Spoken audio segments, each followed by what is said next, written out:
The Satyr by Clark Ashton Smith. La Parée Stories, July 1931. This story is set in Aveyron. Raoul, Comte de la Fresnaye, was by nature the most unsuspicious of husbands. His lack of suspicion, perhaps, was partly lack of imagination, and, for the rest, was doubtless due to the dulling of his observational faculties by the heavy wines of Aveyron. At any rate, he had never seen anything amiss in the friendship of his wife, Adèle, with Olivier du Montois, a young poet who might in time have rivaled Ronsard as one of the most brilliant luminaries of the Pléiades, if it had not been for an unforeseen but fatal circumstance. Indeed, M. le Comte had been rather proud than otherwise, because of the interest shown in Meme la Comtesse by this erudite and comely youth, who had already moistened his lips at the fount of Helicon, and was becoming known throughout other provinces than Aveyron for his melodious villanelles and graceful ballads. Nor was Raoul disturbed by the fact that many of these same villanelles and ballads were patently written in celebration of Adèle's visible charms, and made liberal mention of her wine-dark tresses, her golden eyes, and sundry other details no less alluring, and equally essential to feminine perfection. M. le Comte did not pretend to understand poetry like many others. He considered it something apart from all common sense or mundane relevancy, and his mental powers became totally paralyzed whenever they were confronted by anything in rhyme and meter. In the meanwhile, the ballads and their author were gradually waxing in boldness. That year, the snows of an austere winter had melted away in a week of halcyon warmth, and the land was filled with the tender green and chrysolite and chrysoprase of early spring. Olivier came oftener and oftener to the Château de la Fresnaye, and he and Adèle were often alone, since they had so much to talk that was beyond the interests or the comprehension of M. le Comte. And now, sometimes, they walked abroad in the forest about the château, the forest that rolled a sea of vernal verdure almost to the grey walls and barbican, and within whose sun-warm glades the perfume of the first wild flowers was tinging delicately the quiet air. If people gossiped, they did so discreetly and beyond hearing of Raoul, or of Adèle and Olivier. All things being as they were, it is hard to know just why M. le Comte became suddenly troubled concerning the integrity of his marital honor. Perhaps in some interim of the hunting and drinking between which he divided nearly all his time, he had noticed that his wife was growing younger and fairer, and was blooming as a woman never blooms except to the magical sunlight of love. Perhaps he had caught some glance of ardent or affectionate understanding between Adèle and Olivier, or perhaps it was the influence of the premature spring, which had pierced the vinous mudlinate of his brain with an obscure stirring of forgotten thoughts and emotions, and thus had given him a flash of insight. At any rate, he was troubled when, on this afternoon of earliest April, he returned to the château from Vion, where he had gone on business, and learned from his servitors that Meme la Comtesse and Olivier du Montois had left a few minutes previously for a promenade in the forest. His dull face, however, betrayed little. He seemed to reflect for a moment. Then, which way did they go? I have reason to see Meme la Comtesse at once. His servants gave him the required direction, and he went out, following slowly the footpath they had indicated, till he was beyond sight of the château. Then he quickened his pace, and began to finger the hilt of his rapier as he went on through the thickening woods. I am a little afraid, Olivier. Shall we go any farther? Adèle and Olivier had wandered beyond the limits of their customary stroll, and were nearing a portion of the forest of Aveyron where the trees were older and taller than all others. Here, some of the huge oaks were said to date back to pagan days. Few people ever passed beneath them, and queer beliefs and legends concerning them had been prevalent among the local peasantry for ages. Things had been seen within these precincts, whose very existence was an affront to science and a blasphemy to religion. and evil influences were said to attend those who dared to intrude upon the sullen umbrage of the immemorial glades and thickets. The beliefs varied, and the legends were far from explicit, but all agreed that the wood was haunted by some entity inimical to man, some primordial spirit of ill that was ancienter than Christ or Satan. Panic, madness, demoniac possession, or baleful, unreasoning passions that led them to doom were the lot of all who had trodden the demesnes of this entity. There were those who whispered what the spirit was, who told incredible tales regarding its true nature and described its true aspect, but such tales were not meet for the ear of devout Christians. "Prithee, let us go on," said Olivier. "Look you, madame, and see how the ancient trees have put on the emerald freshness of April, how innocently they rejoice in the sun's return." "But the stories people tell, Olivier." "They are stories to frighten children. Let us go on. There is nothing to harm us here, but much of beauty to enchant." Indeed, as he had said, the great-limbed oaks and venerable beeches were fresh with their newborn foliage. The forest wore an aspect of blitheness and autumnal gaiety, and it was hard to believe the old superstitions and legends. The day was one of those days when hearts that feel the urgency of an unavowed love are fain to wander indefinitely. So, after certain feminine demurs and many reassurances, Adele allowed Olivier to persuade her, and they meant on. The feet of Anernos, if not of men, had continued the path they were following, and had made an easy way into the wood of fabulous evil. The drooping boughs enfolded them with arms of soft verdure, and seemed to draw them in, and shafts of yellow sunshine rifted the high trees. To aureole the lovely secret lilies that bloomed about the darkly writhing coils of enormous roots. The trees were twisted and knotted, were heavy with centurial incrustations of bark, were humped and misshapen with the growth of unremembered years. But there was an air of antique wisdom about them, together with a tranquil friendliness. Adele exclaimed with delight, and neither she nor Olivier was aware of anything sinister or doubtful in the unison of exquisite beauty and gnarled quaintness which the old forest offered to them. "Was I not right?" Olivier queried. "Is there aught to fear in harmless trees and flowers?" Adele smiled but made no other answer. In the circle of bright sunlight where they were now standing, she and Olivier looked at each other with a new and pervasive intimacy.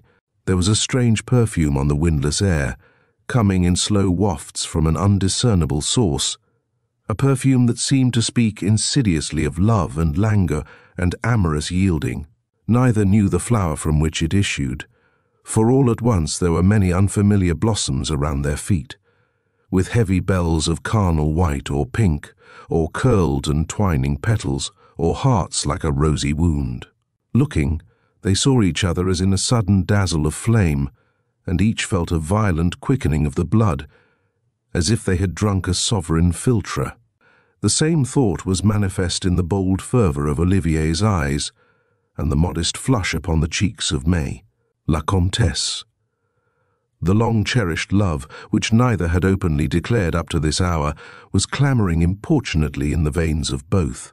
They resumed their onward walk, and both were now silent through the self-same feeling of embarrassment and constraint.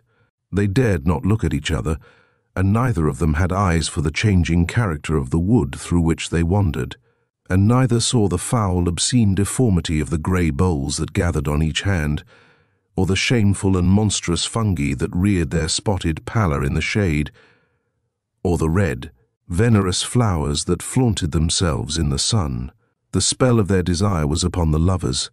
They were drugged with the mandragora of passion, and everything beyond their own bodies, their own hearts, the throbbing of their own delirious blood, was vaguer than a dream. The wood grew thicker, and the arching boughs above were a weft of manifold gloom. The eyes of ferine animals peered from their hidden burrows with gleams of crafty crimson or chill. Ferocious beryl and the dank smell of stagnant waters, choked with the leaves of bygone autumn, arose to greet Adele and Olivier, and to break a little the perilous charm that possessed them. They paused on the edge of a rock-encircled pool, above which the ancient alders twined their decaying tops, as if to maintain forever the mad posture of a superannuate frenzy. And there, between the nether boughs of the alders in a frame of new leaves, they saw the face that leered upon them. The apparition was incredible, and for the space of a long breath they could not believe they had really seen it.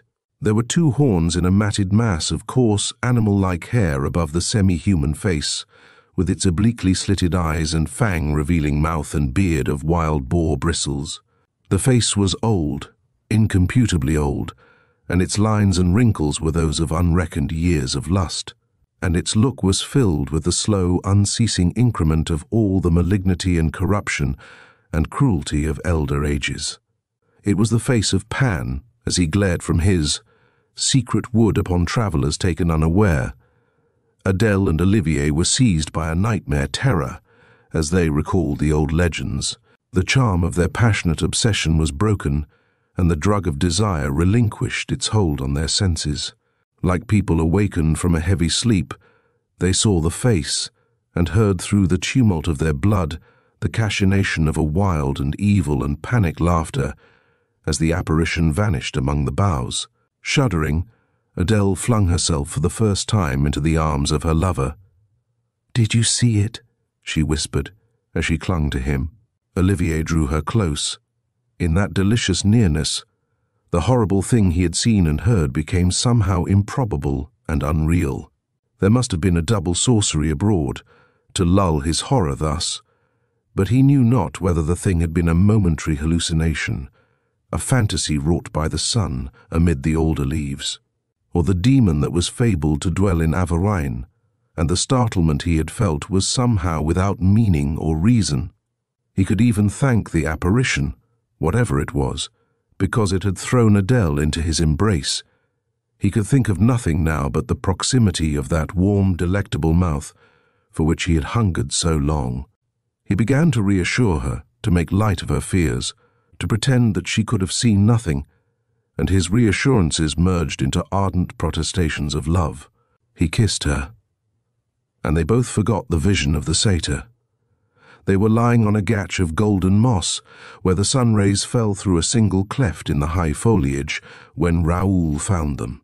They did not see or hear him, as he paused and stood with drawn rapier before the vision of their unlawful happiness. He was about to fling himself upon them and impale the two with a single thrust where they lay, when an unlooked-for and scarce conceivable thing occurred. With swiftness veritably supernatural, a brown, hairy creature, a being that was not wholly man, not wholly animal, but some hellish mixture of both, sprang from amid the alder branches and snatched Adele from Olivier's embrace. Olivier and Raoul saw it only in one fleeting glimpse, and neither could have described it clearly afterwards. But the face was that which had leered upon the lovers from the foliage, and the shaggy legs and body were those of a creature of antique legend.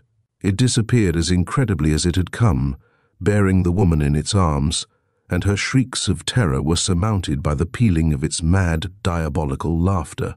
The shrieks and laughter died away at some distant remove in the green silence of the forest, and were not followed by any other sound. Raoul and Olivier could only stare at each other in complete stupefaction.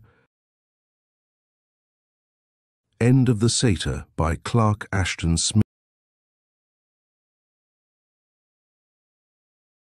The Dweller in the Gulf by Clark Ashton Smith.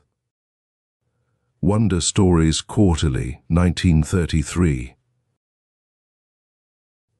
Only when we begin to explore other worlds will we fully experience the innumerable forms of life and the mysteries of the living world. No one, perhaps, is as competent to write about these mysteries as Clark Ashton Smith. With his scientific knowledge and imagination, rivaling that of Poe, he creates strange and bizarre worlds. He takes on the challenge of depicting Mars and paints a series of events that are perfectly plausible. He delves into a world of sensation that we may experience only in dreams, yet one that, given new conditions, could become part of everyday existence. And then, if you like, there is a little moral to this story that our astute readers might discover. It is a moral that holds great meaning in our present-day earthly troubles. Swelling and towering swiftly, like a genie loosed from one of Solomon's bottles, the cloud rose on the planet's rim. A rusty and colossal column it strode above the dead plain, through a sky that was dark as the brine of desert seas that have ebbed down to desert pools. "Looks like a blithering sandstorm," commented Maspic. "It can't very well be anything else," agreed Bellman rather curtly. "Any other kind of storm is unheard of in these regions. It's the sort of hell-twister that the Ihais call the Zorth, and it's coming our way too. I move that we start looking for shelter. I've been caught in the Zorth before, and I don't recommend a lungful of that ferruginous dust." "There's a cave in the old river bank, to the right," said Chivers, the third member of the party, who had been searching the desert with restless falcon-like eyes. The trio of Earthmen, hard-bitten adventurers who disdained the services of Martian guides, had started 5 days before from the outpost of Ahum into the uninhabited region called the Shore. Here, in the beds of great rivers that had not flowed for cycles, it was rumored that the pale, platinum-like gold of Mars could be found lying in heaps, like so much salt. If fortune were propitious, their years of somewhat unwilling exile on the Red Planet would soon be at an end. They had been warned against the Shore and had heard some queer tales in Ahum regarding the reasons why former prospectors had not returned. But danger, no matter how dire or exotic, was merely a part of their daily routine. With a fair chance of unlimited gold at the journey's end, they would have gone down through Hinnom. Their food supplies and water barrels were carried on the backs of 3 of those curious mammals called vortlups, which, with their elongated legs and necks and horny plated bodies, might seemingly have been some fabulous combination of llama and saurian. These animals, though extravagantly ugly, were tame and obedient, and were well adapted to desert travel, being able to go without water for months at a time. For the past 2 days they had followed the mile-wide course of a nameless ancient river, winding among hills that had dwindled to mere hummocks through eons of exfoliation. They had found nothing but worn boulders, pebbles, and fine rusty sand. Heretofore the sky had been silent and stirless, and nothing moved on the river bottom, whose stones were bare even of dead lichen. The malignant column of the Zorth, twisting and swelling toward them, was the first sign of animation they had discerned in that lifeless land.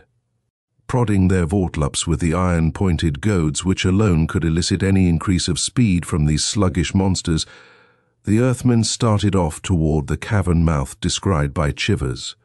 It was perhaps 1/3 of a mile distant, and was high up in the shelving shore.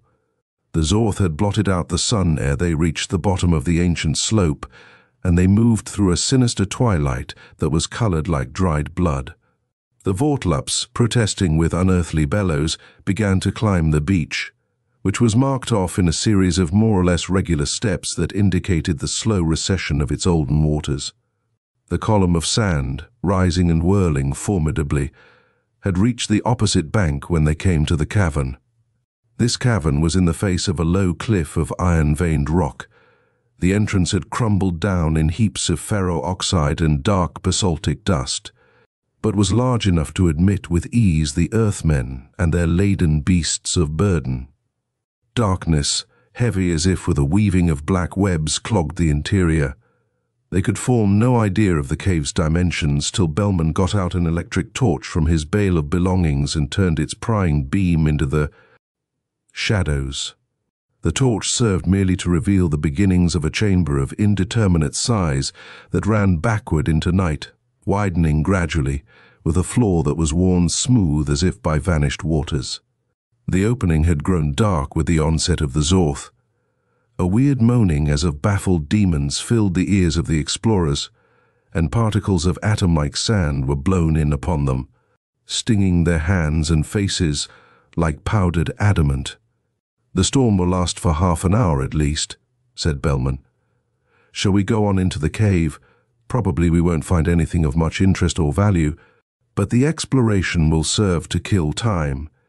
and we might happen on a few violet rubies or amber-yellow sapphires, such as are sometimes discovered in these desert caverns.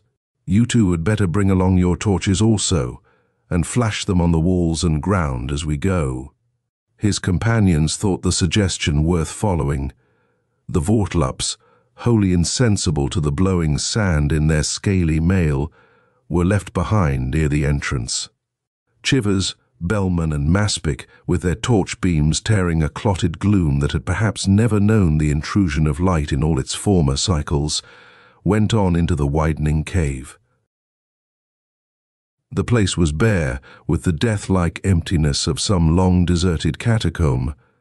Its rusted floor and walls returned no gleam or sparkle to the playing lights. It sloped downward at an easy gradient, and the sides were watermarked at a height of 6 or 7 feet. No doubt it had been in earlier aeons the channel of an underground offshoot from the river. It had been swept clean of all detritus, and was like the interior of some cyclopean conduit that might give upon a sub-Martian Erebus. None of the three adventurers was overly imaginative or prone to nervousness, but all were beset by certain odd impressions. Behind the arras of cryptic silence, time and again they seemed to hear a faint whisper, like the sigh of sunken seas far down at some hemispheric depth. The air was tinged with a slight and doubtful dankness, and they felt the stirring of an almost imperceptible draught upon their faces. Oddest of all was the hint of a nameless odor, reminding them both of animal dens and the peculiar smell of Martian dwellings. "Do you suppose we'll encounter any kind of life?" said Maspic, sniffing the air dubiously. "Not likely." Bellman dismissed the query with his usual curtness. "Even the wild Vortlaps avoid the shore." "But there's certainly a touch of dampness in the air," persisted Maspic. "That means water, somewhere. And if there is water, there may be life also, perhaps of a dangerous kind." "We've got our revolvers," said Bellman, "but I doubt if we'll need them, as long as we don't meet any rival gold hunters from the earth," he added cynically. "Listen." The semi-whisper came from Chivers. "Do you fellows hear anything?" All three had paused. Somewhere in the gloom ahead, they heard a prolonged equivocal noise that baffled the ear with incongruous elements. It was a sharp rustling and rattling as of metal dragged over rock, and also it was somehow like the smacking of myriad wet, enormous mouths. Anon it receded and died out at a level that was seemingly far below. "That's queer."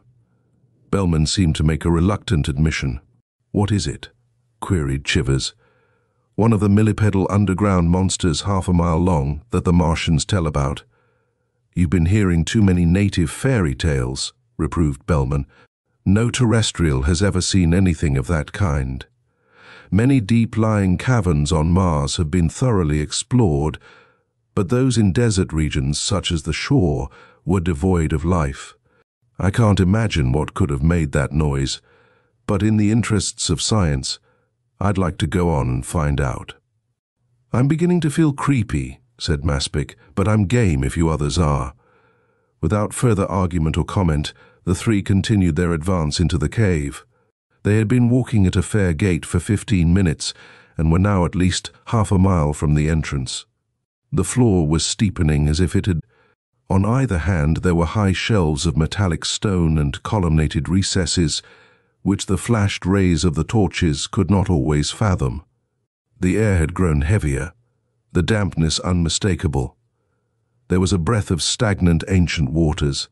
That other smell, as of wild beasts and eye-high dwellings, also tainted the gloom with its clinging foetor. Bellman was leading the way. Suddenly his torch revealed the verge of a precipice, where the olden channel ended sheerly, and the shelves and walls pitched away on each side into incalculable space. Going to the very edge, he dipped his pencil of light adown the abyss, disclosing only the vertical cliff that fell at his feet into darkness with no apparent bottom. The beam also failed to reach the further shore of the gulf, which might have been many leagues in extent. "Looks as if we had found the original jumping-off place," observed Chivers. Looking about, he secured a loose lump of rock the size of a small boulder, which he hurled as far out as he could into the abysm. The earthman listened for the sound of its fall, but several minutes went by, and there was no echo from the black profound. Bellman started to examine the broken-off ledges on either side of the channel's terminus. To the right he discerned a downward-sloping shelf that skirted the abyss, running for an uncertain distance. Its beginning was little higher than the channel fed, and was readily accessible by means of a stair-like formation. The shelf was 2 yards wide, and its gentle inclination, its remarkable evenness and regularity, conveyed the idea of an ancient road hewn in the face of the cliff. It was overhung by the wall, as if by the sharply sundered half of a high arcade. "There's our road to Hades," said Bellman, "and the downgrade is easy enough at that." "What's the use of going further?" said Maspic. "I, for one, have had enough darkness already, and if we were to find anything by going on, it would be valueless or unpleasant." Bellman hesitated. "Maybe you're right, but I'd like to follow that ledge far enough to get some idea of the magnitude of the gulf. You and Chivers can wait here if you're afraid." Chivers and Maspic apparently were unwilling to avow whatever trepidation they might have felt. They followed Bellman along the shelf, hugging the inner wall. Bellman, however, strode carelessly on the verge, often flashing his torch into the vastitude that engulfed its feeble beam. More and more, through its uniform breadth, inclination and smoothness, and the demi-arch of cliff above, the shelf impressed the Earthmen as being an artificial road. But who could have made and used it? In what forgotten ages, and for what enigmatic purpose had it been designed? The imagination of the terrestrials failed before the stupendous gulfs of Martian antiquity that yawned in such tenebrous queries. Bellman thought that the wall curved inward upon itself by slow degrees. No doubt they would round the entire abyss in time by following the road. Perhaps it wound in a slow, tremendous spiral, ever downward, about and about, to the very bowels of Mars. He and the others were awed into lengthening intervals of silence. They were horribly startled when, as they went on, they heard in the depths beneath the same peculiar long-drawn sound, or combination of sounds which they had heard in the outer cavern. It suggested other images now. The rustling was a file-like scraping. The soft, methodical, myriad smacking was vaguely similar to the noise made by some enormous creature that withdraws its feet from a quagmire. The sound was inexplicable, terrifying. Part of its terror lay in an implication of remoteness, which appeared to signalize the enormity of its cause and to emphasize the profundity of the abysm. Heard in that planetary pit, beneath a lifeless desert, it astonished and shocked. Even Bellman, intrepid heretofore, began to succumb to the formless horror that rose up like an emanation from the night. The noise grew fainter and ceased at length, giving somehow the idea that its maker had gone directly down on the perpendicular wall into nether reaches of the gulf. "Shall we go back?" inquired Chivers. "We might as well," assented Bellman without demur. It would take all eternity to explore this place anyway. They started to retrace their way along the ledge. All three, with that extra tactile sense which warns of the approach of hidden danger, were now troubled and alert. Though the gulf had grown silent once more with that withdrawal of the strange noise, they somehow felt that they were not alone. Whence the peril would come, or in what shape, they could not surmise, but they felt an alarm that was almost panic.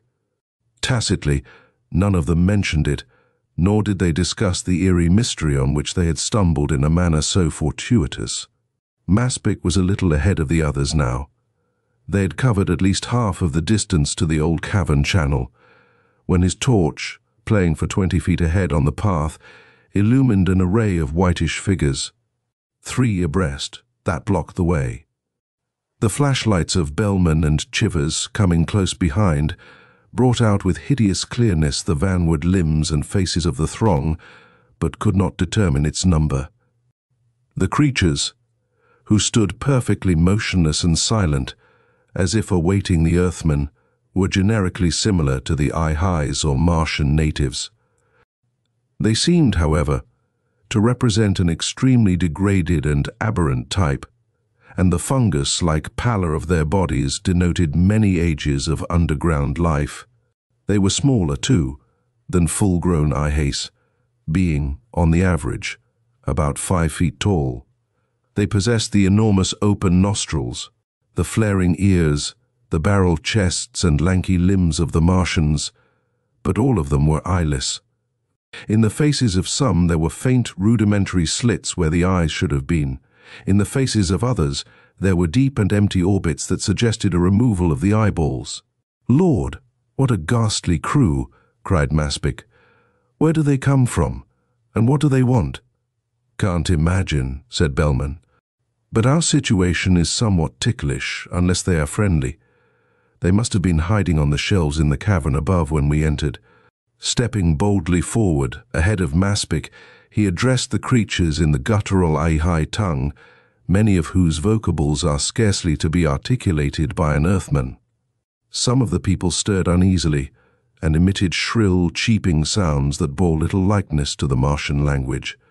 It was plain that they could not understand Bellman. Sign language, by reason of their blindness, would have been equally useless. Bellman drew his revolver, enjoining the others to follow suit. "We've got to get through them somehow," he said, "and if they won't let us pass without interference—" The click of a cocked hammer served to finish the sentence. As if the metallic sound had been an awaited signal, the press of blind white beings sprang into sudden motion and surged forward upon the terrestrials. It was like the onset of automatons, an irresistible striding of machines, concerted and methodical, beneath the direction of a hidden power. Into the depth. Bellman pulled his trigger, once, twice, thrice, at a point-blank range. It was impossible to miss, but the bullets were futile, as pebbles flung at the spate of an onrushing torrent. The eyeless beings did not waver, though 2 of them began to bleed the yellowish-red fluid that serves the Martians for blood. The foremost of them, unwounded and moving with diabolical sureness, caught Bellman's arm with long, 4-jointed fingers and jerked the revolver from his grasp before he could press the trigger again. Curiously enough, the creature did not try to deprive him of his torch, which he now carried in his left hand, and he saw the steely flash of the Colt as it hurtled down into darkness and space from the hand of the Martian. Then the fungus-white bodies, milling horribly on the narrow road, were all about him, pressing so closely that there was no room for effectual resistance. Chivers and Maspic, after firing a few shots, were also deprived of their weapons, but through an uncanny discrimination were permitted to retain their flashlights. The entire episode had been a matter of moments. There was only a brief slackening of the onward motion of the throng, 2 of whose members had been shot down by Chivers and Maspic and then hurled expeditiously into the gulf by their fellows. The foremost ranks, opening deftly, included the Earthmen and forced them to turn backward. Then, tightly caught in a moving vice of bodies, they were borne resistlessly along. Handicapped by the fear of dropping their torches, they could do nothing against the nightmare. Rushing with dreadful strides on a path that led ever deeper into the abyss, and able to see only the lit backs and members of the creatures before them, they became a part of that eyeless and cryptic army. Behind them, there seemed to be scores of the Martians, driving them on implacably. After a while, their plight began to paralyze their faculties. It seemed that they moved no longer with human steps, but with the swift and automatic stalking of the clammy things that pressed about them. Thought, volition, even terror, were numbed by the unearthly rhythm of those abyssward beating feet. Constrained by this, and by a sense of utter unreality, they spoke only at long intervals, and then in monosyllables that appeared to have lost all proper meaning, like the speech of machines. The blind people were wholly silent. There was no sound, except that of a myriad eternal padding on the stone. On they went, through ebon hours that belonged to no diurnal period. Slowly, tortuously, the road curved inward, as if it were coiled about the interior of a blind and cosmic babel. The Earthmen felt that they must have circled the abyss many times in that terrific spiral, but the distance they had gone, and the actual extent of the stupefying gulf, were inconceivable. Except for their torches, the night was absolute, unchangeable. It was older than the sun. It had brooded there through all past eons. It accumulated above them like a monstrous burden. It yawned frightfully beneath. From it, the strengthening stench of stagnant waters rose. But still there was no sound, other than the soft and measured thud of marching feet that descended into a bottomless Abaddon. Somewhere, as if after the lapse of nocturnal ages, the pitward rushing had ceased. Bellman, Chivers, and Maspic felt the pressure of crowded bodies relax, felt that they were standing still, while their brains continued to beat the unhuman measure of that terrible descent. Reason and horror returned to them slowly. Bellman lifted his flashlight, and the circling ray recovered the throng of Martians, many of whom were dispersing in a huge cavern where the gulf-circling road had now ended. Others of the beings remained, however, as if to keep guard over the Earthmen. They quivered alertly at Bellman's movements, as if aware of them through an unknown sense. Close at hand, on the right, the level floor ended abruptly, and stepping to the verge, Bellman saw that the cavern was an open chamber in the perpendicular wall. Far, far below in the blackness, a phosphorescent glimmer played to and fro like noctiluke on an underworld ocean. A slow, fetid wind blew upon him, and he heard the weird sighing of waters about the sunken cliffs, waters that had ebbed through untold cycles during the planet's desiccation. He turned giddily away. His companions were examining the cave's interior. It seemed that the place was of artificial origin, for, darting here and there, the torch beams brought out enormous columnations lined with deeply graven bas-reliefs. Who had carved them or when, were problems no less insoluble than the origin of the cliff-hewn road. Their details were obscene as the visions of madness.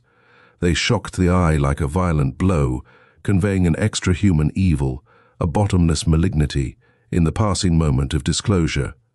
The cave was indeed of stupendous extent, running far back in the cliff, and with numerous exits, giving no doubt on further ramifications. The beams of the flashlights half dislodged the flapping shadows of shelved recesses, caught the salience of far walls that climbed and beetled into inaccessible gloom, played on the creatures that went to and fro like monstrous living fungi, gave to a brief visual existence the pale and polyp-like plants that clung noisomely to the nighted stone. The place was overpowering. It oppressed the senses, crushed the brain. The very stone was like an embodiment of darkness, and light and vision were ephemeral intruders in this domain of the blind. Somehow, the Earthmen were weighed down by a conviction that escape was impossible. A strange lethargy claimed them. They did not even discuss their situation, but stood listless and silent. Anon, from the filthy gloom, a number of the Martians reappeared. With the same suggestion of controlled automatism that had marked all their actions, they gathered about the men once more and urged them into the yawning cavern. Step by step, the three were borne along in that weird and leprous procession. The obscene columns multiplied, the cave deepened before them with endless vistas, like a revelation of foul things that drowse at the nadir of night. Faintly at first, but more strongly as they went on, there came to them an insidious feeling of somnolence, such as might have been caused by mephitical effluvia. They rebelled against it, for the drowsiness was somehow dark and evil. It grew heavier upon them, and then they came to the core of the horror. Between the thick and seemingly topless pillars, the floor ascended in an altar of 7 oblique and pyramidal tiers. On the top, there squatted an image of pale metal, a thing no larger than a hair, but monstrous beyond all imagining. The Martians crowded about the Earthmen. One of them took Bellman by the arm, as if urging him to climb the altar. With the slow steps of a dreamer, he mounted the sloping tiers, and Chivers and Maspic followed. The image resembled nothing they had ever seen on the Red Planet, or elsewhere. It was carven of whitish gold, and it represented a humped animal with a smooth and overhanging carapace, from beneath which its head and members issued in tortoise fashion. The head was venomously flat, triangular, and eyeless. From the drooping corners of the cruelly slitted mouth, 2 long proboscides curved upward, hollow and cup-like at the ends. The thing was furnished with a series of short legs, issuing at uniform intervals from under the carapace, and a curious double tail was coiled and braided beneath its crouching body. The feet were round and had the shape of small inverted goblets. The image of the dweller. Unclean and bestial as a figment of some atavistic madness, the eidolon seemed to drowse on the altar. It troubled the mind with a slow, insidious horror. It assailed the senses with an emanating stupor, an effluence as of primal worlds before the creation of light, where life might teem and raven slothfully in the blind ooze. Dimly the Earthmen saw that the altar swarmed with the blind Martians, who were crowding past them about the image. As if in some fantastic ritual of touch, these creatures were fondling the eidolon with their lank fingers, were tracing its loathsome outlines. Upon their brutal faces a narcotic ecstasy was imprinted. Compelled like sleepers in some abhorrent dream, Bellman, Chivers, and Maspic followed their example. The thing was cold to the touch and clammy as if it had lain recently in a bed of slime, but it seemed to live, to throb and swell under their fingertips. From it, in heavy, ceaseless waves, a dark vibration surged, an opiate power that clouded the eyes, that poured its baleful slumber into the blood. With senses that swam in a strange darkness, they were vaguely aware of the pressure of thronging bodies that displaced them at the altar summit. Anon, certain of these, recoiling as if satiate with the drug like effluence, bore them along the oblique tiers to the cavern floor. Still retaining their torches in nerveless fingers, they saw that the place teemed with the white people who had gathered for that unholy ceremony.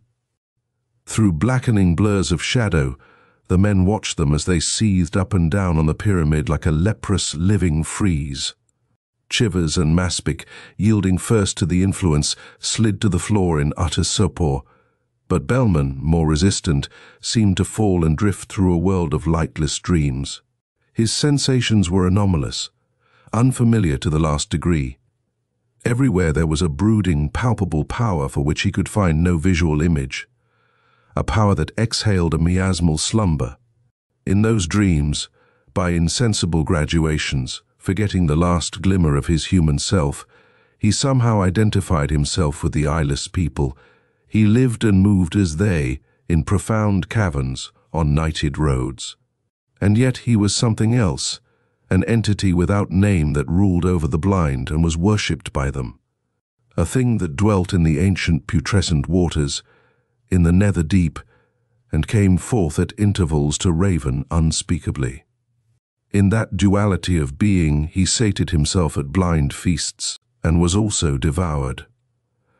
With all this, like a third element of identity, the eidolon was associated but only a tactile sense, and not as an optic memory.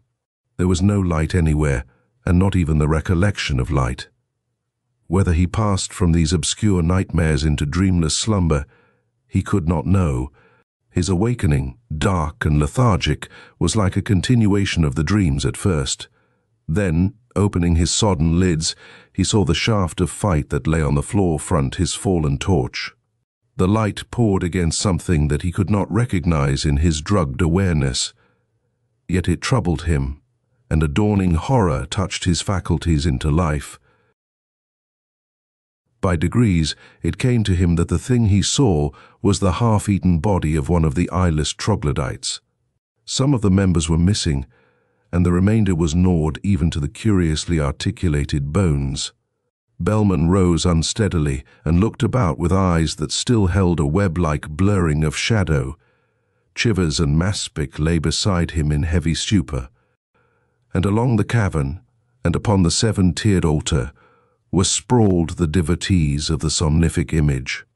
His other senses began to awake from their lethargy, and he thought that he heard a noise that was somehow familiar, a sharp slithering, together with a measured sucking. The sound withdrew among the massy pillars, beyond the sleeping bodies. A smell as of rotten water tinged the air, and he saw that there were many curious rings of wetness on the stone, such as might be made by the rims of inverted cups. Preserving the order of footprints, they led away from the half-devoured Martian into the shadows of that outer cave which verged upon the abyss, the direction in which the queer noise had passed, sinking now to inaudibility. In Bellman's mind a mad terror rose and struggled with a spell that still benumbed him. He stooped down above Maspic and Chivers, and shook them roughly in turn, till they opened their eyes and began to protest with drowsy murmurs. "Get up, damn you," he admonished them. "If we're ever to escape from this hellhole, now's the time." By dint of many oaths and objurgations, and much muscular effort, he succeeded in getting his companions to their feet. Lurching drunkenly, they followed Bellman among the sprawled Martians, away from the pyramid on which the eidolon of white gold still brooded in malign somnolence above its worshippers. A clouding heaviness hung upon Bellman, but somehow there was a relaxation of the opiate spell. He felt a revival of volition and a great desire to escape from the gulf and from all that dwelt in its darkness. The others, more deeply enslaved by the drowsy power, accepted his leadership and guidance in a numb, brute-like fashion. He felt sure that he could retrace the route by which they had approached the altar. This, it seemed, was also the course that had been taken by the maker of the ring-like marks of fetid wetness.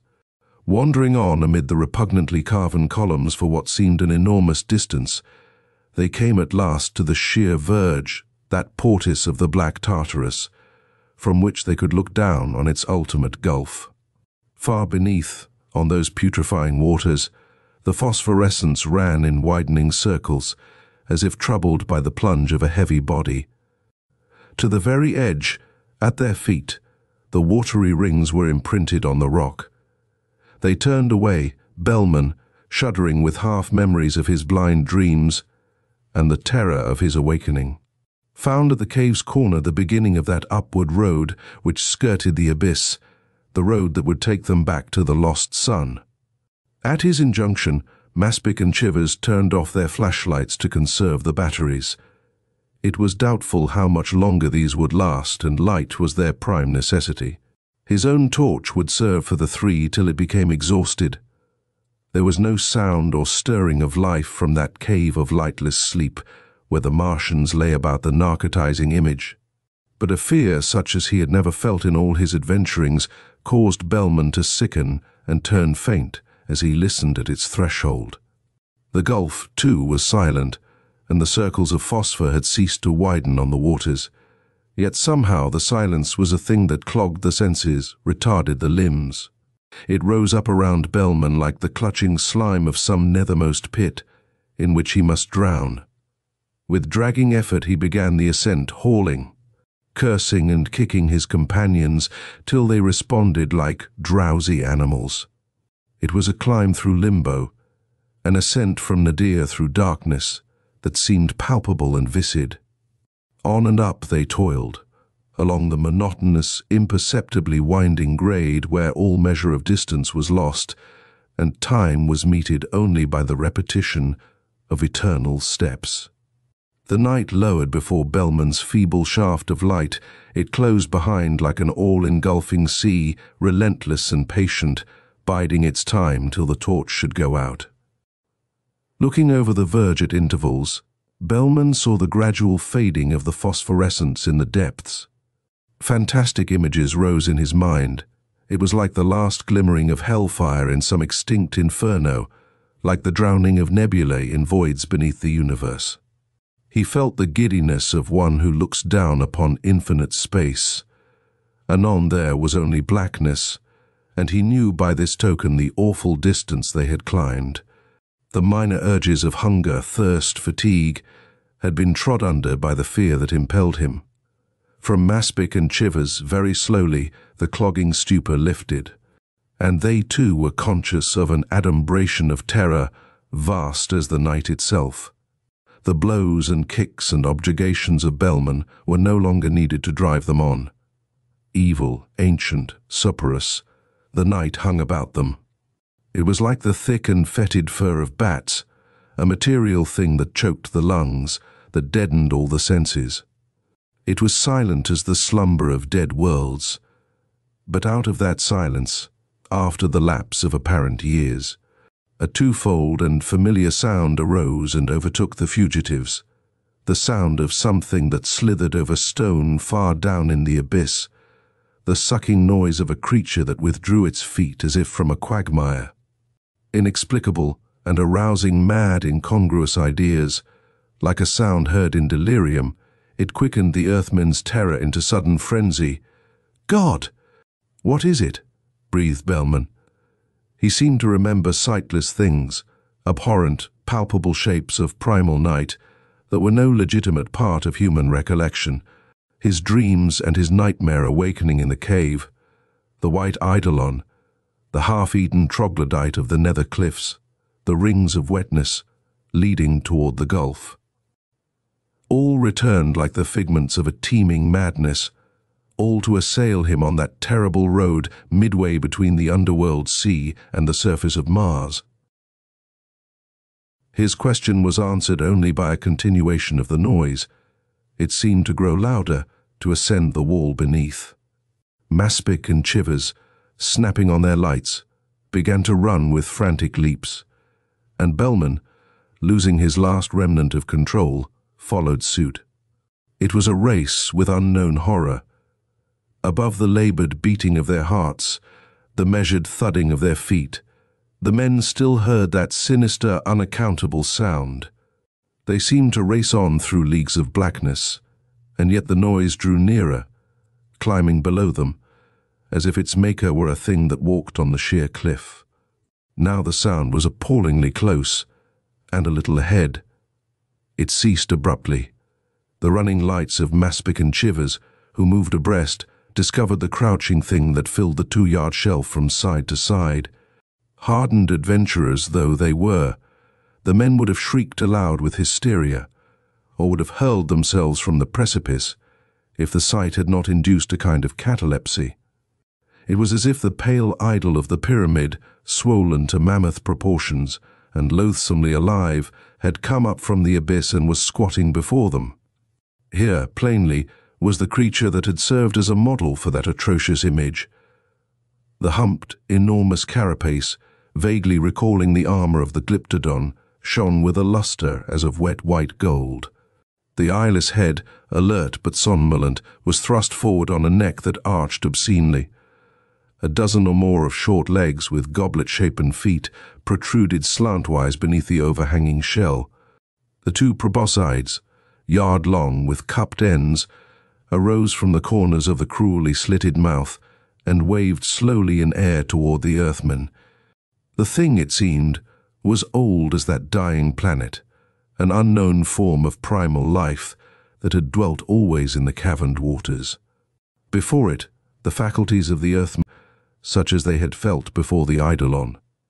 They stood with their flashlights playing full on the terror, and they could not move nor cry out when it reared suddenly erect, revealing its ridged belly and the queer double tail that slithered and rustled metallically on the rock. Its numerous feet, beheld in this posture, were hollow and chalice-like, and they oozed with mephitic wetness. No doubt they served for suction pads, enabling it to walk on a perpendicular surface. Inconceivably swift and sure in all its motions, with short strides on its hindmost legs levered by the tail, the monster came forward on the helpless men. Unerringly, the 2 proboscides curved over, and their ends came down on Chivers' eyes as he stood with lifted face. They rested there, covering the entire sockets, for a moment only. Then there was an agonizing scream as the hollow tips were withdrawn, with a sweeping movement lithe and vigorous as the lashing of serpents. Chivers swayed slowly, nodding his head and twisting about in half-narcotized pain. Maspic, standing at his side, saw in a dull and dreamlike manner the gaping orbits from which the eyes were gone. It was the last thing that he ever saw. At that instant, the monster turned from Chivers, and the terrible cups dripping with blood and fetor descended on Maspic's own eyes. Bellman, who had paused close behind the others, comprehended what was occurring, like one who witnesses the abominations of a nightmare, but is powerless to intervene or flee. He saw the movements of the cupped members. He heard the single atrocious cry that was wrung from Chivers and the swiftly ensuing scream of Maspic. Then, above the heads of his fellows, who still held their useless torches in rigid fingers, the proboscides came toward him, with blood rilling heavily upon their faces, with the somnolent, vigilant, implacable and eyeless shape at their heels, herding them on, restraining them when they tottered at the brink. The three began their second descent of the road that went down forever to a night-bound Avernus.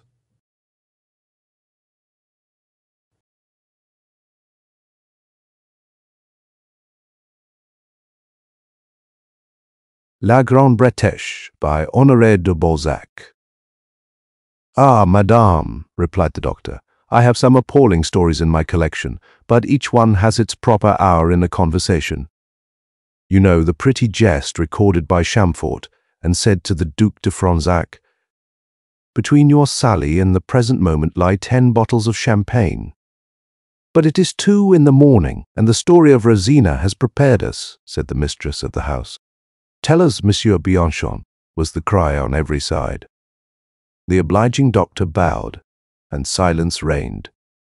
At about 100 paces from Vendôme, on the banks of the Loire, said he, stands an old brown house, crowned with very high roofs, and so completely isolated that there is nothing near it, not even a fetid tannery or a squalid tavern, such as are commonly seen outside small towns. In front of this house is a garden down to the river, where the box shrubs, formerly clipped close to edge the walks, now straggle of their own will. A few willows rooted in the stream have grown up quickly like an enclosing fence and half hide the house. The wild plants we call weeds have clothed the bank with their beautiful luxuriance. The fruit trees neglected for these 10 years past no longer bear a crop, and their suckers have formed a thicket. The espaliers are like a copse. The paths, once gravelled, are overgrown with purslain, but to be accurate, there is no trace of a path. Looking down from the hilltop, to which cling the ruins of the old castle of the Dukes of Vendôme, the only spot whence the eye can see into this enclosure, we think that, at a time, difficult now to determine, this spot of earth must have been the joy of some country gentleman devoted to roses and tulips, in a word, to horticulture, but, above all, a lover of choice fruit. An arbour is visible, or rather, the wreck of an arbour, and under it a table still stands, not entirely destroyed by time. At the aspect of this garden, that is, no more, the negative joys of the peaceful life of the provinces may be divined as we divine the history of a worthy tradesman when we read the epitaph on his tomb. To complete the mournful and tender impressions which seize the soul, on one of the walls there is a sundial graced with this homely Christian motto, Ultimam cogita.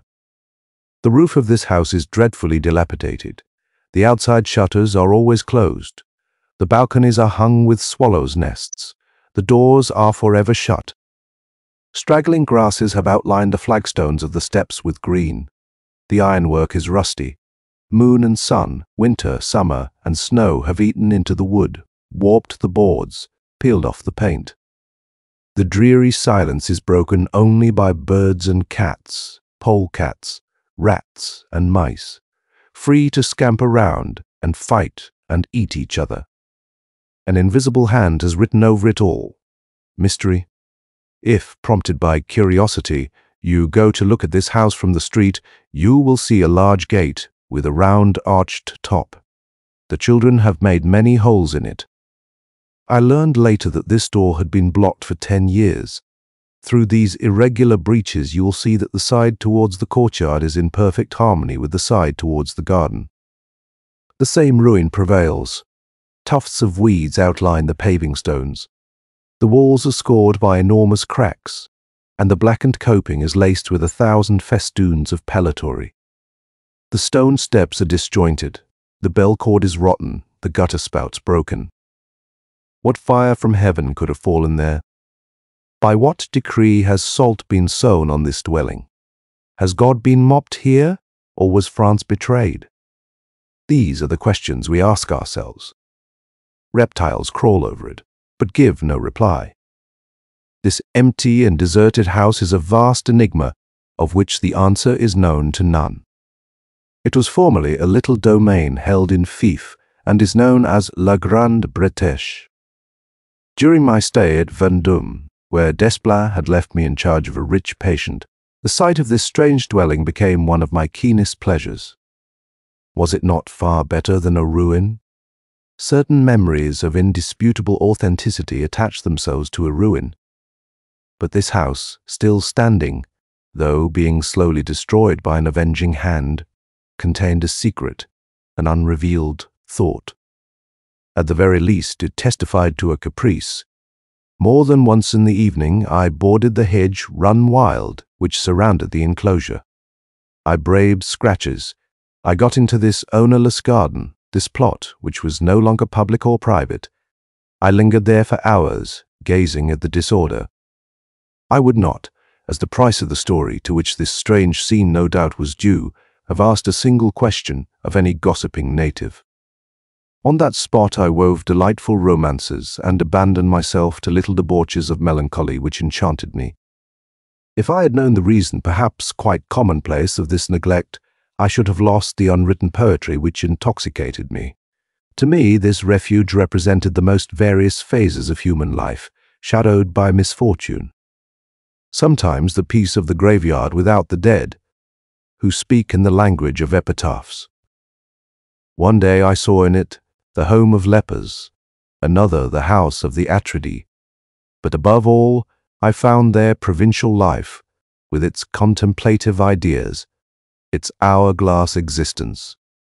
I often wept there, I never laughed. More than once I felt involuntary terrors, as I heard overhead the dull hum of the wings of some hurrying wood-pigeon. The earth is dank. You must be on the watch for lizards, vipers, and frogs, wandering about with the wild freedom of nature. Above all, you must have no fear of cold, for in a few moments you feel an icy cloak settle on your shoulders, like the Commendatore's hand on Don Giovanni's neck. One evening I felt a shudder. The wind had turned an old rusty weathercock, and the creaking sounded like a cry from the house, at the very moment when I was finishing a gloomy drama to account for this monumental embodiment of woe. I returned to my inn, lost in gloomy thoughts. When I had supped, the hostess came into my room with an air of mystery and said, "Monsieur, here is Monsieur Regnault." "Who is Monsieur Regnault?" "What, sir, do you not know Monsieur Regnault?" "Well, that's odd," said she, leaving the room. On a sudden I saw a man appear. Tall, slim, dressed in black, hat in hand, who came in like a ram ready to butt his opponent, showing a receding forehead, a small pointed head, and a colourless face of the hue of a glass of dirty water. You would have taken him for an usher. The stranger wore an old coat, much worn at the seams, but he had a diamond in his shirt frill and gold rings in his ears.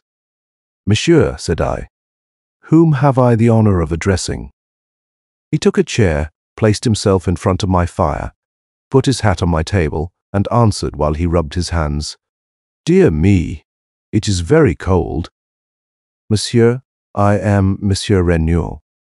I was encouraging myself by saying to myself, "Seek." "I am," he went on, "notary at Vendôme." "I am delighted to hear it, monsieur," I exclaimed. "But I am not in a position to make a will for reasons best known to myself." "One moment," said he, holding up his hand as though to gain silence. "Allow me, monsieur, allow me. I am informed that you sometimes go to walk in the garden of La Grande Bretèche." "Yes, monsieur." "One moment," said he, repeating his gesture. "That constitutes a misdemeanor. Monsieur, as executor under the will of the late Comtesse de Merret, I come in her name to beg you to discontinue the practice. One moment. I am not a Turk, and do not wish to make a crime of it. And besides, you are free to be ignorant of the circumstances which compel me to leave the finest mansion in Vendôme to fall into ruin. Nevertheless, monsieur, you must be a man of education, and you should know that the laws forbid, under heavy penalties, any trespass on enclosed property. A hedge is the same as a wall, but the state in which the place is left may be an excuse for your curiosity. For my part, I should be quite content to make you free to come and go in the house. But, being bound to respect the will of the testatrix, I have the honor, monsieur, to beg that you will go into the garden no more.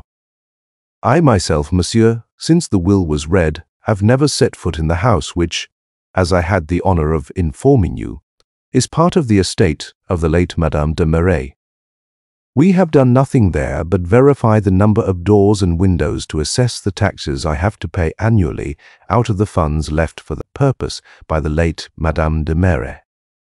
Ah, my dear sir, her will made a great commotion in the town." The good man paused to blow his nose. I respected his volubility, perfectly understanding that the administration of Madame de Merret's estate had been the most important event of his life, his reputation, his glory, his restoration. As I was forced to bid farewell to my beautiful reveries and romances, I was to reject learning the truth on official authority. "Monsieur," said I, "would it be indiscreet if I were to ask you the reasons for such eccentricity?" At these words, an expression which revealed all the pleasure which men feel who are accustomed to ride a hobby overspread the lawyer's countenance. He pulled up the collar of his shirt with an air, took out his snuff-box, opened it, and offered me a pinch. On my refusing, he took a large one. He was happy. A man who has no hobby does not know all the good to be got out of life. A hobby is the happy medium between a passion and a monomania. At this moment I understood the whole bearing of Sterne's charming passion, and had a perfect idea of the delight with which my Uncle Toby, encouraged by Trim, bestrode his hobby horse. "Monsieur," said Monsieur Regnault, "I was head clerk in Monsieur Roguin's office in Paris, a first-rate house which you may have heard mentioned." "No, an unfortunate bankruptcy made it famous. Not having money enough to purchase a practice in Paris at the price to which they were run up in 1816, I came here and bought my predecessor's business. I had relations in Vendôme, among others a wealthy aunt, who allowed me to marry her daughter. Monsieur," he went on after a little pause, 3 months after being licensed by the Keeper of the Seals, one evening, as I was going to bed, it was before my marriage, I was sent for by Madame la Comtesse de Merret to her château of Merret. A maid, a good girl who is now a servant in this inn, was waiting at my door with the Count's own carriage. Ah, one moment, I ought to tell you that Monsieur le Comte de Merret had gone to Paris to die 2 months before I came here. He came to a miserable end, flinging himself into every kind of dissipation, you understand. On the day when he left, Madame la Comtesse had quitted La Grande Bretèche, having dismantled it. Some people even say that she had burnt all the furniture, the hangings, in short, all the chattels and furniture, whatever used in furnishing the premises, now let by the said Dear, what am I saying? I beg your pardon, I thought I was dictating a lease. In short, that you burnt everything in the meadow at Merit. Have you been to Merit, monsieur? No, said he, answering himself. Ah, it is a very fine place. For about 3 months previously, he went on with a jerk of his head, the Count and Countess had lived in a very eccentric way. They admitted no visitors. Madame lived on the ground floor, and Monsieur on the first floor. When the Countess was left alone, she was never seen excepting at church. Subsequently, at home, at the chateau, she refused to see the friends, whether gentlemen or ladies, who went to call on her. She was already very much altered when she left La Grande-Bretèche to go to Marais. That dear lady, I say dear lady, for it was she who gave me this diamond, but indeed I saw her but once. That kind lady was very ill. She had no doubt given up all hope, for she died without choosing to send for a doctor. Indeed, many of our ladies fancied she was not quite right in her head. Well, sir, my curiosity was strangely excited by hearing that Madame de Marais had need of my services. Nor was I the only person who took an interest in the affair that very night. Though it was already late, all the town knew that I was going to Merit. The waiting woman replied but vaguely to the questions I asked her on the way. Nevertheless, she told me that her mistress had received the sacrament in the course of the day at the hands of the Curé of Meret, and seemed unlikely to live through the night. It was about 11 when I reached the chateau. I went up the great staircase after crossing some large, lofty, dark rooms, diabolically cold and damp. I reached the state bedroom where the Countess lay. From the rumors that were current concerning this lady, Monsieur, I should never end if I were to repeat all the tales that were told about her. I had imagined her a coquette. Imagine, then, that I had great difficulty in seeing her in the great bed where she was lying. To be sure, to light this enormous room, with old-fashioned heavy cornices, and so thick with dust that merely to see it was enough to make you sneeze, she had only an old argand lamp. Ah, but you have not been to Merit. Well, the bed is one of those old-world beds, with a high tester hung with flowered chintz. A small table stood by the bed, on which I saw an imitation of Christ, which, by the way, I bought for my wife, as well as the lamp. There were also a deep armchair for her confidential maid, and 2 small chairs. There was no fire. That was all the furniture, not enough to fill 10 lines in an inventory. My dear sir, if you had seen, as I then saw, that vast room papered and hung with brown, you would have felt yourself transported into a scene of a romance. It was icy, nay, more funereal. And he lifted his hand with a theatrical gesture and paused. By dint of seeking as I approached the bed, at last I saw Madame de Marais under the glimmer of the lamp which fell on the pillows. Her face was as yellow as wax, and as narrow as 2 folded hands. The Countess had a lace cap, showing her abundant hair, but as white as linen thread. She was sitting up in bed, and seemed to keep upright with great difficulty. Her large black eyes, dimmed by fever, no doubt, and half dead already, hardly moved under the bony arch of her eyebrows. There, he added, pointing to his own brow, her forehead was clammy, her fleshless hands were like bones covered with soft skin. The veins and muscles were perfectly visible. She must have been very handsome, but at this moment I was startled into an indescribable emotion at the sight.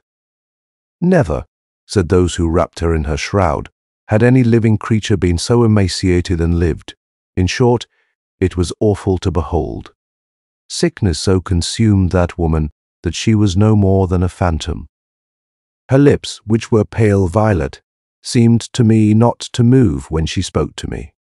Though my profession has familiarized me with such spectacles, by calling me not infrequently to the bedside of the dying to record their last wishes, I confess that families in tears and the agonies I have seen were as nothing in comparison with this lonely and silent woman in her vast chateau. I heard not the least sound.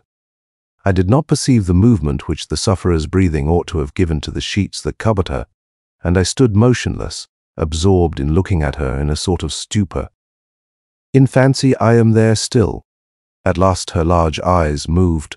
She tried to raise her right hand, but it fell back on the bed, and she uttered these words, which came like a breath, for her voice was no longer a voice. I have waited for you with the greatest impatience. A bright flush rose to her cheeks. It was a great effort to her to speak. Madame, I began. She signed to me to be silent. At that moment, the old housekeeper rose and said in my ear, "Do not speak. Madame la Comtesse is not in a state to bear the slightest noise, and what you say might agitate her." I sat down a few instants after. Madame de Merret collected all her remaining strength to move her right hand, and slipped it, not without infinite difficulty, under the bolster. She then paused a moment. With a last effort she withdrew her hand, and when she brought out a sealed paper, drops of perspiration rolled from her brow. "I place my will in your hands. Oh, God, oh," and that was all. She clutched a crucifix that lay on the bed, lifted it hastily to her lips, and died. The expression of her eyes still makes me shudder as I think of it. She must have suffered much.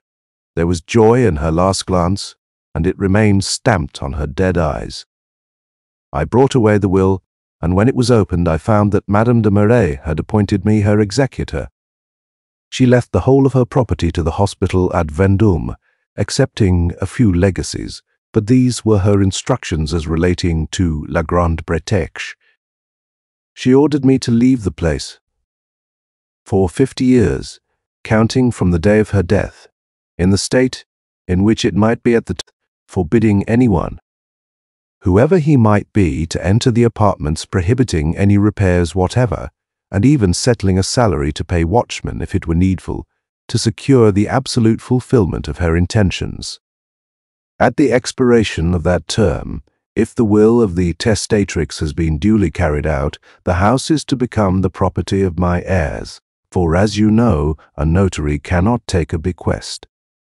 Otherwise, La Grande Bretèche reverts to the heirs at law, but on condition of fulfilling certain conditions set forth in a codicil to the will, which is not to be opened till the expiration of the said term of 50 years.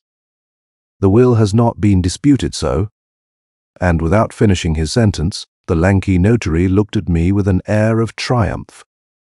I made him quite happy by offering him my congratulations. "Monsieur," I said in conclusion, "you have so vividly impressed me that I fancy I see the dying woman whiter than her sheets. Her glittering eyes frighten me. I shall dream of her tonight. But you must have formed some idea as to the instructions contained in that extraordinary will."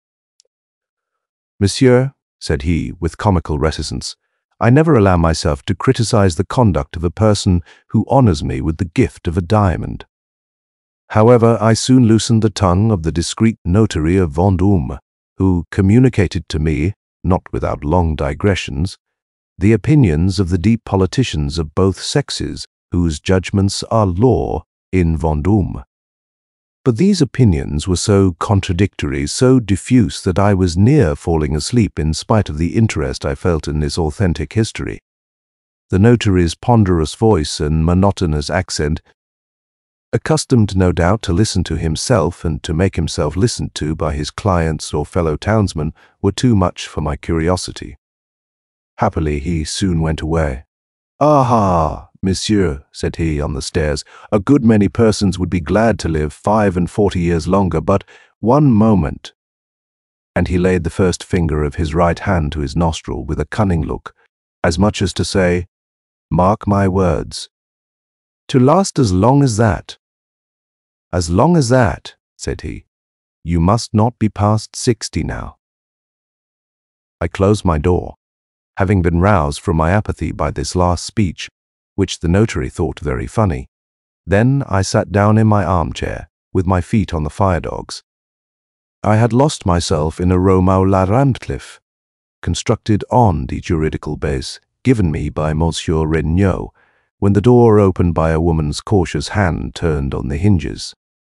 I saw my landlady come in, a buxom, florid dame, always good-humoured, who had missed her calling in life.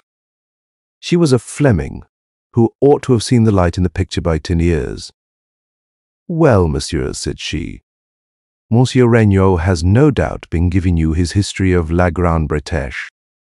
"Yes, Madame le passe." "And what did he tell you?" I repeated in a few words the creepy and sinister story of Madame de Marais. At each sentence, my hostess put her head forward, looking at me with an innkeeper's keen scrutiny, a happy compromise between the instinct of a police constable, the astuteness of a spy, and the cunning of a dealer. "My good Madame Lepage," said I as I ended, "you seem to know more about it. Hey, if not, why have you come up to me? On my word as an honest woman, do not swear, your eyes are big with the secret." "You knew Monsieur de Marais. What sort of man was he?" "Monsieur de Marais? Well, you see, he was a man you never could see the top of. He was so tall. A very good gentleman, from Picardy, and who had, as we say, his head close to his cap. He paid for everything down, so as never to have difficulties with anyone. He was hot-tempered, you see. All our ladies liked him very much. Because he was hot-tempered, I asked her. "Well, maybe," said she. "And you may suppose, sir, that a man had to have something to show for a figurehead before he could marry Madame de Marais, who, without any reflection on others, was the handsomest and richest heiress in our parts. She had about 20,000 francs a year. All the town was at the wedding. The bride was pretty and sweet-looking, quite a gem of a woman. Oh, they were a handsome couple in their day. And were they happy together? So far as can be guessed. For, as you may suppose, we of the common sort were not hail fellow well met with them. Madame de Marais was a kind woman, and very pleasant, who had no doubt sometimes to put up with her husband's tantrums. But, though he was rather haughty, we were fond of him after all. It was his place to behave so, when a man is a born nobleman, you see. Still, there must have been some catastrophe for Monsieur and Madame de Marais to part so violently. "I did not say there was any catastrophe, sir. I know nothing about it." "Indeed? Well now, I am sure you know everything. Well, sir, I will tell you the whole story. When I saw Monsieur Regnault go up to see you, it struck me that he would speak to you about Madame de Marais as having to do with La Grande Bretèche. That put it into my head to ask your advice, sir, seeming to me that you are a man of good judgment and incapable of playing a poor woman like me false. For I never did anyone a wrong, and yet I am tormented by my conscience. Up to now I have never dared to say a word to the people of these parts. They are all chattermags, with tongues like knives, and never till now, sir, have I had any traveller here who stayed so long in the inn as you have, and to whom I could tell the history of the 15,000 francs. My dear Madame Lepage, if there is anything in your story of a nature to compromise me," I said, interrupting the flow of her words, "I would not hear it for all the world." "You need have no fears," said she. "You will see." Her eagerness made me suspect that I was not the only person to whom my worthy landlady had communicated the secret of which I was to be the sole possessor. But I listened. "Monsieur," said she, "when the Emperor sent the Spaniards here, prisoners of war and others, I was required to lodge at the charge of the government a young Spaniard sent to Vendôme on parole. Notwithstanding his parole, he had to show himself every day to the sub-prefect. He was a Spanish grandee, neither more nor less. He had a name in os and dia, something like Bagos de Ferferendia. I wrote his name down in my books, and you may see it, if you like. Ah, he was a handsome young fellow for a Spaniard, who are all ugly, they say. He was not more than 5 feet 2 or 3 in height, but so well made, and he had little hands that he kept so beautifully. Ah, you should have seen them. He had as many brushes for his hands as a woman has for her toilet. He had thick black hair, a flame in his eye, a somewhat coppery complexion, but which I admired all the same. He wore the finest linen I have ever seen, though I have had princesses to lodge here, and among others General Bertrand, the Duke and Duchess d'Abrantes, Monsieur d'Estaing, and the King of Spain. He did not eat much, but he had such polite and amiable ways that it was impossible to owe him a grudge for that. Oh, I was very fond of him, though he did not say 4 words to me in a day, and it was impossible to have the least bit of talk with him. If he was spoken to, he did not answer. It is a way, a mania, they all have, it would seem. He read his breviary like a priest, and went to Mass and all the services quite regularly. And where did he post himself? We found this out later, within 2 yards of Madame de Merit's chapel. As he took that place the very first time he entered the church, no one imagined that there was any purpose in it. Besides, he never raised his nose above his book, poor young man. And then, monsieur, of an evening he went for a walk on the hill among the ruins of the old castle. It was his only amusement, poor man. It reminded him of his native land. They say that Spain is all hills. One evening, a few days after he was sent here, he was out very late. I was rather uneasy when he did not come in till just on the stroke of midnight. But we all got used to his whims. He took the key of the door, and we never sat up for him. He lived in a house belonging to us in the Rue des Casernes. Well, then, one of our stable boys told us one evening that, going down to wash the horses in the river, he fancied he had seen the Spanish grandee swimming some little way off, just like a fish. When he came in, I told him to be careful of the weeds, and he seemed put out at having been seen in the water.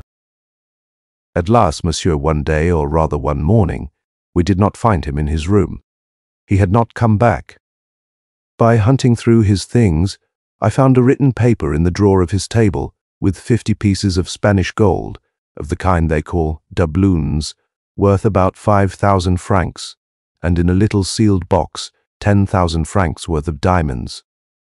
The paper said that in case he should not return, he left us this money and these diamonds in trust, to found masses to thank God for his escape and for his salvation. At that time I still had my husband, who ran off in search of him. And this is the queer part of the story. He brought back the Spaniard's clothes, which he had found under a big stone on a sort of breakwater along the river bank, nearly opposite La Grande Bretèche.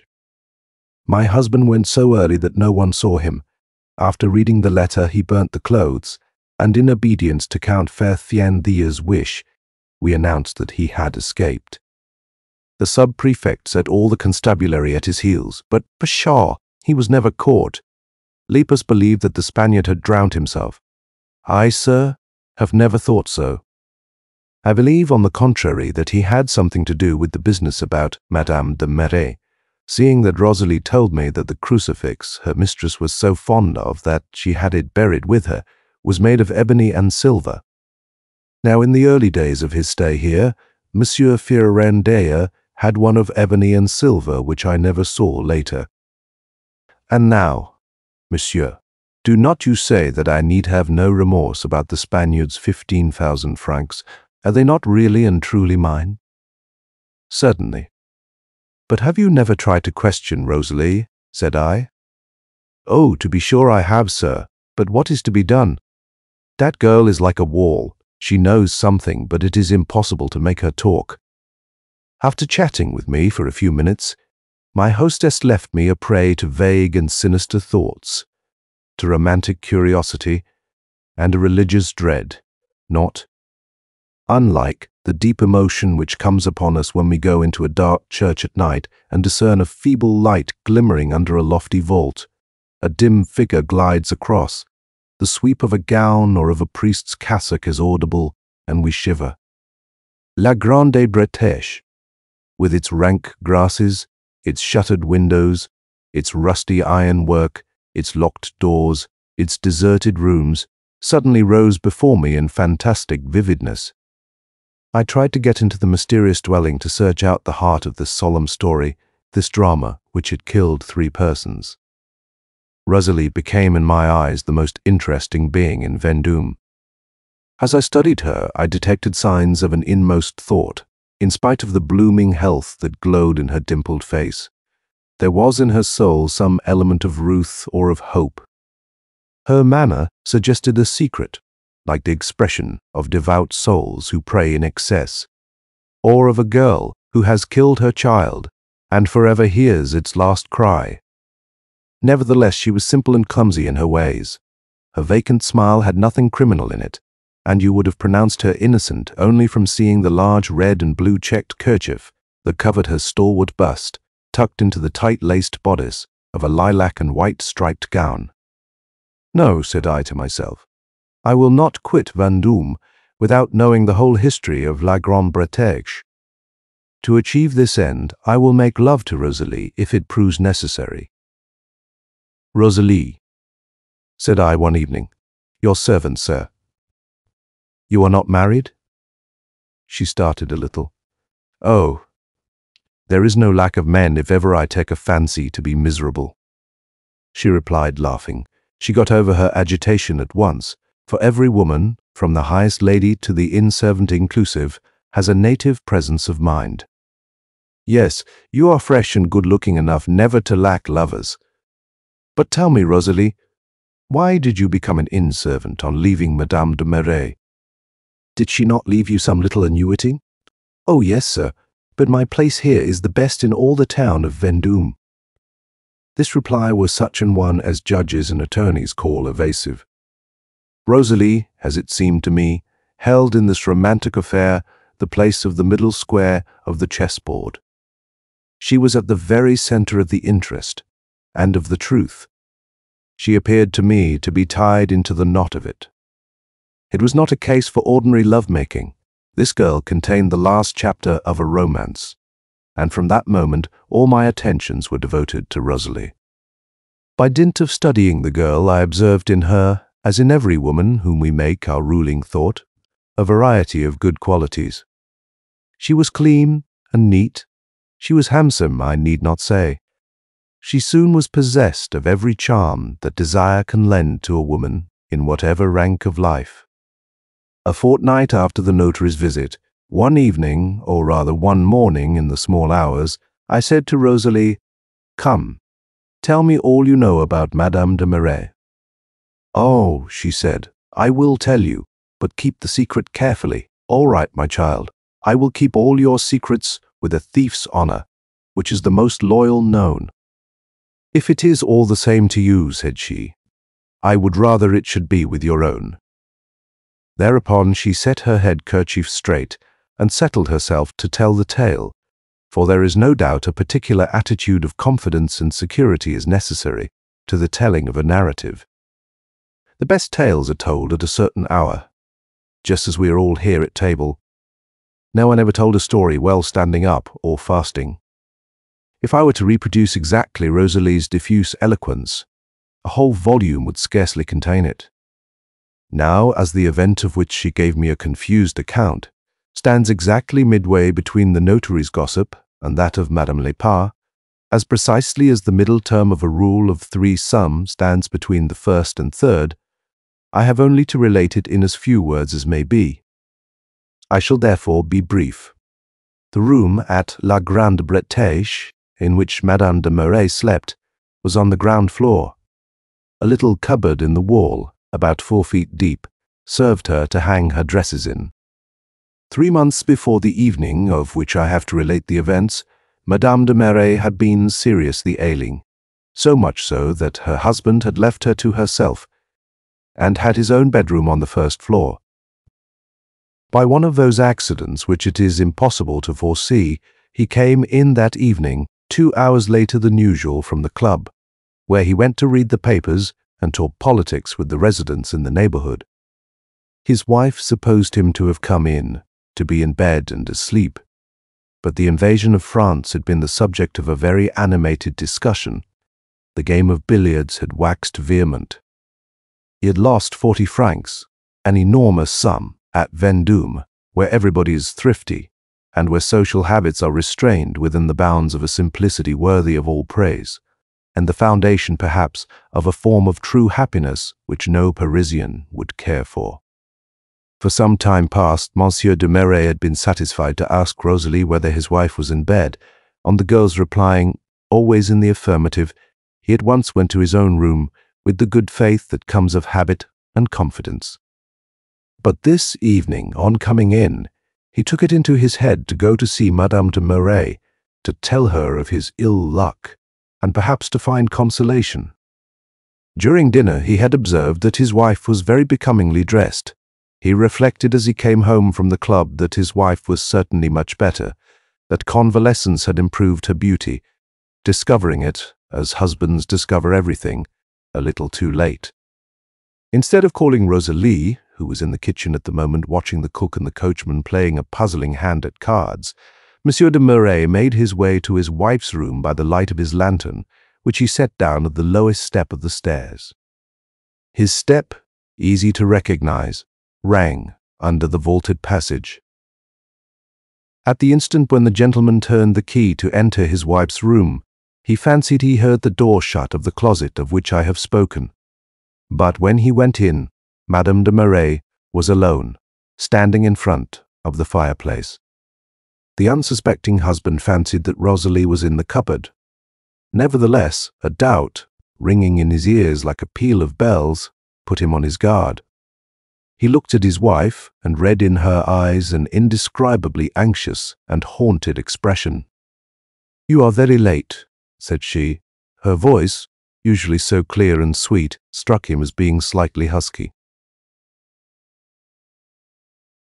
Monsieur de Merret made no reply, for at this moment Rosalie came in.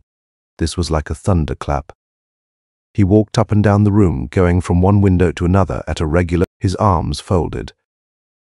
"Have you had bad news, or are you ill?" His wife asked him timidly, while Rosalie helped her to undress. He made no reply. "You can go, Rosalie," said Madame de Merret to her maid. "I can put in my curl papers myself." She scented disaster at the mere aspect of her husband's face, and wished to be alone with him as soon as Rosalie was gone, or supposed to be gone. For she lingered a few minutes in the passage. Monsieur de Merret came and stood facing his wife, and said coldly, "Madame, there is someone in your cupboard." She looked at her husband calmly, and replied quite simply, "No, monsieur." This no wrung Monsieur de Merret's heart. He did not believe it, and yet his wife had never appeared purer or more saintly than she seemed to be at this moment. He rose to go and open the closet door. Madame de Merret took his hand, stopped him, looked at him sadly, and said in a voice of strange emotion, "Remember, if you should find no one there, everything must be at an end between you and me." The extraordinary dignity of his wife's attitude filled him with deep esteem for her, and inspired him with one of those resolves which need only a grander stage to become immortal. "No, Josephine," he said, "I will not open it. In either event, we should be parted forever. Listen, I know all the purity of your soul. I know you lead a saintly life, and would not commit a deadly sin to save your life." At these words, Madame de Merret looked at her husband with a haggard stare. "See, here's your crucifix," he went on. "Swear to me before God that there is no one in there. I will believe you. I will never open that door." Madame de Merret took up the crucifix and said, "I swear it." "Louder," said her husband, "and repeat, 'I swear before God that there is nobody in that closet.'" She repeated the words without flinching. "That will do," said Monsieur de Merret coldly, after a moment's silence. "You have there a fine piece of work which I never saw before," said he, examining the crucifix of ebony and silver, very artistically wrought. "I found it at Duvivier's. Last year, when that troop of Spanish prisoners came through Vendôme, he bought it of a Spanish monk." "Indeed," said Monsieur de Merret, hanging the crucifix on its nail. And he rang the bell. He had to wait for Rosalie. Monsieur de Merret went forward quickly to meet her, led her into the bay of the window that looked on to the garden, and said to her in an undertone, "I know that Gorenflot wants to marry you, that poverty alone prevents your setting up house, and that you told him you would not be his wife till he found means to become a master mason. Well, go and fetch him. Tell him to come here with his trowel and tools. Contrive to wake no one in his house but himself. His reward will be beyond your wishes. Above all, go out without saying a word, or else." And he frowned. Rosalie was going, and he called her back. "Here, take my latchkey," said he. Monsieur de Merret called in a voice of thunder down the passage. Jean, who was both coachman and confidential servant, left his cards and came. "Go to bed, all of you," said his master, beckoning him to come close, and the gentleman added in a whisper, "When they are all asleep. Mind, asleep, you understand? Come down and tell me." Monsieur de Merret, who had never lost sight of his wife while giving his orders, quietly came back to her at the fireside and began to tell her the details of the game of billiards and the discussion of the club. When Rosalie returned, she found Monsieur and Madame de Merret conversing amiably. Not long before this, Monsieur de Merret had had new ceilings made to all the reception rooms on the ground floor. Plaster is very scarce at Vendôme. The price is enhanced by the cost of carriage. The gentleman had therefore had a considerable quantity delivered to him, knowing that he could always find purchasers for what might be left. It was this circumstance which suggested the plan he carried out. "Gorenflot is here, sir," said Rosalie in a whisper. "Tell him to come in," said her master aloud. Madame de Merret turned paler when she saw the mason. "Gorenflot," said her husband, "go and fetch some bricks from the coach-house. Bring enough to wall up the door of this cupboard. You can use the plaster that is left for cement." Then, dragging Rosalie and the workman close to him, "Listen, Gorenflot," said he in a low voice. "You are to sleep here tonight, but tomorrow morning you shall have a passport to take you abroad to a place I will tell you of. I will give you 6,000 francs for your journey. You must live in that town for 10 years. If you find you do not like it, you may settle in another, but it must be in the same country. Go through Paris and wait there till I join you. I will there give you an agreement for 6,000 francs more, to be paid to you on your return, provided you have carried out the conditions of the bargain. For that price you are to keep perfect silence as to what you have to do this night. To you, Rosalie, I will secure 10,000 francs, which will not be paid to you till your wedding day, and on condition of your marrying Gorenflot. But to get married, you must hold your tongue. If not, no wedding gift." "Rosalie," said Madame de Merret, "come and brush my hair." Her husband quietly walked up and down the room, keeping an eye on the door, on the mason, and on his wife, but without any insulting display of suspicion. Gorenflot could not help making some noise. Madame de Merret seized a moment when he was unloading some bricks, and when her husband was at the other end of the room, to say to Rosalie, "My dear child, I will give you 1,000 francs a year if only you will tell Gorenflot to leave a crack at the bottom." Then she added aloud, quite coolly, "You would better help him." Monsieur and Madame de Merret were silent all the time while Gorenflot was walling up the door. This silence was intentional on the husband's part. He did not wish to give his wife the opportunity of saying anything with a double meaning. On Madame de Merret's side, it was pride or prudence. When the wall was half built up, the cunning mason took advantage of his master's back being turned to break one of the 2 panes in the top of the door with a blow of his pick. By this, Madame de Merret understood that Rosalie had spoken to Gorenflot. They all three then saw the face of a dark, gloomy-looking man with black hair and flaming eyes. Before her husband turned round again, the poor woman had nodded to the stranger to whom the signal was meant to convey hope. At 4 o'clock, as the day was dawning, for it was the month of September, the work was done. The mason was placed in charge of Jean, and Monsieur de Merret slept in his wife's room. Next morning when he got up, he said with apparent carelessness, "Oh, by the way, I must go to the mayor for the passport." He put on his hat, took 2 or 3 steps towards the door, paused, and took the crucifix. His wife was trembling with joy. "He will go to Duvivier's," thought she. As soon as he had left, Madame de Merret rang for Rosalie, and then, In a terrible voice she cried, "The pick!" "Bring the pick and set to work. I saw how Gorham did it yesterday. We shall have time to make a gap and build it up again." In an instant, Rosalie had brought her mistress a sort of cleaver. She, with a vehemence of which no words can give an idea, set to work to demolish the wall.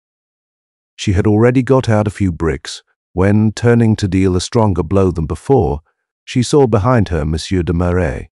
She fainted away. "Lay Madame on her bed," said he, coldly. Foreseeing what would certainly happen in his absence, he had laid this trap for his wife. He had merely written to the mayor and sent for Duvivier. The jeweler arrived just as the disorder in the room had been repaired.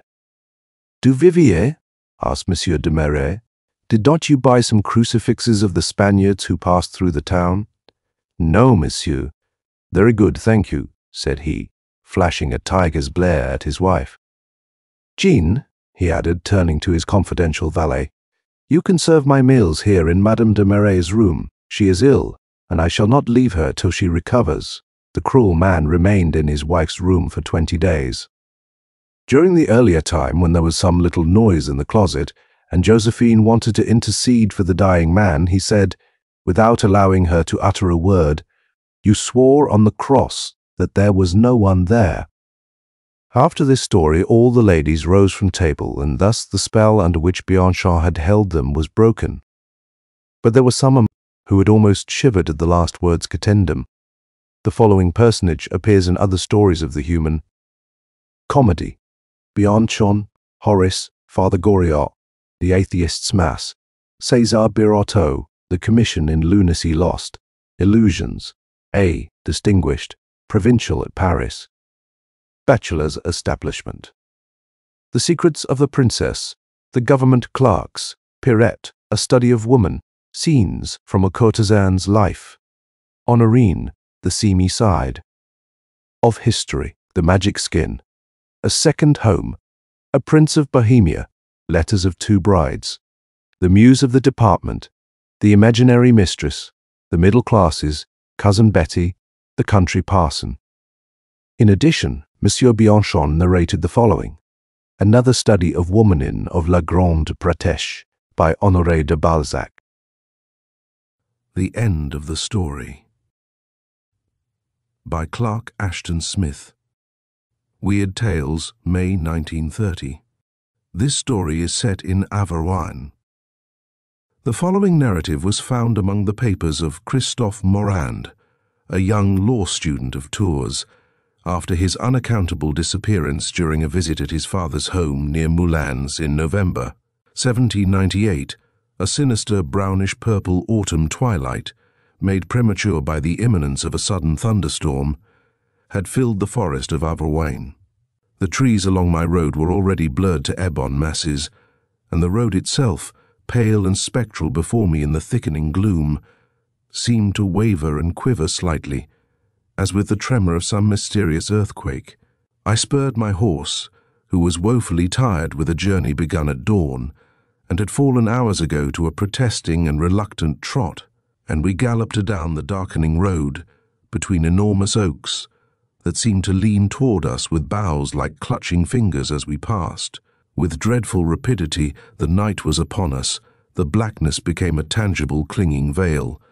A night-on-air confusion and desperation drove me to spur my mount again with a more cruel rigor. And now, as we went, the first far-off mutter of the storm mingled with the clatter of my horse's hoofs, and the first lightning flashes illumined our way, which, to my amazement, since I believed myself on the main highway through Aveyron, had inexplicably narrowed to a well-trodden footpath. Feeling sure that I had gone astray, but not caring to retrace my steps in the teeth of darkness and the towering clouds of the tempest, I hurried on, hoping, as seemed reasonable, that a path so plainly worn would lead eventually to some house or chateau, where I could find refuge for the night. My hope was well-founded, for within a few minutes I descried a glimmering light through the forest boughs, and came suddenly to an open glade where, on a gentle eminence, a large building loomed. with several litten windows in the lower story, and a top that was well nigh indistinguishable against the bulks of driven cloud. Doubtless a monastery, I thought, as I drew rein and, descending from my exhausted mount, lifted the heavy brazen knocker in the form of a dog's head and let it fall on the oaken door. The sound was unexpectedly loud and sonorous, with a reverberation almost sepulchral, and I shivered involuntarily, with a sense of startlement, of unwanted dismay. This, a moment later, was wholly dissipated when the door was thrown open, and a tall, ruddy-featured monk stood before me in the cheerful glow of the cressets that illumined a capacious hallway.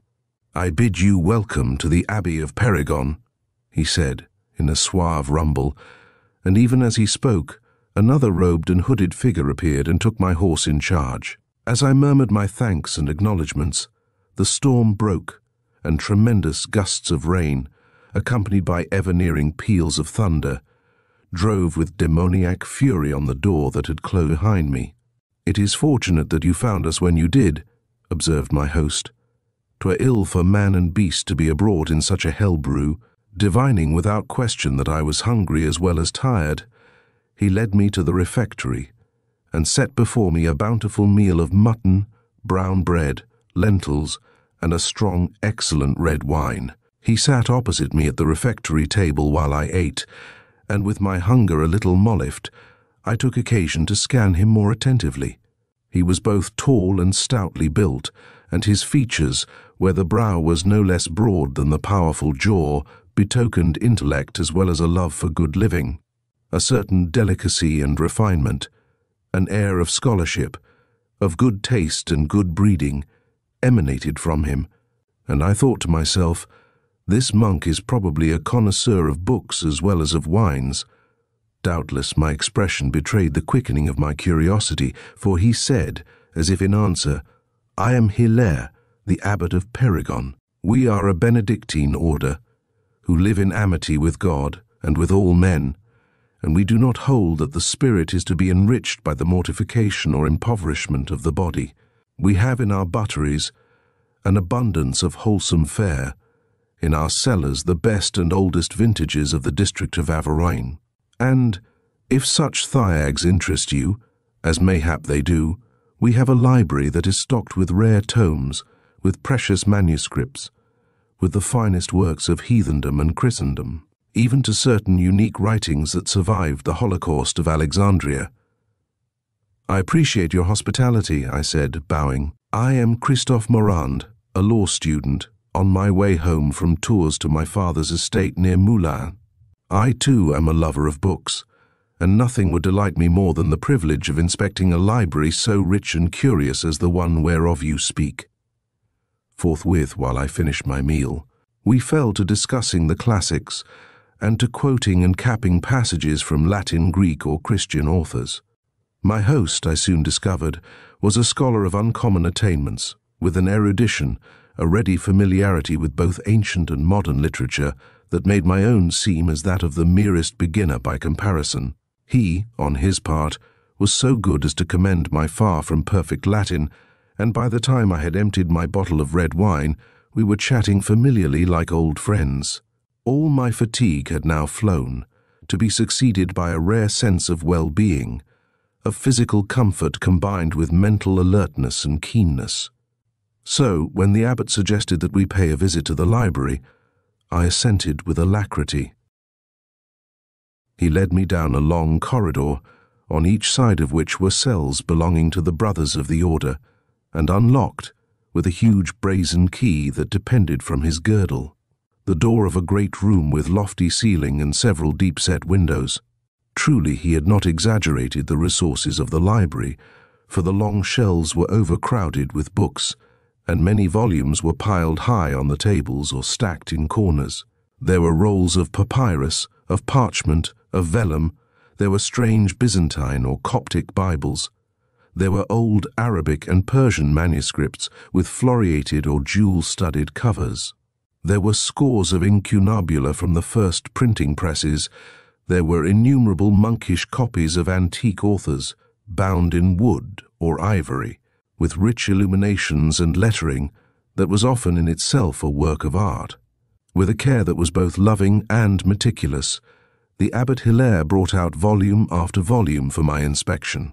Many of them I had never seen before, some were unknown to me even by fame or rumor. My excited interest, my unfeigned enthusiasm, evidently pleased him, for at length he pressed a hidden spring in one of the library tables and drew out a long drawer, in which, he told me, were certain treasures that he did not care to bring forth for the edification or delectation of many, and whose very existence was undreamed of by the monks. Here, he continued, are 3 odes by Catullus, which you will not find in any published edition of his works. Here also is an original manuscript of Sappho, a complete copy of a poem otherwise extant only in brief fragments. Here are 2 of the lost tales of Miletus, a letter of Perides to Aspasia, an unknown dialogue of Plato, and an old Arabian work on astronomy by some anonymous author, in which the theories of Copernicus are anticipated. And lastly, here is the somewhat infamous Histoire d'Amour by Bernard de Vaillancourt, which was destroyed immediately upon publication, and of which only one other copy is known to exist. As I gazed with mingled awe and curiosity on the unique, unheard-of treasures he displayed, I saw in one corner of the drawer what appeared to be a thin volume with plain, untitled binding of dark leather. I ventured to pick it up, and found that it contained a few sheets of seriously written manuscript in Old French. "And this?" I queried, turning to look at Hilaire, whose face, to my amazement, had suddenly assumed a melancholy and troubled expression. "It were better not to ask, my son." He crossed himself as he spoke, and his voice was no longer mellow, but harsh, agitated, full of a sorrowful perturbation. "There is a curse on the pages that you hold in your hand. An evil spell, a malign power is attached to them, and he who would venture to peruse them is henceforward in dire peril both of body and soul." He took the little volume from me as he spoke, and returned it to the drawer, again crossing himself carefully as he did so. "But, father," I dared to expostulate, "how can such things be? How can there be danger in a few written sheets of parchment? Christophe, there are things beyond your understanding, things that it were not well for you to know. The might of Satan is manifestable in devious modes, in diverse manners. There are other temptations than those of the world and the flesh. There are evils no less subtle than irresistible.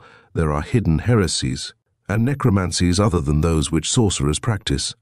With what, then, are these pages concerned that such occult peril, such unholy power lurks within them? I forbid you to ask." His tone was one of great rigor, with a finality that dissuaded me from further questioning. "For you, my son," he went on, "the danger would be doubly great, because you are young, ardent, full of desires and curiosities. Believe me, it is better to forget that you have ever seen this manuscript." He closed the hidden drawer, and as he did so, the melancholy troubled look was replaced by his former benignity. "Now," he said, as he turned to one of the bookshelves, "I will show you the copy of Ovid that was owned by the poet Petrarch." He was again the mellow scholar, the kindly, jovial host, and it was evident that the mysterious manuscript was not to be referred to again. But his odd perturbation, the dark and awful hints he had let fall, the vague, terrific terms of his prescription, had all served to awaken my wildest curiosity, and though I felt the obsession to be unreasonable, I was quite unable to think of anything else for the rest of the evening. All manner of speculations, fantastic, absurd, outrageous, ludicrous, terrible, defiled through my brain as I duly admired the incunabula which Hilaire took down so tenderly from the shelves for my delectation. At last, toward midnight, he led me to my room, a room especially reserved for visitors, and with more of comfort, of actual luxury in its hangings, carpets and deeply quilted bed than was allowable in the cells of the monks or of the abbot himself. Even when Hilaire had withdrawn, and I had proved for my satisfaction the softness of the bed allotted me, my brain still whirled with questions concerning the forbidden manuscript, Though the storm had now ceased, it was long before I fell asleep, but slumber, when it finally came, was dreamless and profound. When I awoke, a river of sunshine clear as molten gold was pouring through my WM dhow. The storm had wholly vanished, and no lightest tatter of cloud was visible anywhere in the pale blue October heavens. I ran to the window and peered out on a world of autumnal forest and fields all a-sparkle with the diamonds of rain. All was beautiful. All was idyllic to a degree that could be fully appreciated only by one who had lived for a long time, as I had, within the walls of a city, with towered buildings in lieu of trees and cobbled pavements where grass should be. But charming as it was, the foreground held my gaze only for a few moments. Then, beyond the tops of the trees, I saw a hill not more than a mile distant, on whose summit there stood the ruins of some old chateau, the crumbling, broken-down condition of whose walls and towers was plainly visible. It drew my gaze irresistibly, with an overpowering sense of romantic attraction, which somehow seemed so natural, so inevitable, that I did not pause to analyze or wonder. And once having seen it, I could not take my eyes away, but lingering at the window for how long I knew not, scrutinizing as closely as I could the details of each time-shaken turret and bastion. Some undefinable fascination was inherent in the very form, the extent, the disposition of the pile, some fascination not dissimilar to that exerted by a strain of music, by a magical combination of words in poetry, by the features of a beloved face. Gazing, I lost myself in reveries that I could not recall afterward, but which left behind them the same tantalizing sense of innominable delight which forgotten nocturnal dreams may sometimes leave. I was recalled to the actualities of life by a gentle knock at my door, and realized that I had forgotten to dress myself. It was the abbot, who came to inquire how I had passed the night, and to tell me that breakfast was ready whenever I should care to arise. For some reason, I felt a little embarrassed, even shamefaced, to have been caught daydreaming, and though this was doubtless unnecessary, I apologized for my dilatoriness. Hilaire, I thought, gave me a keen, inquiring look, which was quickly withdrawn, as, with the suave courtesy of a good host, he assured me that there was nothing whatever for which I need apologize. When I had breakfast, I told Hilaire, with many expressions of gratitude for his hospitality, that it was time for me to resume my journey. But his regret at the announcement of my departure was so unfeigned, his invitation to tarry for at least another night was so genuinely hearty, so sincerely urgent, that I consented to remain. In truth, I required no great amount of solicitation, for, apart from the real liking I had taken to Hilaire, the mystery of the forbidden manuscript had entirely enslaved my imagination, and I was loth to leave without having learned more concerning it. Also, for a youth with scholastic leanings, the freedom of the abbot's library was a rare privilege, a precious opportunity not to be passed over. I should like, I said, to pursue certain studies while I am here, with the aid of your incomparable collection. My son, you are more than welcome to remain for any length of time, and you can have access to my books whenever it suits your need or inclination. So saying, Hilaire detached the key of the library from his girdle and gave it to me. There are duties, he went on, which will call me away from the monastery for a few hours today, and doubtless you will desire to study in my absence. A little later, he excused himself and departed, with inward felicitations on the longed-for opportunity that had fallen so readily into my hands. I hastened to the library, with no thoughts save to read the prescribed manuscript. Giving scarcely a glance at the laden shelves, I sought the table with the secret drawer, and fumbled for the spring. After a little anxious delay, I pressed the proper spot and drew forth the drawer. An impulsion that had become a veritable obsession, a fever of curiosity that bordered upon actual madness, drove me, and if the safety of my soul had really depended upon it, I could not have denied the desire which forced me to take from the drawer the thin volume with plain unlettered binding. Seating myself in a chair near one of the windows, I began to peruse the pages, which were only 6 in number. The writing was peculiar, with letter forms of a fantasticality I had never met before, and the French was not only old but well-nigh barbarous in its quaint singularity. Notwithstanding the difficulty I found in deciphering them, a mad, unaccountable thrill ran through me at the first words, and I read on with all the sensations of a man who had been bewitched or who had drunken a philtre of bewildering potency. There was no title, no date, and the writing was a narrative which began almost as abruptly as it ended. It concerned one Gérard, Comte de Vinteuil, who, on the eve of his marriage to the renowned and beautiful demoiselle, Eleanor Deslys, had met in the forest near his chateau a strange, half-human creature with hoofs and horns. Now Gérard, as the narrative explained, was a knightly youth of indisputably proven valor, as WDL as a true Christian. So, in the name of our Saviour, Jesus Christ, he bade the creature stand and give an account of itself, laughing wildly in the twilight, the bazaar being capered before him, and cried, "I am a satyr, and your Christ is less to me than the weeds that grow on your kitchen middens." Appalled by such blasphemy, Gérard would have drawn his sword to slay the creature, but again it cried, saying, "Stay, Gérard de Vinteuil, and I will tell you a secret, knowing which you will forget the worship of Christ, and forget your beautiful bride of tomorrow, and turn your back on the world, and on the very sun itself, with no reluctance and no regret." Now, albeit half willingly, Gérard lent the satyr an ear, and it came closer and whispered to him.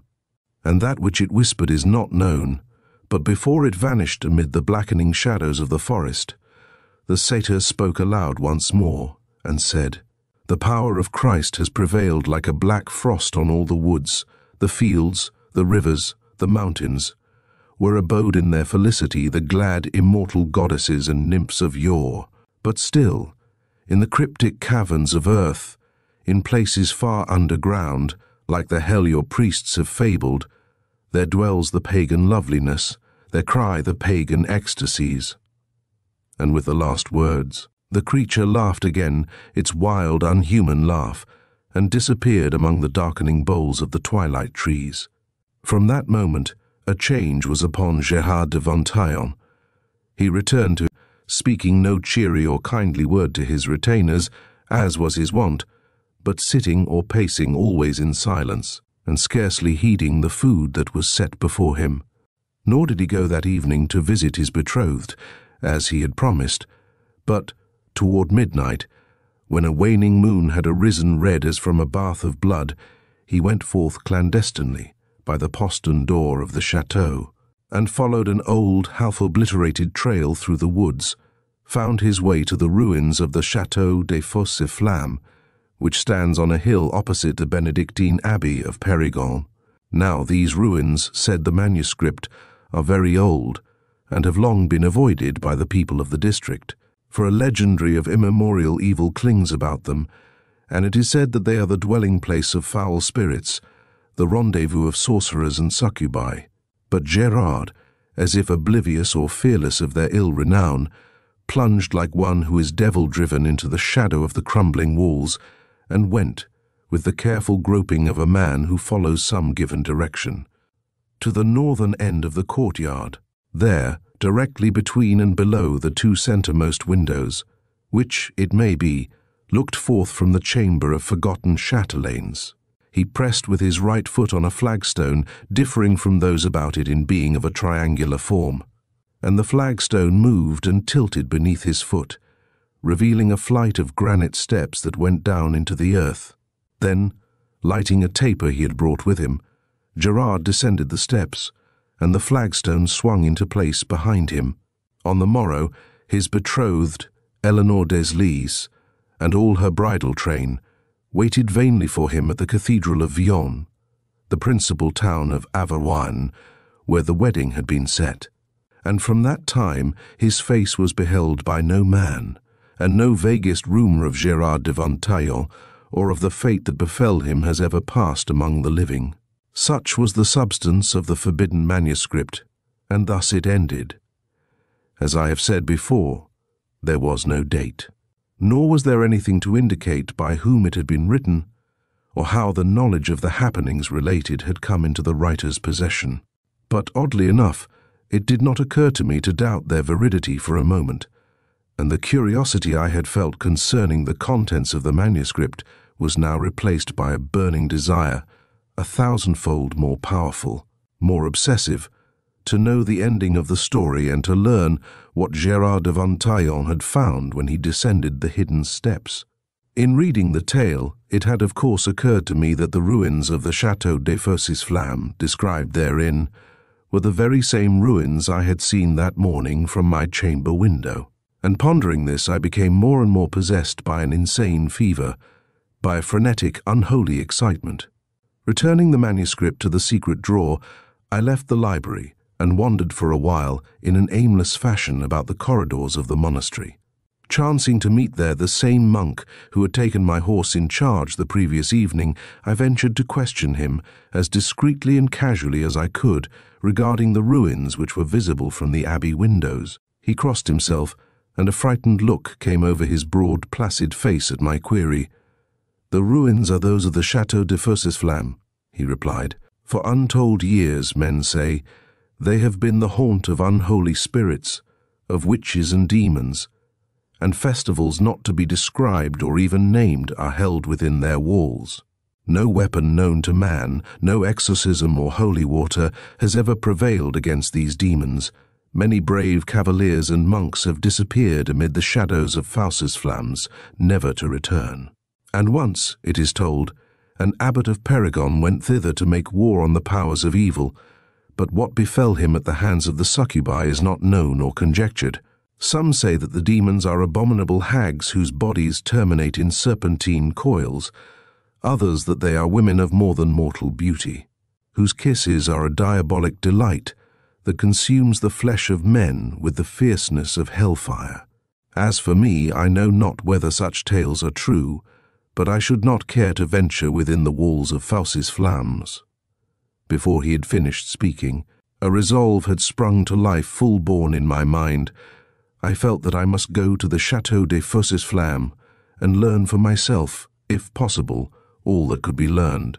The impulse was immediate, overwhelming, ineluctable, and even if I had so desired, I could no more have fought against it than if I had been the victim of some sorcerer's infatuation. The prescription of the Abbot Hilaire, the strange, unfinished tale in the old manuscript, the evil legendary at which the monk had now hinted, all these, it would seem, should have served to frighten and deter me from such a resolve, but on the contrary, by some bizarre inversion of thought, they seemed to conceal some delectable mystery, to denote a hidden world of ineffable things, of vague, undreamable pleasures that set my brain on fire and made my pulses throb deliriously.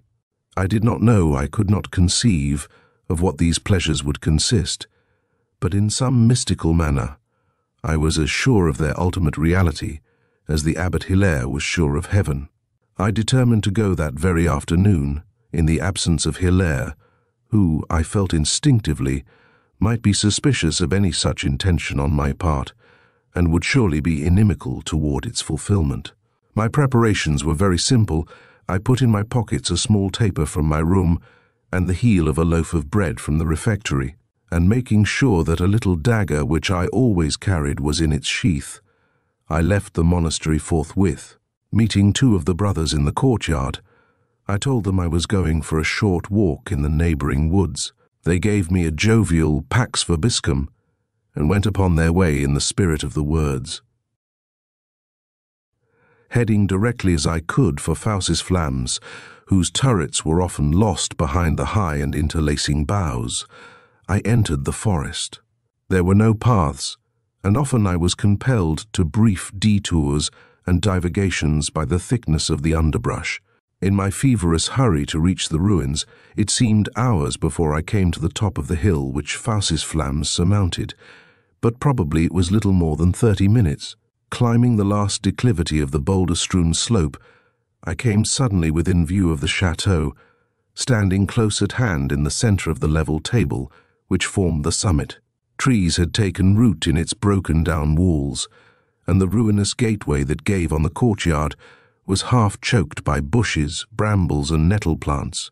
Forcing my way through, not without difficulty, and with clothing that had suffered from the bramble thorns, I went, like Gérard de Vinteuil in the old manuscript, to the northern end of the court.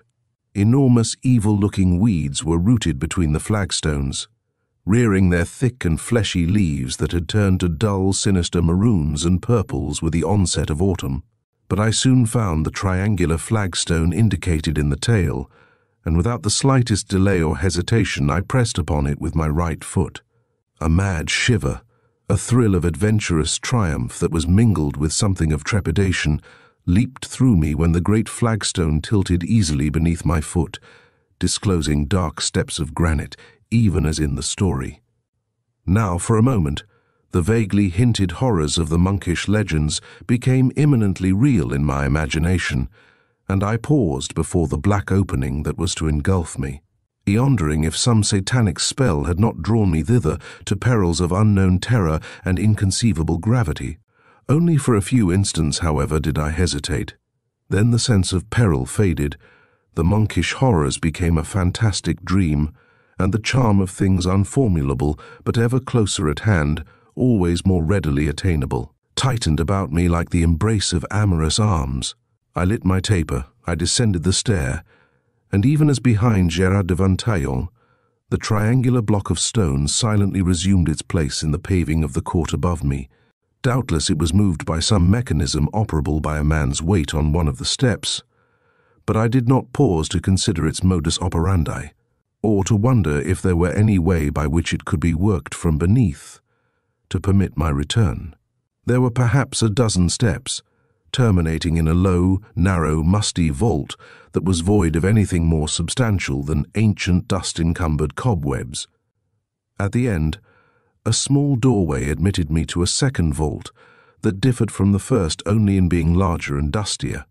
I passed through several such vaults, and then found myself in a long passage or tunnel, half blocked in places by boulders or heaps of rubble that had fallen from the crumbling sides. It was very damp, and full of the noisome odor of stagnant waters and subterranean mold. My feet splashed more than once in little pools, and drops fell upon me from above, fetid and foul as if they had oozed from a charnel. Beyond the wavering circle of light that my taper maintained, it seemed to me that the coils of dim and shadowy serpents slithered away in the darkness at my approach. But I could not be sure whether they really were serpents, or only the troubled and retreating shadows, seen by an eye that was still unaccustomed to the gloom of the vaults. Rounding a sudden turn in the passage, I saw the last thing I had dreamt of seeing, the gleam of sunlight at what was apparently the tunnel's end. I scarcely know what I had expected to find, but such an eventuation was somehow altogether unanticipated. I hurried on, in some confusion of thought, and stumbled through the opening, to find myself blinking in the full rays of the sun. Even before I had sufficiently recovered my wits and my eyesight to take note of the landscape before me, I was struck by a strange circumstance. Though it had been early afternoon when I entered the vaults, and though my passage through them could have been a matter of no more than a few minutes, the sun was now nearing the horizon. There was also a difference in its light, which was both brighter and mellower than the sun I had seen above Averwine, and the sky itself was intensely blue, with no hint of autumnal pallor. Now, with ever-increasing stupefaction, I stared about me, and could find nothing familiar or even credible in the scene upon which I had emerged. Contrary to all reasonable expectation, there was no semblance of the hill upon which Faucesflams stood, or of the adjoining country, but around me was a placid land of rolling meadows, through which a golden gleaming river meandered toward a sea of deepest azure that was visible beyond the tops of laurel trees. But there are no laurel trees in Averwine, and the sea is hundreds of miles away, Judge. Then my complete confusion and dumbfoundment. It was a scene of such loveliness as I have never before beheld. The meadow grass at my feet was softer and more lustrous than emerald velvet, and was full of violets and many-coloured asphodels. The dark green of ilex trees was mirrored in the golden river, and far away I saw the pale gleam of a marble acropolis on a low summit above the plain. All things bore the aspect of a mild and clement spring that was verging upon an opulent summer. I felt as if I had stepped into a land of classic myth, of Grecian legend, and moment by moment, all surprise, all wonder as to how I could have come there, was drowned in a sense of ever-growing ecstasy before the utter, ineffable beauty of the landscape. Nearby, in a laurel grove, a white roof shone in the late rays of the sun. I was drawn toward it by the same allurement, only far more potent and urgent, which I had felt on seeing the forbidden manuscript and the ruins of Faucis Flams. Here, I knew with an esoteric certainty, was the culmination of my quest, the reward of all my mad and perhaps impious curiosity. As I entered the grove, I heard laughter among the trees, blending harmoniously with the low murmur of their leaves in a soft, balmy wind. I thought I saw vague forms that melted among the boles at my approach, and once a shaggy goat-like creature with human head and body ran across my path, as if in pursuit of a flying nymph. In the heart of the grove, I found a marble place with a portico of Doric columns. As I neared it, I was greeted by two women in the costume of ancient slaves, and though my Greek is of the meagerest, I found no difficulty in comprehending their speech, which was of Attic purity. "Our mistress, Nicaea, awaits you," they told me.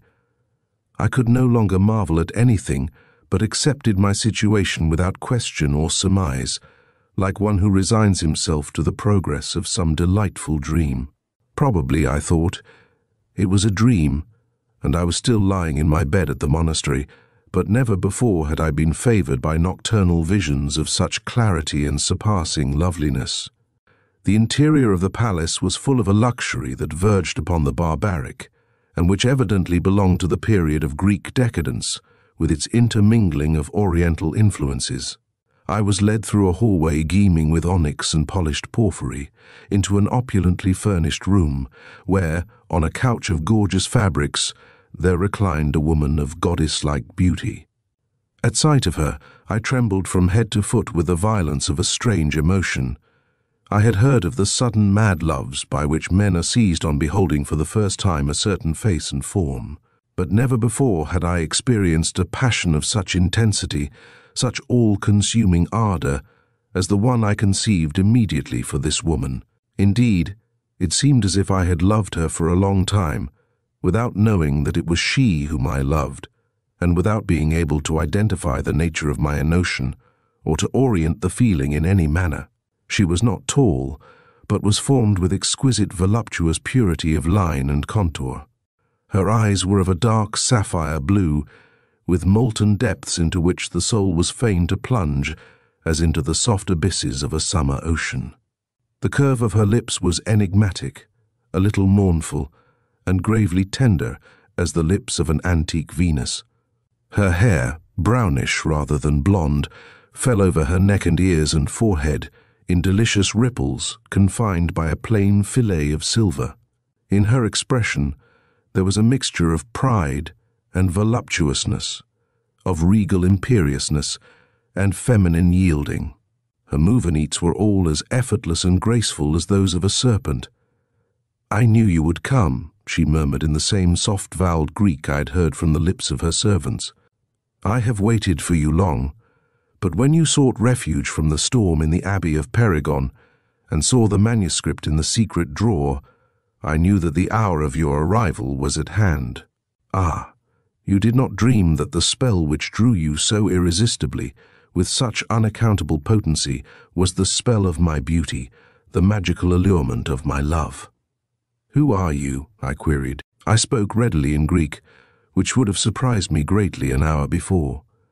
But now I was prepared to accept anything whatever, no matter how fantastic or preposterous, as part of the miraculous fortune, the unbelievable adventure which had befallen me. "I am Nicaea," she replied to my question. "I love you, and the hospitality of my palace and of my arms is at your disposal. Need you know anything more?" The slaves had disappeared. I flung myself beside the couch and kissed the hand she offered me, pouring out protestations that were no doubt incoherent, but were nevertheless full of an ardor that made her smile tenderly. Her hand was cool to my lips, but the touch of it fired my passion. I ventured to seat myself beside her on the couch, and she did not deny my familiarity. While a soft purple twilight began to fill the corners of the chamber, we conversed happily, saying over and over again all the sweet, absurd litanies, all the felicitous nothings that come instinctively to the lips of lovers. She was incredibly soft in my arms, and it seemed almost as if the completeness of her yielding was unhindered by the presence of bones in her lovely body. The servants entered noiselessly, lighting rich lamps of intricately carven gold, and setting before us a meal of spicy meats, of unknown savorous fruits and potent wines. But I could eat little, and while I drank, I thirsted for the sweeter wine of Nicaea's mouth. I do not know when we fell asleep, but the evening had flown like an enchanted moment. Heavy with felicity, I drifted off on a silken tide of drowsiness, and the golden lamps and the face of Nicea blurred in a blissful mist and were seen no more.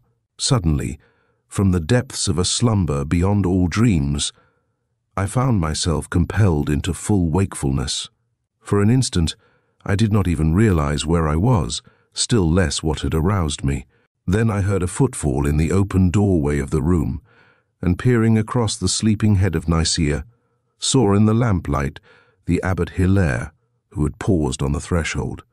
A look of absolute horror was imprinted upon his face, and as he caught sight of me, he began to gibber in Latin, in tones where something of fear was blended with fanatical abhorrence and hatred.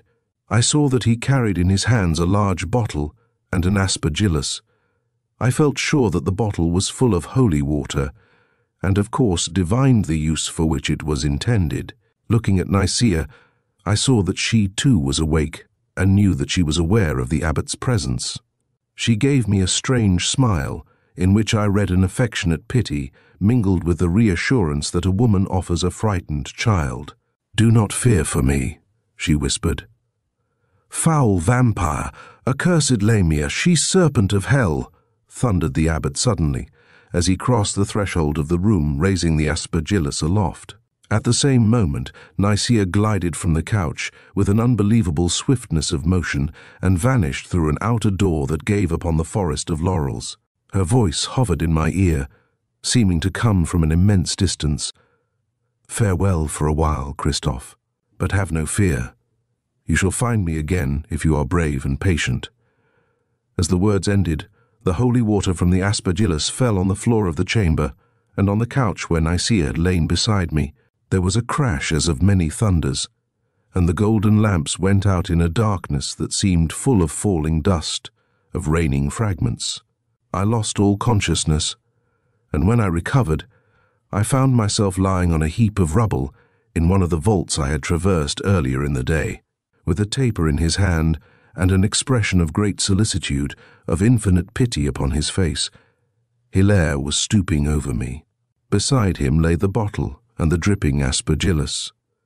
"I thank God, my son, that I found you in good time," he said. "When I returned to the abbey this evening and learned that you were gone, I surmised all that had happened.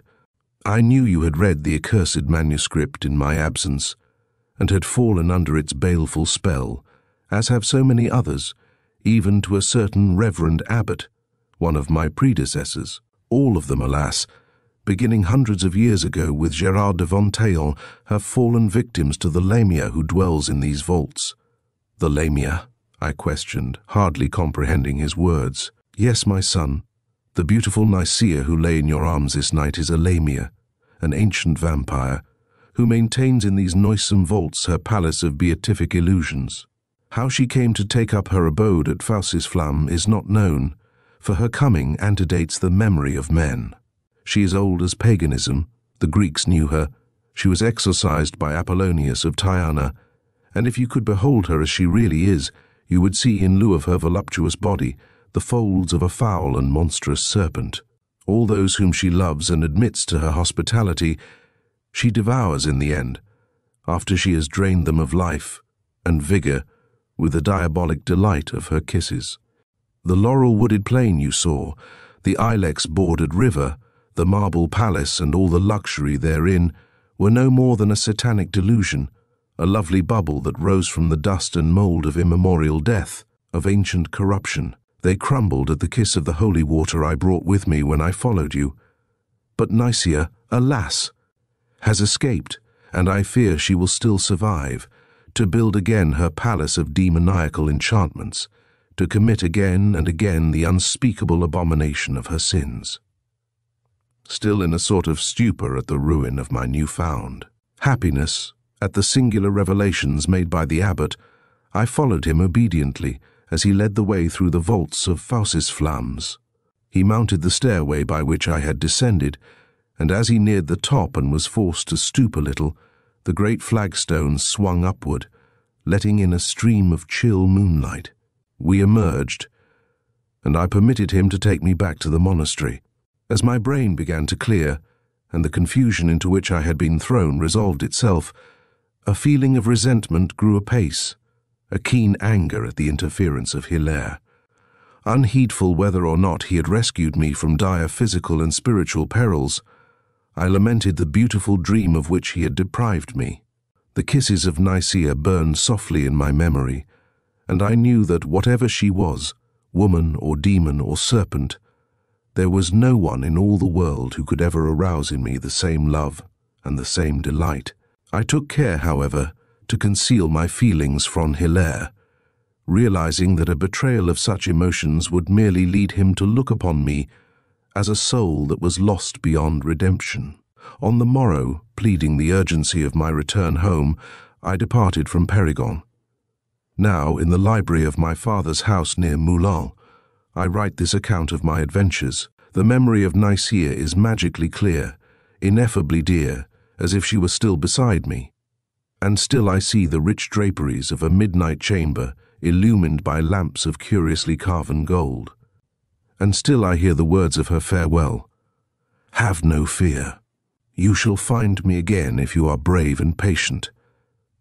Soon I shall return to visit again the ruins of the Château de Faucisflamme and redescend into the vaults below the triangular flagstone. But, in spite of the nearness of Perigon to Faucisflammes, in spite of my esteem for the abbot, my gratitude for his hospitality and my admiration for his incomparable library, I shall not care to revisit The Weaver in the Vault by Clark Ashton Smith. Weird Tales. January 1934.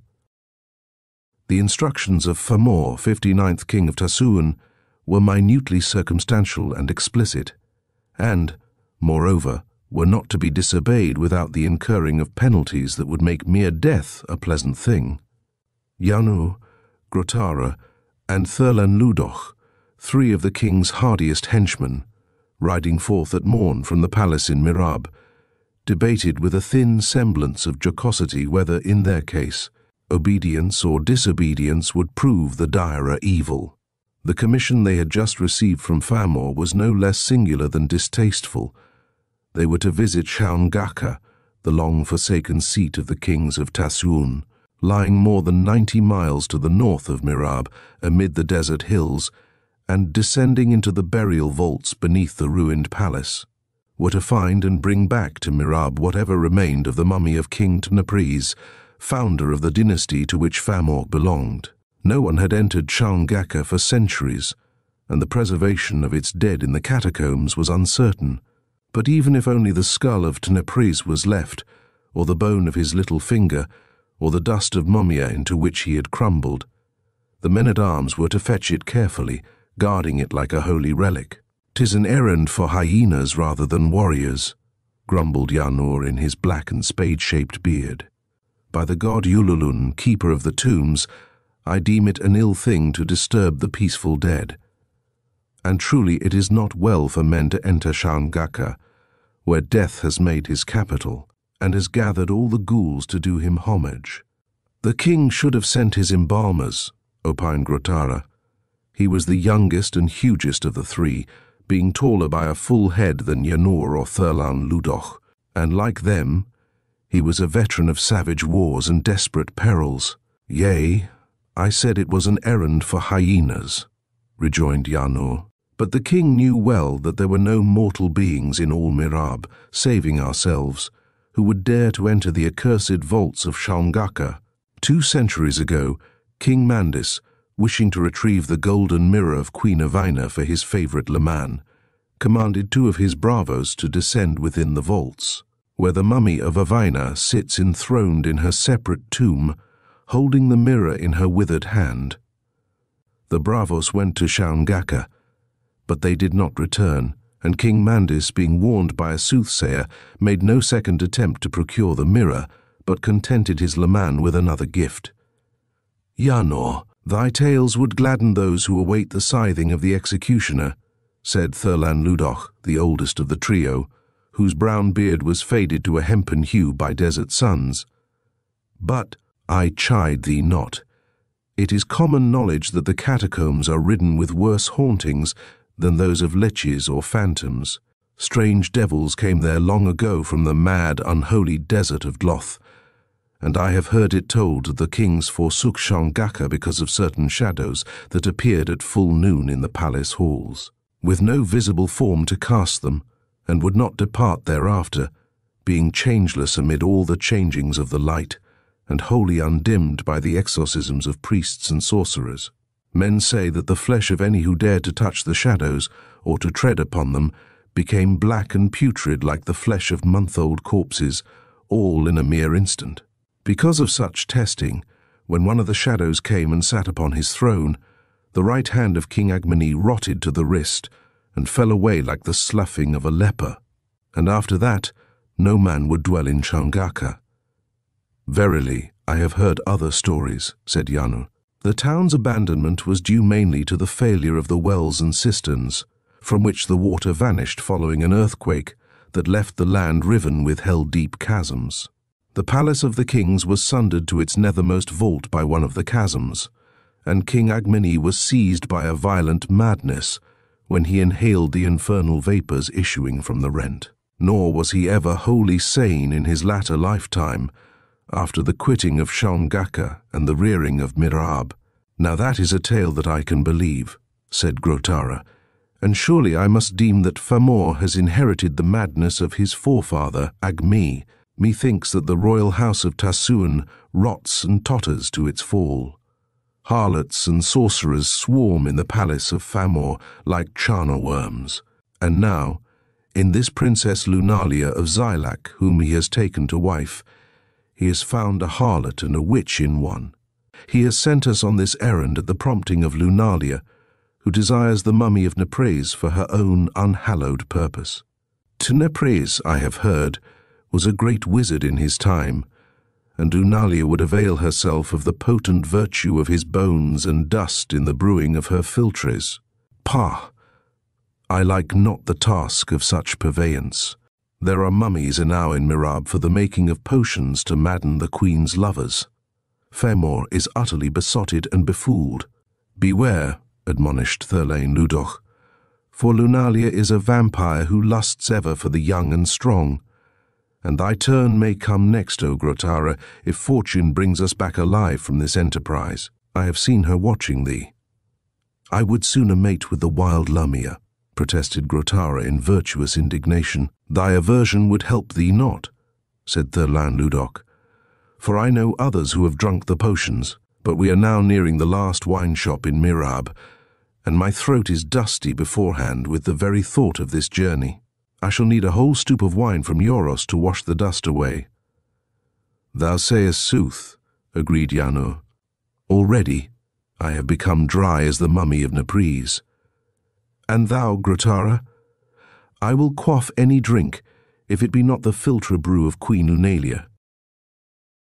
Mounted on swift, untiring dromedaries, and followed by a fourth camel bearing on its back a light wooden sarcophagus for the accommodation of King Nepres, the 3 henchmen had soon left behind them the bright and noisy streets of Mirab, and the fields of sesame, the crofts of apricot and pomegranate, lying for miles about the city. Before noon, they had parted from the route of caravans, and had taken a road that was seldom used by any but lions and jackals. However, the way to Shaungaka was plain, for the ruts of olden chariots were still deeply marked in the desert soil, where rain no longer fell at any season. On the first night they slept beneath the cold and crowding stars, and kept watch by turn lest a lion should come upon them unaware, or a viper should crawl among them for warmth. During the second day, they passed amid steepening hills and deep ravines that retarded their progress. Here there was no rustling of serpent or lizard, and naught but their own voices and the shuffling of the camels to break the silence that lay upon all things like a mute malediction. Sometimes, on the desiccating tors above them, against the darkly litten sky, they saw the boughs of century-withered cacti or the boles of trees that immemorial fires had blasted. The second sunset found them in sight of Shaungaka, rearing its dilapidated walls at a distance of less than 4 leagues in a broad open valley. Coming then to a wayside shrine of Yakla, the small and grotesque god of laughter, whose influence was believed to be mainly benignant, they were glad to go no farther on that day, but took shelter in the crumbling shrine for fear of the ghouls and devils who might dwell in such vicinage to those accursed ruins. They had brought with them from Mirab a wineskin filled with the fervent ruby wine of Yoros, and though the skin was now 3/4 empty, they poured a libation in the twilight on the broken altar, and prayed to Yakla for such protection as he might give them against the demons of the night. They slept on the worn and chilly flags about the altar, watching by turn as before. Grotara, who kept the third watch, beheld at last the paling of the close-hung stars, and aroused his companions in a dawn that was like a sifting of ashes through the cinder-black darkness. After a scanty meal of figs and dried goat flesh, they resumed their journey, guiding their camels down the valley, and weaving back and forth on the bouldered slopes when they came to abysmal rents in the earth and rock. Their approach to the ruins was rendered slow and tortuous by such divagations. The way was lined by the stocks of orchard trees that had perished long ago, and by cotes and granges, where even the hyena no longer made his lair. Because of their many detours, it was hard upon noon when they rode through the hollow ringing streets of the city. Like ragged purple cloaks, the shadows of the ruining houses were drawn close to their walls and portals. Everywhere the havoc of earthquake was manifest, and the fissured avenues served to verify the tales that Yanur had heard concerning the reason of the city's abandonment. The palace of the kings, however, was still preeminent above the other buildings.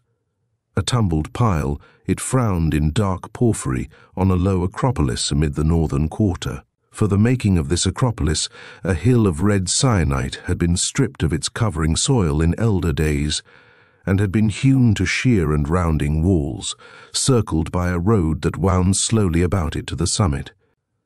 Following this road, and nearing the portals of the courtyard, the henchmen of Famor came to a fissure that clove their path from wall to precipice, yawning far in the cliff. The chasm was less than a yard in width, but the dromedaries balked before it. The 3 dismounted, and leaving the camels to await their return, they leapt lightly across the fissure. Grotara and Thurlen Ludoch carrying the sarcophagus, and Yanur bearing the wineskin, they passed beneath the shattered barbican. The great courtyard was heavily strewn with the wreckage of once lofty towers and balconies, over which the warriors climbed with much wariness, eyeing the shadows closely, and loosening their swords in the sheath. As if they were surmounting the barricades of a hidden foe, all 3 were startled by the pale and naked form of a Colossian female, which they saw reclining on the blocks and rubble in a portico beyond the court. But drawing nearer, they found that the shape was not that of a she-demon, as they had apprehended, but was merely a marble statue that had once stood like a caryatid among the mighty pillars. Following the directions given them by Famor, they entered the main hall. Here, beneath the chasmed and collapsing roof, they moved with the utmost caution, fearing that a light jar, a whisper, would bring the suspended ruin upon their heads like an avalanche. Overturned tripods of greening copper, tables and trivets of splintered ebony, and the shards of gaily painted porcelains were mingled with the huge fragments of pedestals and fusts and entablatures, and upon a shivered dais of green, blood-spotted heliotrope, the tarnished silver throne of the kings careened amid the mutilated sphinxes, carved from jasper, that kept eternal guard beside it. At the further end of the hall, they found an alcove, still unblocked by fallen debris, in which were the stairs that led downward to the catacombs. They paused briefly ere beginning their descent. Yarnur applied himself without ceremony to the skin which he carried, and lightened it considerably before giving it into the hands of Thurlan Ludoch, who had marked his potations with solicitude. Thurlan Ludoch and Grotara drank the remainder of the vintage between them, and the latter did not grumble at the thick lees which fell to his lot. Thus replenished, they lit 3 torches of pitchy terebinth, which they had brought along in the sarcophagus. Yarnur led the way, daring the tenebrous depths with drawn sword, and a torch flaming smokily in his left hand. His companions followed, bearing the sarcophagus, in which by raising the hinged lid slightly, they had socketed the other torches. The potent wine of Euros mounted with them, driving away their shadowy fears and apprehensions, but all 3 were seasoned drinkers, and they moved with great care and circumspection, and did not stumble on the dim, uncertain steps. Passing through a series of wine cellars, full of cracked and sharded jars, they came at last, after many zigzag plungings of the stairs, to a vast corridor hewn in the nether syenite, below the level of the city streets. It stretched before them through illimitable gloom, its walls unshattered, and its roof admitting no crevice-filtered ray. It seemed that they had entered some impregnable citadel of the dead. On the right hand were the tombs of the elder kings, on the left were the sepulchres of the queens, and lateral passages led to a world of subsidiary vaults, reserved for other members of the royal family. At the further end of the main hall they would find the burial chamber of Knipraes. Yarnur, following the right-hand wall, soon came to the first tomb. According to custom, its portals were open, and were lower than a man's stature, so that all who entered must bow in humbleness to death. Yarnur held his torch to the lintel and read stumblingly the legend graven in the stone, which told that the vault was that of King Acarnil, father of Agmeni. Verily, he said, we shall find nothing here, other than the harmless dead. Then the wine he had drunk, impelling him to a sort of bravado, he stooped before the portals and thrust his flickering flambeau into the tomb of Acarnil. Surprised, he swore a loud and soldierly oath that made the others drop their burden and crowd behind him.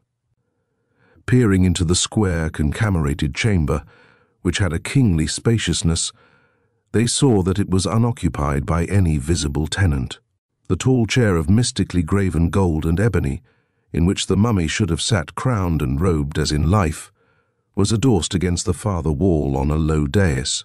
In it there lay an empty robe of sable and carmine, and a mitre-shaped crown of silver set with black sapphires, as if the dead king had doffed them and had gone away. Startled, with the wine dying swiftly in their brains, the warriors felt the crawling chill of an unknown mystery. Yarnur, however, steeled himself to enter the vault.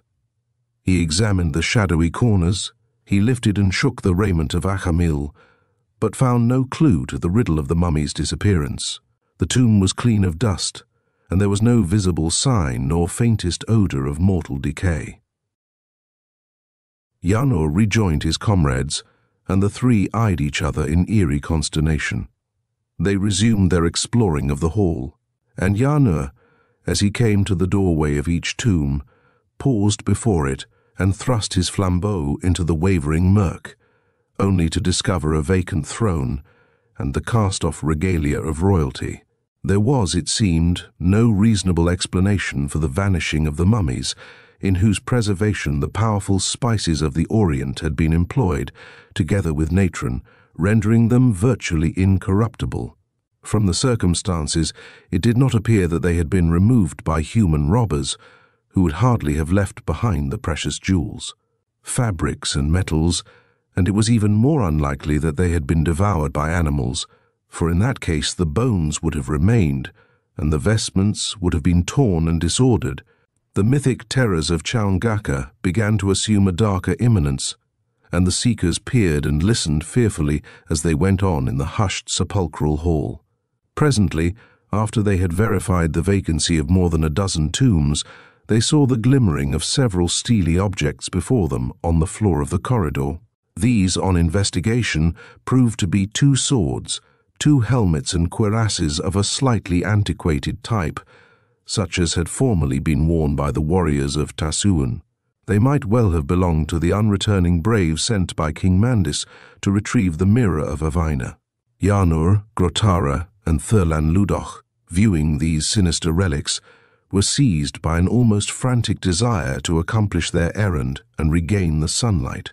They hurried on, no longer pausing to inspect the separate tombs, and debating as they went the curious problem that would be presented if the mummy sought by Famor and Lunalia should have vanished like the others. The king had commanded them to fetch the remains of Tnepris, and they knew that no excuse or explanation of their failure to do this would be accepted. Under such circumstances, their return to Mirab would be inadvisable, and the only safety would lie in flight beyond the northern desert, along the route of caravans to Zul-Barser or Zilak. It seemed that they traversed an enormous distance among the more ancient vaults. Here, the formation of the stone was softer and more friable, and the earthquake had wrought considerable damage. The floor was littered with detritus, the sides and roof were full of fractures, and some of the chambers had partially fallen in, so that their vacancy was revealed to the casual peering of Yarnur and his companions. Nearing the hall's end, they were confronted by a chasm, dividing both floor and roof, and splitting the sill and lintel of the last chamber. The gulf was about 4 feet wide, and the torch of Yarnur could not disclose its bottom. He found the name of Tnepris on the lintel, whose antique inscription, telling the deeds and titles of the king, had been sundered in twain by the cataclysm. Then, walking on a narrow ledge, he entered the vault. Grotara and Thurlan Ludoch crowded behind him, leaving the sarcophagus in the hall. The sepulchral throne of Tnepris, overturned and broken, was lying across the fissure that had rifted the whole tomb from side to side. There was no trace of the mummy, which, from the chair's inverted position, had doubtless fallen into those yawning depths in the hour of its overthrow. Before the seekers could voice their disappointment and their dismay, the silence about them was broken by a dull rumbling as of distant thunder. The stone trembled beneath their feet, the walls shook and wavered, and the rumbling noise, in long, shuddering undulations, grew louder and more ominous. The solid floor appeared to rise and flow with a continuous sickening motion, and then, as they turned to flee, it seemed that the universe came down upon them in a roaring deluge of night and ruin. Grotara, wakening in darkness, was aware of an agonizing burden, as if some monumental shaft were builded on his crushed feet and lower legs. His head throbbed and ached, as if from the stroke of a stunning mace. He found that his arms and body were free, but the pain in his extremities became insufferable, causing him to swoon anew when he tried to drag them from beneath their encumbrance. Terror closed upon him like the clutch of ghoulish fingers as he realized his situation. An earthquake, such as had caused the abandonment of Chaungaka, had occurred, and he and his fellows were entombed in the catacombs. He called aloud, repeating the names of Yarnur and Thurlan Ludoch many times, but there was no groan nor rustle to assure him that they still lived. Reaching out with his right hand, he encountered numerous pieces of rubble. Slewing himself toward them, he found several boulder-sized fragments of stone, and among them a smooth and roundish thing, with a sharp ridge in the center, which he knew for the crested helmet worn by one of his companions. Even with the most painful striving, he could reach no further, and was unable to identify the owner. The metal was heavily dented, and the comb was bent as if by the impact of some ponderous mass. In spite of his predicament, the fierce nature of Grotara refused to yield itself to despair. He drew himself to a sitting position, and doubling forward, he contrived to reach the enormous block that had fallen across his nether limbs. He pushed against it with Herculean effort, raging like a trapped lion, but the mass was immovable. For hours, it seemed, he strove as if with some monstrous cacodemon. His frenzy was calmed only by exhaustion. He lay back at length, and the darkness weighed upon him like a live thing, and seemed to gnaw him with fangs of pain and horror. Delirium hovered near, and he thought that he heard a dim and hideous humming. Far below in the stony bowels of the earth, the noise grew louder, as if ascending from a riven hell. He became aware of a wan, unreal light that wavered above him, disclosing in doubtful glimpses the shattered roof. The light strengthened, and lifting himself a little, he saw that it poured from the earthquake chasm in the floor. It was a light such as he had never seen, a livid luster that was not the reflection of lamp or torch or firebrand. Somehow, as if the senses of hearing and sight were confused, he identified it with the hideous humming. Like a sourceless dawn, the luminosity crept upon the ruin wrought by the Temblor. Grotara saw that the whole entrance of the tomb and much of its concameration had caved in. A fragment, striking him on the head, had knocked him senseless, and a huge section of the roof had fallen across his extremities. The bodies of Thurlan Ludoch and Yanur were lying close to the broadened chasm. Both, he felt sure, were dead. The grizzled beard of Thurlan Ludoch was dark and stiff with blood that had run down from the crushed cranium, and Yanur was half buried in a pile of blocks and detritus, from which his torso and left arm were emergent. His torch had burned itself out in his stiffly clutching fingers, as if in a blackened socket. All this Grotara noted in a vague, dreamlike manner. Then he perceived the real source of the strange illumination. A coldly shining, hueless globe, round as a puffball and large as a human head, had risen from the fissure and was hovering above it like a mimic moon. The thing oscillated with a slight but ceaseless vibratory motion. From it, as if caused by this vibration, the heavy humming poured, and the light fell in ever-trembling waves. A dim awe was upon Grotara, but he felt no terror. It seemed that the light and sound were woven upon his senses like some Lethian spell. Rigid he sat, forgetful of his pain and despair, while the globe hovered for a few instants above the chasm and then floated slowly and horizontally till it hung directly over the upturned features of Yanur. With the same deliberate slowness, the same ceaseless oscillation, it descended upon the face and neck of the dead man, which appeared to melt away like tallow as the globe settled lower and lower. The humming deepened, the globe flamed with an eerie luster, and its death-like pallor was mottled with impure iris. It swelled and bloated obscenely, while the whole head of the warrior shrank within the helmet, and the plates of his cuirass fell in as if the very torso were shriveling beneath them. Grotara's eyes beheld the horrific vision clearly, but his brain was numbed as if by a merciful hemlock. It was hard to remember, hard to think, but somehow he recalled the empty tombs, the ownerless crowns and vestments, the enigma of the missing mummies, over which he and his companions had puzzled vainly, was now resolved. But the thing that battened upon Yanur was beyond all mortal knowledge or surmise. It was some ghoulish denizen of a nether world, set free by the demons of earthquake. Now, in the catalepsy that thralled him, he saw the gradual settling of the piled debris in which the legs and hips of Yanur were inhumed. The helmet and body mail were like empty shards. The outflung arm had withered, had shortened, and the very bones were dwindling away, appearing to melt and liquefy. The globe had grown enormous. It was flushed with unclean ruby, like a vampire moon. From it there issued palpable ropes and filaments, pearly, shuddering into strange colors, that appeared to fasten themselves to the ruined floor and walls and roof, like the weaving of a spider. Thickly and more thickly they multiplied, forming a curtain between Grotara and the chasm and falling upon Thurlan Ludoch and himself, till he saw the sanguine burning of the globe as through arabesques of baleful opal. Now the web had filled the entire tomb. It ran and glistened with 100 changing hues. It dripped with glories drawn from the spectrum of dissolution. It bloomed with ghostly blossoms and foliages that grew and faded as if by necromancy. The eyes of Grotara were blinded. More and more he was meshed in the weird web. Unearthly, chill as the fingers of death, its gossamers clung and quivered upon his face and hands. He could not tell the duration of the weaving, the term of his enthrallment. Dimly at last he beheld the thinning of the luminous threads, the retraction of the trembling arabesques.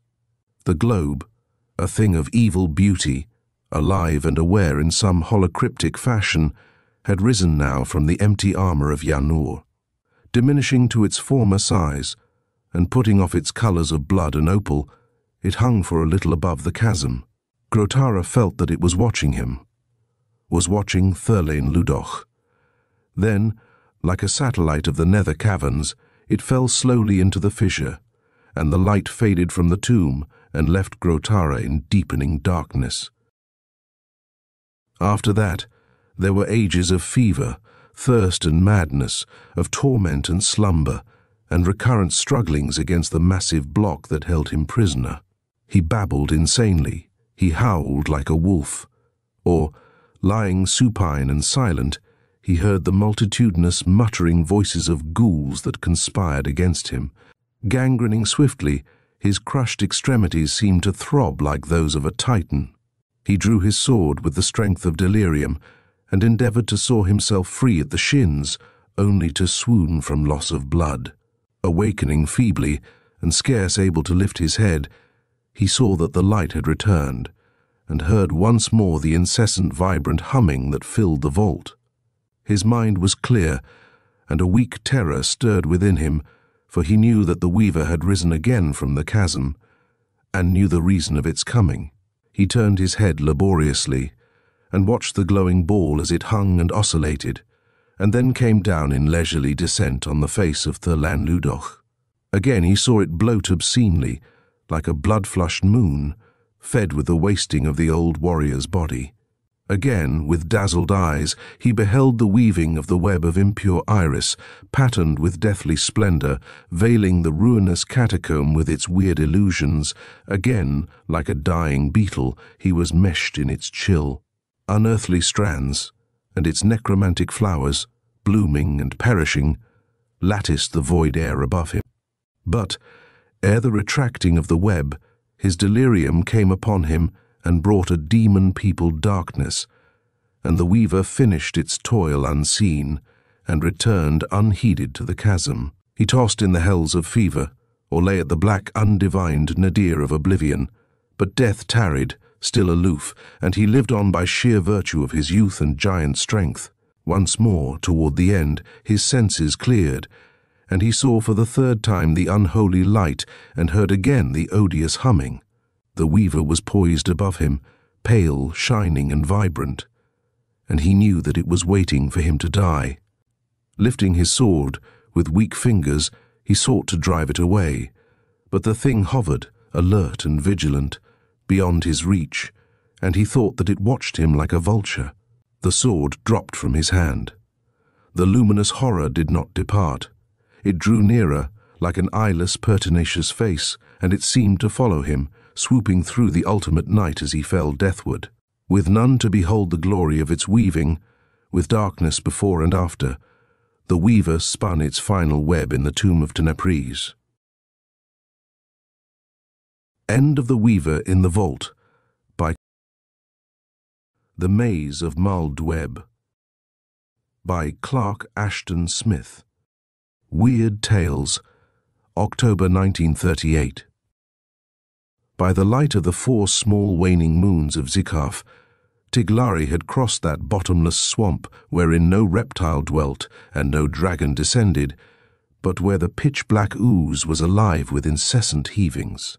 He had not cared to use the high causey of corundum that spanned the fen, and had threaded his way with much peril from isle to sedgy isle that shuddered gelatinously beneath him. When he reached the solid shore and the shelter of the palm-tall rushes, he did not approach the porphyry stairs that wound skyward through giddy chasms and along glassy scarps to the house of Mild Webb. The causey and the stairs were guarded by the silent colossal automatons of Mild Webb, whose arms ended in long crescent blades of tempered steel, which were raised in implacable scything against any who came thither without their master's permission.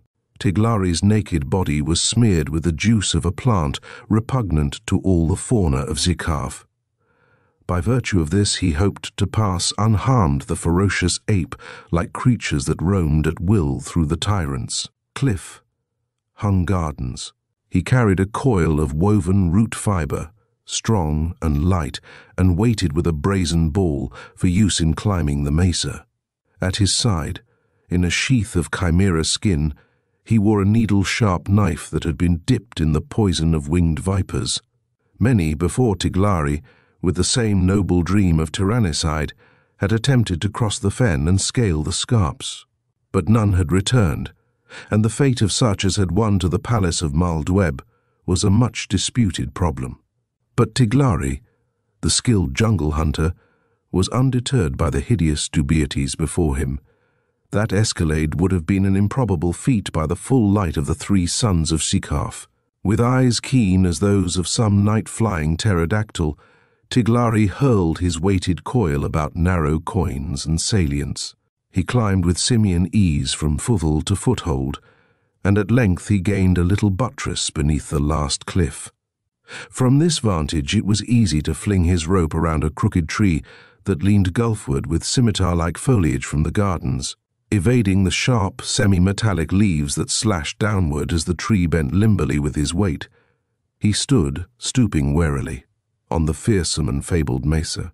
Here, it was said, with no human aid, the half-demoniac sorcerer had carved a mountain's pinnacles into walls, domes, and turrets, and had leveled the rest of the mountain to a flat space about them. This space he had covered with loamy soil, produced by magic, and therein he had planted curious baneful trees from outlying worlds, together with flowers that might have been those of some exuberant hell. Little enough was known of these gardens, but the flora that grew upon the northern, southern, and western sides of the palace was believed to be less deadly than that which faced the dawning of the three suns. Much of this latter vegetation, according to myth, had been trained and topiarized in the form of a labyrinth, balefully ingenious, that concealed atrocious traps and unknown dooms. Mindful of this labyrinth, Tiglari had approached the place on the side toward the sunset. Breathless from his climb, he crouched in the garden shadows. About him heavy-hooded blossoms leaned in venomous languor, or fawned with open mouths that exhaled a narcotic perfume, or diffused a pollen of madness. Anomalous, multiform, with silhouettes that curdled the blood or touched the mind with nightmare, the trees of Mild Webb appeared to gather and conspire against him. Some arose with the sinuous towering of plumed pythons, of aigretted dragons. Others crouched with radiating limbs like the hairy members of giant spiders. They seemed to close in upon Tiglari. They waved their frightful darts of thorn, their scythe-like leaves.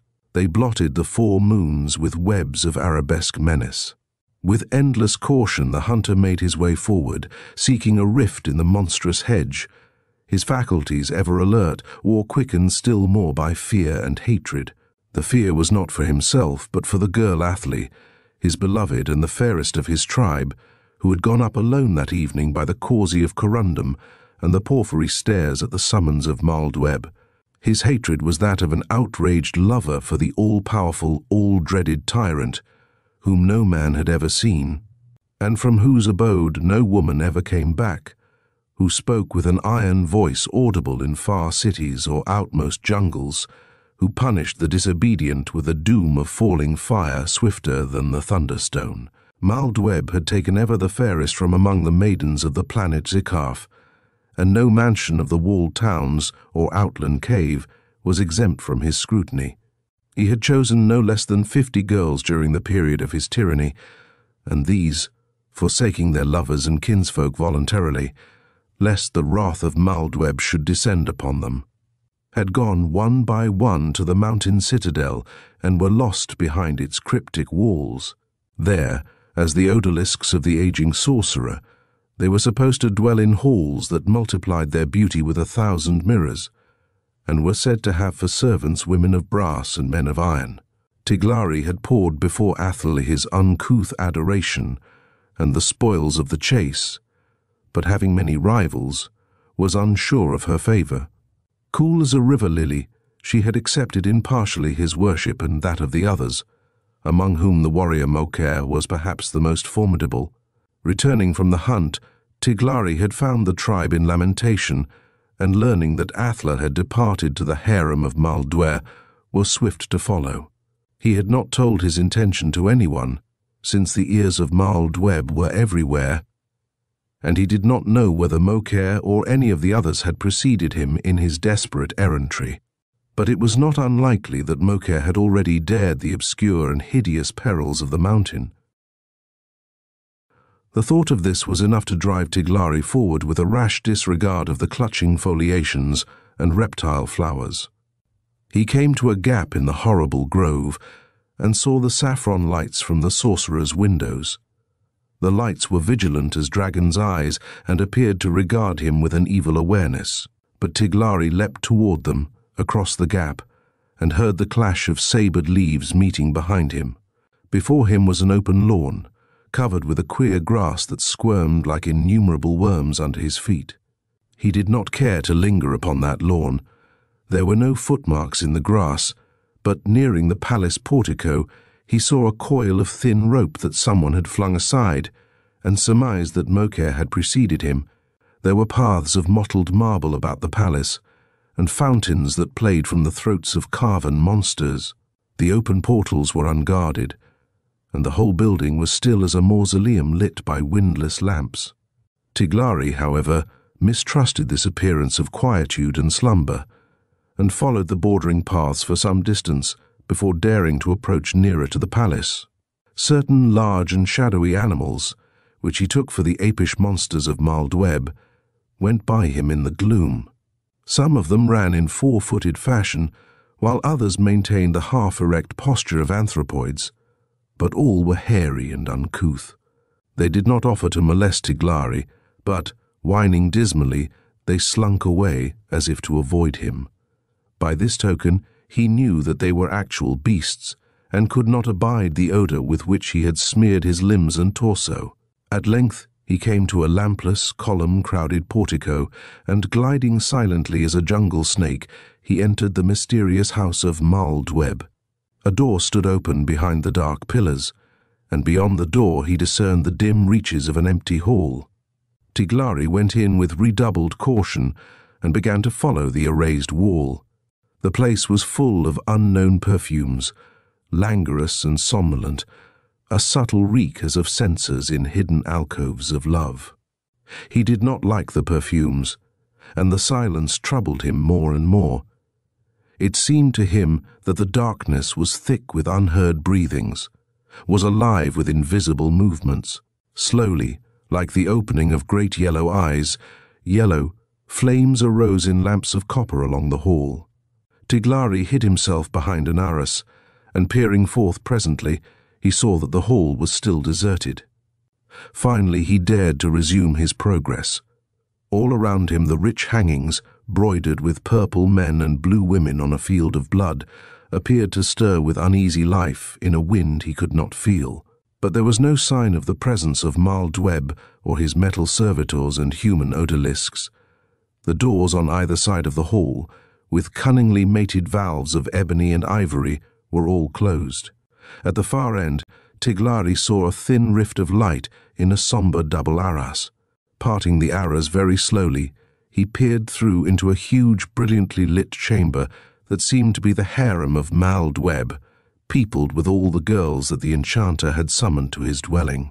It seemed, in fact, that there were hundreds, leaning or lying on ornate couches, or standing in attitudes of languor or terror, Tiglari discerned in the throng the women of Zain, whose flesh is whiter than desert salt, the slim girls of Uthmai, who are molded from breathing, palpitating jet, the queenly topaz girls of equatorial Sala, and the small women of Elap, who have the tones of newly greening bronze.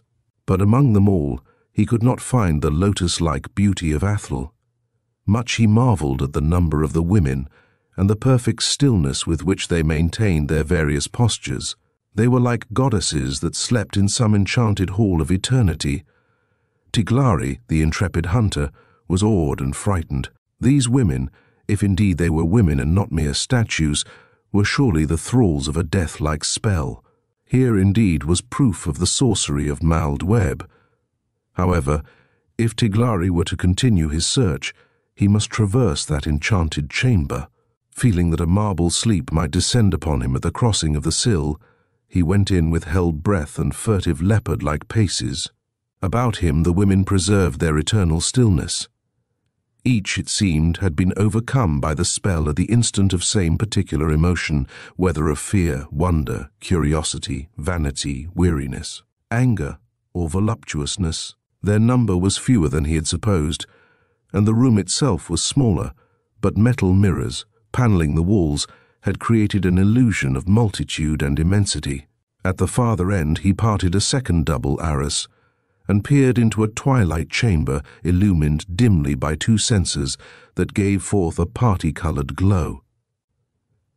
The censers stood on tripods, facing each other. Between them, beneath a canopy of some dark and smouldering stuff with hinges braided like women's hair, was a couch of night-deep purples bordered with silver birds that fought against golden snakes. On the couch, in sober garments, a man reclined as if weary or asleep.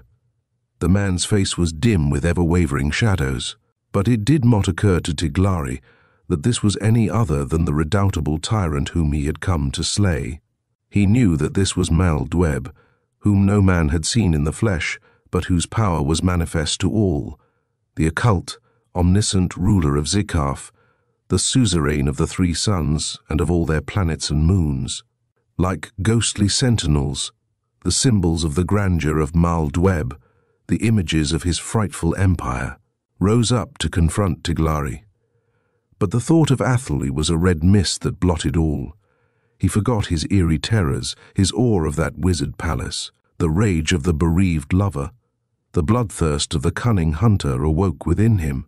He neared the unconscious sorcerer, and his hand tightened on the hilt of the needle-sharp knife that had been dipped in viper venom.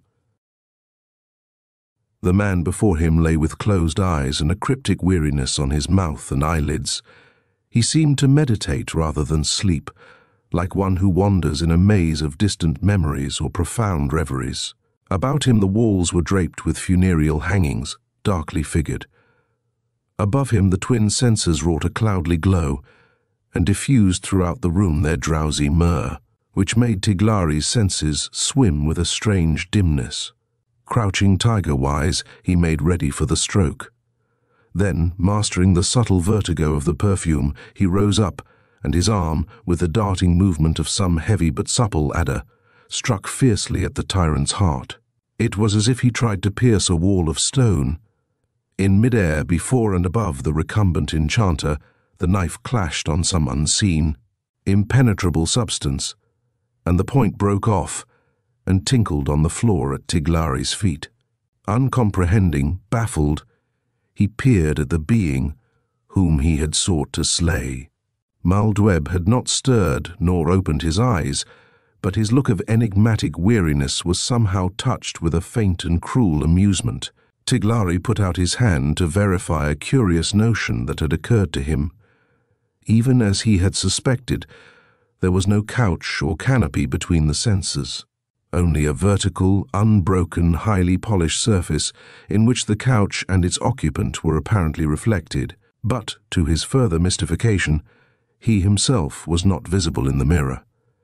He whirled about, thinking that Maldweb must be somewhere in the room. Even as he turned, the funereal draperies rushed back with a silken, evil whispering from the walls, as if drawn by unseen hands. The chamber leapt into sudden glaring light. The walls appeared to recede illimitably, and naked giants whose umber-brown limbs and torsos glistened as if smeared with ointment stood in menacing postures on every side. Their eyes glowered like those of jungle creatures, and each of them held an enormous knife, from which the point had been broken. This, thought Tiglari, was a fearsome thaumaturgy, and he crouched down, wary as a trapped animal, to await the assault of the giants. But these beings, crouching simultaneously, mimicked his every movement. It came to him that what he saw was his own reflection, multiplied in the mirrors. He turned again. The tasseled canopy, the couch of night-dark purples, the reclining dreamer, had vanished. Only the senses remained, rearing before a glassy wall that gave back, like the others, the reflection of Tiglari himself. Baffled and terrified, he felt that Mal Dweb, the all-seeing, all-potent magician, was playing a game and was deluding him with elaborate mockeries. Rashly indeed had Tiglari pitted his simple brawn and forest craft against a being capable of such demoniac artifice. He dared not stir. He scarcely ventured to breathe. The monstrous reflections appeared to watch him like giants guarding a captive pygmy. The light, which streamed as if from hidden lamps in the mirrors, took on a more pitiless and alarming luster. The reaches of the room seemed to deepen, and far away in their shadows he saw the gathering of vapors with human faces that melted and reformed incessantly and were never twice the same. Ever the weird radiance brightened, ever the mist of faces, like a hell-born smoke, dissolved and re-limbed itself behind the immobile giants in the lengthening vistas. How long Tiglari waited, he could not tell. The bright, frozen horror of that room was a thing apart from time. Now, in the lit air, a voice began to speak, a voice that was toneless, deliberate, and disembodied. It was faintly contemptuous, a little weary, slightly cruel. It was near as the beating of Tiglari's heart, and yet infinitely far. "What do you seek, Tiglari?" said the voice. "Do you think to enter with impunity the palace of Mal Dweb? Others, many others, with the same intentions, have come before you, but all have paid a price for their temerity." "I seek the maiden Athel," said Tiglari. "What have you done with her?" "Athli is very beautiful," returned the voice. "It is the will of Mal Dweb to make a certain use of her loveliness. The use is not one that should concern a hunter of wild beasts." "You are unwise, Tiglari." "Where is Athli?" persisted the hunter. "She has gone to find her fate in the labyrinth of Mal Dweb. Not long ago, the warrior Mokair, who had followed her to my palace, went out at my suggestion to pursue his search amid the threadless windings of that never-to-be-exhausted maze. Go now, Tiglari, and seek her also. There are many mysteries in my labyrinth, and among them, perhaps, is one which you are destined to solve." A door had opened in the mirror-panelled wall. Emerging as if from the mirrors, two of the metal slaves of Mal Dweb had appeared. Taller than living men, and gleaming from head to foot with implacable lustres as of burnished swords, they came forward, upon Tiglari. The right arm of each was handed with a great sickle. Hastily the hunter went out through the open door, and heard behind him the surely clash of its meeting valves. The short night of the planet Ixikaf was not yet over, and the moons had all gone down. But Tiglari saw before him the beginning of the fabled maze, illumined by glowing globular fruits that hang lantern-wise from arches of foliage. Guided only by their light, he entered the labyrinth. At first it was a place of elfin fantasies. There were quaint paths, pillared with antique trees, latticed with drolly peering faces of extravagant orchids, that led the seeker to hidden, surprising bowers of goblinry. It was as if those outer mazes had been planned wholly to entice and beguile. Then, by vague degrees, it seemed that the designer's mood had darkened, had become more ominous and baleful. The trees that lined the way with their twisted, intertwining boles were laocoons of struggle and torture, lit by enormous fungi that seemed to lift unholy tapers. The path ran downward to eerie pools alight with wreathing witch-fires, or climbed with evilly tilted steps through caverns of close-set leafage that shone like brazen dragon scales. It divided at every turn, the branching multiplied, and skilled though he was in jungle craft, it would have been impossible for Tiglari to retrace his wanderings. He kept on, hoping that chance would somehow lead him to Athel, and many times he called her name aloud, but was answered only by remote, derisive echoes, or by the dolorous howling of some unseen beast. Now he was mounting through arbors of malignant hydra growths that coiled and uncoiled tumultuously about him.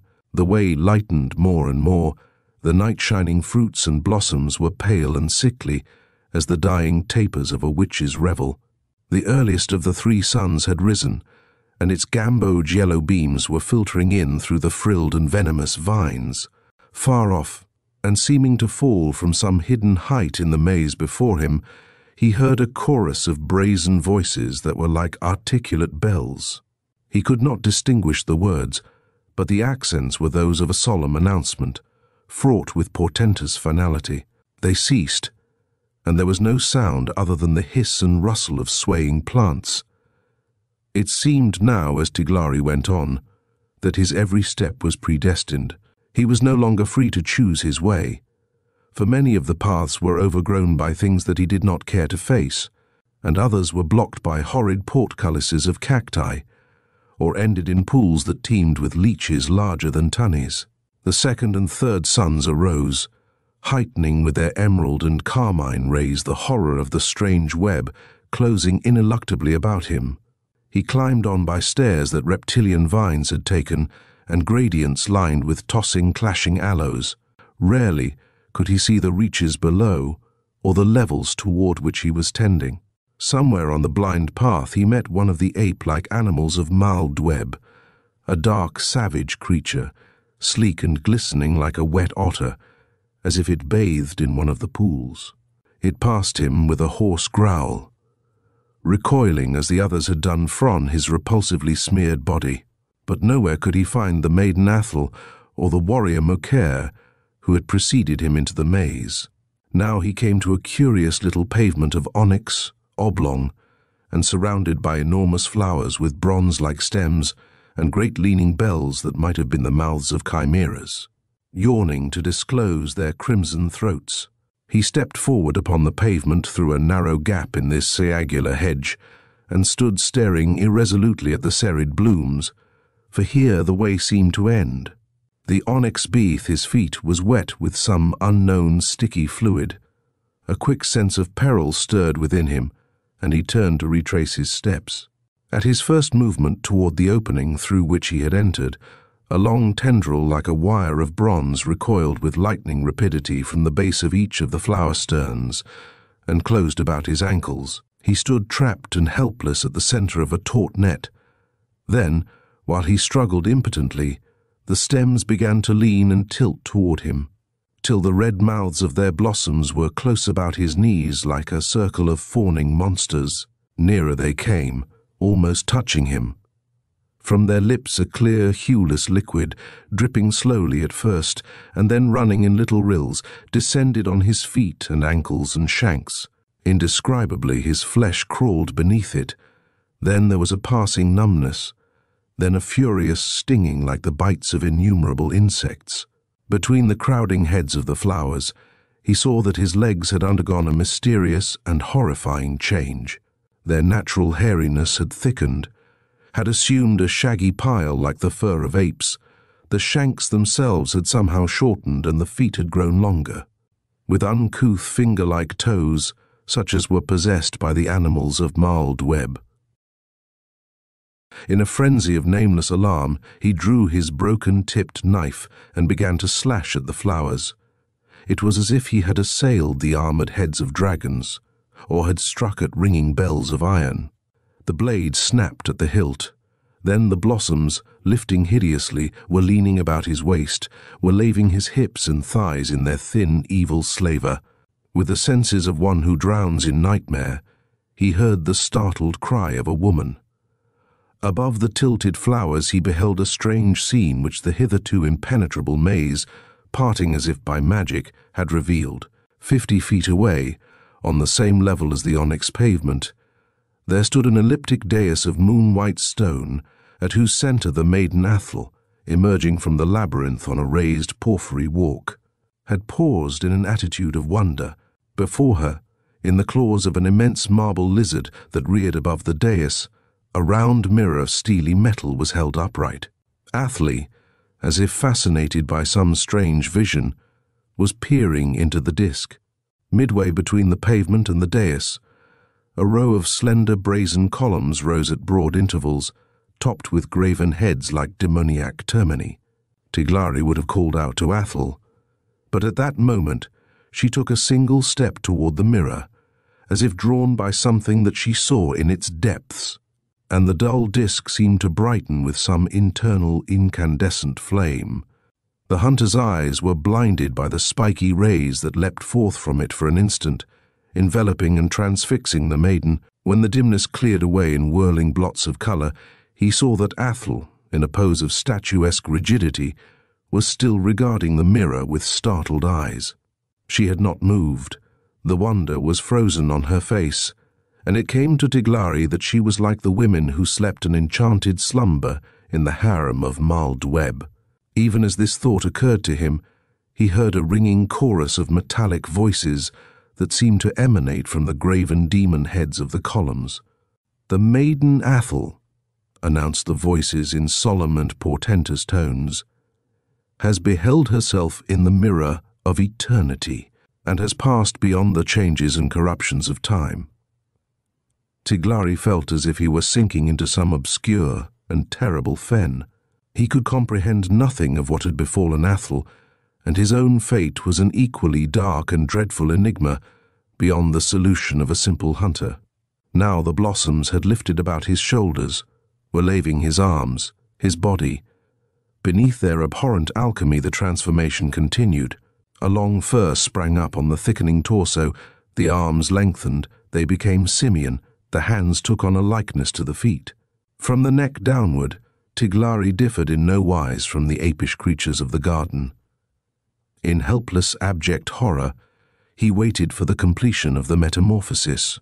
Then he became aware that a man in sober garments, with eyes and mouth filled with the weariness of strange things, was standing before him. Behind the man were two of the sickle-handed iron automatons. In a somewhat languid voice, the man uttered an unknown word that vibrated in the air with prolonged, mysterious aftertones. The circle of craning flowers drew back from Tiglari, resuming their former upright positions in a close hedge, and the wiry tendrils were withdrawn from his ankles. Hardly able to comprehend his release, he heard a sound of brazen voices, and knew dimly that the demon heads of the columns had spoken, saying, "The hunter Tiglari has been laved in the nectar of the blossoms of primordial life, and has become in all ways, from the neck downward, even as the beasts that he hunted." When the chorus ceased, the weary man in sober raiment came nearer and addressed him. "I, Maldweb, had planned to deal with you precisely as I dealt with Mokair and many others. Mokair was the beast that you met in the labyrinth, with new-made fur still sleek and wet from the liquor of the flowers, and you saw some of his predecessors about the palace. However, I find that my whims are not always the same. You, Tiglari, unlike the others, shall at least remain a man from the neck upward. You are free to resume your wanderings in the labyrinth, and escape from it if you can.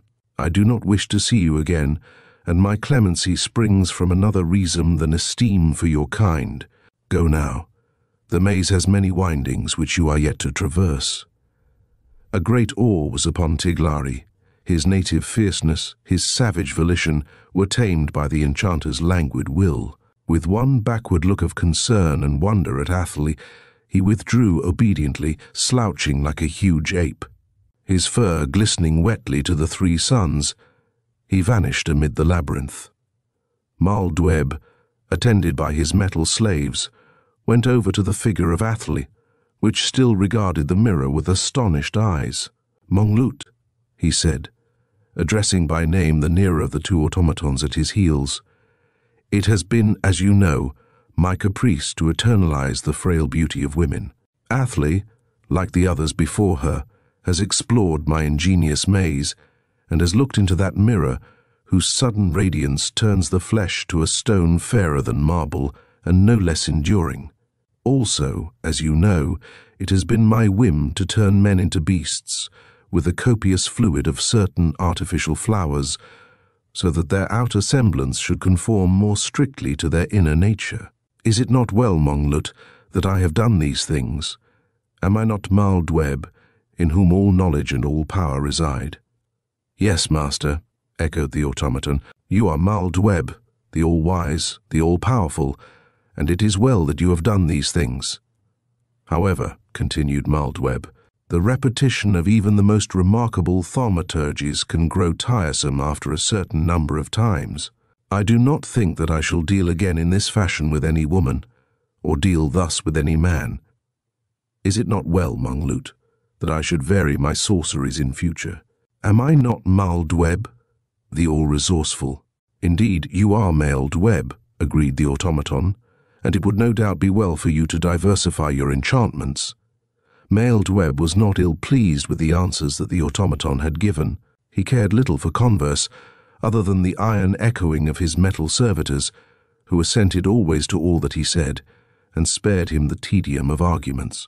And it may have been that there were times when he wearied a little even of this, and preferred the silence of the petrified women, or the muteness of the beasts that could no longer call themselves men. The Vaults of Yovombis by Clark Ashton Smith. Weird Tales, May 1932. A powerful story of a nightmare horror, a weird vampirism spawned in the caverns of the Red Planet. Preface. As an intern in the terrestrial hospital at Ignar, I had charge of the singular case of Rodney Seven, the one surviving member of the Octave expedition to Yovombis, and took down the following story from his dictation. Seven had been brought to the hospital by the Martian guides of the expedition. He was suffering from a horribly lacerated and inflamed condition of the scalp and brow, and was wildly delirious part of the time, and had to be held down in his bed during recurrent seizures of a mania whose violence was doubly inexplicable in view of his extreme debility. The lacerations, as will be learned from the story, were mainly self-inflicted.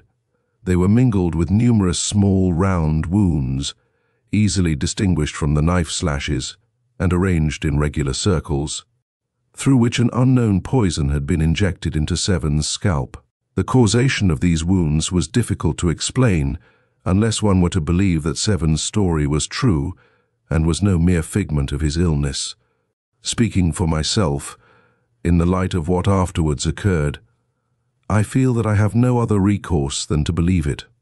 There are strange things on the Red Planet, and I can only second the wish that was expressed by the doomed archaeologist in regard to future explorations. The night after he finished telling me his story, while another doctor than myself was supposedly on duty, Seven managed to escape from the hospital, doubtless in one of the strange seizures at which I have hinted, a most astonishing thing, for he had seemed weaker than ever after the long strain of his terrible narrative, and his demise had been hourly expected. More astonishing still, his bare footsteps were found in the desert, going toward Yovombis, till they vanished in the path of a light sandstorm, but no trace of Seven himself has yet been discovered. The narrative of Rodney Seven. If the doctors are correct in their prognostication, I have only a few Martian hours of life remaining to me. In those hours I shall endeavor to relate, as a warning to others who might follow in our footsteps, the singular and frightful happenings that terminated our researches among the ruins of Yovombis. Somehow, even in my extremity, I shall contrive to tell the story, since there is no one else to do it. But the telling will be toilsome and broken, and after I am done, the madness will recur, and several men will restrain me, lest I should leave the hospital and return across many desert leagues to those abominable vaults beneath the compulsion of the malignant and malevolent virus which is permeating my brain. Perhaps death will release me from that abhorrent control which would urge me down to bottomless underworld warrens of terror for which the saner planets of the solar system can have no analogue. I say, perhaps, for remembering what I have seen, I am not sure that even death will end my bondage. There were 8 of us, professional archaeologists with more or less terrene and interplanetary experience, who set forth with native guides from Ignar, the commercial metropolis of Mars, to inspect that ancient, aeon-deserted city. Alan Octave, our official leader, held his primacy by virtue of knowing more about Martian archaeology than any other terrestrial on the planet, and others of the party, such as William Harper and Jonas Hallgren, had been associated with him in many of his previous researches. I, Rodney Seven, was more of a newcomer, having spent but a few months on Mars, and the greater part of my own ultra-terrene delvings had been confined to Venus. I had often heard of Yovombis, in a vague and legendary sort of manner, and never at first hand. Even the ubiquitous Octave had never seen it. Builded by an extinct people whose history has been lost in the latter decadent eras of the planet, it remains a dim and fascinating riddle whose solution has never been approached, and which, I trust, may endure forevermore unsolved by man. Certainly I hope that no one will ever follow in our steps. Contrary to the impression we had received from Martian stories, we found that the semi-fabulous ruins lay at no great distance from Ignar, with its terrestrial colony and consulates. The nude, spongy-chested natives had spoken deterringly of vast deserts filled with ever-swirling sandstorms, through which we must pass to reach Yovombis. And in spite of our munificent offers of payment, it had been difficult to secure guides for the journey. We had provisioned ourselves amply, and had prepared for all emergencies that might eventuate during a long trip. Therefore, we were pleased as well as surprised when we came to the ruins after 7 hours of plodding across the flat, treeless, orange-yellow desolation to the southwest of Ignar. On account of the lesser gravity, the journey was far less tiring than one who is unfamiliar with Martian conditions might expect. But because of the thin, Himalaya-like air and the possible strain on our hearts, we had been careful not to hasten. Our coming to Yovombis was sudden and spectacular. Climbing the low slope of a league-long elevation of bare and deeply eroded stone, we saw before us the shattered walls of our destination, whose highest tower was notching the small, remote sun that glared in stifled crimson through the floating haze of fine sand. For a little, we thought that the domeless, three-angled towers and broken-down monoliths were those of some unlegended city other than the one we sought. But the disposition of the ruins, which lay in a sort of arc for almost the entire extent of the low and Gneissic elevation, together with the type of architecture, soon convinced us that we had found our goal. No other ancient city on Mars had been laid out in that manner, and the strange, many-terraced buttresses of the thick walls, like the stairways of forgotten Anakim, were peculiar to the prehistoric race that had built Yovombis. Moreover, Yovombis was the one remaining example of this architecture, aside from a few fragments in the neighborhood of Ignar, which we had previously examined. I have seen the hoary, sky-confronting walls of Machu Picchu amid the desolate Andes, and the teocallis that are buried in the Mexican jungles, and I have seen the frozen, giant-builded battlements of Uogam on the glacial tundras of the nightward hemisphere of Venus. But these were as things of yesteryear, bearing at least the memory or the intimation of life, compared with the awesome and lethiferous antiquity, the cycle-enduring doom of a petrified sterility. That seemed to invest Yovombis. The whole region was far from the life-giving canals beyond, whose environs even the more noxious flora and fauna are seldom found, and we had seen no living thing since our departure from Ignar. But here, in this place of eternal bareness and solitude, it seemed that life could never have been. The stark, eroded stones were things that might have been reared by the toil of the dead to house the monstrous ghouls and demons of primal desolation. I think we all received the same impression as we stood staring in silence while the pale, Sanies-like sunset fell on the dark and megalithic ruins.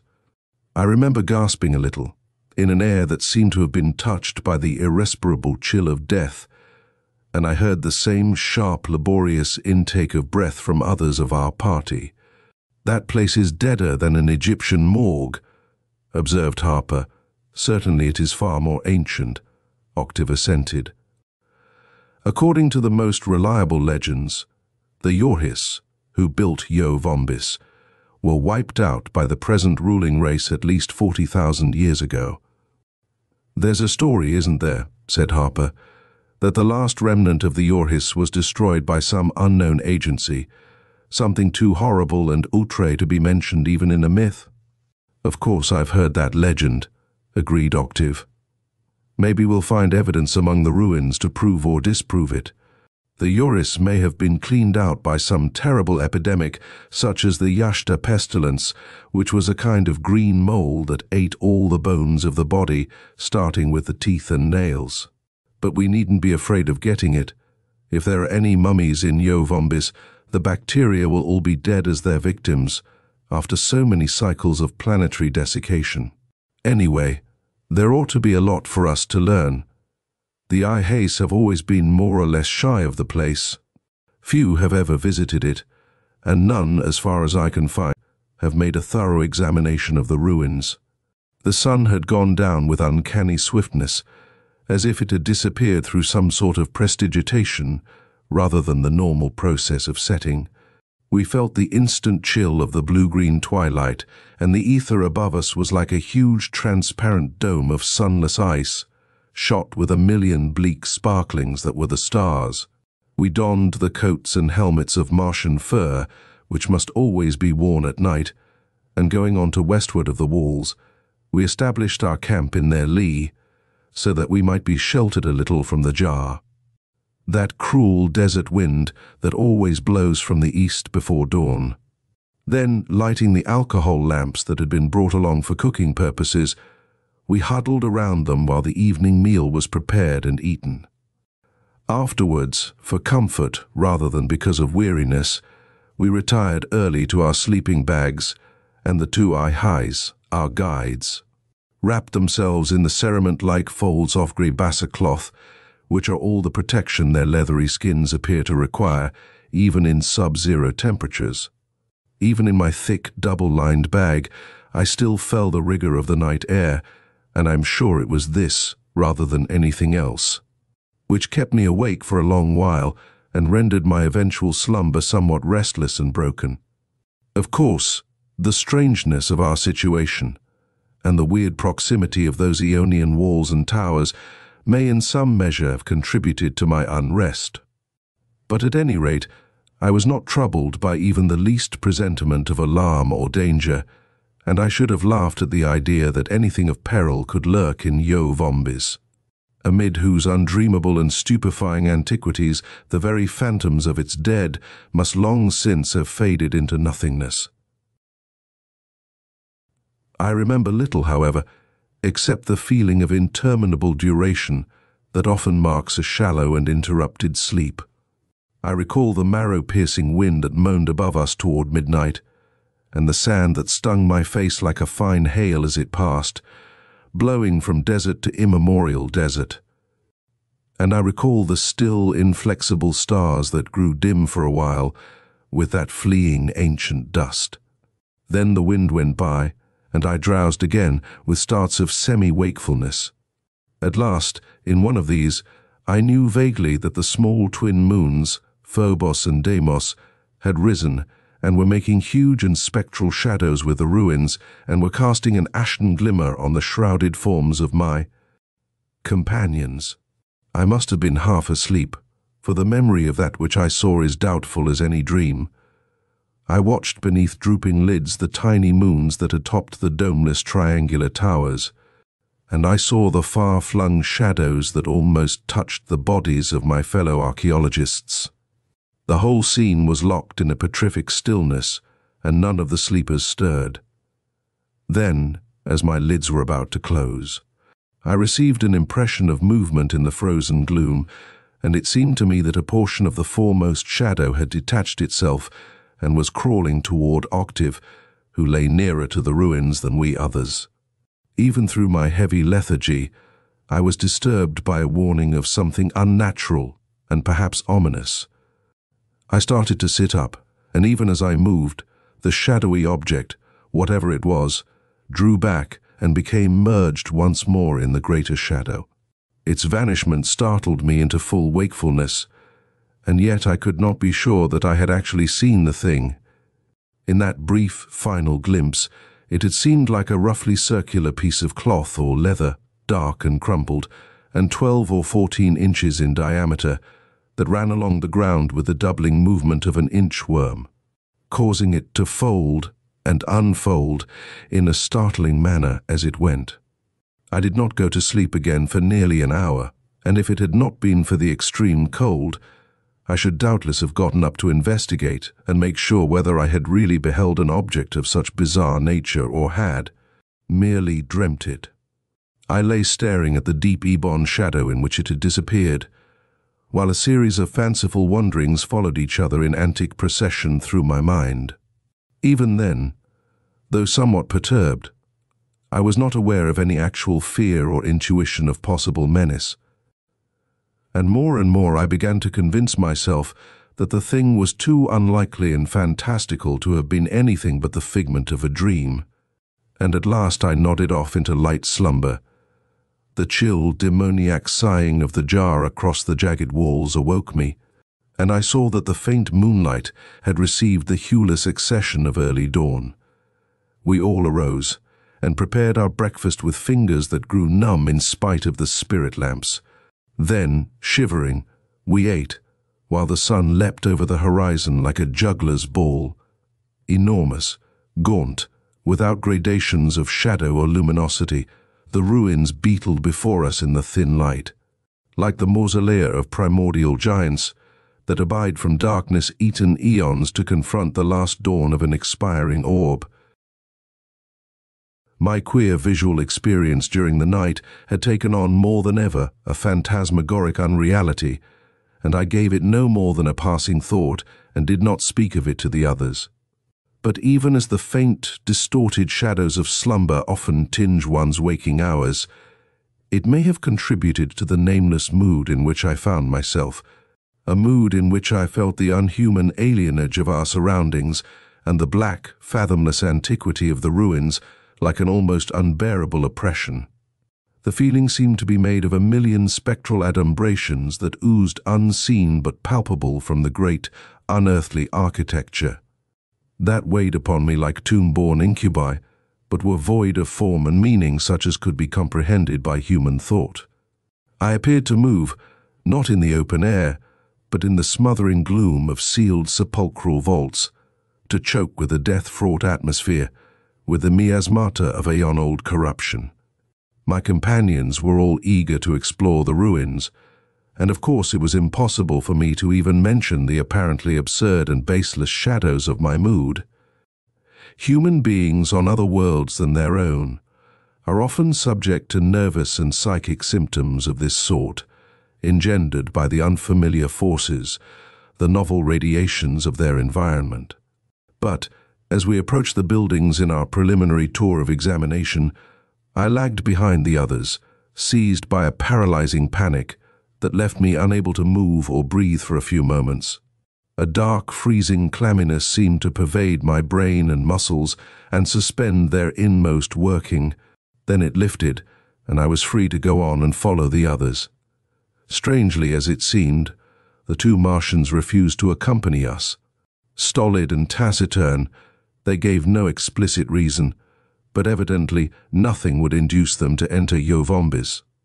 Whether or not they were afraid of the ruins, we were unable to determine. Their enigmatic faces, with the small oblique eyes and huge flaring nostrils, betrayed neither fear nor any other emotion intelligible to man. In reply to our questions, they merely said that no Ihai had set foot among the ruins for ages, Apparently there was some mysterious taboo in connection with the place. For equipment in that preliminary tour, we took along only a crowbar and 2 picks. Our other tools, and some cartridges of high explosives, we left at our camp to be used later if necessary.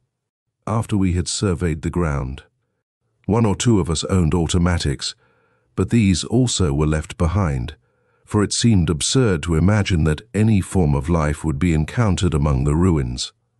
Octave was visibly excited as we began our inspection and maintained a running fire of exclamatory comment.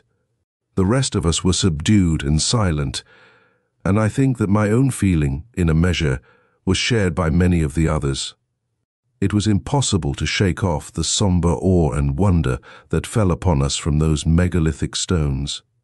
I have no time to describe the ruins minutely, but must hasten on with my story. There is much that I could not describe anyway, for the main area of the city was destined to remain unexplored. We went on for some distance among the triangular terraced buildings, following the zigzag streets that conform to this peculiar architecture.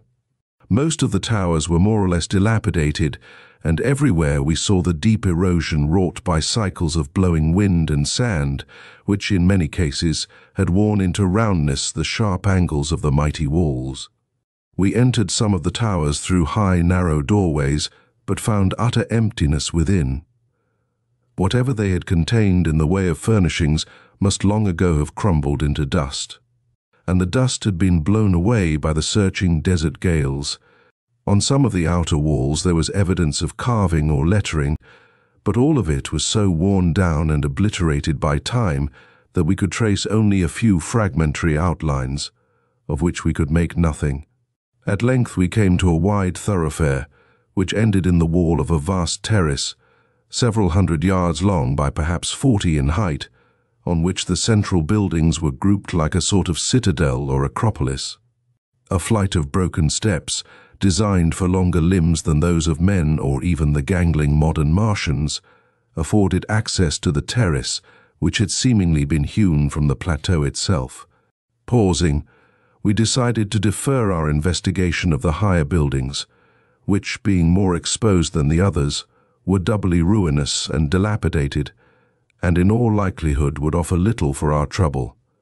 Octave had begun to voice his disappointment over our failure to find anything in the nature of artifacts or carvings that would throw light on the history of Yo-Vombis. Then, a little to the right of the stairway, we perceived an entrance in the main wall, half choked with ancient debris.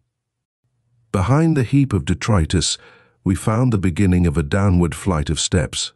Darkness poured from the opening like a visible flood, noisome and musty with primordial stagnancies of decay, and we could see nothing below the first steps, which gave the appearance of being suspended over a black gulf.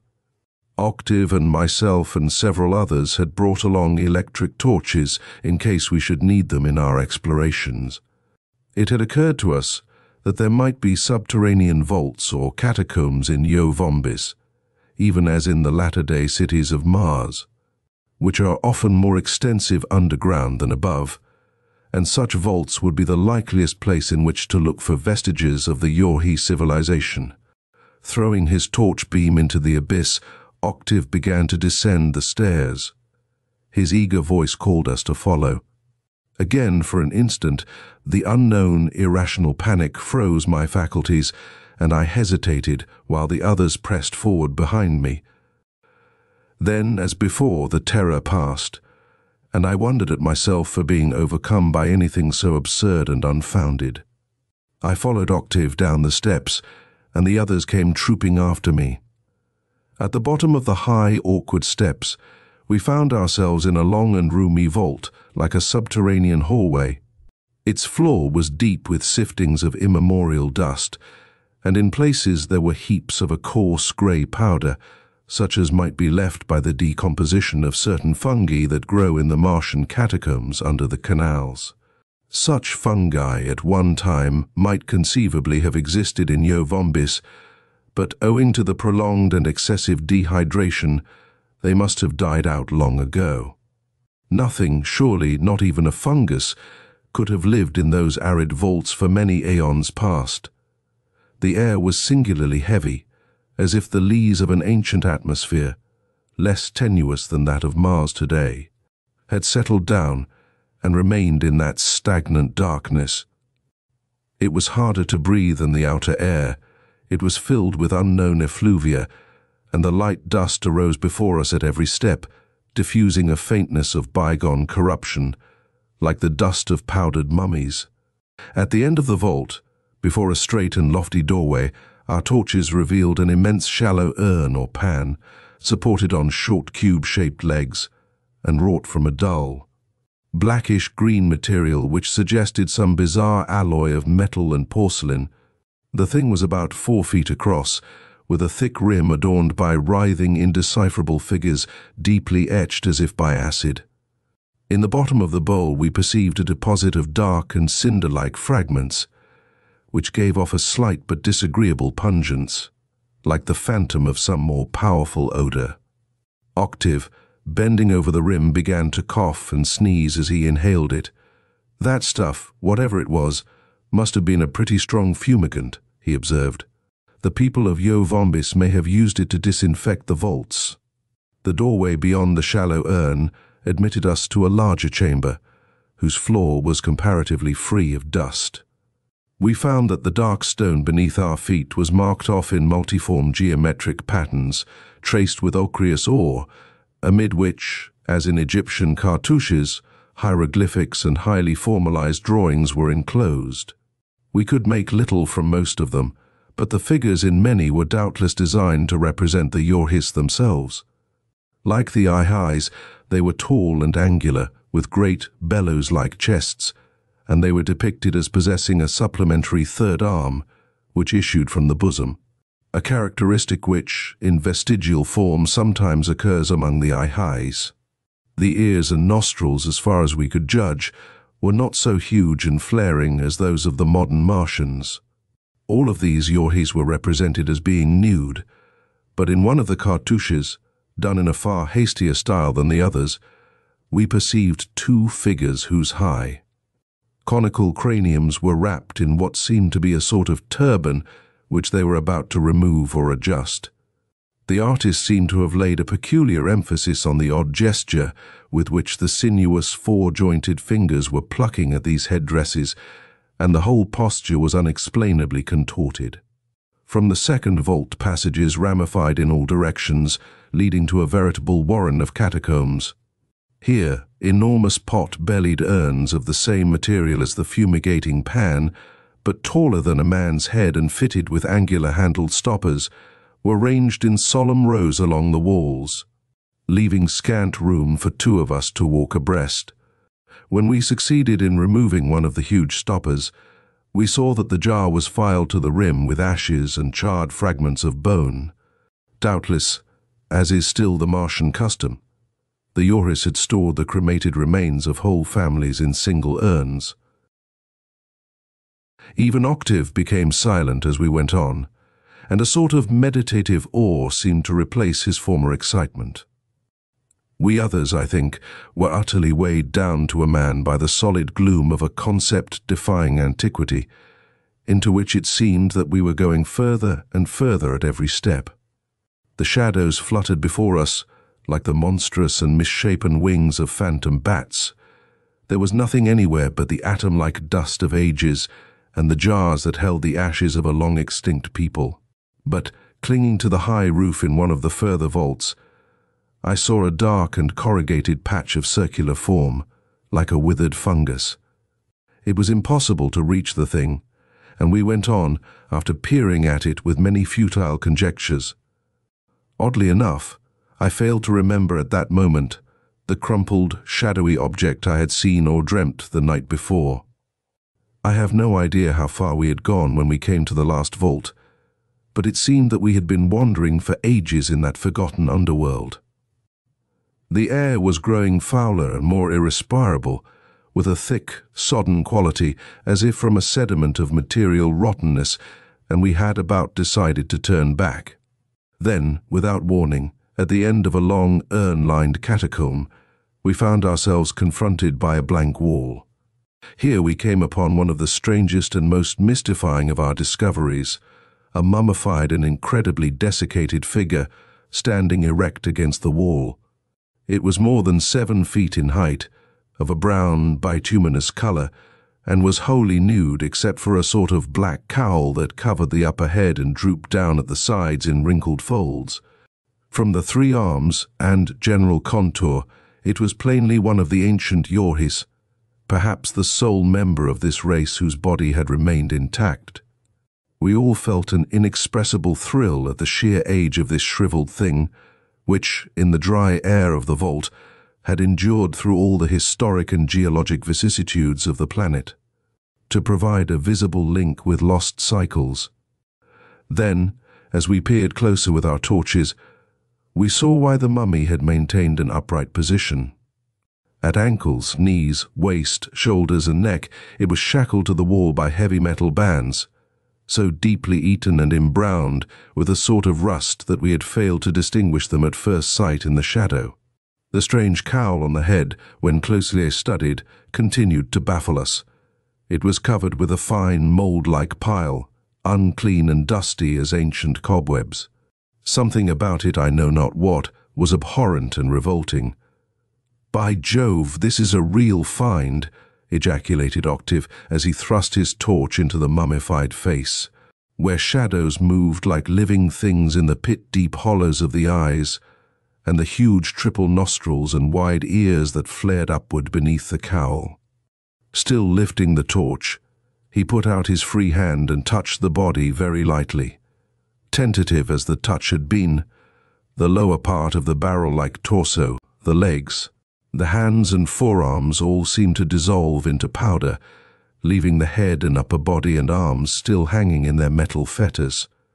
The progress of decay had been queerly unequal, for the remnant portions gave no sign of disintegration. Octave cried out in dismay, and then began to cough and sneeze, as the cloud of brown powder, floating with airy lightness, enveloped him. We others all stepped back to avoid the powder. Then, above the spreading cloud, I saw an unbelievable thing. The black cowl on the mummy's head began to curl and twitch upward at the corners. It writhed with a verminous motion. It fell from the withered cranium, seeming to fold and unfold convulsively in mid-air as it fell. Then it dropped on the bare head of Octave, who, in his disconcertment at the crumbling of the mummy, had remained standing close to the wall. At that instant, in a start of profound terror, I remembered the thing that had inched itself from the shadows of Yo Vombis, in the light of the twin moons, and had drawn back like a figment of slumber at my first waking movement. Cleaving closely as a tightened cloth, the thing enfolded Octave's hair and brow and eyes, and he shrieked wildly, with incoherent pleas for help, and tore with frantic fingers at the cowl, but failed to loosen it. Then his cries began to mount in a mad crescendo of agony, as if beneath some instrument of infernal torture, and he danced and capered blindly about the vault, eluding us with strange celerity, as we all sprang forward in an effort to reach him and release him from his weird encumbrance. The whole happening was mysterious as a nightmare, but the thing that had fallen on his head was plainly some unclassified form of Martian life, which, contrary to all the known laws of science, had survived in those primordial catacombs. We must rescue him from its clutches if we could. We tried to close in on the frenzied figure of our chief, which, in the far from roomy space between the last urns and the wall, should have been an easy matter. But, darting away, in a manner doubly incomprehensible because of his blindfolded condition, he circled about us and ran past, to disappear among the urns toward the outer labyrinth of intersecting catacombs. "My God, what has happened to him?" cried Harper. "The man acts as if he were possessed." There was obviously no time for a discussion of the enigma, and we all followed Octave as speedily as our astonishment would permit. We had lost sight of him in the darkness, and when we came to the first division of the vaults, we were doubtful as to which passage he had taken, till we heard a shrill scream several times repeated. in a catacomb on the extreme left. There was a weird, unearthly quality in those screams, which may have been due to the long stagnant air or the peculiar acoustics of the ramifying caverns, but somehow I could not imagine them as issuing from human lips, at least not from those of a living man.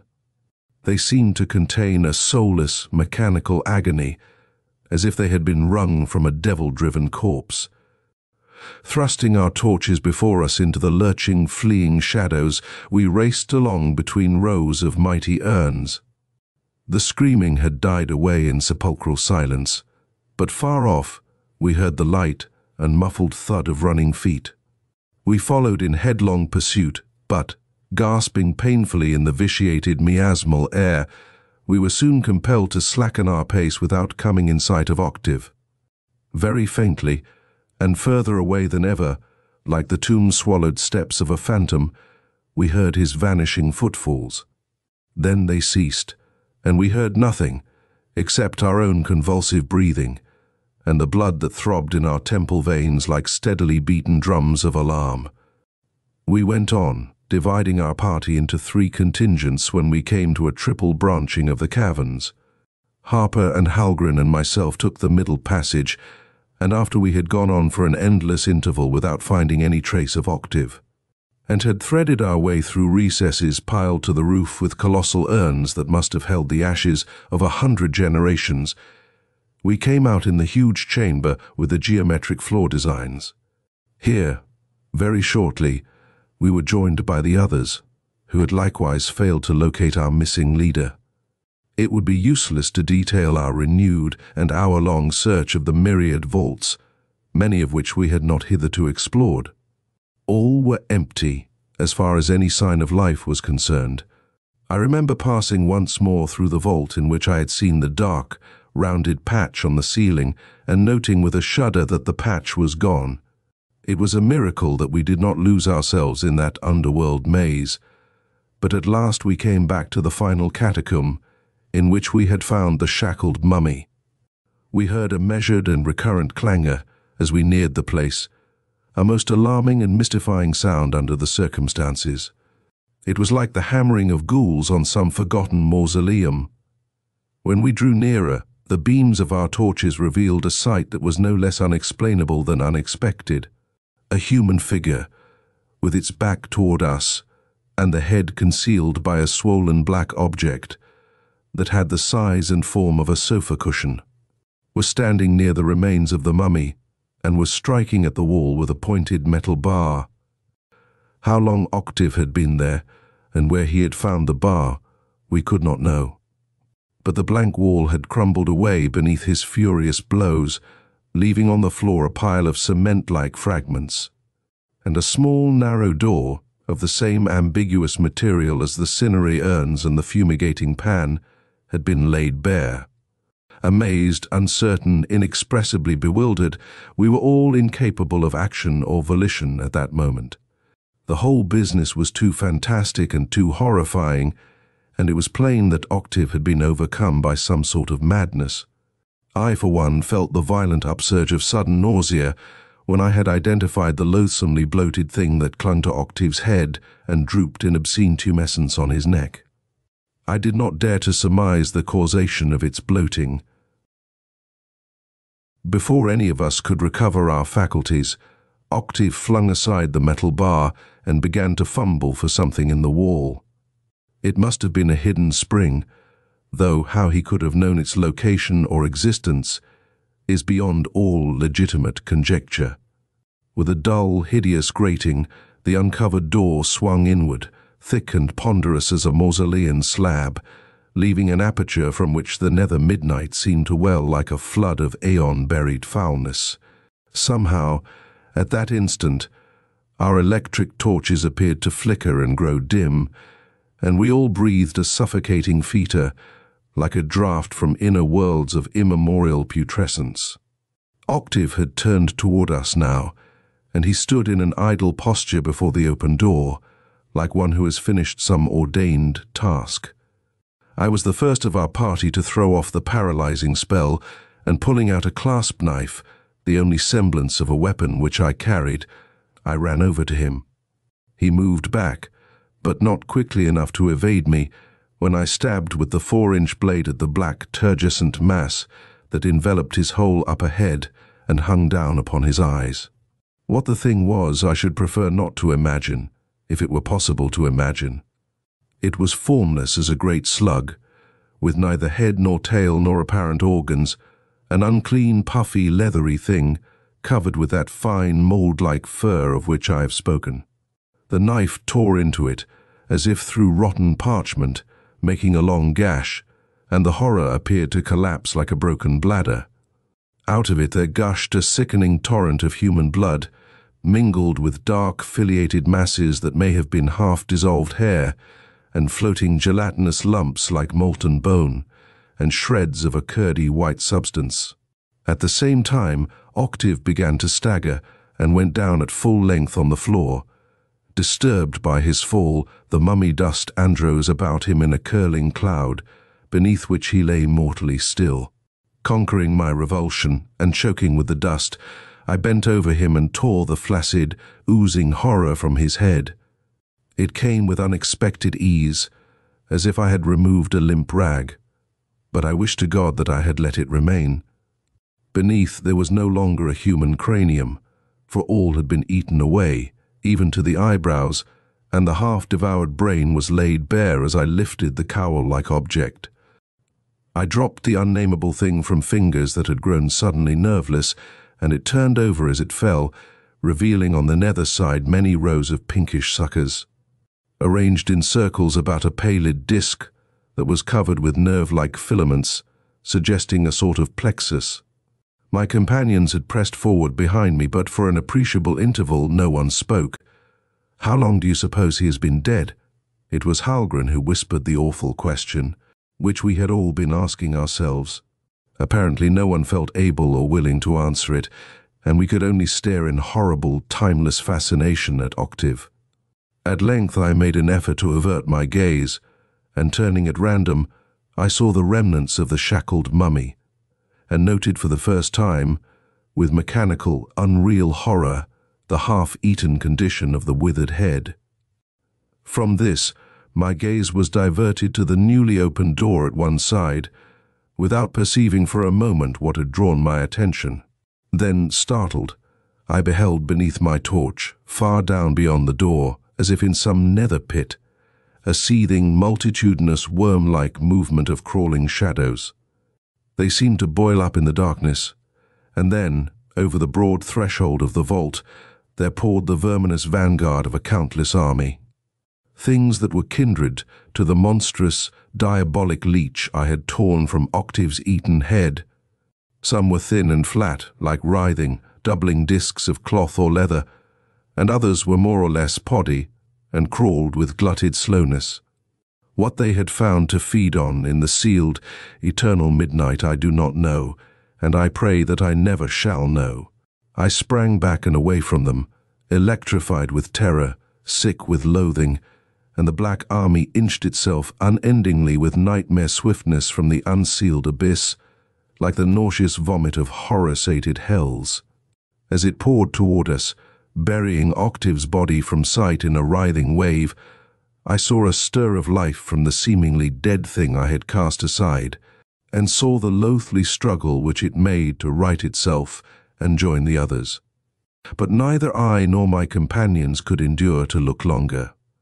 We turned and ran between the mighty rows of urns, with the slithering mass of demon leeches close upon us, and scattered in blind panic when we came to the first division of the vaults.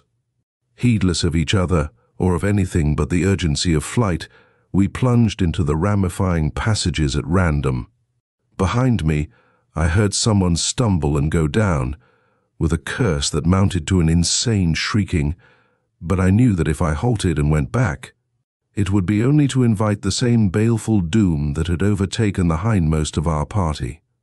Still clutching the electric torch and my open clasp knife, I ran along a minor passage which, I seem to remember, would conduct with more or less directness upon the large outer vault with the painted floor.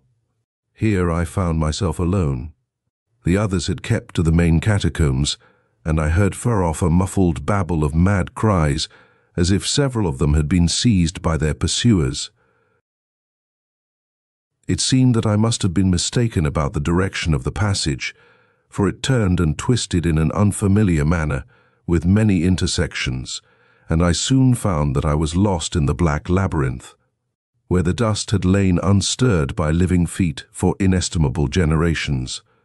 The cinerary warren had grown still once more, and I heard my own frenzied panting, loud and stertorous as that of a titan in the dead silence.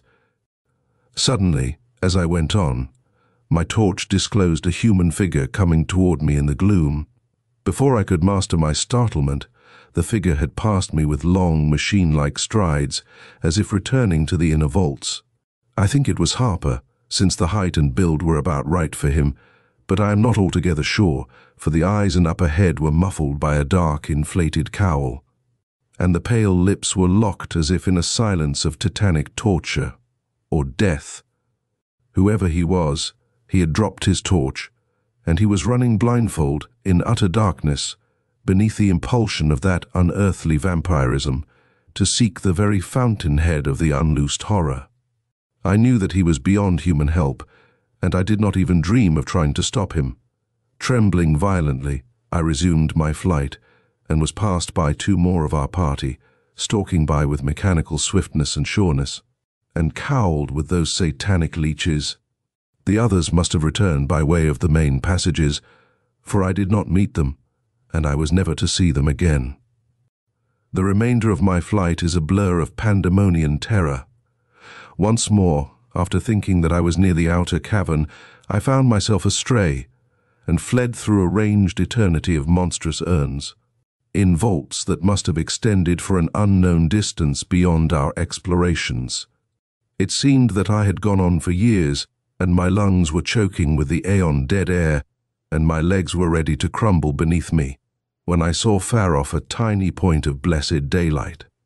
I ran toward it, with all the terrors of the alien darkness crowding behind me, and accursed shadows flittering before, and saw that the vault ended in a low, ruinous entrance, littered by rubble on which there fell an arc of thin sunshine. It was another entrance than the one by which we had penetrated this lethal underworld. I was within a dozen feet of the opening when, without sound or other intimation, something dropped upon my head from the roof above. Blinding me instantly and closing upon me like a tautened net, my brow and scalp, at the same time, were shot through with a million needle-like pangs. A manifold, ever-growing agony that seemed to pierce the very bone and converge from all sides upon my inmost brain. The terror and suffering of that moment were worse than aught which the hells of earthly madness or delirium could ever contain. I felt the foul, vampiric clutch of an atrocious death, and of more than death. I believe that I dropped the torch, but the fingers of my right hand had still retained the open knife.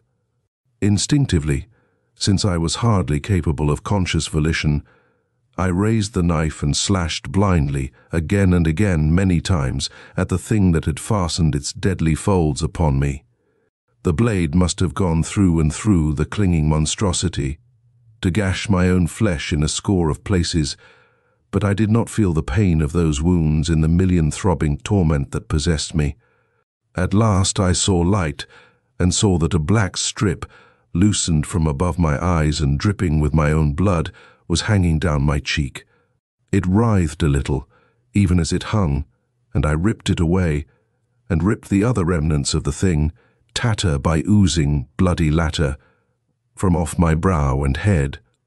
Then I staggered toward the entrance, and the one light turned to a far-receding, dancing flame before me as I lurched and fell outside the cavern, a flame that fled like the last star of creation above the yawning, sliding chaos and oblivion into which I descended.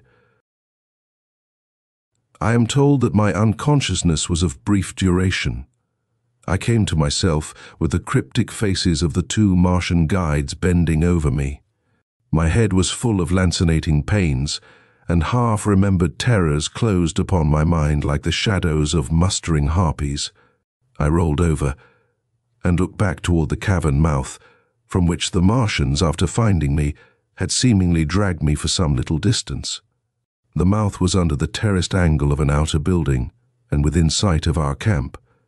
I stared at the black opening with hideous fascination and descried a shadowy stirring in the gloom, the writhing, verminous movement of things that pressed forward from the darkness but did not emerge into the light. Doubtless they could not endure the sun, those creatures of ultramundane night and cycle-sealed corruption. It was then that the ultimate horror, the beginning madness, came upon me.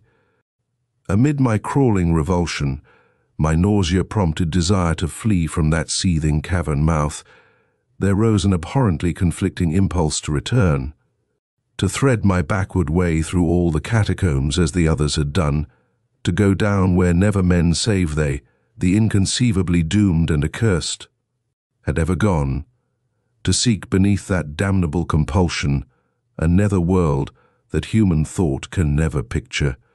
There was a black light, a soundless calling, in the vaults of my brain, the implanted summons of the thing, like a permeating and sorcerous poison.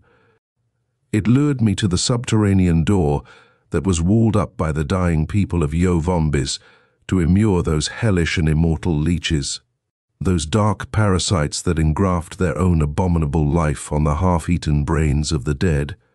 It called me to the depths beyond, where dwell the noisome, necromantic ones, of whom the leeches, with all their powers of vampirism and diabolism, are but the merest minions. It was only the two Ihas who prevented me from going back. I struggled. I fought them insanely as they strove to retard me with their spongy arms. But I must have been pretty thoroughly exhausted from all the superhuman adventures of the day, and I went down once more, after a little, into fathomless nothingness, from which I floated out at long intervals, to realize that I was being carried across the desert toward Ignar. Well, that is all my story. I have tried to tell it fully and coherently, at a cost that would be unimaginable to the sane, to tell it before the madness falls upon me again, as it will very soon, as it is doing now. Yes, I have told my story, and you have written it all out, haven't you? Now I must go back to Yovombis, back across the desert and down through all the catacombs to the vaster vaults beneath. Something is in my brain that commands me and will direct me. I tell you, I must go. The City of the Singing Flame, by Clark Ashton Smith. Wonder Stories, July 1931. Forward. When Giles Angarth disappeared nearly 2 years ago, we had been friends for a decade or more, and I knew him as well as anyone could purport to know him. Yet the thing was no less a mystery to me than to others at the time, and until now, it has remained a mystery. Like the rest, I sometimes thought that he and Ebonley had designed it all between them as a huge, insoluble hoax, that they were still alive, somewhere, and laughing at the world that was so sorely baffled by their disappearance. And until I at last decided to visit Crater Ridge and find, if I could, the 2 boulders mentioned in Angarth's narrative, no one had uncovered any trace of the missing men or heard even the faintest rumor concerning them. The whole affair, it seemed then, was likely to remain a most singular and exasperating riddle. Angarth, whose fame as a writer of fantastic fiction was already very considerable, had been spending that summer among the Sierras, and had been living alone until the artist, Felix Ebonley, went to visit him. Ebonley, whom I had never met, was well known for his imaginative paintings and drawings, and had illustrated more than one of Angarth's novels. When neighboring campers became alarmed over the prolonged absence of the 2 men, and the cabin was searched for some possible clue, a package addressed to me was found lying on the table, and I received it in due course of time after reading many newspaper speculations concerning the double vanishment. The package contained a small leather-bound notebook, and Angarth had written on the flyleaf, "Dear Hastan, you can publish this journal sometime if you like. People will think it the last and wildest of all my fictions unless they take it for one of your own. In either case, It will be just as well. Goodbye. Faithfully, Giles Angarth. Feeling that it would certainly meet with the reception he anticipated, and being unsure, myself, whether the tale was truth or fabrication, I delayed publishing his journal. Now, from my own experience, I have become satisfied of its reality and am finally printing it, together with an account of my personal adventures. Perhaps the double publication, preceded as it is by Angarth's return to mundane surroundings, will help to ensure the acceptance of the whole story for more than mere fantasy. Still, when I recall my own doubts, I wonder, but let the reader decide for himself. And first, as to Giles Angarth's journal. Chapter 1. The Dimension Beyond. July 31st, 1938. I have never acquired the diary-keeping habit, mainly because of my uneventful mode of existence, in which there has seldom been anything to chronicle. But the thing which happened this morning is so extravagantly strange, so remote from mundane laws and parallels, that I feel impelled to write it down to the best of my understanding and ability. Also, I shall keep account of the possible repetition and continuation of my experience. It will be perfectly safe to do this, for no one who ever reads the record will be likely to believe it. I had gone for a walk on Crater Ridge, which lies a mile or less to the north of my cabin near Summit. Though differing markedly in its character from the usual landscapes round about, it is one of my favorite places. It is exceptionally bare and desolate, with little more in the way of vegetation than mountain sunflowers, wild currant bushes, and a few sturdy wind-warped pines and supple tamaracks. Geologists deny it a volcanic origin, yet its outcroppings of rough nodular stone and enormous rubble heaps have all the air of scoriac remains, at least, to my non-scientific eye. They look like the slag and refuse of Cyclopean furnaces, poured out in pre-human years, to cool and harden into shapes of limitless grotesquerie. Among them are stones that suggest the fragments of primordial BS reliefs, or small prehistoric idols and figurines, and others that seem to have been graven with lost letters of an indecipherable script.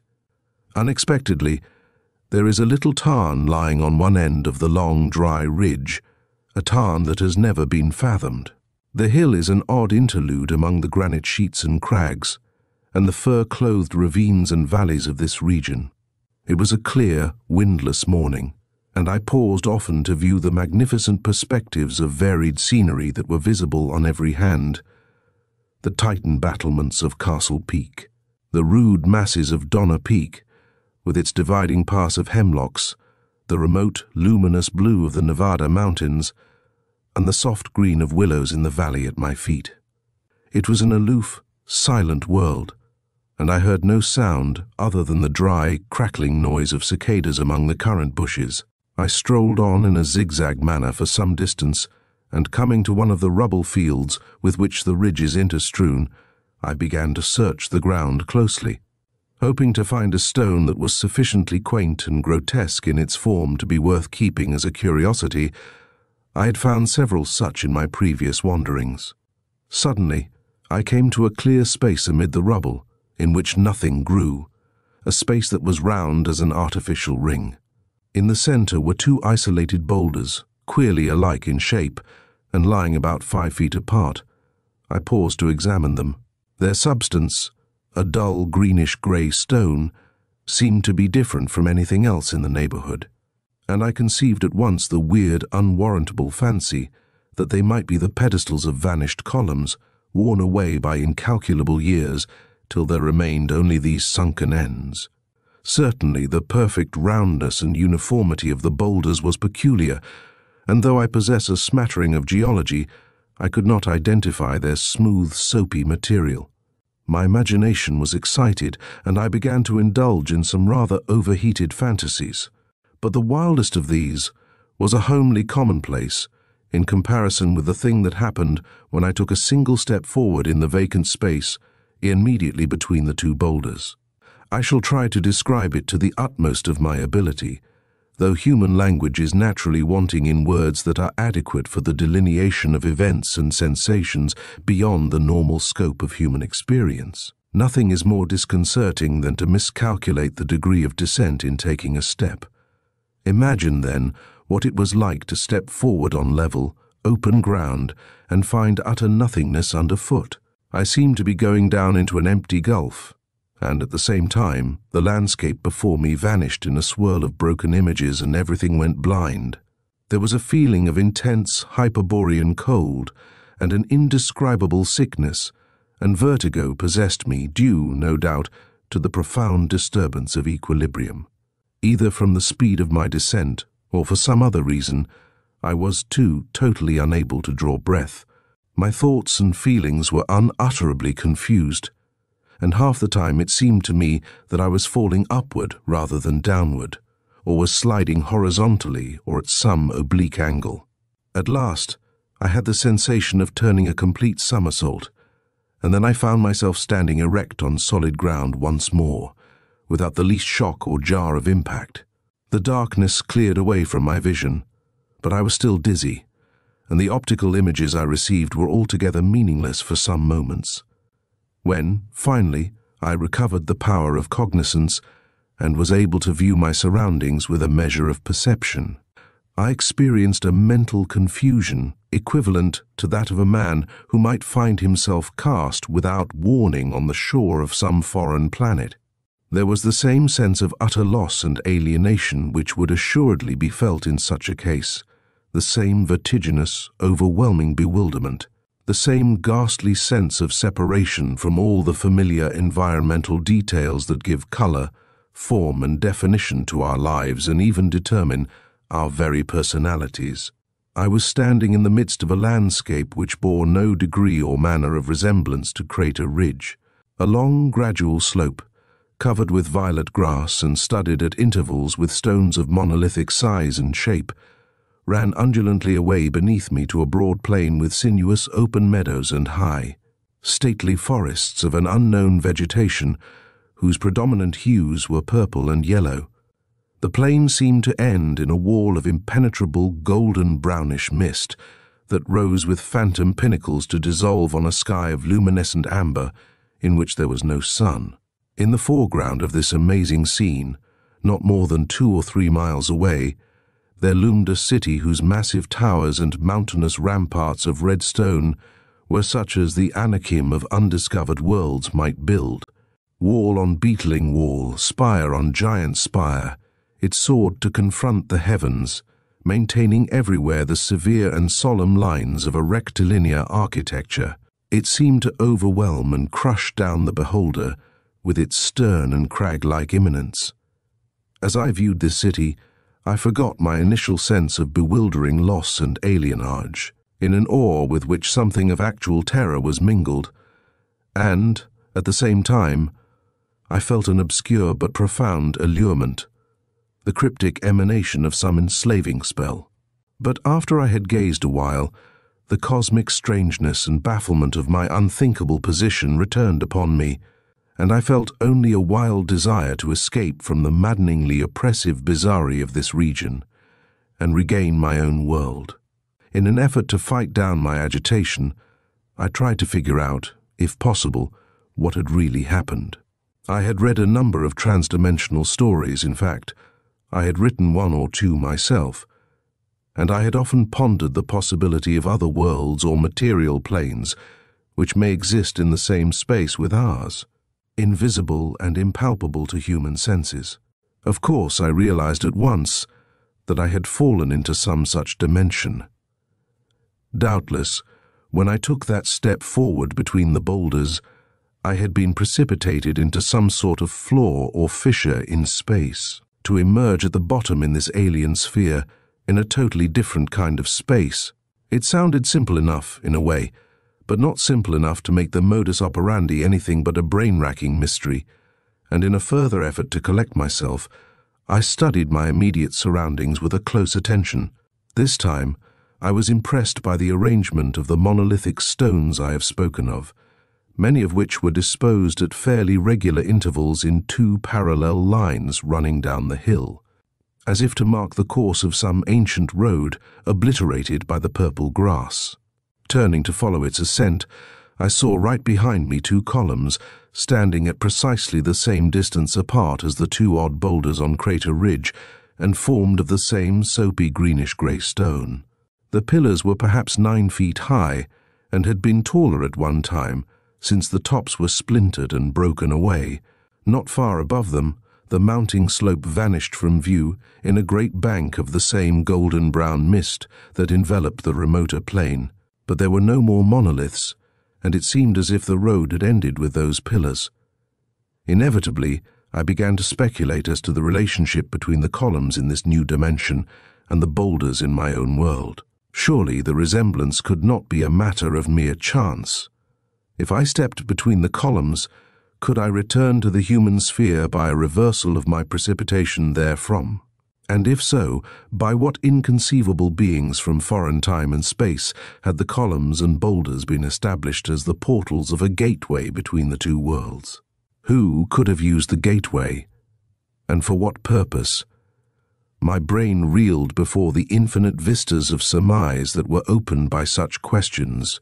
However, what concerned me most was the problem of getting back to Crater Ridge. The weirdness of it all, the monstrous walls of the nearby town, the unnatural hues and forms of the outlandish scenery, were too much for human nerves, and I felt that I should go mad if forced to remain long in such a milieu.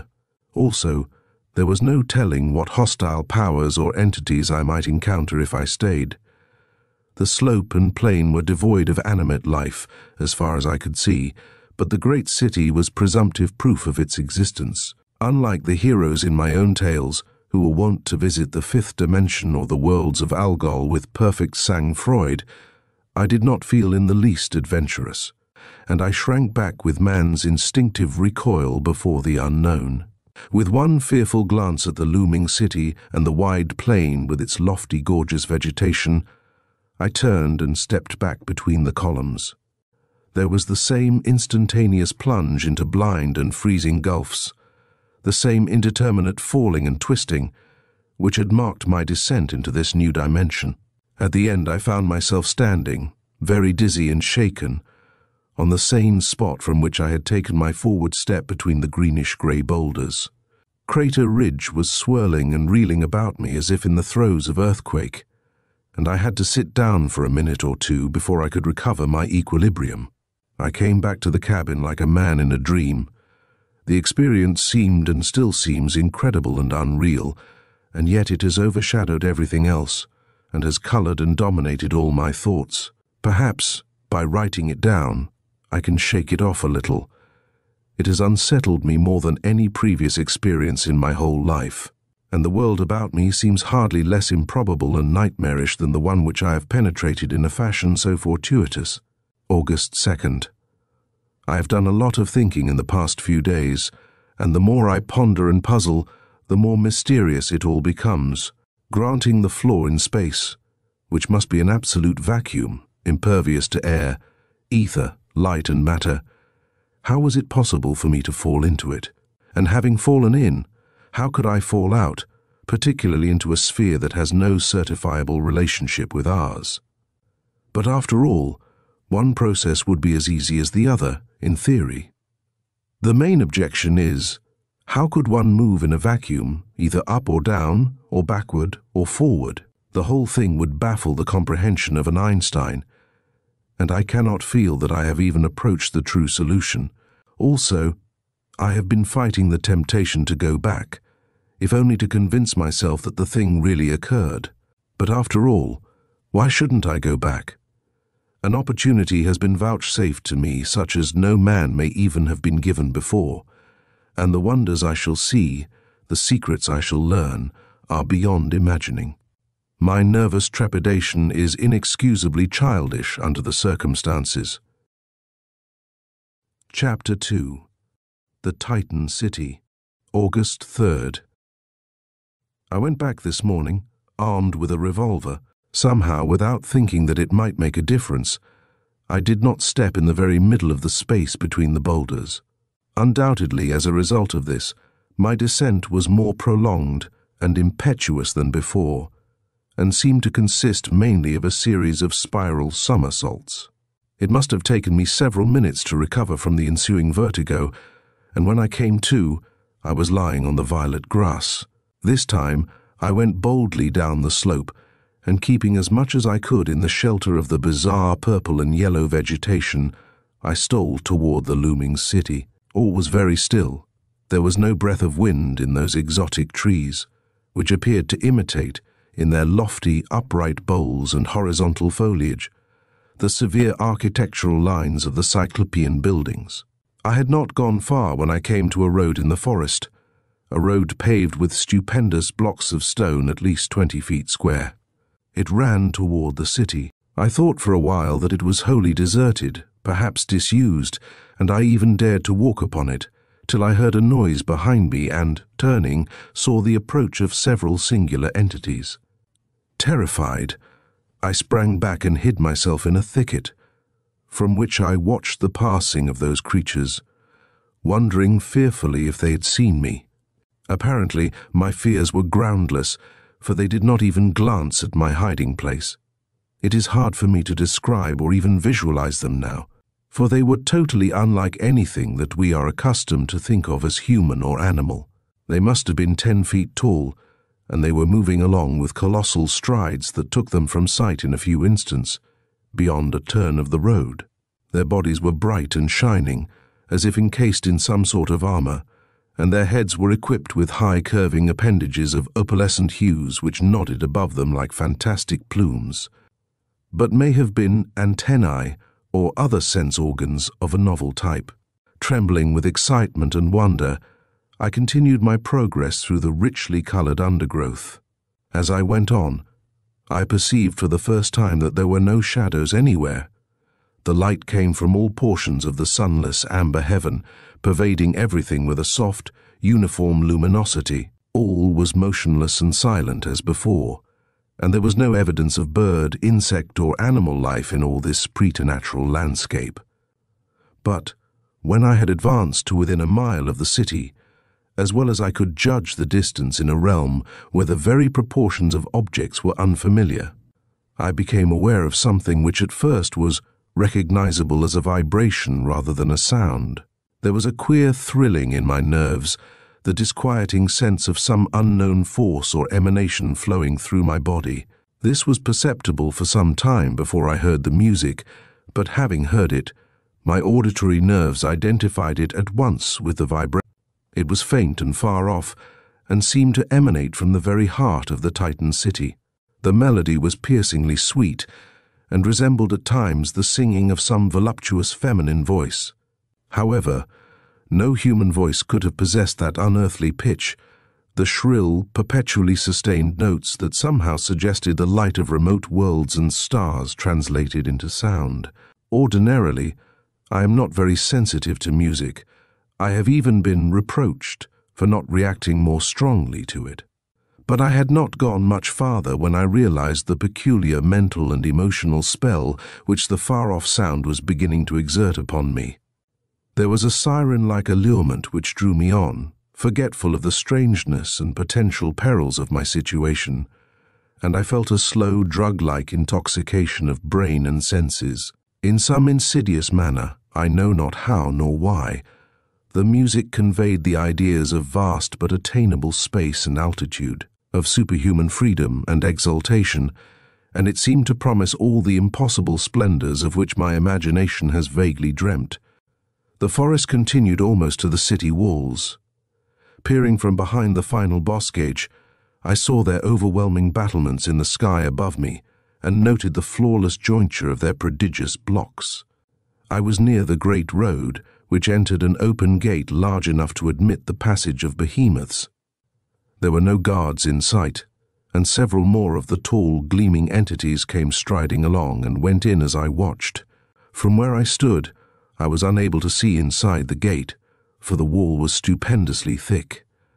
The music poured from that mysterious entrance in an ever-strengthening flood, and sought to draw me on with its weird seduction, eager for unimaginable things. It was hard to resist, hard to rally my willpower and turn back. I tried to concentrate on the thought of danger, but the thought was tenuously unreal. At last I tore myself away and retraced my footsteps, very slowly and lingeringly, till I was beyond reach of the music. Even then, the spell persisted, like the effects of a drug, and all the way home I was tempted to return and follow those shining giants into the city. August 5th. I have visited the new dimension once more. I thought I could resist that summoning music, and I even took some cotton wadding with which to stuff my ears if it should affect me too strongly. I began to hear the supernal melody at the same distance as before, and was drawn onward in the same manner. But, this time, I entered the open gate.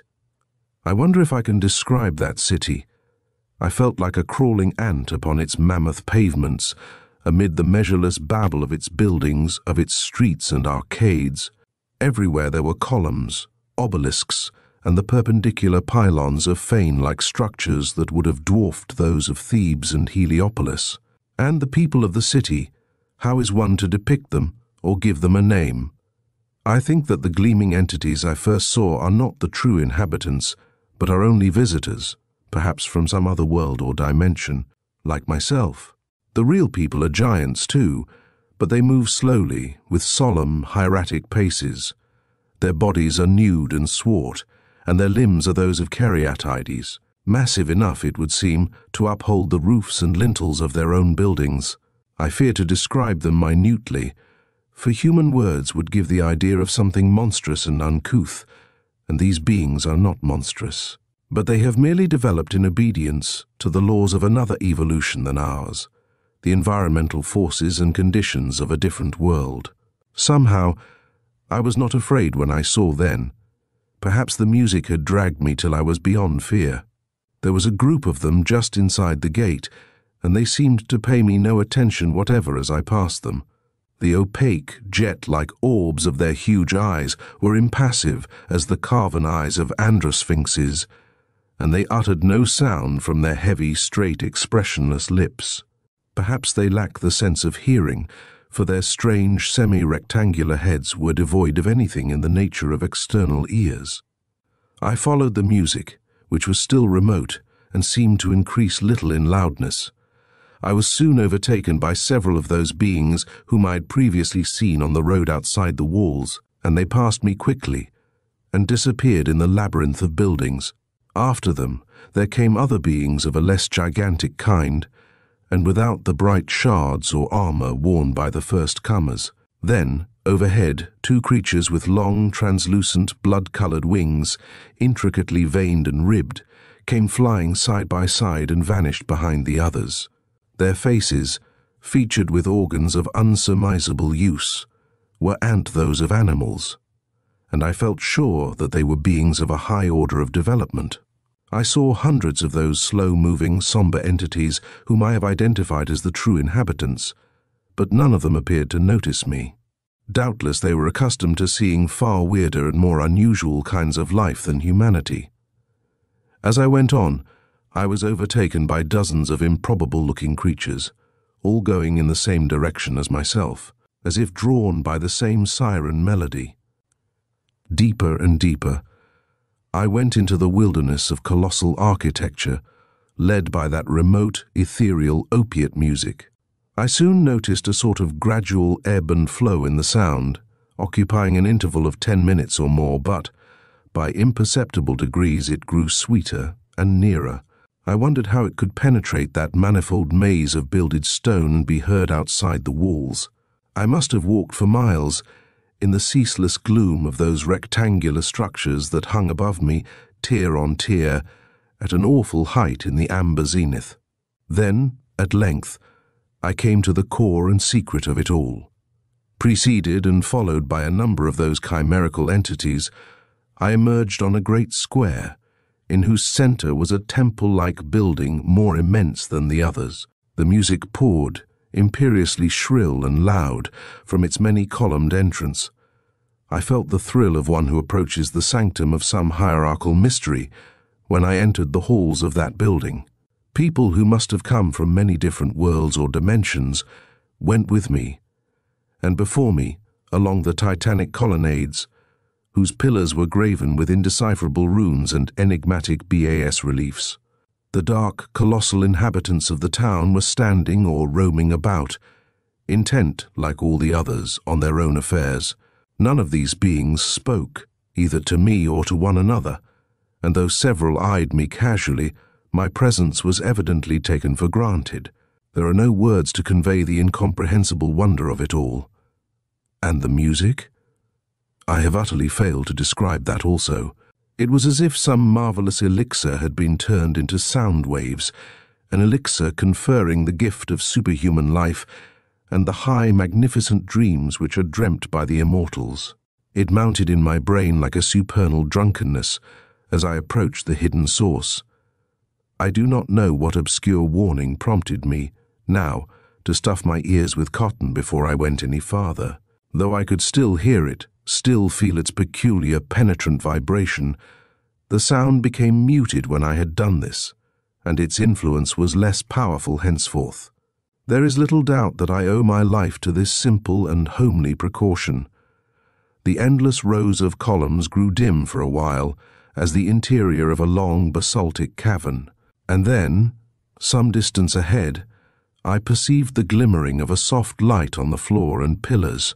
The light soon became an overflooding radiance, as if gigantic lamps were being lit in the temple's heart, and the vibrations of the hidden music pulsed more strongly in my nerves. The hall ended in a chamber of immense, indefinite scope, whose walls and roof were doubtful with unremoving shadows. In the center, amid the pavement of mammoth blocks, there was a circular pit, above which seemed to float a fountain of flame that soared in one perpetual, slowly lengthening jet. This flame was the sole illumination, and also was the source of the wild, unearthly music. Even with my purposely deafened ears, I was wooed by the shrill and starry sweetness of its singing, and I felt the voluptuous lure and the high, vertiginous exaltation. I knew immediately that the place was a shrine, and that the transdimensional beings who accompanied me were visiting pilgrims. There were scores of them, perhaps hundreds, but all were dwarfed in the cosmic immensity of that chamber. They were gathered before the flame in various attitudes of worship. They bowed their exotic heads, or made mysterious gestures or adoration with unhuman hands and members, and the voices of several, deep as booming drums or sharp as the stridulation of giant insects, were audible amid the singing of the fountain. Spellbound, I went forward and joined them. Enthralled by the music and by the vision of the soaring flame, I paid as little heed to my outlandish companions as they to me. The fountain rose and rose, until its light flickered on the limbs and features of throned, colossal statues behind it, of heroes, gods or demons from the earlier cycles of alien time, staring in stone from a dusk of illimitable mystery. The fire was green and dazzling, pure as the central flame of a star. It blinded me, and when I turned my eyes away, the air was filled with webs of intricate color, with swiftly changing arabesques whose numberless, unwanted hues and patterns were such as no mundane eye had ever beheld, and I felt a stimulating warmth that filled my very marrow with intenser life. Chapter 3. The Lure of the Flame. The music mounted with the flame, and I understood now its recurrent ebb and flow. As I looked and listened, a mad thought was born in my mind, the thought of how marvelous and ecstatical it would be to run forward and leap headlong into the singing fire. The music seemed to tell me that I should find in that moment of flaring dissolution all the delight and triumph, all the splendor and exaltation it had promised from afar. It besought me, it pleaded with tones of supernal melody, and despite the wadding in my ears, the seduction was well nigh irresistible. However, it had not robbed me of all sanity. With a sudden start of terror, like one who has been tempted to fling himself from a high precipice, I drew back. Then I saw that the same dreadful impulse was shared by some of my companions. The two entities with scarlet wings, whom I have previously mentioned, were standing a little apart from the rest of us. Now, with a great fluttering, they rose and flew toward the flame like moths toward a candle. For a brief moment, the light shone redly through their half-transparent wings, ere they disappeared in the leaping incandescence, which flared briefly and then burned as before. Then, in rapid succession, a number of other beings, who represented the most divergent trends of biology, sprang forward and immolated themselves in the flame. There were creatures with translucent bodies, and some that shone with all the hues of the opal. There were winged colossi, and titans who strode as with 7-league boots. And there was one being with useless abortive wings, who crawled rather than ran, to seek the same glorious doom as the rest. But among them, there were none of the city's people. These merely stood and looked on, impassive and statue-like as ever. I saw that the fountain had now reached its greatest height, and was beginning to decline. It sank steadily but slowly to half its former elevation. During this interval, there were no more acts of self-sacrifice, and several of the beings beside me turned abruptly and went away, as if they had overcome the lethal spell. One of the tall, armored entities, as he left, addressed me in words that were like clarion notes, with unmistakable accents of warning. By a mighty effort of will, in a turmoil of conflicting emotions, I followed him.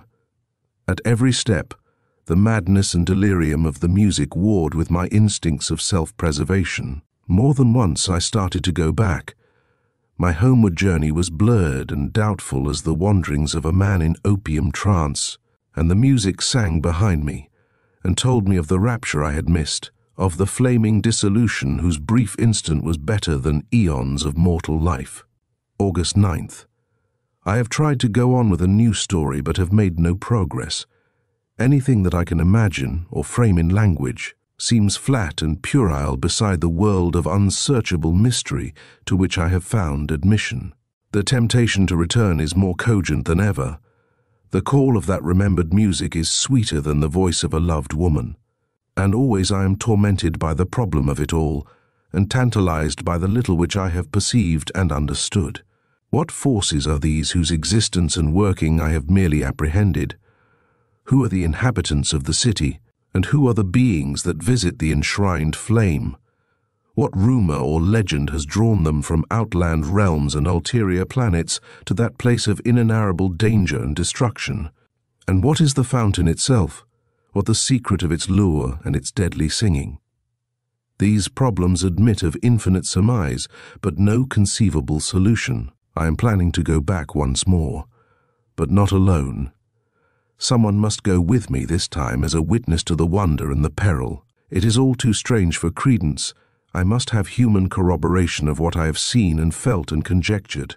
Also, another might understand where I have failed to do more than apprehend. Who shall I take? It will be necessary to invite someone here from the outer world, someone of high intellectual and aesthetic capacity. Shall I ask Philip Hastane, my fellow fiction writer? He would be too busy, I fear. But there is the Californian artist Felix Ebenly, who has illustrated some of my fantastic novels. Ebenly would be the man to see and appreciate the new dimension, if he can come. With his bent for the bizarre and unearthly, the spectacle of that plain and city, the Babylonian buildings and arcades, and the Temple of the Flame will simply enthrall him. I shall write immediately to his San Francisco address. August 12th. Ebenly is here. The mysterious hints in my letter, regarding some novel pictorial subjects along his own line, were too provocative for him to resist. Now, I've explained fully and given him a detailed account of my adventures. I can see that he is a little incredulous, for which I hardly blame him. But he will not remain incredulous for long, for tomorrow we shall visit together the city of the singing flame. August 13th. I must concentrate my disordered faculties, must choose my words and write with exceeding care. This will be the last entry in my journal, and the last writing I shall ever do. When I have finished, I shall wrap the journal up and address it to Philip Hastane, who can make such disposition of it as he sees fit. I took Ebenly into the other dimension today. He was impressed, even as I had been, by the two isolated boulders on Crater Ridge. They look like the guttered ends of columns established by pre-human gods, he remarked. I begin to believe you now. I told him to go first and indicated the place where he should step. He obeyed without hesitation, and I had the singular experience of seeing a man melt into utter, instantaneous nothingness. One moment he was there, the next there was only bare ground, and the far-off tamaracks whose view his body had obstructed. I followed, and found him standing in speechless awe on the violet grass. This, he said at last, is the sort of thing whose existence I have hitherto merely suspected, and have never been able to hint at in my most imaginative drawings. We spoke little as we followed the range of monolithic boulders toward the plain. Far in the distance, beyond those high and stately trees, with their sumptuous foliage, the golden-brown vapors had parted, showing vistas of an immense horizon, and past the horizon were range on range of gleaming orbs and fiery, flying motes in the depth of that amber heaven. It was as if the veil of another universe than ours had been drawn back. We crossed the plain and came at length within earshot of the siren music. I warned Ebony to stuff his ears with cotton wadding, but he refused. I don't want to deaden any new sensation I may experience, he observed. We entered the city. My companion was in a veritable rhapsody of artistic delight when he beheld the enormous buildings and the people. I could see, too, that the music had taken hold upon him. His look soon became fixed and dreamy as that of an opium eater. At first, he made many comments on the architecture and the various beings who passed us, and called my attention to details which I had not perceived before. However, as we drew nearer the Temple of the Flame, his observational interest seemed to flag, and was replaced by more and more of an ecstatic inward absorption. His remarks became fewer and briefer, and he did not even seem to hear my questions. It was evident that the sound had wholly bemused and bewitched him. Even as on my former visit, there were many pilgrims going toward the shrine, and few that were coming away from it. Most of them belonged to evolutionary types that I had seen before. Among those that were new to me, I recall one gorgeous creature with golden and cerulean wings, like those of a giant lepidoptera, and scintillating, jewel-like eyes that must have been designed to mirror the glories of some Edenic world. I felt, too, as before, the captious thraldom and bewitchment, the insidious gradual perversion of thought and instinct, as if the music were working in my brain like a subtle alkaloid. Since I had taken my usual precaution, my subjection to the influence was less complete than that of Ebonley, but, nevertheless, it was enough to make me forget a number of things. Among them, the initial concern which I had felt when my companion refused to employ the same mode of protection as myself. I no longer thought of his danger, or my own, except as something very distant and immaterial. The streets were like the prolonged and bewildering labyrinth of a nightmare, but the music led us forthrightly, and always there were other pilgrims. Like men in the grip of some powerful current, we were drawn to our destination. As we passed along the hall of gigantic columns and neared the abode of the fiery fountain, a sense of our peril quickened momentarily in my brain, and I sought to warn Ebonley once more. But all my protests and remonstrances were futile. He was deaf as a machine, and wholly impervious to anything but the lethal music. His expression and movements were those of a somnambulist. Even when I seized and shook him with such violence as I could muster, he remained oblivious of my presence. The throng of worshippers was larger than upon my first visit. The jet of pure, incandescent flame was mounting steadily as we entered, and it sang with the pure ardor and ecstasy of a star alone in space. Again, with ineffable tones, it told me the rapture of a moth-like death in its lofty soaring, the exultation and triumph of a momentary union with its elemental essence. The flame rose to its apex, and even for me, the mesmeric lure was well-nigh irresistible. Many of our companions succumbed, and the first to immolate himself was the giant lepidopterous being. 4 others, of diverse evolutional types, followed in appallingly swift succession. In my own partial subjection to the music, my own effort to resist that deadly enslavement, I had almost forgotten the very presence of Ebonley. It was too late for me to even think of stopping him, when he ran forward in a series of leaps that were both solemn and frenzied, like the beginnings of some sacerdotal dance, and hurled himself headlong into the flame. The fire enveloped him. It flared up for an instant with a more dazzling greenness, and that was all. Slowly, as if from benumbed brain centers, a horror crept upon my conscious mind and helped to annul the perilous mesmerism. I turned while many others were following Ebonley's example and fled from the shrine and from the city. But somehow the horror diminished as I went. More and more, I found myself envying my companion's fate and wondering as to the sensations he had felt in that moment of fiery dissolution. Now, as I write this, I am wondering why I came back again to the human world. Words are futile to express what I have beheld and experienced, and the change that has come upon me, beneath the play of incalculable forces in a world of which no other mortal is even cognizant. Literature is nothing more than a shadow. Life, with its drawn-out length of monotonous, reiterative days, is unreal and without meaning now. In comparison with the splendid death which I might have had, the glorious doom which is still in store, I have no longer any will to fight the ever-insistent music which I hear in memory, and there seems to be no reason at all why I should fight it. Tomorrow I shall return to the city. Chapter 4.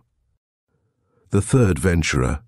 Even when I, Philip Hastane, had read through the journal of my friend Giles Angarth so many times that I had almost learned it by heart, I was still doubtful as to whether the incidents related therein were fiction or verity. The transdimensional adventures of Angarth and Ebonley, the city of the flame, with its strange residents and pilgrims, the immolation of Ebonley, and the hinted return of the narrator himself for a like purpose in the last entry of the diary, were very much the sort of thing that Angarth might have imagined in one of the fantastic novels for which he had become so justly famous.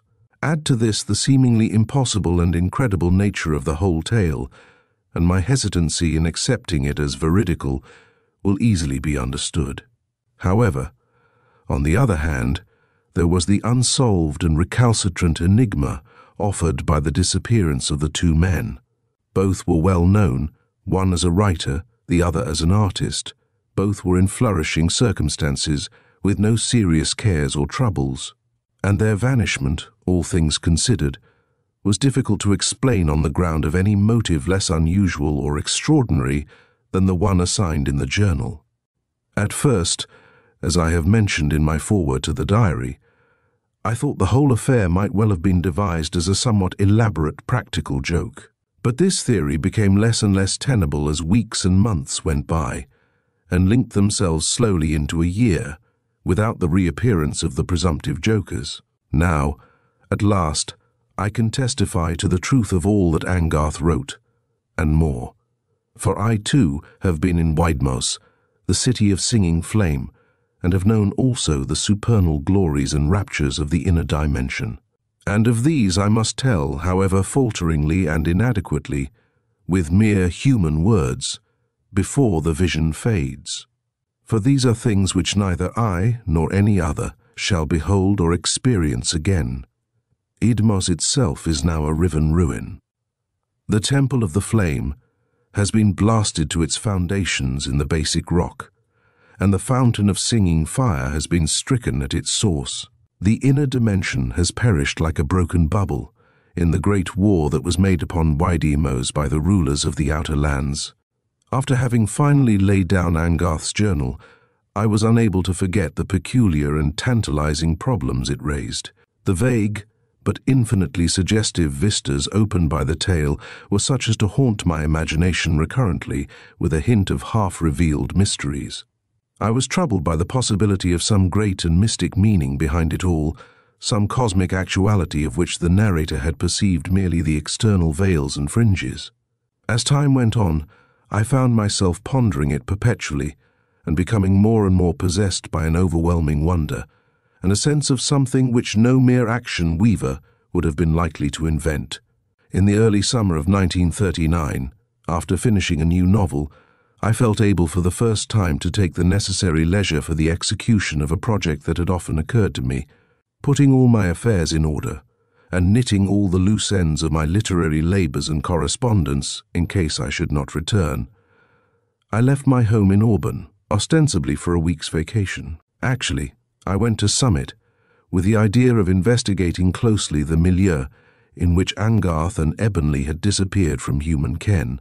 With strange emotions, I visited the forsaken cabin south of Crater Ridge that had been occupied by Angarth and saw the rough table of pine boards upon which my friend had written his journal, and then left the sealed package containing it to be forwarded to me after his departure. There was a weird and brooding loneliness about the place, as if the non-human infinitudes had already claimed it for their own. The unlocked door had sagged inward from the pressure of high-piled winter snows, and fir needles had sifted across the sill to strew the unswept floor.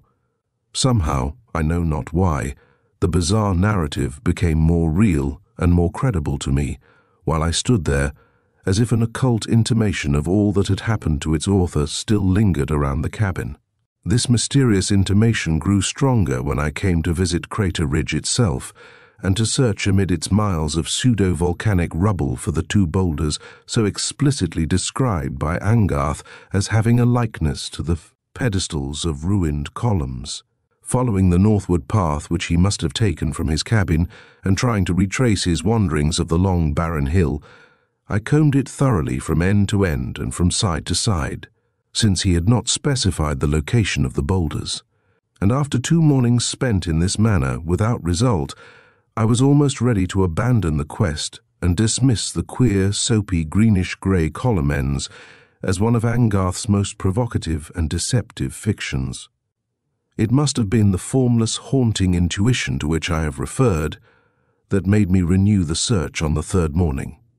This time, after crossing and recrossing the hilltop for an hour or more, and weaving tortuously among the cicada-haunted wild currant bushes and sunflowers on the dusty slopes, I came at last to an open, circular, rock-surrounded space that was totally unfamiliar. I had somehow missed it in all my previous roamings. It was the place of which Angarth had told, and I saw, with an inexpressible thrill, the 2 rounded, worn-looking boulders that were situated in the center of the ring. I believe that I trembled a little with as I went forward to inspect the curious stones. Bending over, but not daring to enter the bare, pebbly space between them, I touched one of them with my hand and received a sensation of preternatural smoothness, together with a coolness that was inexplicable. Considering that the boulders and the soil about them must have lain unshaded from the sultry August sun for many hours, from that moment I became fully persuaded that Angarth's account was no mere fable. Just why I should have felt so certain of this, I am powerless to say, but it seemed to me that I stood on the threshold of an ultramundane mystery, on the brink of uncharted gulfs. I looked about at the familiar Sierran valleys and mountains, wondering that they still preserved their wonted outlines, and were still unchanged by the contiguity of alien worlds, still untouched by the luminous glories of arcanic dimensions. Convinced that I had indeed found the gateway between the worlds, I was prompted to strange reflections. What and where was this other sphere to which my friend had attained entrance? Was it near at hand, like a secret room in the structure of space? Or was it, in reality, millions or trillions of light-years away, by the reckoning of astronomic distance, in a planet of some ulterior galaxy? After all, we know little or nothing of the actual nature of space, and perhaps in some way that we cannot imagine, the infinite is doubled upon itself in places with dimensional folds and tucks, and shortcuts whereby the distance to Al-Janib or Aldebaran is but a step. Perhaps, also, there is more than one infinity. The spatial floor into which Angarth had fallen might well be a sort of superdimension, abridging the cosmic intervals and connecting universe with universe. However, because of this very certitude that I had found the interspheric portals and could follow Angarth and Ebonley if I so desired, I hesitated before trying the experiment. I was mindful of the mystic danger and irrefragable lure that had overcome the others. I was consumed by imaginative curiosity, by an avid, well-nigh feverish longing to behold the wonders of this exotic realm, but I did not purpose to become a victim to the opiate power and fascination of the singing flame.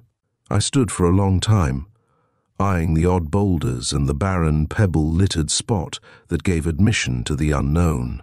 At length I went away, deciding to defer my venture till the following morning. Visualizing the weird doom to which the others had gone so voluntarily, and even gladly, I must confess that I was afraid. On the other hand, I was drawn by the fateful allurement that leads an explorer into far places, and perhaps by something more than this. I slept badly that night, with nerves and brain excited by formless, glowing premonitions, by intimations of half-conceived perils and splendors and vastnesses. Early the next morning, while the sun was still hanging above the Nevada mountains, I returned to Crater Ridge. I carried a strong hunting knife and a Colt revolver, and wore a filled cartridge belt with a knapsack containing sandwiches and a thermos bottle of coffee. Before starting, I had stuffed my ears tightly with cotton soaked in a new anesthetic fluid, mild but efficacious, which would serve to deafen me completely for many hours. In this way, I felt that I should be immune to the demoralizing music of the fiery fountain. I peered about at the rugged landscape with its far-flung vistas, wondering if I should ever see it again. Then, resolutely, but with the eerie thrilling and sinking of one who throws himself from a high cliff into some bottomless chasm, I stepped forward into the space between the grayish-green boulders. My sensations, generally speaking, were similar to those described by Angarth in his diary.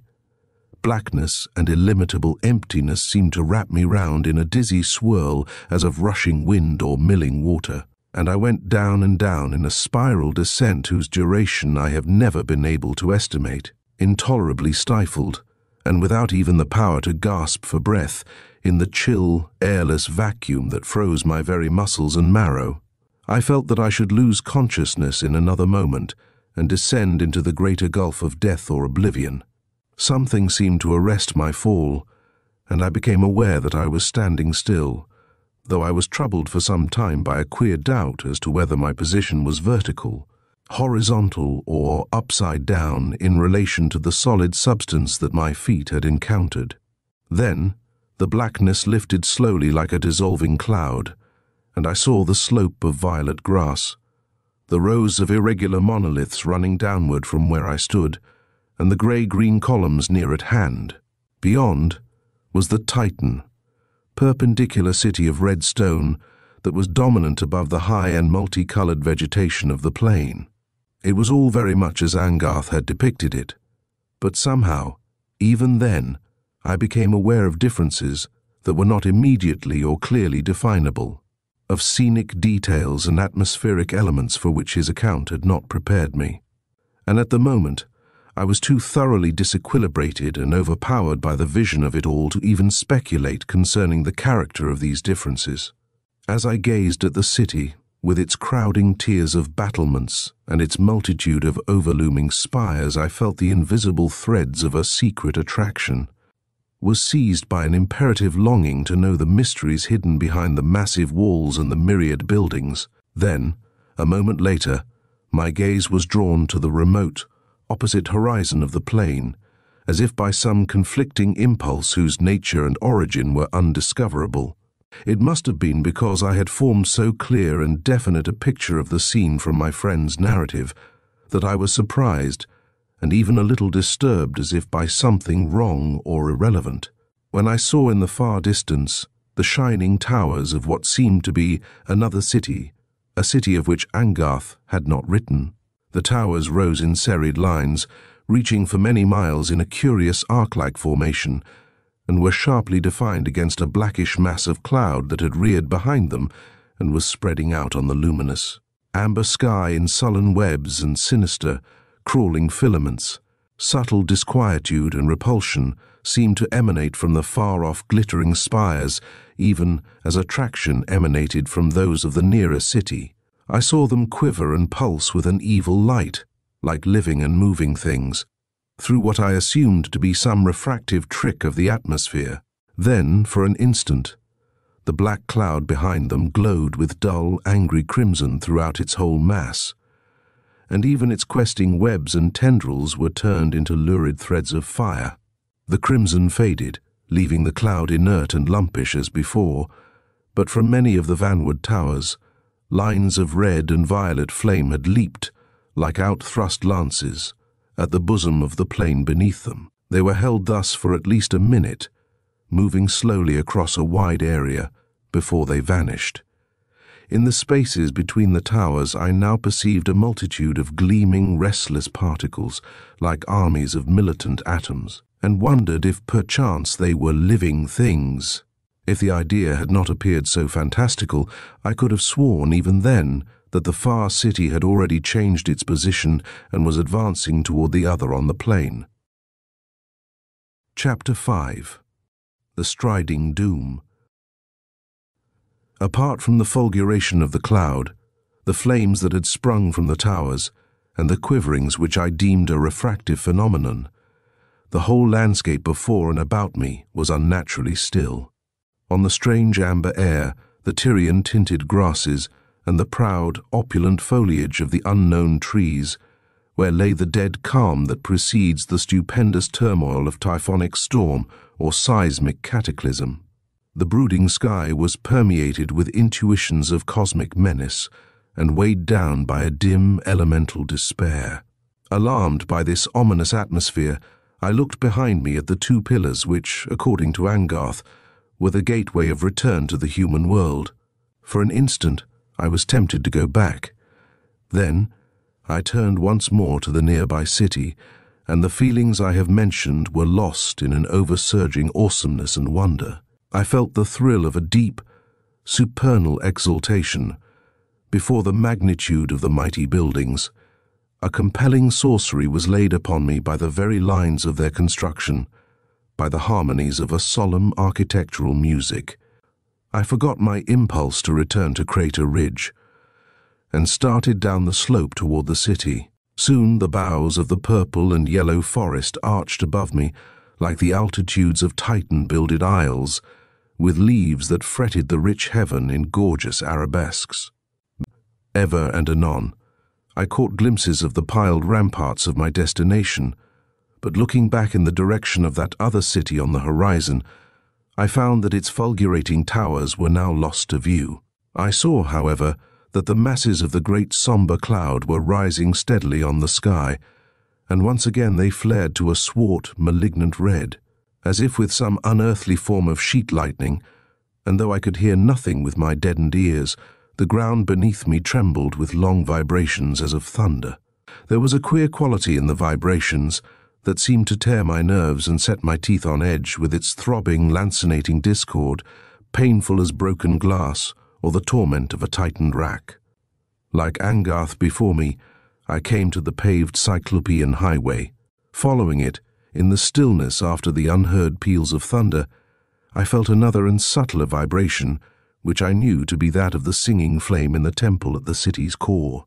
It seemed to soothe and exalt and bear me on, to erase with soft caresses the ache that still lingered in my nerves from the torturing pulsations of the thunder. I met no one on the road, and was not passed by any of the trans-dimensional pilgrims such as had overtaken Angarth. And when the accumulated ramparts loomed above the highest trees I came forth from the wood in their very shadow, I saw that the great gate of the city was closed, leaving no crevice through which a pygmy like myself might obtain entrance.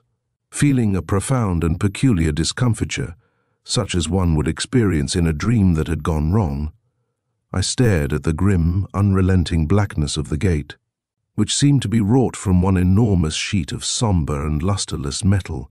Then I peered upward at the sheerness of the wall, which rose above me like an alpine cliff, and saw that the battlements were seemingly deserted. Was the city forsaken by its people, by the guardians of the flame? Was it no longer open to the pilgrims who came from outlying lands to worship the flame and immolate themselves? With a curious reluctance, after lingering there for many minutes in a sort of stupor, I turned away to retrace my steps. In the interim of my journey, the black cloud had drawn immeasurably nearer, and was now blotting out half the heaven with two portentous wing-like formations. It was a sinister and terrible sight, and it lightened again with that ominous, wrathful flaming, with a detonation that beat upon my deaf ears like waves of disintegrative force, and seemed to lacerate the inmost fibers of my body. I hesitated, fearing that the storm would burst upon me before I could reach the interdimensional portals, for I saw that I should be exposed to an elemental disturbance of unfamiliar character and supreme violence.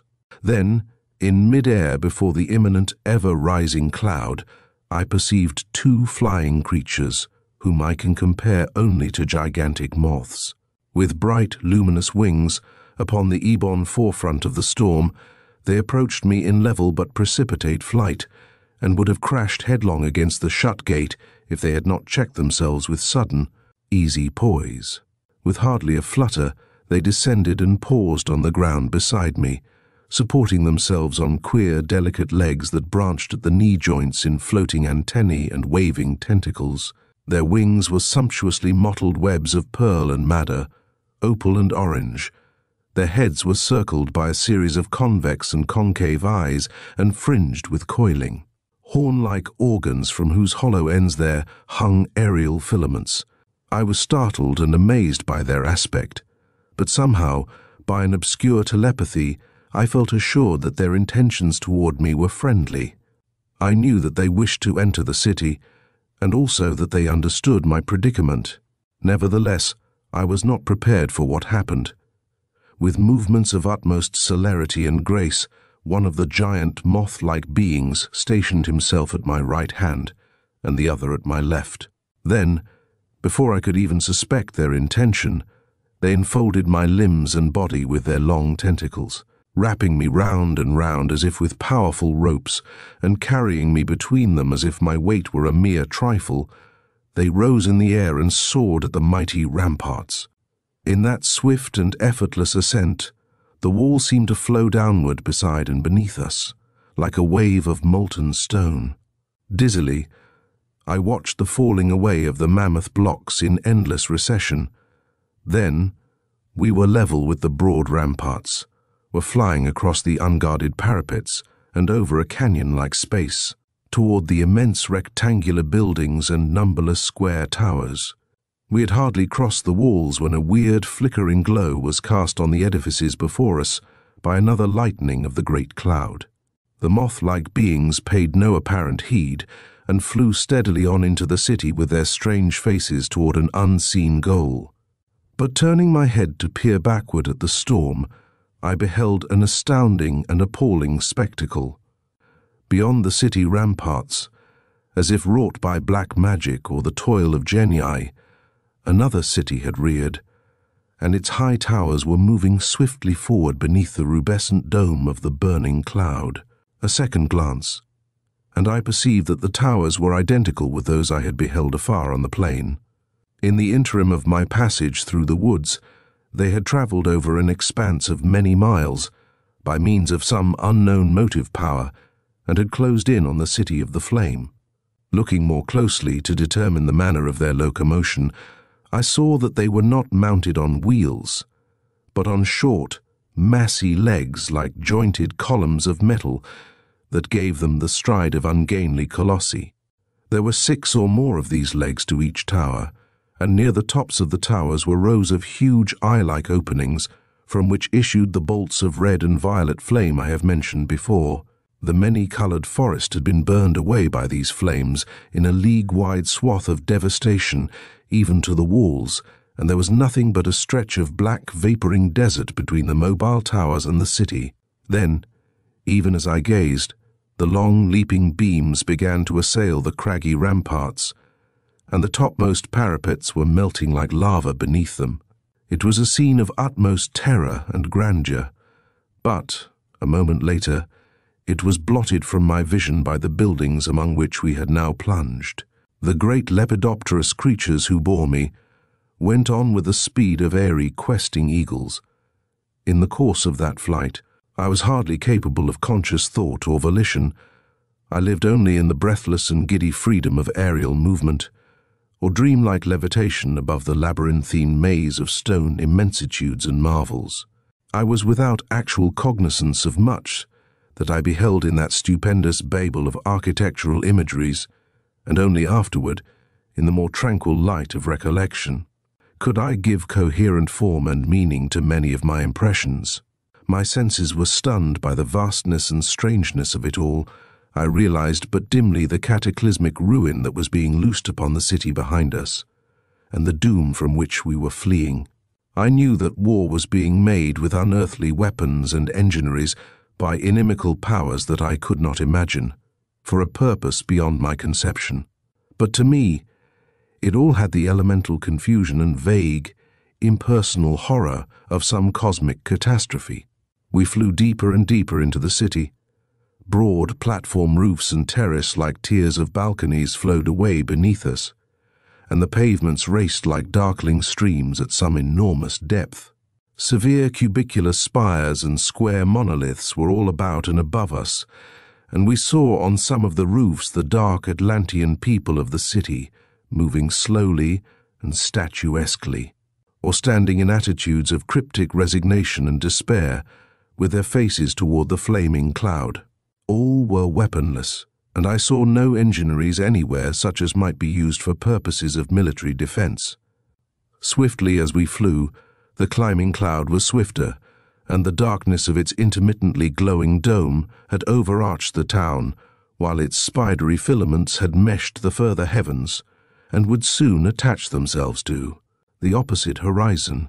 The buildings darkened and lightened with the recurrent fulguration, and I felt in all my tissues the painful pulsing of the thunderous vibrations. Dully and vaguely, I realized that the winged beings who carried me between then were pilgrims to the Temple of the Flame. More and more, I became aware of an influence that must have been that of the starry music emanating from the temple's heart. There were soft, soothing vibrations in the air that seemed to absorb and nullify the tearing discords of the unheard thunder. I felt that we were entering a zone of mystic refuge, or sidereal and celestial security, and my troubled senses were both lulled and exalted. The gorgeous wings of the giant lepidopters began to slant downward. Before and beneath us, at some distance, I perceived a mammoth pile which I knew at once for the Still down we went, in the awesome space of the surrounding square, and then I was borne in through the lofty, ever-open entrance, and along the high hall with its 1,000 columns.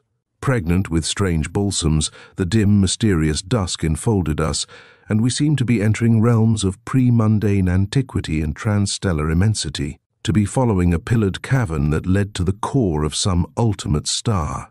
It seemed that we were the last and only pilgrims, and also that the temple was deserted by its guardians, for we met no one in the whole extent of that column-crowded gloom.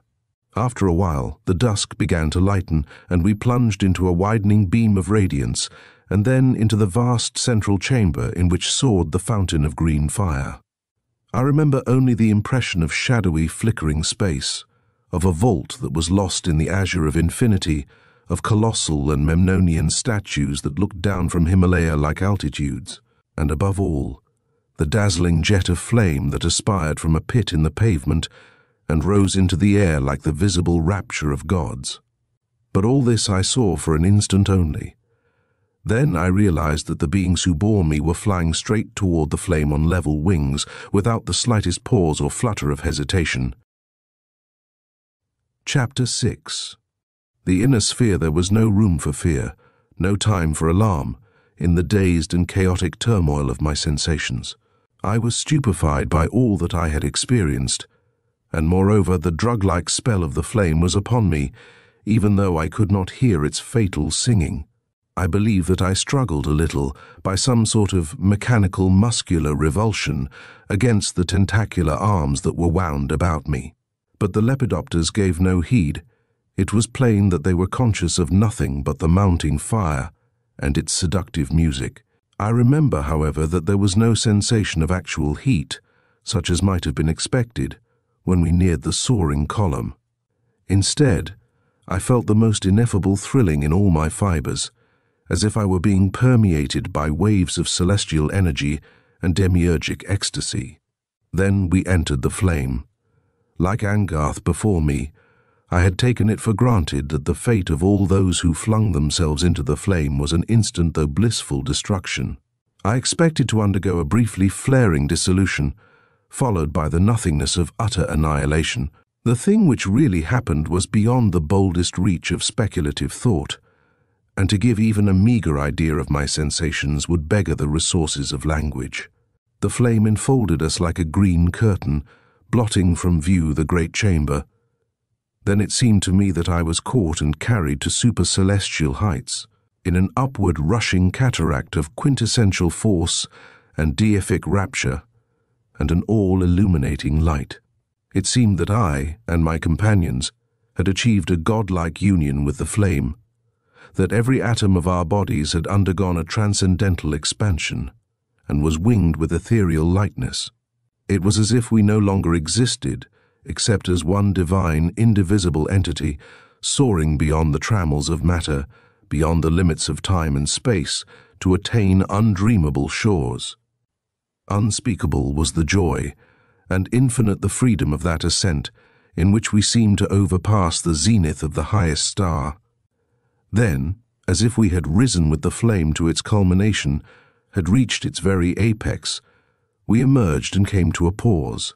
My senses were faint with exultation, my eyes blind with the glory of the fire, and the world on which I now gazed was a vast arabesque of unfamiliar forms and bewildering hues from another spectrum than the one to which our eyes are habituated. It swirled before my dizzy eyes like a labyrinth of gigantic jewels with interweaving rays and tangled lustres, and only by slow degrees was I able to establish order and distinguish detail in the surging riot of my perceptions. All about me were endless avenues of superprismatic opal and jacinth, arches and pillars of ultraviolet gems, of transcendent sapphire, of unearthly ruby and amethyst, all suffused with a multi-tinted splendor. I appeared to be treading on jewels, and above me was a jeweled sky. Presently, with recovered equilibrium, with eyes adjusted to a new range of cognition, I began to perceive the actual features of the landscape. With the two moth-like beings still beside me, I was standing on a million-flowered grass, among trees of a paradisal vegetation, with fruit, foliage, blossoms and trunks, whose very forms were beyond the conception of tridimensional life. The grace of their drooping boughs, of their fretted fronds, was inexpressible in terms of earthly line and contour, and they seemed to be wrought of pure, ethereal substance, half translucent to the Empyrean light, which accounted for the gem-like impression I had first received. I breathed a nectar-laden air, and the ground beneath me was ineffably soft and resilient, as if it were composed of some higher form of matter than ours. My physical sensations were those of the utmost buoyancy and well-being, with no trace of fatigue or nervousness, such as might have been looked for after the unparalleled and marvelous events in which I had played a part. I felt no sense of mental dislocation or confusion, and apart from my ability to recognize unknown colors and non-Euclidean forms, I began to experience a queer alteration and extension of tactility, through which it seemed that I was able to touch remote objects. The radiant sky was filled with many-colored suns, like those that might shine on a world of some multiple solar system. But as I gazed, their glory became softer and dimmer, and the brilliant luster of the trees and grass was gradually subdued, as if by encroaching twilight. I was beyond surprise in the boundless marvel and mystery of it all, and nothing, perhaps, would have seemed incredible. But if anything could have amazed me or defied belief, it was the human face. the face of my vanished friend, Giles Angarth, which now emerged from among the waning jewels of the forest, followed by that of another man whom I recognized from photographs as Felix Ebenly. They came out from beneath the gorgeous boughs and paused before me. Both were clad in lustrous fabrics, finer than oriental silk, and of no earthly cut or pattern. Their look was both joyous and meditative, and their faces had taken on a hint of the same translucency that characterized the ethereal fruits and blossoms. "We have been looking for you," said Angarth. "It occurred to me that, after reading my journal, you might be tempted to try the same experiment, if only to make sure whether the account was truth or fiction. This is Felix Ebenly, whom I believe you have never met." It surprised me when I found that I could hear his voice with perfect ease and clearness, and I wondered why the effect of the drug-soaked cotton should have died out so soon in my auditory nerves. Yet such details were trivial in the face of the astounding fact that I had found Angarth and Ebenly, that they, as well as I, had survived the unearthly rapture of the flame. "Where are we?" I asked after acknowledging his introduction. "I confess that I am totally at a loss to comprehend what has happened."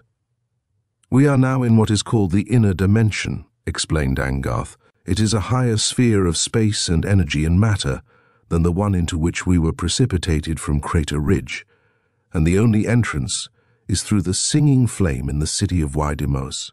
The inner dimension is born of the fiery fountain and sustained by it, and those who fling themselves into the flame are lifted thereby to this superior plane of vibration. For them, the outer worlds no longer exist. The nature of the flame itself is not known, except that it is a fountain of pure energy springing from the central rock beneath Wydimos, and passing beyond mortal ken by virtue of its own ardency." He paused, and seemed to be peering attentively at the winged entities, who still lingered at my side. Then he continued, "I haven't been here long enough to learn very much myself, but I have found out a few things, and Ebenly and I have established a sort of telepathic communication with the other beings who have passed through the flame. Many of them have no spoken language, nor organs of speech, and their very methods of thought are basically different from ours, because of their divergent lines of sense development and the varying conditions of the worlds from which they come. But we are able to communicate a few images. The persons who came with you are trying to tell me something," he went on. "You and they, it seems, are the last pilgrims who will enter Wydimos and attain the inner dimension. War is being made on the flame and its guardians by the rulers of the outer lands, because so many of their people have obeyed the lure of the singing fountain and vanished into the higher sphere. Even now their armies have closed in upon Idmos and are blasting the city's ramparts with the force bolts of their moving towers." I told him what I had comprehending, now, much that had been obscure heretofore. He listened gravely and then said, "It has long been feared that such war would be made sooner or later. There are many legends in the outer lands concerning the flame and the fate of those who succumb to its attraction, but the truth is not known, or is guessed only by a few. Many believe, as I did, that the end is destruction, and by some who suspect its existence, the inner dimension is hated as a thing that lures idle dreamers away from worldly reality. It is regarded as a lethal and pernicious chimera, as a mere poetic dream, or a sort of opium paradise. There are 1,000 things to tell you regarding the inner sphere, and the laws and conditions of being to which we are now subject after the revibration of all our component atoms in the flame. But at present, there is no time to speak further, since it is highly probable that we are all in grave danger, that the very existence of the inner dimension, as well as our own, is threatened by the inimical forces that are destroying YDMOs. There are some who say that the flame is impregnable, that its pure essence will defy the blasting of all inferior beams, and its source remain impenetrable to the lightnings of the outer lords. But most are fearful of disaster, and expect the failure of the fountain itself when Wydimos is riven to the central rock. Because of this imminent peril, we must not tarry longer. There is a way which affords egress from the inner sphere to another and remoter cosmos in a second infinity, a cosmos unconceived by mundane astronomers, or by the astronomers of the worlds about YDMOs. The majority of the pilgrims, after a term of sojourn here, have gone on to the worlds of this other universe, and Ebonley and I have waited only for your coming before following them. We must make haste and delay no more, or doom will overtake us." Even as he spoke, the two moth-like entities, seeming to resign me to the care of my human friends, arose on the jewel-tinted air and sailed in long, level flight above the paradisal perspectives whose remoter avenues were lost in glory. Angarth and Ebonley had now stationed themselves beside me, and one took me by the left arm and the other by the right. "Try to imagine that you are flying," said Angarth. "In this sphere, levitation and flight are possible through willpower, and you will soon acquire the ability. We shall support and guide you, however, till you have grown accustomed to the new conditions and are independent of such help." I obeyed his injunction and formed a mental image of myself in the act of flying. I was amazed by the clearness and verisimilitude of the thought picture, and still more by the fact that the picture was becoming an actuality. With little sense of effort, but with exactly the same feeling that characterizes a levitational dream, the three of us were soaring from the jeweled ground, slanting easily and swiftly upward through the glowing air. Any attempt to describe the experience would be foredoomed to futility, since it seemed that a whole range of new senses had been opened up in me, together with corresponding thought symbols for which there are no words in human speech. I was no longer Philip Hestan, but a larger, stronger, and freer entity, differing as much from my former self as the personality developed beneath the influence of hashish or kava would differ. The dominant feeling was one of immense joy and liberation, coupled with a sense of imperative haste, of the need to escape into other realms where the joy would endure eternal and unthreatened. My visual perceptions, as we flew above the burning, lucent woods, were marked by intense aesthetic pleasure. It was as far above the normal delight afforded by agreeable imagery as the forms and colors of this world were beyond the cognition of normal eyes. Every changing image was a source of veritable ecstasy, and the ecstasy mounted as the whole landscape began to brighten again and return to the flashing, scintillating glory it had worn when I first beheld it. Chapter 7. The Destruction of YDMOs. We soared at a lofty elevation, looking down on numberless miles of labyrinthine forest, on long, luxurious meadows, on voluptuously folded hills, on palatial buildings, and waters that were clear as the pristine lakes and rivers of Eden. It all seemed to quiver and pulsate like one living effulgent, ethereal entity, and waves of radiant rapture passed from sun to sun in the splendor-crowded heaven. As we went on, I noticed again, after an interval, that partial dimming of the light, that somnolent, dreamy saddening of the colors, to be followed by another period of ecstatic brightening. The slow tidal rhythm of this process appeared to correspond to the rising and falling of the flame, as Angarth had described it in his journal, and I suspected immediately that there was some connection. No sooner had I formulated this thought than I became aware that Angarth was speaking.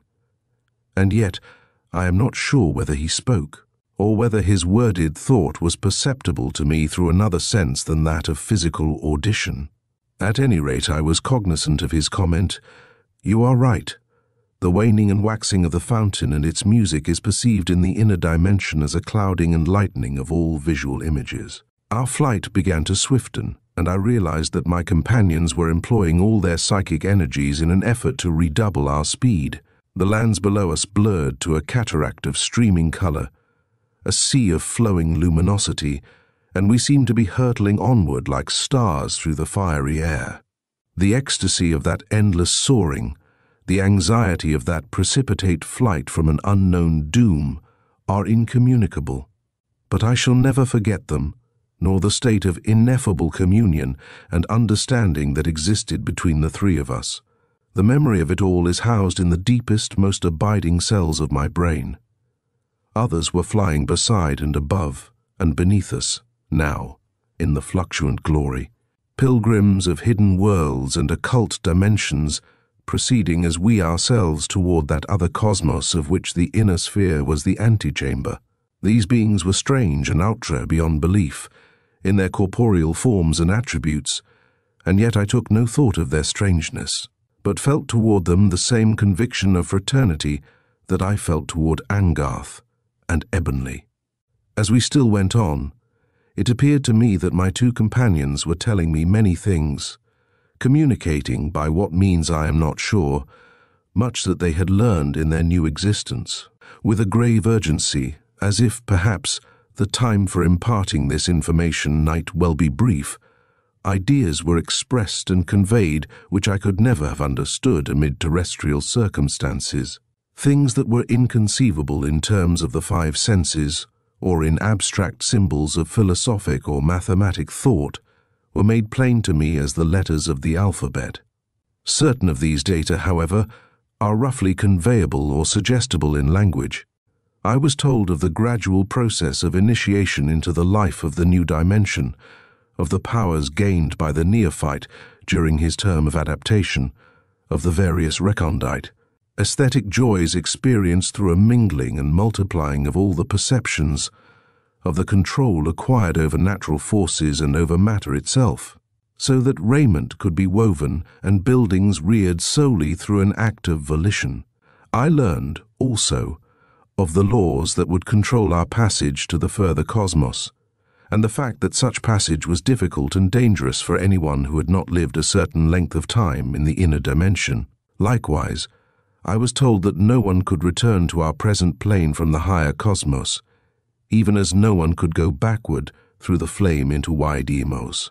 Angarth and Ebonley had dwelt long enough in the inner dimension, they said, to be eligible for entrance to the worlds beyond, and they thought that I too could escape through their assistance, even though I had not yet developed the faculty of spatial equilibrium necessary to sustain those who dared the interspheric path and its dreadful, subjacent gulfs alone. There were boundless, unforeseeable realms, planet on planet, universe on universe, to which we might attain, and among whose prodigies and marvels we could dwell or wander indefinitely. In these worlds, our brains would be attuned to the comprehension of vaster and higher scientific laws, and states of entity beyond those of our present dimensional milieu. I have no idea of the duration of our flight, since, like everything else, my sense of time was completely altered and transfigured. Relatively speaking, we may have gone on for hours, but it seemed to me that we had crossed an area of that supernal terrain for whose transit many years or even centuries might well have been required. Even before we came within sight of it, a clear pictorial image of our destination had, doubtless through some sort of thought transference. I seemed to envision a stupendous mountain range, with Alp on celestial Alp, higher than the summer cumuli on earth, and above them all the horn of an ultraviolet peak, whose head was enfolded in a hueless and spiral cloud, touched with a sense of invisible chromatic overtones. That seemed to come down upon it from skies beyond the zenith. I knew that the way to the outer cosmos was hidden in the high cloud. On and on we soared, and at length the mountain range appeared on the far horizon, and I saw the paramount peak of ultraviolet, with its dazzling crown of cumulus. Nearer still we came, till the strange volutes of cloud were almost above us, towering to the heavens and vanishing among the vari-colored suns. And we saw the gleaming forms of pilgrims who preceded us, as they entered the swirling folds. At this moment, the sky and the landscape had flamed again to their culminating brilliance. They burned with 1,000 hues and lustres, so that the sudden, unlooked-for eclipse which now occurred was all the more complete and terrible. Before I was conscious of anything amiss, I seemed to hear a despairing cry from my friends, who must have felt the oncoming calamity through a subtler sense than any of which I was yet capable. Then, beyond the high and luminescent Alp of our destination, I saw the mounting of a wall of darkness, dreadful and instant, positive and palpable, that rose everywhere and toppled like some Atlantean wave upon the iris suns and the fiery-colored vistas of the inner dimension. We hung irresolute in the shadowed air, powerless and hopeless before the impending catastrophe, and saw that the darkness had surrounded the entire world and was rushing upon us from all sides. It ate the heavens, blotted the outer suns, and the vast perspectives over which we had flown appeared to shrink and shrivel like a fire-blackened paper. We seemed to wait alone for one terrible instant, in a center of dwindling light on which the cyclonic forces of night and destruction were impinging with torrential rapidity. The center shrank to a mere point, and then the darkness was upon us like an overwhelming maelstrom, like the falling and crashing of cyclopean walls. I seemed to go down with the wreck of shattered worlds in a roaring sea of vortical space and force, to descend into some infrastellar pit, some ultimate limbo to which the shards of forgotten suns and systems are flung. Then, after a measureless interval, there came the sensation of violent impact, as if I had fallen among these shards at the bottom of the universal night. I struggled back to consciousness with slow, prodigious effort, as if I were crushed beneath some irremovable weight, beneath the lightless and inert debris of galaxies.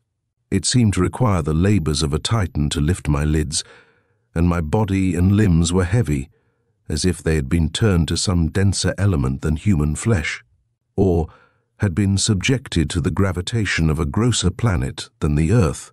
My mental processes were benumbed and painful, and confused to the last degree, but at length I realized that I was lying on a riven and tilted pavement, among gigantic blocks of fallen stone. Above me, the light of a livid heaven came down among overturned and jagged walls that no longer supported their colossal dome. Close beside me, I saw a fuming pit from which a ragged rift extended through the floor, like the chasm wrought by an earthquake. I could not recognize my surroundings for a time, but at last, with a toilsome groping of thought, I understood that I was lying in the ruined Temple of Widimos, and that the pit whose grey and acrid vapours rose beside me was that from which the fountain of singing flame had issued. It was a scene of stupendous havoc and devastation. The wrath that had been visited upon Idmos had left no wall nor pylon of the temple standing. I stared at the blighted heavens from an architectural ruin in which the remains of On and Angkor would have been mere rubble heaps. With Herculean effort, I turned my head away from the smoking pit, whose thin, sluggish fumes curled upward in phantasmal coils where the green ardor of the flame had soared and sung. Not until then did I perceive my companions. Angarth, still insensible, was lying near at hand, and just beyond him I saw the pale, contorted face of Ebonley, whose lower limbs and body were pinned down by the rough and broken pediment of a fallen pillar.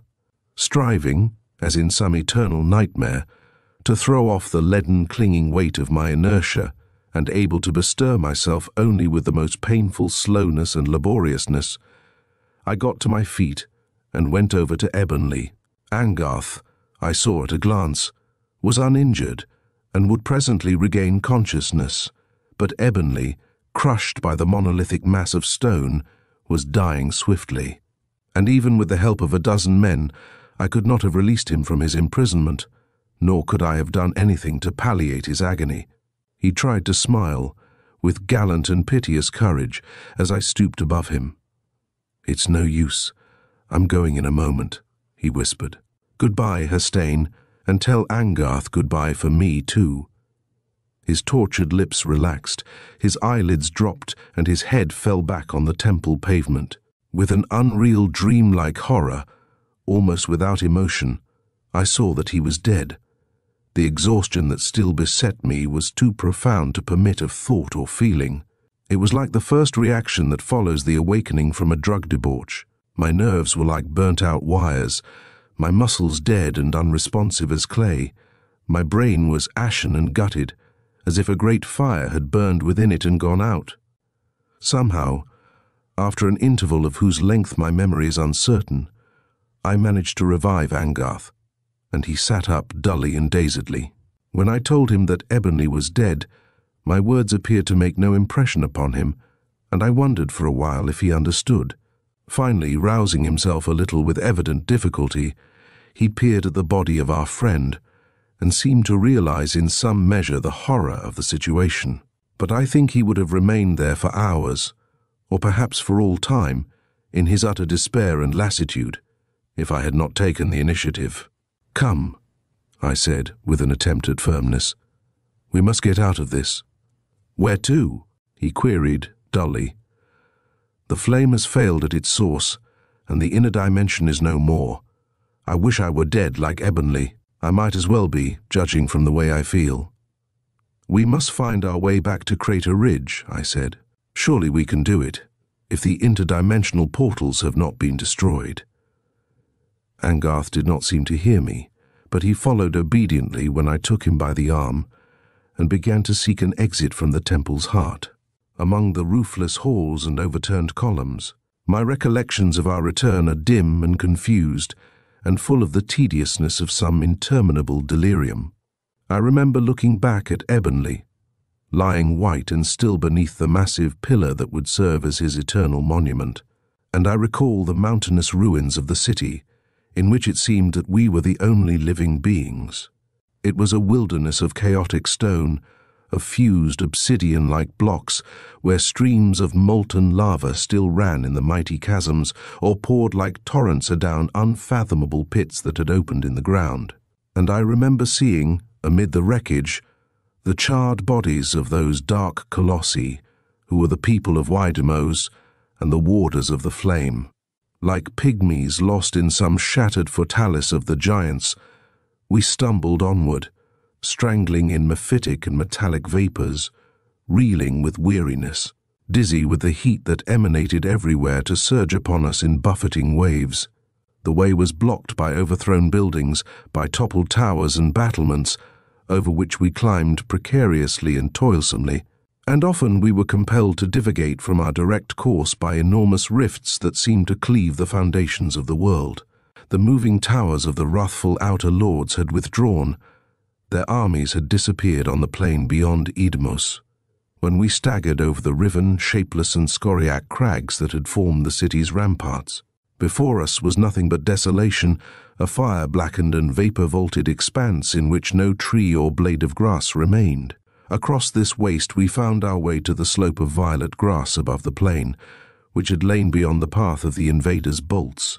There the guiding monoliths, reared by a people of whom we were never to learn even the name, still looked down upon the fuming desert and the mounded wrack of Wydemos. And there, at length, Never Trust a Demon, by Robert Bloch.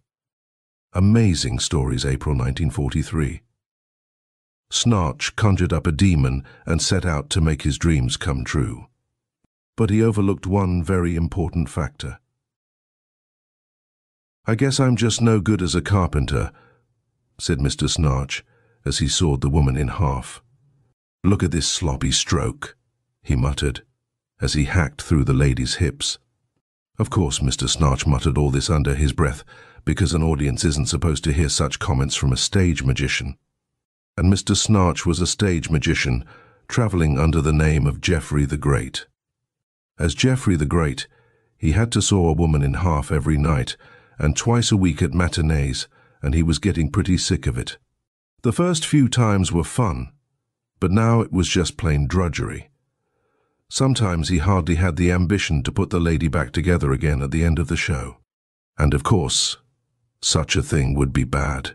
If it kept happening, he would not only get a poor reputation as a magician, but he would also lose a lot of partners.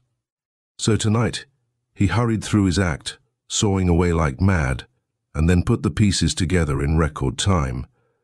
Mr. Snarch wanted to finish the show and get back to his magic.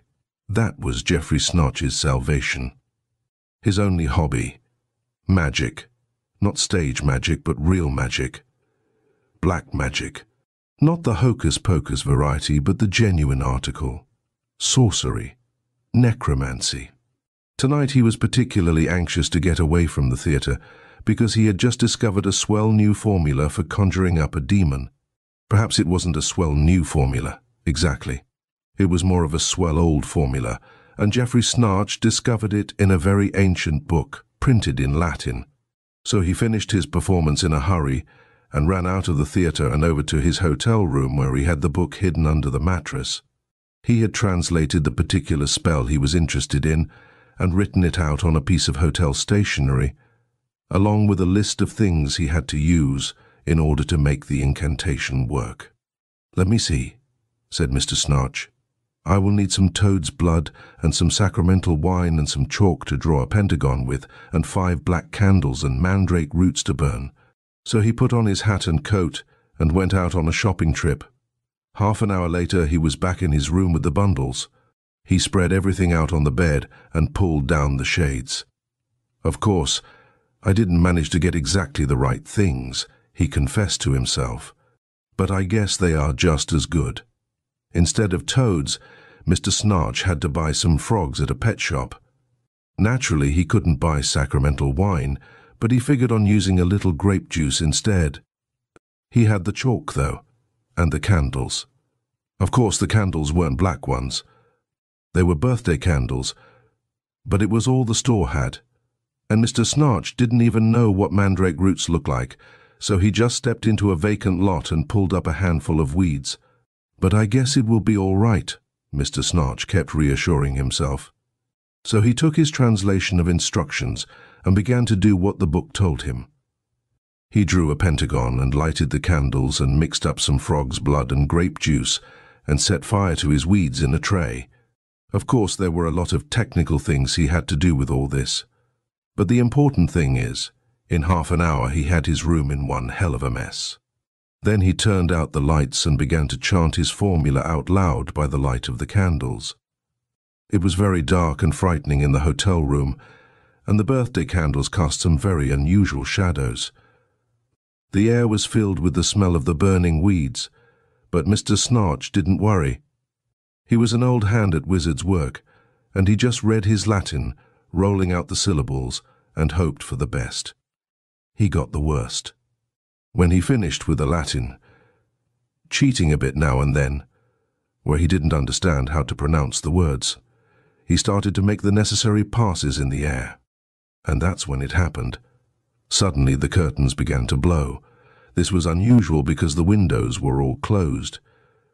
Then the shadow appeared on the wall. Someone else was in the room. This was unusual because all the doors were locked. Mr. Snarch looked at the shadow. Then he blinked. He looked again and saw what cast the shadow. Then he yelled. "Eoe!" yelled Mr. Snarch. "Not bad at all," said a voice. "The last man who saw me didn't yell at all. He merely jumped out of the window." "Candidly, that's what I'd like to do," chattered Snarch.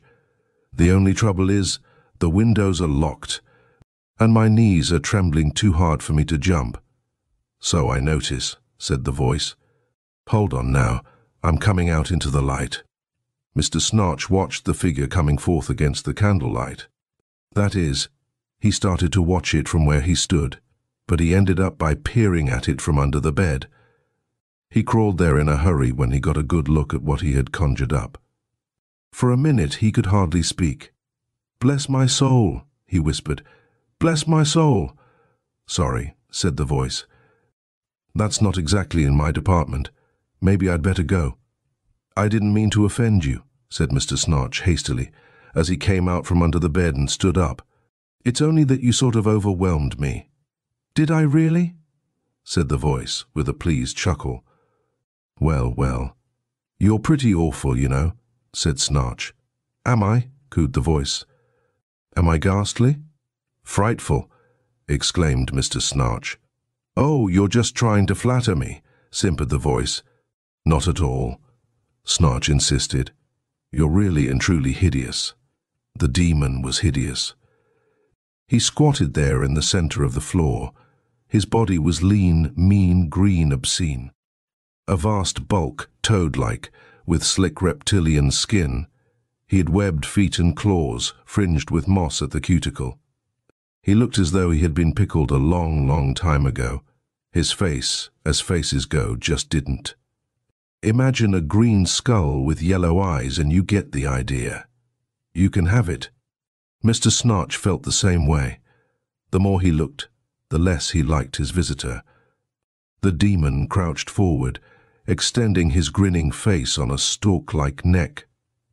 A forked tongue licked forth between fretted lips. He looked as though he were crouching to spring. Mr. Snarch stepped hastily back inside the pentagon, which was to protect him from the demon. "You can't cross the line of chalk or go between the candles," he whispered. "Stop looking at me that way." "What way?" whined the demon. "All I wanted was a glass of water. Can't you see my tongue is hanging out? I've had a long, hard trip." "Try some of this," Snarch suggested, pointing to the bowl of frog blood and grape juice. "Ah," said the demon. "That's more like it." "Vitamins," said Snarch. "Yes, it was a terrible journey," the demon sighed, between gulps. "Whirling across space that way, and then wriggling between dimensions. It's not easy when you get to be my age." "I can imagine," sighed Mr. Snarch sympathetically. "Besides, I haven't been getting any calls now for a long time," the demon confessed. "I'm out of practice." "Really?" said Mr. Snarch. "Yes, you know what's happened to sorcery in the last few centuries. It's fallen off terribly. Nobody even practices witchcraft. Say, by the way, how did you happen to run across my address?" "In this book," Mr. Snarch explained, pulling the volume out of his pocket. "Ever see it?" The demon cocked his head thoughtfully. "Of course. It used to get me a lot of trade several 100 years ago. Now nobody seems to read it anymore. This modern age," he sighed, like an air raid warning. "Mind if I sit down?" he asked. "I'm tired out from the trip." "Go ahead," said Mr. Snarch hospitably. "You are pretty old, aren't you?" "Just look at me," groaned the demon. Mr. Snarch didn't want to look at the demon, but he managed to stand the sight for several minutes. He noted the wrinkles in the demon's face, the flabby pouches on his arms and legs where muscles had once flexed. Varicose veins stood out prominently. "Look here," rasped the demon. "Look at my teeth. Most of them are missing." Sure enough, only a few big yellow stumps remained in the demon's mouth. "Too bad," Mr. Snarch sympathized. "Yes, I can hardly eat a thing anymore," the demon confided. "I just nibble at an arm or leg now and then." "You do," wheezed Snarch, turning pale. "Just nibble, you say?" "Nibble," repeated the demon. Mr. Snarch suddenly dropped all notions of becoming friendly with his guest from Gehenna. He trembled anew and hugged the safety of the pentagon. "Well," he said, "this is all very interesting, but it isn't getting us anywhere. Pretty soon the candles will burn down. They're only birthday candles, you notice, and then you can step across and get me. In order to avoid that, I think we'd better get our business out of the way right now." "To be sure," said the demon. "Of course." He squatted on his haunches and rubbed his hands together thoughtfully. "What can I do for you, sir?" he inquired. Mr. Snarch cleared his throat nervously. Here it was. It was all true then. Mr. Snarch could actually get what the old books promised. He had a genuine dead-alive demon at his command. What did he want? "Money," said Snarch. "I want a lot of money." "A wise choice," said the demon.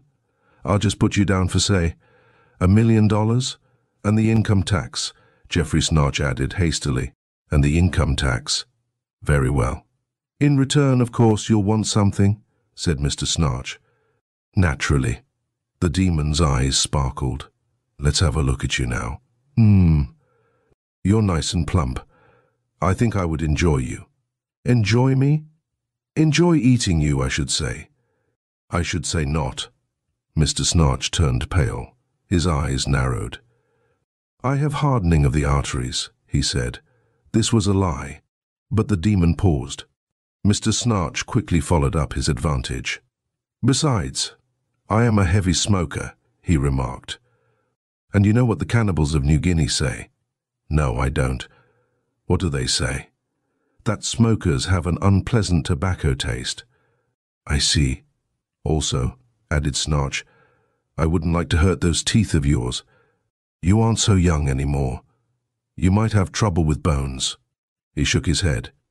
Really, as your friend, I'd feel very guilty about letting you eat me. Well, if you put it that way. Why not take my soul, suggested Mr. Snarch. Give me my $1,000,000 plus taxes and 6 months. Then take my soul. It's a better deal, I think. All right, said the demon. I'll buy that. Would you mind signing here, please? A little black book appeared in the demon's claws. He tossed it across the pentagon. Mr. Snarch took out his pen. Blood, please, insisted the demon. Let's make this thing legal. Mr. Snarch pricked his finger and wrote his name. Then he tossed the book back. Thank you, said the demon. See you later with that $1,000,000. He disappeared. Mr. Snarch sighed. Suddenly the demon's head glimmered in the air before him. How do you want the money? He inquired. Oh, any way at all, Snarch told him. Large bills will do, just so I get it soon. To hear is to obey, hissed the demon. The head disappeared. Mr. Snarch breathed a sigh of mingled relief and regret. Then he set about rearranging the room. It took him quite a while to clean up and restore order. By that time it was very late. He lay down on the bed and went to sleep. When he woke up, it was daylight. Oh, thought Mr. Snarch. I'll be late for the show at the theatre today. He'd forgotten about the matinee. Dressing hastily, he ran out of the hotel lobby in a frenzy and hailed a passing cab. Grand Theatre, he yelled. The show had already started when he arrived. Myra, his assistant, the lady he sawed in half, was anxiously awaiting him. Oh, Geoffrey, she wailed. What happened to you? Geoffrey Snarch shrugged feebly. He wasn't exactly pleased by her solicitude. A very determined type of woman, Myra. And apparently she had determined to marry him. He avoided her whenever possible, never talking to her. Their only intimate contact came when he sought her up. Snarch put on his dress clothes and emerged again as the magician. Geoffrey the Great.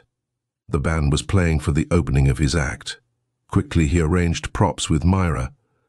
Then he strode out on the stage. During all this time, he had no chance to remember the events of last night. He was too busy, too rushed. Once on the stage, the audience claimed his attention. Geoffrey Snarch started out with a few card tricks and a couple of handkerchief bits. As he went through the business and reeled out the patter, his thoughts blurred. He followed through his paces as a matter of routine. Absent-mindedly, he waved his arms, feeling for the gimmicks which controlled a rabbit flowers and a boiled dinner which would be produced from his sleeve. He made a few passes and let the first object slide into his hand. I have here a rabbit, he said. The audience laughed. I have here a... What the... Snarch stared at his hands. There was no rabbit in his palm. Instead, his fingers clutched a wad of yellow bills. $1,000 bills. Again, automatically he gestured. A rabbit, he muttered. No rabbit. Another package of bills. The audience howled. All right, said Snarch desperately.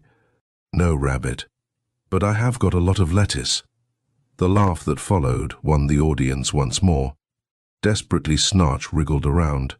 What in blazes had happened to that rabbit? He patted his coat.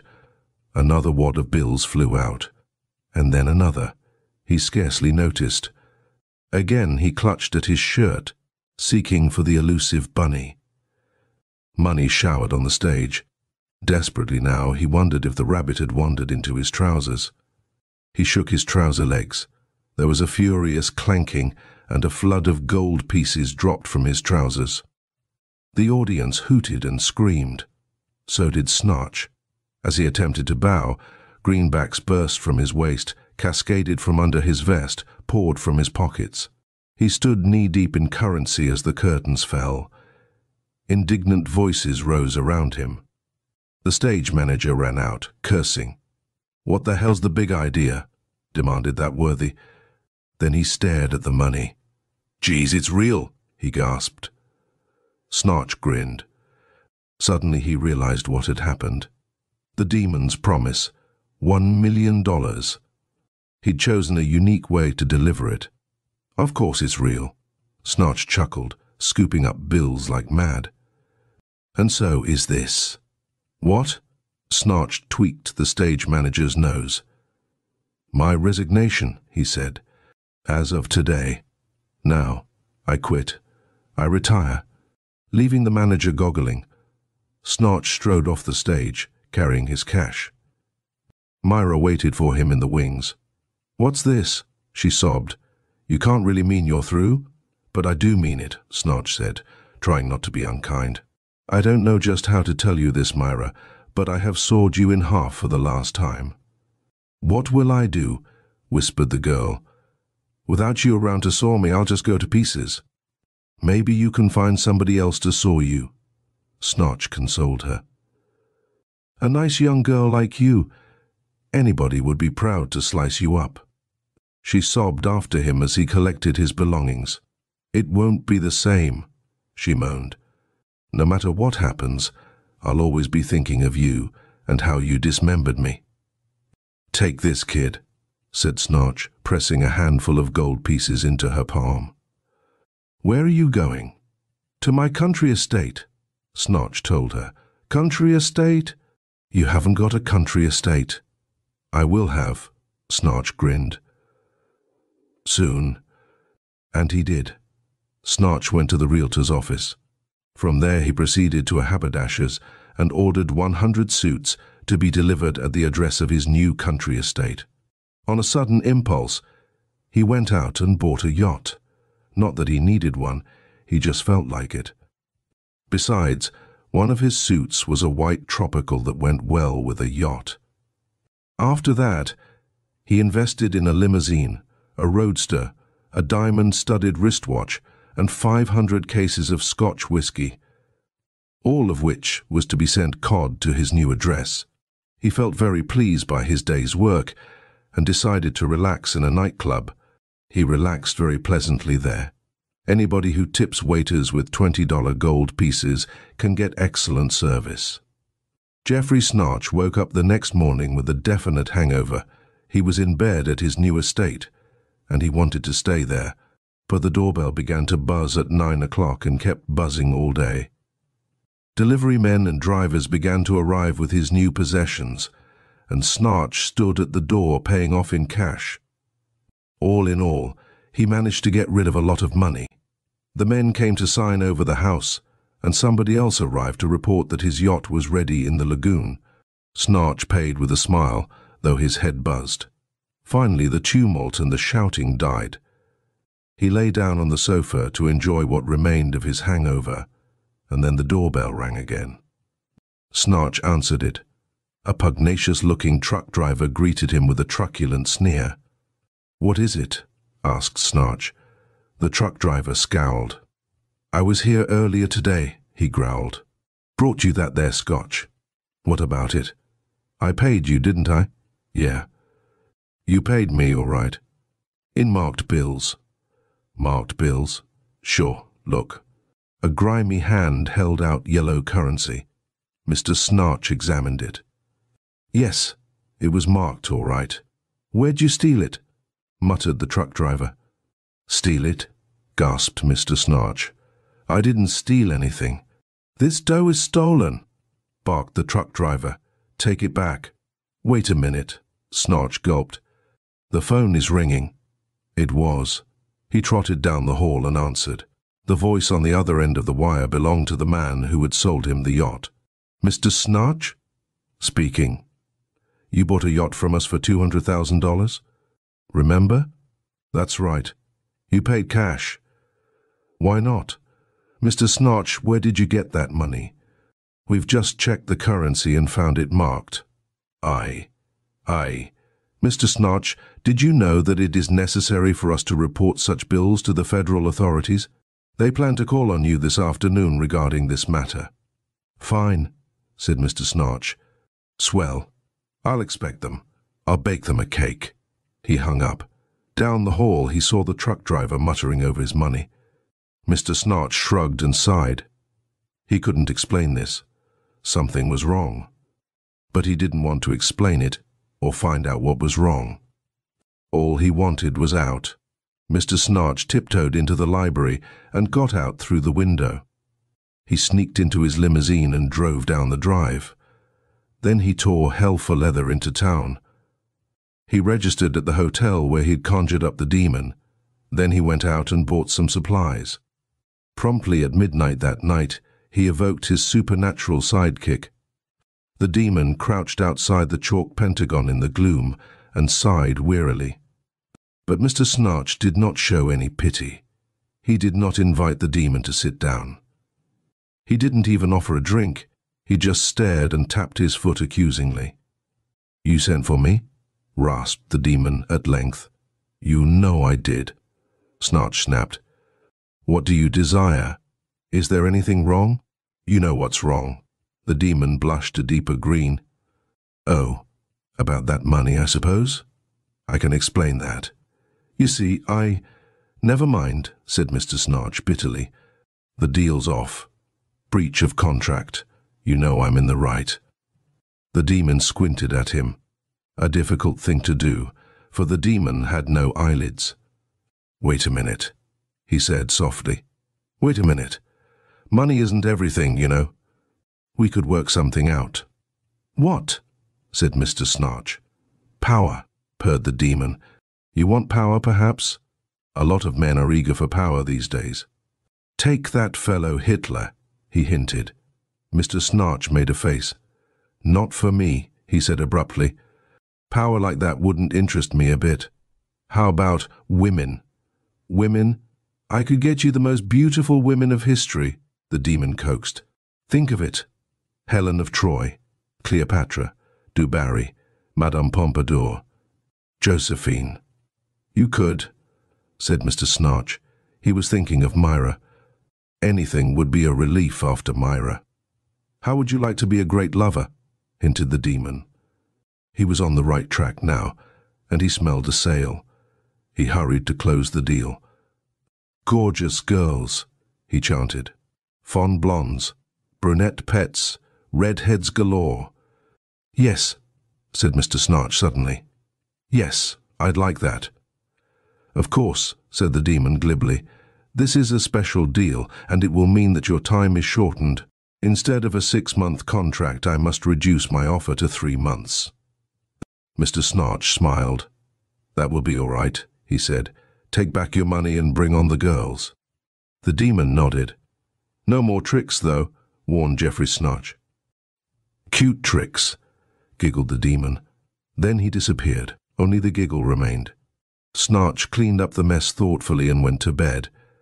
As a result of his hangover and unusual exertions, he slept more soundly than usual. To tell the truth, when he awoke it was night once again. Mr. Snarch had slept the clock around. He rose, blinked, and went into the bathroom to shave. After shaving, he bathed, leisurely. By the time he was dressed, it was almost 9 o'clock. He stepped back into his hotel room. Then he reeled back into the bathroom. Sitting on Mr. Snarch's bed, chair, and bureau were 6 girls. 2 blondes, 2 brunettes, and 2 redheads. All were of different types. Short, tall, fat, lean, frail, husky. But all had one thing in common. A costume consisting of rhinestones. A few here, a few there. But the costumes were similar. So were the scowls on the faces of the girls. Mr. Snarch staggered in the doorway. They looked up at him. "All right," demanded a tall redhead in a husky voice. "What's the big idea, mister?" "Why, don't you know what the big idea is?" asked Mr. Snarch. "No, we don't," insisted the redhead. "Here we are, sitting in our dressing room getting ready for the first floor show when this guy shows up with a gun." "What guy?" How should I know? He wore a mask. Besides, he didn't give us a chance to look at him. Just made us go out the back door and climb into a taxi. Then he drove us here, took us up the freight elevator, and smuggled us into your room. He locked the door from the outside. Kidnapper, screeched a little blonde. That's what he was, a kidnapper. Taking us from the nightclub, complained a plump brunette. Dragging us here at the point of a gun. And I suppose you're a white slaver. Mr. Snarch received these revelations in dismay. Girls, please, he said. Let me explain. Nuts to your explanations. Let us out of here. The redhead rose and faced him. But, said Mr. Snarch. It was the wrong word. The redhead lowered her head and butted him. Come on, girls, yelled the blonde. We'll show this big bully. What happened then was very painful. 6 women went for Mr. Snarch in a big way, but not the way he had anticipated. They went for him with hairbrushes and mirrors and pictures and picture frames and other loose articles. They went for him with their teeth and nails. They left Mr. Snarch lying on the floor with a Gideon Bible on his chest. And he was almost ready for it. He recovered nearly an hour later. The girls had left, taking the door from its hinges en route. Mr. Snarch had barely the strength to totter downstairs and buy fresh candles, frogs, and grape juice. He could scarcely manage to tear up some more roots and draw his chalk pentagon. His voice was hoarse as he chanted the Latin invocation. But he made it. And the demon appeared. It squatted malignly before him, and Mr. Snarch thought he detected a mocking gleam in his eyes. Gleam or no gleam, Snarch was too angry to hesitate. Now you've done it, he grated. Those women. Come clean now, where did you get them? What's the matter? Asked the demon. You know very well, yelled Mr. Snarch. Famous beauties of history. Bah!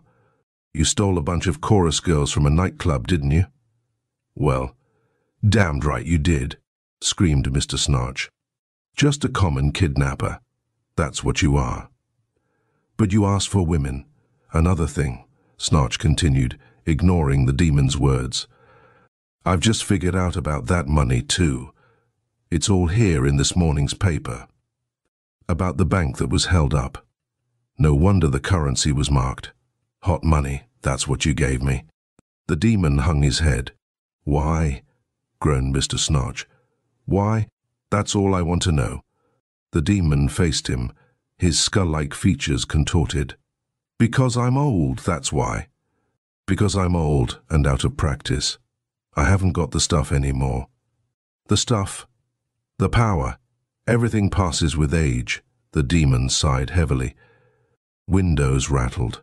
I used to be omnipotent almost, like the book says.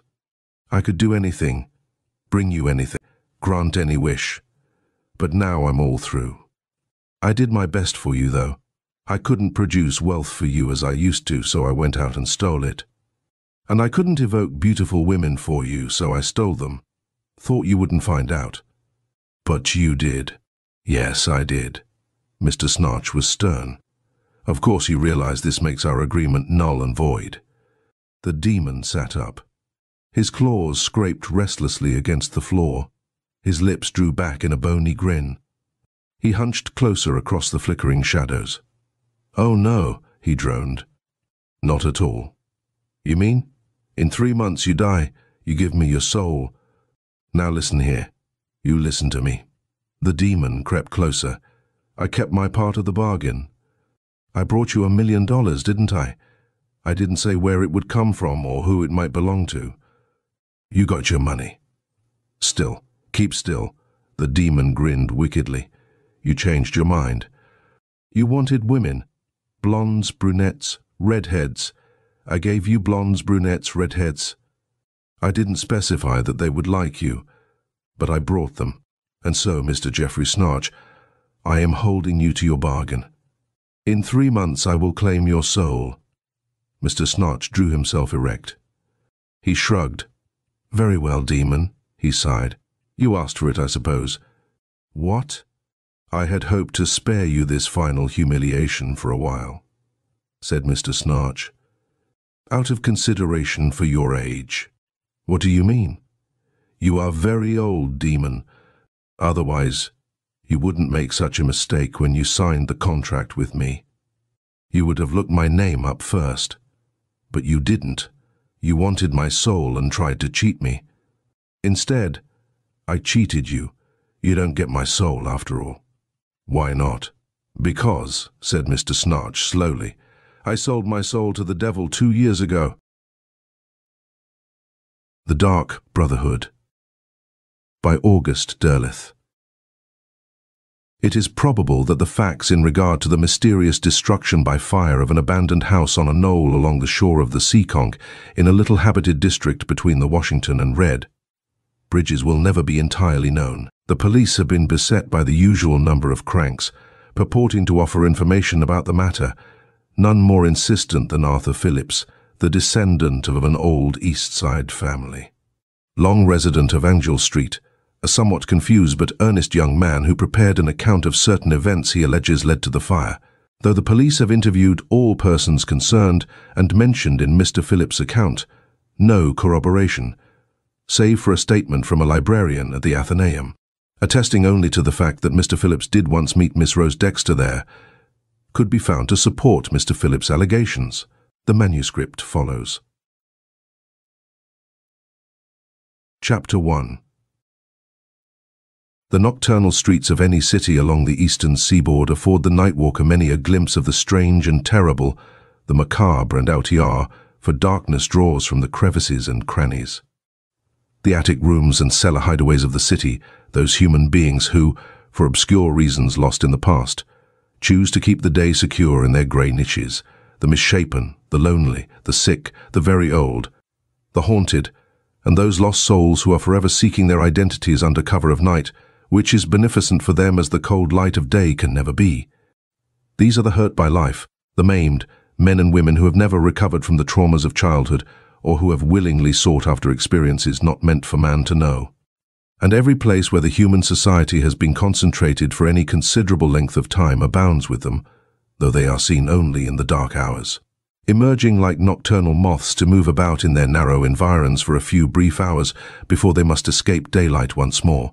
Having been a solitary child, and much left to my own devices because of the persistent ill health which was my lot, I developed early a propensity for roaming abroad by night, at first only in the Angel Street neighborhood where I lived during much of my childhood, and then, little by little, in a widened circle in my native Providence.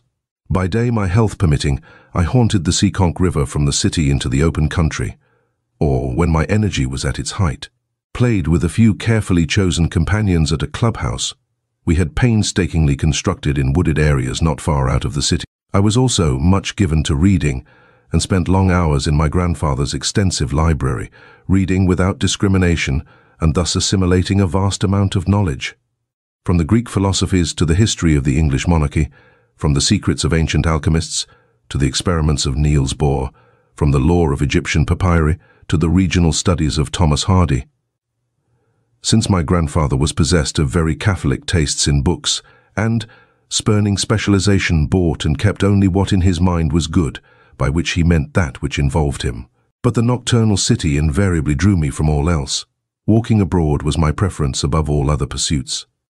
And I went out and about at night all through the later years of my childhood and throughout my adolescent years, in the course of which I tended, because sporadic illness kept me from regular attendance at school, to grow ever more self-sufficient and solitary. I could not now say what it was I sought with such determination in the nighted city, what it was in the ill-lit streets that drew me, why I sought Old Benefit Street and the shadowed environs of Poe Street. Almost unknown in the vastness of Providence, what it was I hoped to see in the furtively glimpsed faces of other night wanderers slipping and slinking along the dark lanes and byways of the city.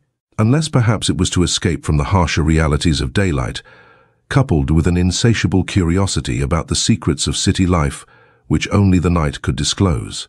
When at last my graduation from high school was an accomplished fact, it might have been assumed that I would turn to other pursuits, but it was not so. For my health was too precarious to warrant matriculation at Brown University, where I would like to have gone to continue my studies, and this deprivation served only to enhance my solitary occupations. I doubled my reading hours and increased the time I spent abroad by night, by the simple expedient of sleeping during the daylight hours. And yet I contrived to lead an otherwise normal existence. I did not abandon my widowed mother or my aunts, with whom we lived, though the companions of my youth had grown away from me. And I managed to discover Rose Dexter, a dark-eyed descendant of the first English families to come into Old Providence, one singularly favoured in the proportions of her figure and in the beauty of her features, whom I persuaded to share my nocturnal pursuits. With her I continued to explore nocturnal Providence, and with new zest, eager to show Rose all I had already discovered in my wanderings about the city. We met originally at the old Athenaeum, and we continued to meet there of evenings, and from its portals ventured forth into the night. What began light-heartedly for her soon grew into dedicated habit. She proved as eager as I to inquire into hidden byways and long disused lanes, and she was soon as much at home in the night-held city as I. She was little inclined to irrelevant chatter, and thus proved admirably complimentary to my person. We had been exploring Providence in this fashion for several months, when one night on Benefit Street, a gentleman wearing a knee-length cape over wrinkled and ill-kept clothing accosted us. He had been standing on the walk not far ahead of us when first we turned into the street, and I had observed him when we went past him. He had struck me as oddly disquieting, for I thought his moustached, dark-eyed face with the unruly hair of his hatless head strangely familiar, and at our passing he had set out in pursuit until, at last, catching up to us, he touched me on the shoulder and spoke. "Sir," he said, "could you tell me how to reach the cemetery where once Poe walked?" I gave him directions, and then, spurred by a sudden impulse, suggested that we accompany him to the goal he sought. Almost before I understood fully what had happened, we three were walking along together.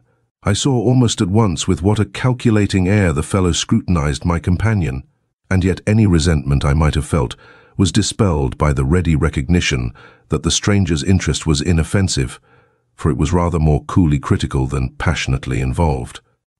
I took the opportunity also to examine him as carefully as I could in the occasional patches of streetlight through which we passed, and was increasingly disturbed at the gnawing certainty that I knew him or had known him.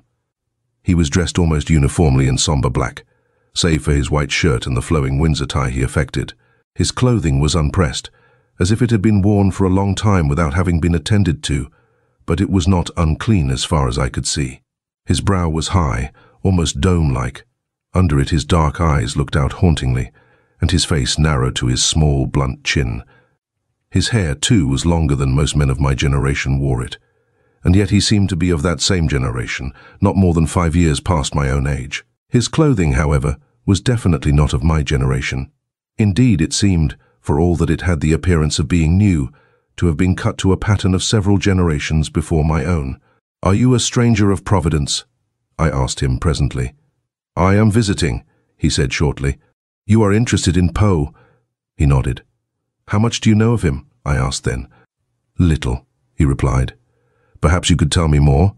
I needed no second invitation, but immediately gave him a biographical sketch of the father of the detective story and a master of the macabre tale whose work I had long admired, elaborating only on his romance with Mrs. Sarah Helen Whitman, since it involved Providence and the visit with Mrs. Whitman to the cemetery whither we were bound.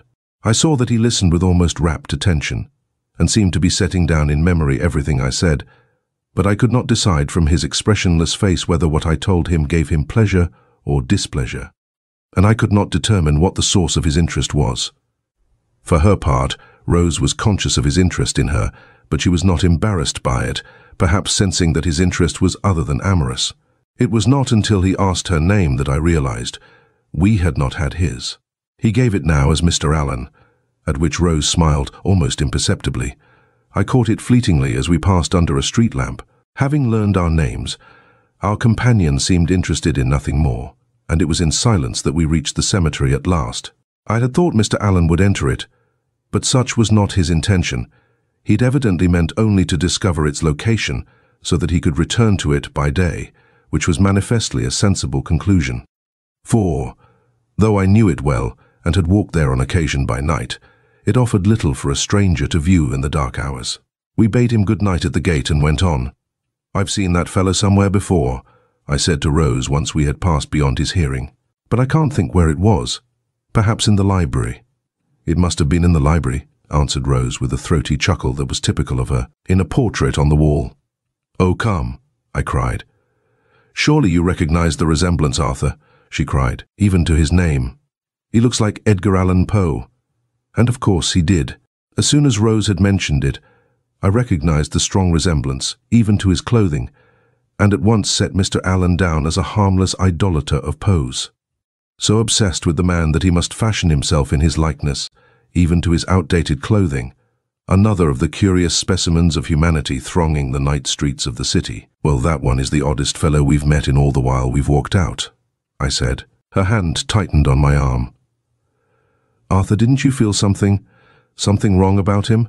"Oh, I suppose there is something wrong in that sense about all of us who are haunters of the dark," I said. "Perhaps in a way, we prefer to make our own reality." But even as I answered her, I was aware of her meaning, and there was no need of the explanation she tried so earnestly to make in the spate of words that followed. There was something wrong in the sense that there was about Mr. Allan a profound note of error. It lay, now that I faced and accepted it, in a number of trivial things, but particularly in the lack of expressiveness in his features. His speech, limited though it had been, was without modulation, almost mechanical. He had not smiled, nor had he been given to any variation in facial expression whatsoever. He had spoken with a precision that suggested an icy detachment and aloofness foreign to most men.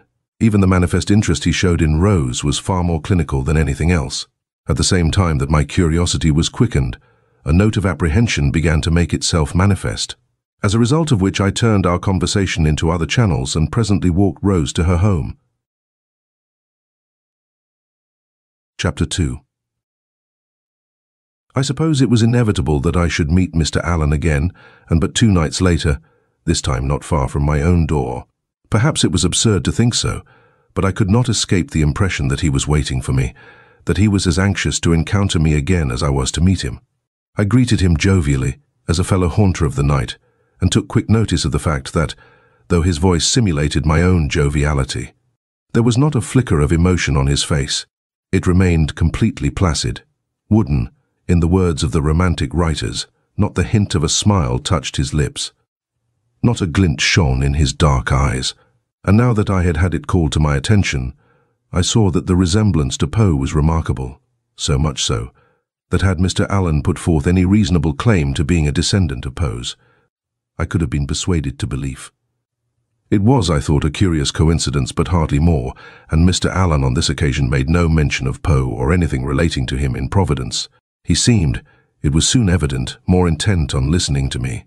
He was as singularly uncommunicative as he had been at our first meeting, and in an odd way his manner was precisely the same, as if we had not actually met before. But perhaps it was that he simply sought some common ground, for once I mentioned that I contributed a weekly column on astronomy to the Providence Journal. He began to take part in our conversation. What had been for several blocks virtually a monologue on my part became a dialogue. It was immediately apparent to me that Mr. Allan was not a novice in astronomical matters. Anxious as he seemed to be for my views, he entertained some distinctly different views of his own, some of them highly debatable. He lost no time in setting forth his opinion that not only was interplanetary travel possible, but that countless stars, not alone some of the planets in our own solar system, were inhabited. "By human beings?" I asked incredulously. "Need it be?" he replied. "Life is unique, not man. Even here on this planet, life takes many forms." I asked him then whether he had read the works of Charles Fort. He had not. He knew nothing of him, and, at his request, I outlined some of Fort's theories, together with the facts Fort had adduced in support of those theories. I saw that from time to time, as we walked along, my companion's head moved in a curt nod, though his unemotional face betrayed no expression. It was as if he agreed. And on one occasion, he broke into words. "Yes, it is so. What he says is so." I had at the moment been speaking of the sighting of unidentified flying objects near Japan during the latter half of the 19th century. "How can you say so?" I cried. He launched at once into a lengthy statement, the gist of which was that every advanced scientist in the domain of astronomy was convinced that Earth was not unique in having life, and that it followed therefore that, Just as it could be concluded that some heavenly bodies had lower life forms than our own, so others might well support higher forms. And, accepting that premise, it was perfectly logical that such higher forms had mastered interplanetary travel and might, after decades of observation, be thoroughly familiar with Earth and its inhabitants as well as with its sister planets. To what purpose? I asked. To make war on us? To invade us? A more highly developed form of life would hardly need to use such primitive methods, he pointed out. They watch us precisely as we watch the moon and listen for radio signals from the planets. We here are still in the earliest stages of interplanetary communication, and beyond that, space travel, whereas other races on remote stars have long since achieved both.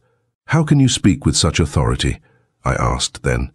Because I am convinced of it. Surely you must have come face to face with similar conclusions. I admitted that I had. And you remain open-minded? I admitted this as well. Open-minded enough to examine certain proof, if it were offered to you? Certainly, I replied, though my skepticism could hardly have gone unnoticed. That is good, he said, because if you will permit my brothers and me to call on you at your home on Angel Street, we may be able to convince you that there is life in space. Not in the shape of men, but life. And life possessing a far greater intelligence than that of your most intelligent men. I was amused at the breadth of his claim and belief, but I did not betray it by any sign. His confidence made me to reflect again upon the infinite variety of characters to be found among the night walkers of Providence. Clearly Mr. Allen was a man who was obsessed by his extraordinary beliefs, and, like most of such men, eager to proselytize, to make converts, whenever you like, I said by way of invitation. Except that I would prefer it to be later rather than early, to give my mother time to get to bed. Anything in the way of an experiment might disturb her. Shall we say next Monday night? Agreed. My companion thereafter said no more on this subject. Indeed, he said scarcely anything on any subject, and it was left for me to do the talking. I was evidently not very entertaining, for in less than 3 blocks we came to an alley, and there Mr. Allen abruptly bade me good night. After which he turned into the alley and was soon swallowed in its darkness. Could his house abut upon it? I wondered. If not, he must inevitably come out the other end. Impulsively I hurried around one end of that block and stationed myself deep in the shadows of the parallel street, where I could remain well hidden from the alley entrance and yet keep it in view. Mr. Allen came leisurely out of the alley before I had quite recovered my breath. I expected him to pursue his way through the alley, but he did not. He turned down the street, and accelerating his pace a little, he proceeded on his way. Impelled by curiosity now, I followed, keeping myself as well hidden as possible. But Mr. Allen never once looked around. He set his face straight ahead of him, and never, as far as I could determine, even glanced to left or right. He was clearly bound for a destination that could only be his home, for the hour was past midnight. I had little difficulty following my erstwhile companion, for I knew these streets well. I had known them since my childhood. Mr. Allen was bound in the direction of the Seekonk, and he held to his course without deviation until he reached a somewhat run-down section of Providence, where he made his way up a little knoll to a long deserted house at its crest. He let himself into it, and I saw him no more. I waited a while longer, expecting a light to go up in the house, but none did, and I could only conclude that he had gone directly to bed. Fortunately, I had kept myself in the shadows, for Mr. Allen had evidently not gone to bed. Apparently he had gone through the house and around the block, for suddenly I saw him approach the house from the direction we had come, and once more he walked on, past my place of concealment, and made his way into the house, again without turning on a light. This time, certainly he had remained there. I waited for 5 minutes or a trifle more, then turned and made my way back toward my own home on Angel Street, satisfied that I had done no more in following Mr. Allen than he had evidently done on the night of our initial meeting in following me.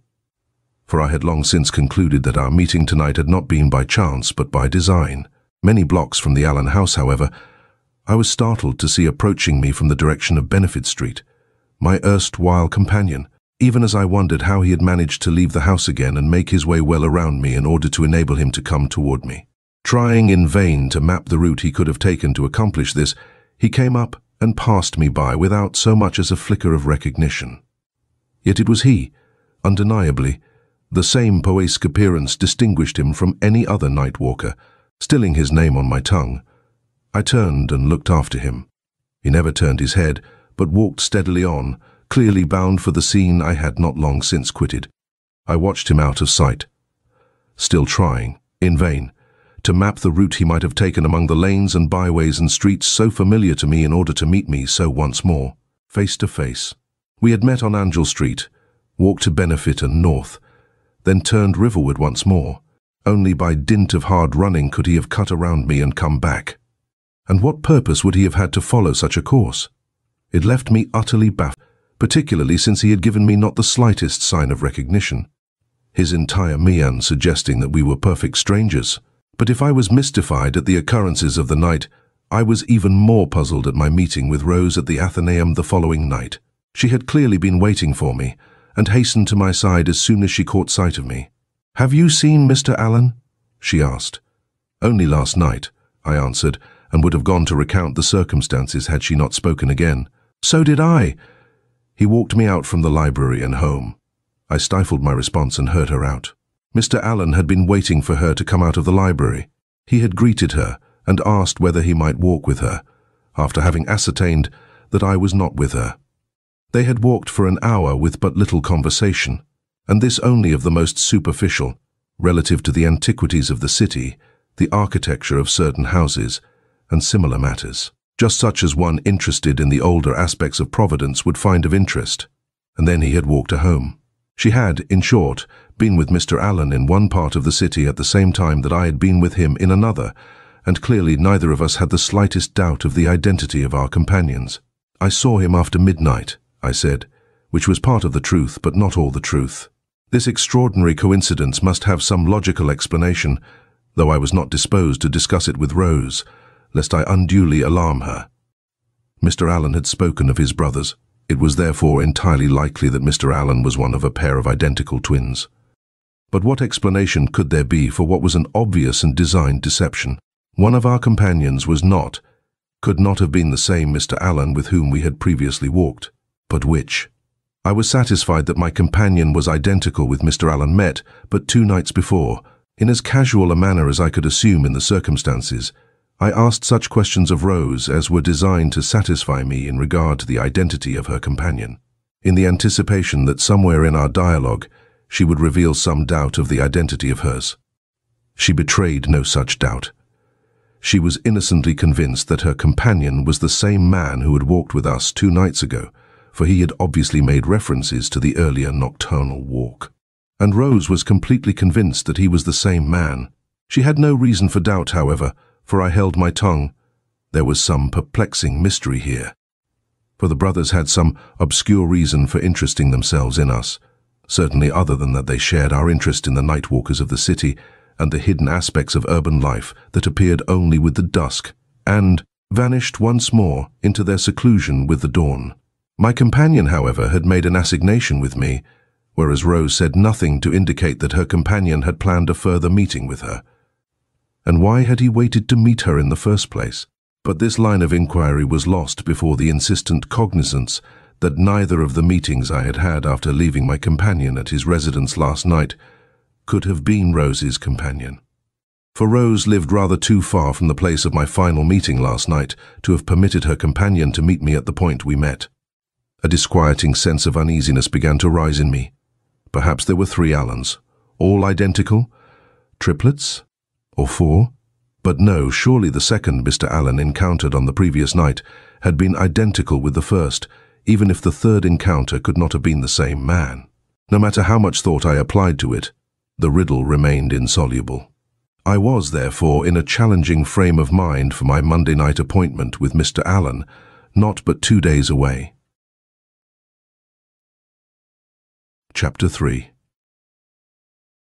Even so, I was ill-prepared for the visit of Mr. Allen and his brothers on the following Monday night. They came at 10:15.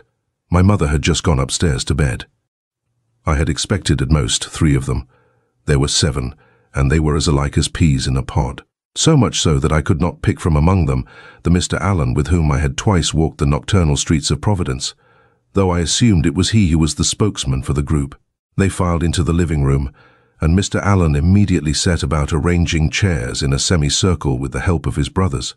murmuring something about the nature of the experiment, though, to tell the truth, I was still much too amazed and disquieted at the appearance of 7 identical men, all of whom bore so strong a resemblance to Edgar Allan Poe as to startle the beholder, to assimilate what was being said. Moreover, I saw now by the light of my Welsbach gas lamp that all 7 of them were of a pallid, waxen complexion, not of such a nature as to give me any doubt of their being flesh and bone like myself, but rather such as to suggest that one and all were afflicted with some kind of disease, anemia perhaps, or some kindred illness which would leave their faces colorless, and their eyes, which were very dark, seemed to stare fixedly and yet without seeing, though they suffered no lack of perception, and seemed to perceive by means of some extra sense not visible to me. The sensation that rose in me was not predominantly one of fear, but one of overwhelming curiosity tinged with a spreading sense of something utterly alien not only to my experience but to my existence. Thus far, little had passed between us, but now that the semicircle had been completed, and my visitors had seated themselves, their spokesman beckoned me forward and indicated a chair placed within the arc of the semicircle facing the seated men. "Will you sit here, Mr. Phillips?" he asked. I did as he asked, and found myself the object of all eyes, but not essentially so much their object as their focal point. For the 7 men seemed to be looking not so much at me as through me.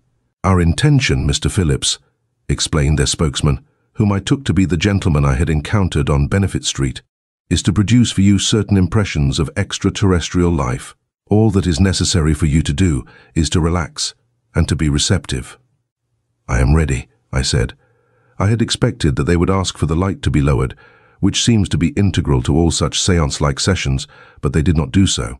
They waited upon silence, save for the ticking of the hall clock and the distant hum of the city, and then they began what I can only describe as singing, a low, not unpleasant, almost lulling humming, increasing in volume and broken with sounds I assumed were words, though I could not make out any of them.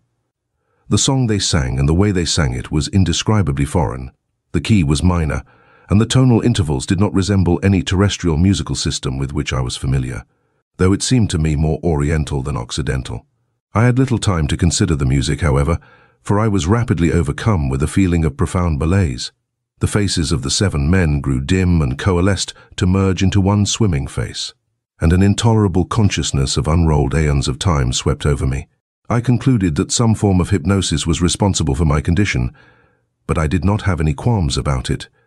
It did not matter, for the experience I was undergoing was utterly novel and not unpleasant, though there was inherent in it a discordant note, as of some lurking evil looming far behind the relaxing sensations that crowded upon me and swept me before them. Gradually, the lamp, the walls, and the men before me faded and vanished, and, though I was still aware of being in my quarters on Angel Street, I was also cognizant that somehow I had been transported to new surroundings, and an element of alarm at the strangeness of these surroundings, together with one of repulsion and alienation, began to make themselves manifest. It was as if I feared losing consciousness in an alien place without the means of returning to Earth, for it was an extraterrestrial scene that I witnessed, one of great and magnificent grandeur in its proportions, and yet one completely incomprehensible to me. Vast vistas of space whirled before me in an alien dimension, and central in them was an aggregation of gigantic cubes, scattered along a gulf of violet and agitated radiation, and other figures moving among them, enormous, iridescent rugose cones, rising from a base almost 10 feet wide to a height of over 10 feet, and composed of ridgy, scaly, semi-elastic matter, and sporting from their apexes 4 flexible, cylindrical members, each at least a foot thick, and of a similar substance, though more flesh-like, as that of the cones, which were presumably bodies for the crowning members, which, as I watched, had an ability to contract or expand, sometimes to lengthen to a distance equal to the height of the cone to which they adhered. 2 of these members were terminated with enormous claws, while a third wore a crest of 4 red trumpet-like appendages, and the 4th ended in a great yellow globe 2 feet in diameter, in the center of which were 3 enormous eyes, darkly opalescent, which, because of their position in the elastic member, could be turned in any direction whatsoever. It was such a scene as exercised the greatest fascination upon me, and yet at the same time spread in me a repellence inspired by its total alienation and the aura of fearful disclosures which alone could give it meaning and a lurking terror. Moreover, as I saw the moving figures, which seemed to be tending the great cubes, with greater clarity and more distinctness, I saw that their strange heads were crowned by 4 slender grey stalks carrying flower-like appendages, as well as, from its nether side, 8 sinuous, elastic tentacles, moss-green in colour, which seemed to be constantly agitated by serpentine motion, expanding and contracting, lengthening and shortening and whipping around as if with life independent of that which animated, more sluggishly, the cones themselves. The whole scene was bathed in a wan red glow, as from some dying sun which, failing its planet, now took second place to the violet radiation from the Gulf. The scene had an indescribable effect on me. It was as if I had been permitted a look into another world, one incredibly vaster than our own, distinguished from our own by antipodally different values and life forms, and remote from ours in time and space. And as I gazed at this far world, I became aware, as were this intelligence being funneled into me by some psychic means, that I looked upon a dying race which must escape its planet or perish. Spontaneously then, I seemed to recognize the burgeoning of a menacing evil, and with an urgent, violent effort, I threw off the bondage of the chant that held me in its spell, gave vent to the uprushing of fear I felt in a cry of protest, and rose to my feet, while the chair on which I sat fell backward with a crash. Instantly the scene before my mind's eye vanished, and the room returned to focus. Across from me sat my visitors, the 7 gentlemen in the likeness of Poe, impassive and silent, for the sounds they had made, the humming and the odd word-like tonal noises, had ceased. I calmed down, my pulse began to slow. "What you saw, Mr. Phillips, was a scene on another star, remote from here," said Mr. Allen. "Far out in space. Indeed, in another universe. Did it convince you?" "I've seen enough," I cried. I could not tell whether my visitors were amused or scornful. They remained without expression, including their spokesman, who only inclined his head slightly and said, "We will take our leave then, with your permission." And silently, one by one, they all filed out into Angel Street. I was most disagreeably shaken. I had no proof of having seen anything on another world, but I could testify that I had experienced an extraordinary hallucination, undoubtedly through hypnotic influence. But what had been its reason for being? I pondered that as I set about to put the living room to rights, but I could not adduce any profound reason for the demonstration I had witnessed. I was unable to deny that my visitors had shown themselves to be possessed of extraordinary faculties, but to what end? And I had to admit to myself that I was as much shaken by the appearance of no less than 7 identical men as I was by the hallucinatory experience I had just passed through. Quintuplets were possible yet, but had anyone ever heard of septuplets? Nor were multiple births of identical children usual. Yet here were 7 men, all of very much the same age, identical in appearance, for whose existence there was not a scintilla of explanation, nor was there any graspable meaning in the scene that I had witnessed during the demonstration. Somehow I had understood that the great cubes were sentient beings for whom the violet radiation was life-giving. I had realized that the cone creatures served them in some fashion or other, but nothing had been disclosed to show how. The whole vision was meaningless. It was just such a scene as might have been created by a highly organized imagination and telepathically conveyed to a willing subject, such as myself. That it proved the existence of extraterrestrial life was ridiculous. It proved no more than that I had been the victim of an induced hallucination. But, once more, I came full circle. As hallucination, it was completely without reason for being. Yet I could not escape an insistent disquiet that troubled me long that night before I was able to sleep. Chapter 4. Strangely enough, my uneasiness mounted during the course of the following morning. Accustomed as I was to the human curiosities, to the often incredible characters and unusual sights to be encountered on the nocturnal walks I took about Providence. The circumstances surrounding the Poesque, Mr. Allen and his brothers, were so outre that I could not get them out of mind. Acting on impulse, I took time off from my work that afternoon and made my way to the house on the knoll along the Seekonk, determined to confront my nocturnal companion. But the house, when I came to it, wore an air of singular desertion. Badly worn curtains were drawn down to the sills of the windows. In some places blinds were up, and the whole milieu was the epitome of abandonment. Nevertheless, I knocked at the door and waited. There was no answer. I knocked again. No sound fell to ear from inside the house. Powerfully impelled by curiosity now, I tried the door. It opened to my touch. I hesitated still and looked all around me. No one was in sight. At least 2 of the houses in the neighborhood were unoccupied.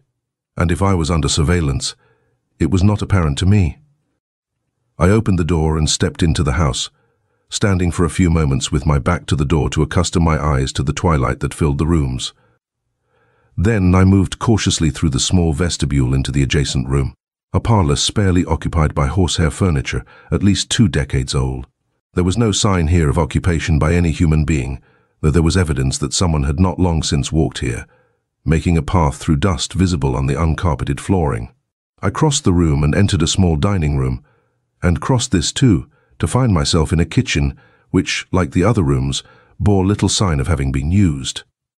For there was no food of any kind in evidence, and the table appeared not to have been used for years. Yet here too were footprints in substantial numbers, testifying to the habitation of the house, and the staircase revealed steady use as well. But it was the far side of the house that afforded the most disturbing disclosures. This side of the building consisted of but one large room, though it was instantly evident that it had been 3 rooms at one time. But the connecting walls had been removed without the finished repair of the junctions at the outer wall. I saw this in a fleeting glance, for what was in the center of the room caught and held my fascinated attention. The room was bathed in violet light, a soft glowing that emanated from what appeared to be a long glass-encased slab, which, with a second, unlit similar slab, stood surrounded by machinery the like of which I had never seen before save in dreams. I moved cautiously into the room, alert for anyone who might prevent my intrusion. No one and nothing moved. I drew closer to the violet-lit glass case and saw that something lay within, though I did not at first encompass this because I saw what it laid upon, nothing less than a life-sized reproduction of a likeness of Edgar Allan Poe, which, like everything else, was illuminated by the same pulsing violet light, the source of which I could not determine, save that it was enclosed by the glass-like substance which made up the case. But when at last I looked upon that which lay upon the likeness of Poe, I almost cried out in fearful surprise, for it was, in miniature, a precise reproduction of one of the Rugo's cones I had seen only last night in the hallucination induced in my home on Angel Street, and the sinuous movement of the tentacles on its head, or what I took to be its head, was indisputable evidence that it was alive. I backed hastily away with only enough of a glance at the other case to assure myself that it was bare and unoccupied, though connected by many metal tubes to the illumined case parallel to it. Then I fled, as noiselessly as possible, for I was convinced that the nocturnal brotherhood slept upstairs, and in my confusion at this inexplicable revelation that placed my hallucination of the previous night into another perspective, I wished to meet no one. I escaped from the house undetected, though I thought I caught a brief glimpse of a Poesque face at one of the upper windows. I ran down the road and back along the streets that bridged the distance from the Seekonk to the Providence River, and ran so for many blocks before I slowed to a walk. For I was beginning to attract attention in my wild flight. As I walked along, I strove to bring order to my chaotic thoughts. I could not adduce an explanation for what I had seen, but I knew intuitively that I had stumbled upon some menacing evil too dark and forbidding, and perhaps too vast as well for my comprehension. I hunted for meaning and found none. Mine had never been a scientifically oriented mind, apart from chemistry and astronomy, so that I was not equipped to understand the use of the great machines I had seen in that house ringing that violet-lit slab, where that Rugo's body lay in warm, life-giving radiation.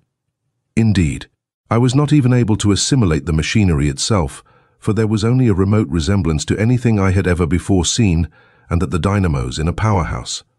They had all been connected in some way to the 2 slabs and the glass cases, if the substance were glass, the one occupied, the other dark and empty, for all the tubing that tied them each to each. But I had seen enough to be convinced that the dark-clad brotherhood, who walked the streets of Providence by night in the guise of Edgar Allan Poe, had a purpose other than mine in doing so.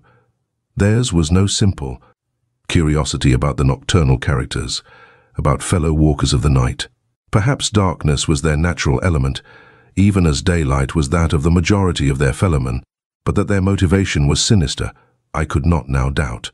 Yet at the same time I was at a loss as to what course next to follow. I turned my steps at last toward the library, in the vague hope of grasping at something that might lead me to some clue by means of which I could approach an understanding of what I had seen. But there was nothing. Search as I might, I found no key, no hint, though I read widely through every conceivable reference, even to those on Poe in Providence on the shelves. And I left the library late in the day as baffled as I had entered. Perhaps it was inevitable that I would see Mr. Allen again that night. I had no way of knowing whether my visit to his home had been observed. Despite the observer I thought I had glimpsed in an upper window in my flight, and I encountered him therefore in some trepidation. But this was evidently ill-founded, for when I greeted him on Benefit Street, there was nothing in his manner or in his words to suggest any change in his attitude, such as I might have expected had he been aware of my intrusion. Yet I knew full well his capacity for being without expression. Humor, disgust, even anger or irritation were alien to his features, which never changed from that introspective mask which was essentially that of Poe. "I trust you have recovered from our experiment, Mr. Phillips," he said after exchanging the customary amenities. "Fully," I answered, though it was not the truth. I added something about a sudden spell of dizziness to explain my bringing the experiment to its precipitate end. "It is but one of the worlds outside you saw, Mr. Phillips," Mr. Allen went on. "There are many, as many as 100,000. Life is not the unique property of Earth, nor is life in the shape of human beings. Life takes many forms on other planets and far stars, forms that would seem bizarre to humans, as human life is bizarre to other life forms." For once, Mr. Allen was singularly communicative, and I had little to say. Clearly, whether or not I laid what I had seen to hallucination, even in the face of my discovery in my companion's house, he himself believed implicitly in what he said. He spoke of many worlds, as if he were familiar with them. On occasion he spoke almost with reverence of certain forms of life, particularly those with the astonishing adaptability of assuming the life forms of other planets in their ceaseless quest for the conditions necessary to their existence. "The star I looked upon," I broke in, "was dying." "Yes," he said simply. "You have seen it?" "I have seen it, Mr. Phillips." I listened to him with relief. Since it was manifestly impossible to permit any man sight of the intimate life of outer space, what I had experienced was nothing more than the communicated hallucination of Mr. Allen and his brothers. Telepathic communication, certainly, aided by a form of hypnosis I had not previously experienced. Yet I could not rid myself of the disquieting sense of evil that surrounded my nocturnal companion, nor of the uneasy feeling that the explanation which I had so eagerly accepted was unhappily glib. As soon as I decently could, thereafter, I made excuses to Mr. Allen and took my leave of him. I hastened directly to the Athenaeum in the hope of finding Rose Dexter there, but if she had been there, she had already gone. I went then to a public telephone in the building and telephoned her home. Rose answered, and I confessed to an instantaneous feeling of gratification. "Have you seen Mr. Allen tonight?" I asked. "Yes," she replied, "but only for a few moments. I was on my way to the library." "So did I. He asked me to his home some evening to watch an experiment," she went on. "Don't go," I said at once. There was a long moment of silence at the other end of the wire. Then, "Why not?" Unfortunately, I failed to acknowledge the edge of truculence in her voice. "It would be better not to go," I said, with all the firmness I could muster. "Don't you think, Mr. Phillips, I am the best judge of that?" I hastened to assure her that I had no wish to dictate her actions, but meant only to suggest that it might be dangerous to go. "Why?" "I can't tell you over the telephone," I answered, fully aware of how lame it sounded, and knowing, even as I said it, that perhaps I could not put into words at all the horrible suspicions which had begun to take shape in my mind, for they were so fantastic, so out-y-are, that no one could be expected to believe in them. "I'll think it over," she said crisply.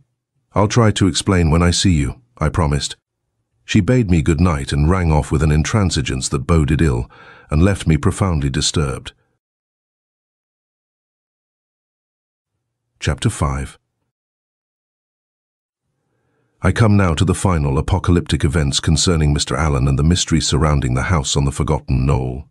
I hesitate to set them down even now, for I recognize that the charge against me will only be broadened to include grave questions about my sanity. Yet I have no other course. Indeed, the entire future of humanity, the whole course of what we call civilization, may be affected by what I do or do not write of this matter. For the culminating events followed rapidly and naturally upon my conversation with Rose Dexter, that unsatisfactory exchange over the telephone. After a restless, uneasy day at work, I concluded that I must make a tenable explanation to Rose. On the following evening, therefore, I went early to the library, where I was accustomed to meeting her, and took a place where I could watch the main entrance. There I waited for well over an hour before it occurred to me that she might not come to the library that night. Once more I sought the telephone, intending to ask whether I might come over and explain my request of the previous night. But it was her sister-in-law, not Rose, who answered my ring. Rose had gone out. A gentleman called for her. "Did you know him?" I asked. "No, Mr. Phillips. Did you hear his name?" She had not heard it. She had, in fact, caught only a glimpse of him as Rose hurried out to meet him. But, in answer to my insistent probing, she admitted that Rose's caller had had a moustache. Mr. Allen. I had no further need to inquire. For a few moments after I had hung up, I did not know what to do.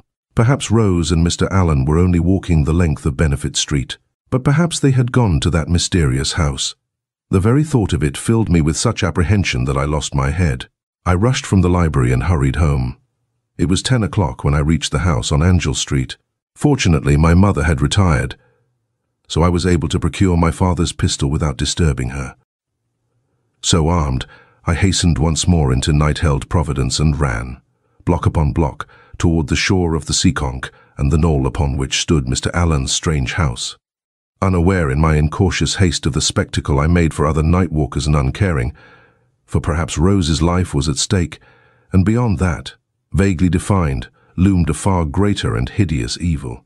When I reached the house into which Mr. Allen had disappeared, I was taken aback by its solitude and unlit windows. Since I was winded, I hesitated to advance upon it, and waited for a minute or so to catch my breath and quiet my pulse. Then, keeping to the shadows, I moved silently up to the house, looking for any sliver of light. I crept from the front of the house around to the back. Not the slightest ray of light could be seen, but a low humming sound vibrated just inside the range of my hearing, like the hum of a power line responding to the weather. I crossed to the far side of the house, and there I saw the hint of light, not yellow light, as from a lamp inside, but a pale lavender radiance that seemed to glow faintly, ever so faintly, from the wall itself. I drew back, recalling only too sharply what I had seen in that house. But my role now could not be a passive one. I had to know whether Rose was in that darkened house, perhaps in that very room with the unknown machinery and the glass case with the monster in the violet radiance. I slipped back to the front of the house and mounted the steps to the front door. Once again, the door was not locked. It yielded to the pressure of my hands. Pausing only long enough to take my loaded weapon in hand, I pushed open the door and entered the vestibule. I stood for a moment to accustom my eyes to that darkness.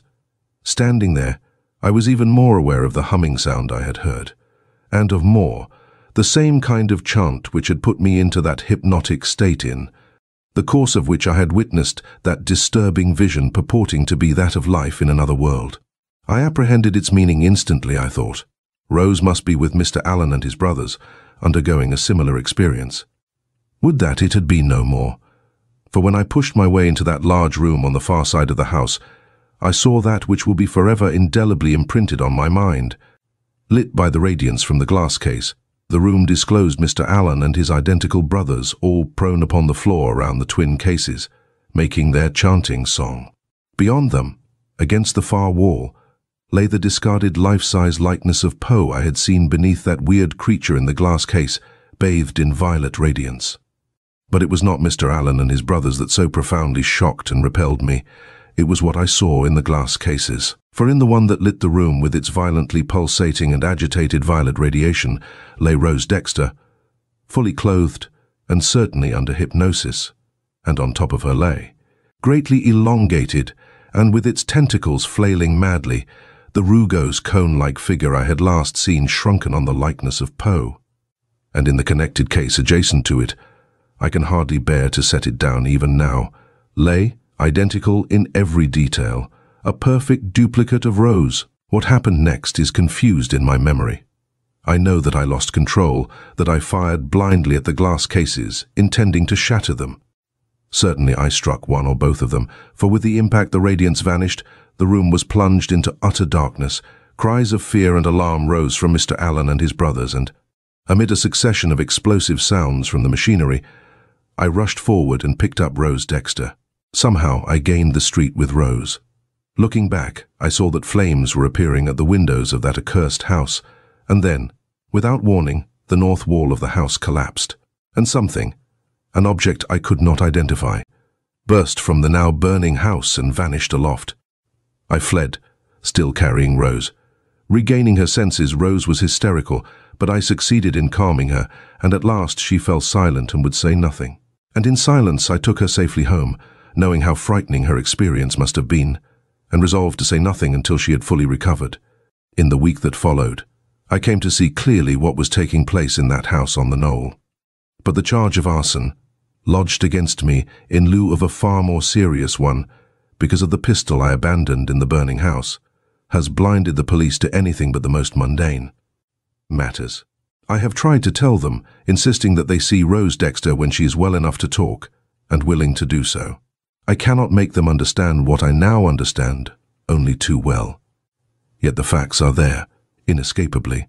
They say the charred flesh found in that house is not human, most of it. But could they have expected anything else?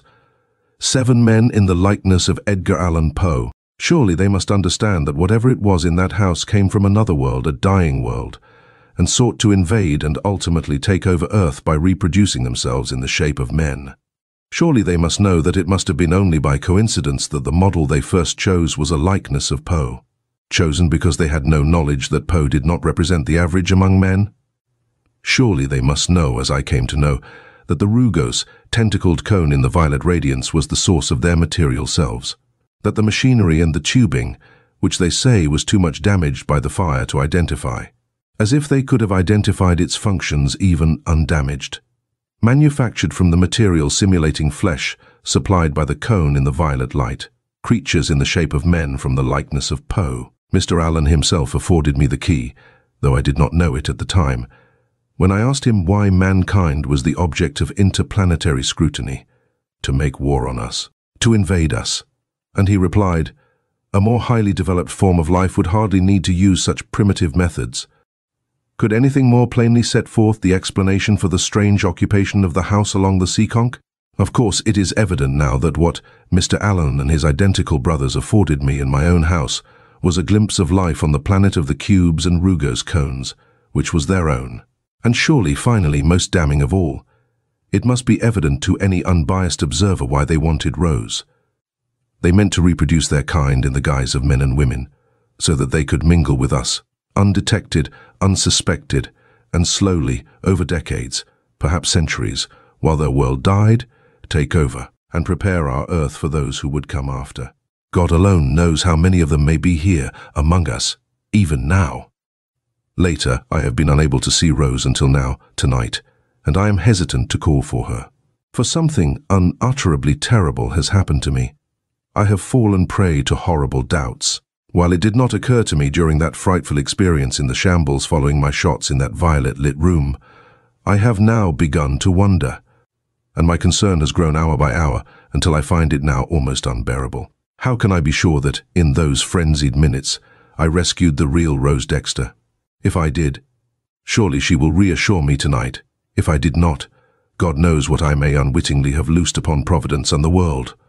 From the Providence Journal, July 17th. Local girl slays attacker. Rose Dexter, the daughter of Mr. and Mrs. Elisha Dexter of 127 Benevolent Street, last night fought off and killed a young man she charged with attacking her.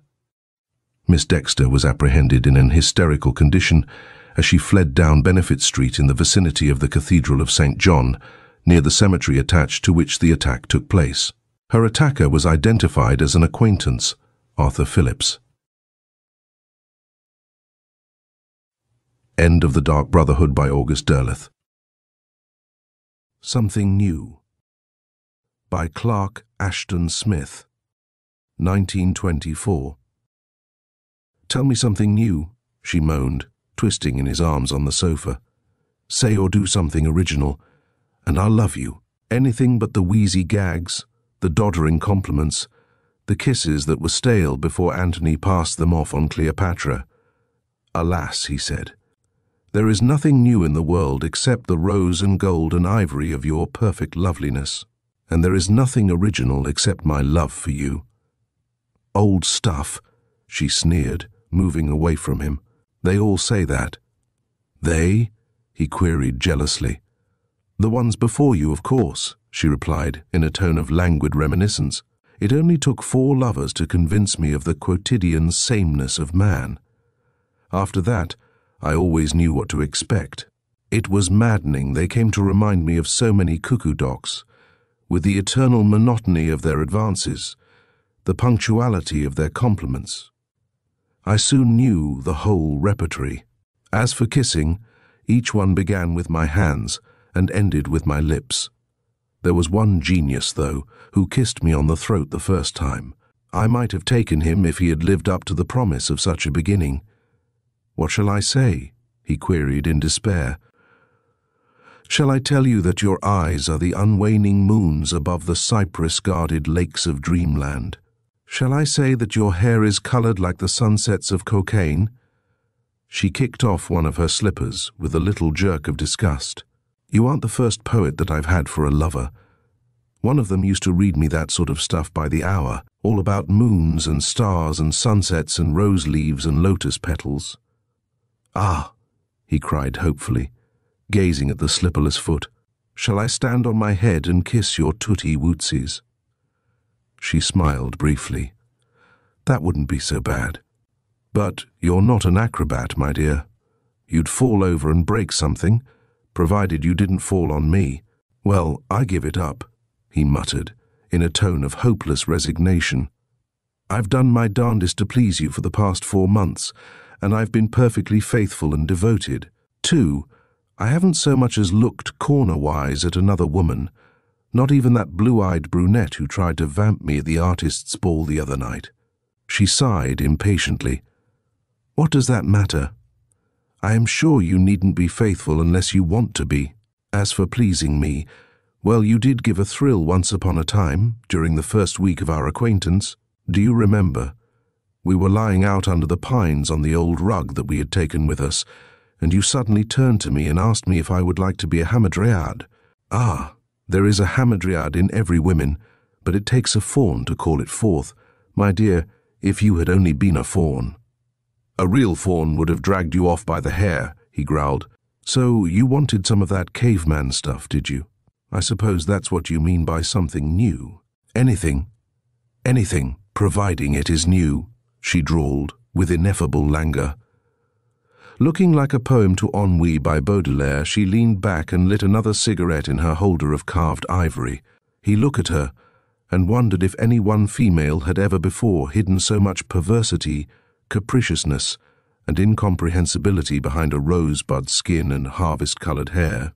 A sense of acute exasperation mounted in him, something that had smoldered for months, half restrained by his natural instincts of chivalry and gentleness. He remembered an aphorism from Nietzsche, "When thou goest to women, take thy whip." By Jove, the old boy had the right dope, he thought. Too bad I didn't think to take my whip with me.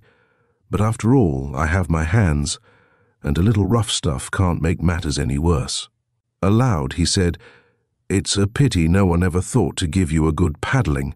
All women are spoiled and perverse, more or less, but you—" He broke off and drew her across his knees like a naughty child, with a movement so muscular and sudden that she had neither the time nor the impulse to resist or cry out.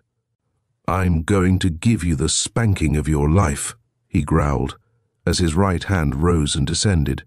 The cigarette holder fell from her lips to the Turkish carpet and began to burn a hole in the flowered pattern. A dozen smart blows, with a sound like the clapping of shingles, and then he released her and rose to his feet.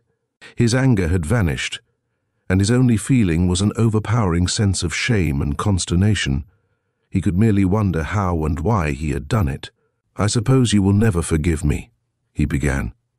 "Oh, you are wonderful," she breathed. "I didn't think you had it in you. My faun, my caveman, do it again." Doubly dumbfounded as he was, he had enough presence of mind to adjust himself to the situation. Women are certainly the limit, he thought dazedly. But one must make the best of them and miss no chances.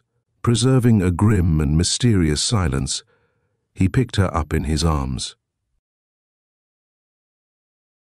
End of Something New by Clark Ashton Smith. The Devotee of Evil by Clark Ashton Smith. Stirring Science Stories. February 1941. The old Larkham house was a mansion of considerable size and dignity, set among oaks and cypresses on the hill behind Auburn's Chinatown, in what had once been the aristocratic section of the village. At the time of which I write, it had been unoccupied for several years, and had begun to present the signs of desolation and dilapidation which untenanted houses so soon display. The place had a tragic history and was believed to be haunted. I had never been able to procure any first-hand or precise accounts of the spectral manifestations that were accredited to it, but certainly it possessed all the necessary antecedents of a haunted house. The first owner, Judge Peter Larkham, had been murdered beneath its roof back in the 70s by a maniacal Chinese cook. One of his daughters had gone insane, and 2 other members of the family had died accidental deaths. None of them had prospered. Their legend was one of sorrow and disaster. Some later occupants, who had purchased the place from the one surviving son of Peter Larkham, had left under circumstances of inexplicable haste after a few months, moving permanently to San Francisco. They did not return even for the briefest visit, and beyond paying their taxes, they gave no attention whatever to the place. Everyone had grown to think of it as a sort of historic ruin, when the announcement came that it had been sold to Jean Averot of New Orleans. My first meeting with Averot was strangely significant, for it revealed to me, as years of acquaintance would not necessarily have done, the peculiar bias of his mind. Of course, I had already heard some odd rumors about him. His personality was too signal, his advent too mysterious, to escape the usual fabrication and mongering of village tales. I had been told that he was extravagantly rich, that he was a recluse of the most eccentric type, that he had made certain very singular changes in the inner structure of the old house, and last but not least, that he lived with a beautiful mulatresse who never spoke to anyone, and who was believed to be his mistress as well as his housekeeper. The man himself had been described to me by some as an unusual but harmless lunatic, and by others as an all-round Mephistopheles. I had seen him several times before our initial meeting. He was a sallow, saturnine Creole, with the marks of race in his hollow cheeks and feverish eyes. I was struck by his air of intellect, and by the fiery fixity of his gaze, the gaze of a man who is dominated by one idea to the exclusion of all else. Some medieval alchemist, who believed himself to be on the point of attaining his objective after years of unrelenting research, might have looked as he did. I was in the Auburn Library one day, when Averot entered. I had taken a newspaper from one of the tables, and was reading the details of an atrocious crime, the murder of a woman and her 2 infant children by the husband and father, who had locked his victims in a clothes closet. After saturating their garments with oil, he had left the woman's apron string caught in the shut door with the end protruding, and had set fire to it like a fuse. Averot passed the table where I was reading. I looked up and saw his glance at the headlines of the paper I held. A moment later he returned and sat down beside me, saying in a low voice, "What interests me in a crime of that sort is the implication of unhuman forces behind it. Could any man, on his own initiative, have conceived and executed anything so gratuitously fiendish?" "I don't know," I replied, somewhat surprised by the question and by my interrogator. "There are terrifying depths in human nature, more abhorrent than those of the jungle." "I agree, But how could such impulses, unknown to the most brutal progenitors of man, have been implanted in his nature? Unless through some ulterior agency? You believe then in the existence of an evil force or entity, a Satan or an Ahriman. I believe in evil. How can I do otherwise when I see its manifestations everywhere? I regard it as an all-controlling power, but I do not think that the power is personal in the sense of what we know as personality. A Satan? No. What I conceive is a sort of dark vibration, the radiation of a black sun, of a center of malignant eons, a radiation that can penetrate like any other ray, and perhaps more deeply. But probably I don't make my meaning clear at all. I protested that I understood him, but after his burst of communicativeness, he seemed oddly disinclined to pursue the conversation. Evidently he had been prompted to address me, and no less evidently, he regretted having spoken with so much freedom. He arose, but before leaving he said, "I am Jean Averot. Perhaps you have heard of me.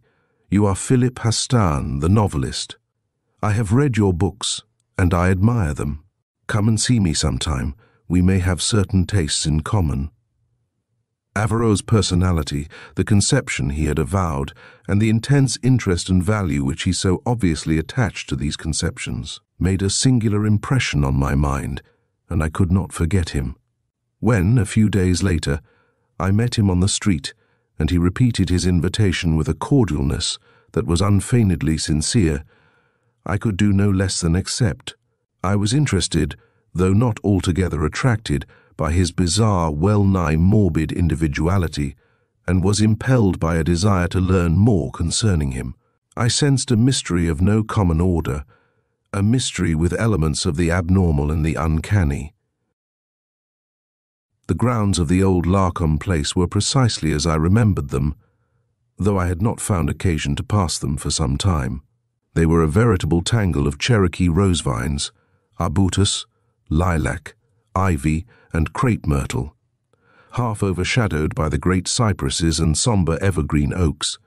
There was a wild, half-sinister charm about them, the charm of rampancy and ruin.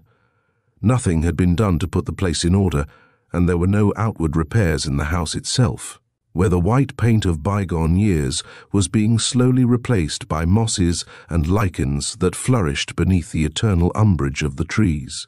There were signs of decay in the roof and pillars of the front porch, and I wondered why the new owner, who was reputed to be so rich, had not already made the necessary restorations. I raised the gargoyle-shaped knocker and let it fall with a dull, lugubrious clang. The house remained silent, and I was about to knock again when the door opened slowly, and I saw for the first time the mulatress of whom so many village rumors had reached me.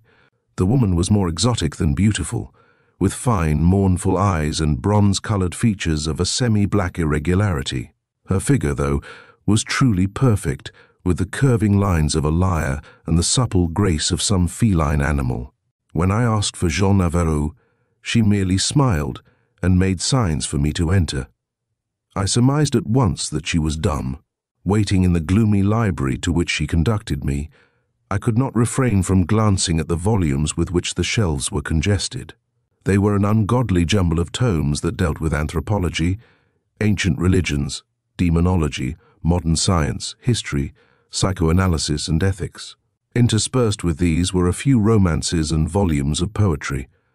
Beausobre's monograph on Manichaeism was flanked with Byron and Poe, and Les Fleurs du Mal jostled a late treatise on chemistry. Averot entered, after several minutes, apologizing profusely for his delay. He said that he had been in the midst of certain labors when I came, but he did not specify the nature of these labors. He looked even more hectic and fiery-eyed than when I had seen him last. He was patently glad to see me, and eager to talk. "You have been looking at my books," he observed immediately, "though you might not think so at first glance, on account of their seeming diversity. I have selected them all with a single object, the study of evil in all its aspects, ancient, medieval, and modern. I have traced it in the religions and demonologies of all peoples, and, more than this, in human history itself. I have found it in the inspiration of poets and romancers who have dealt with the darker impulses, emotion, and acts of man. Your novels have interested me for this reason. You are aware of the baneful influences which surround us, which so often sway or actuate us.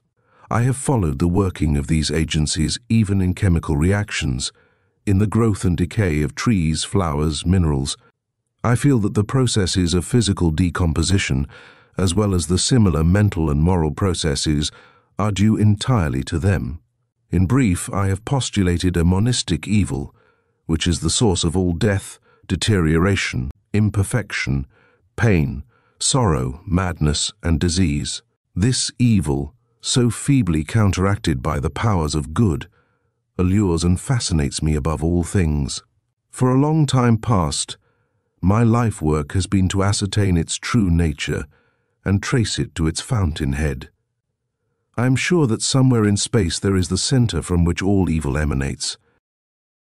He spoke with a wild air of excitement, of morbid and semi-maniacal intensity.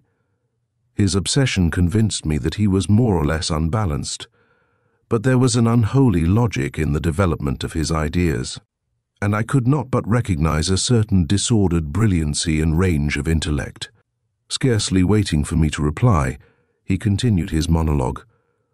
I have learned that certain localities and buildings, certain arrangements of natural or artificial objects, are more favorable to the reception of evil influences than others. The laws that determine the degree of receptivity are still obscure to me, but at least I have verified the fact itself. As you know, there are houses or neighborhoods notorious for a succession of crimes or misfortunes, and there are also articles, such as certain jewels, whose possession is accompanied by disaster. Such places and things are receivers of evil.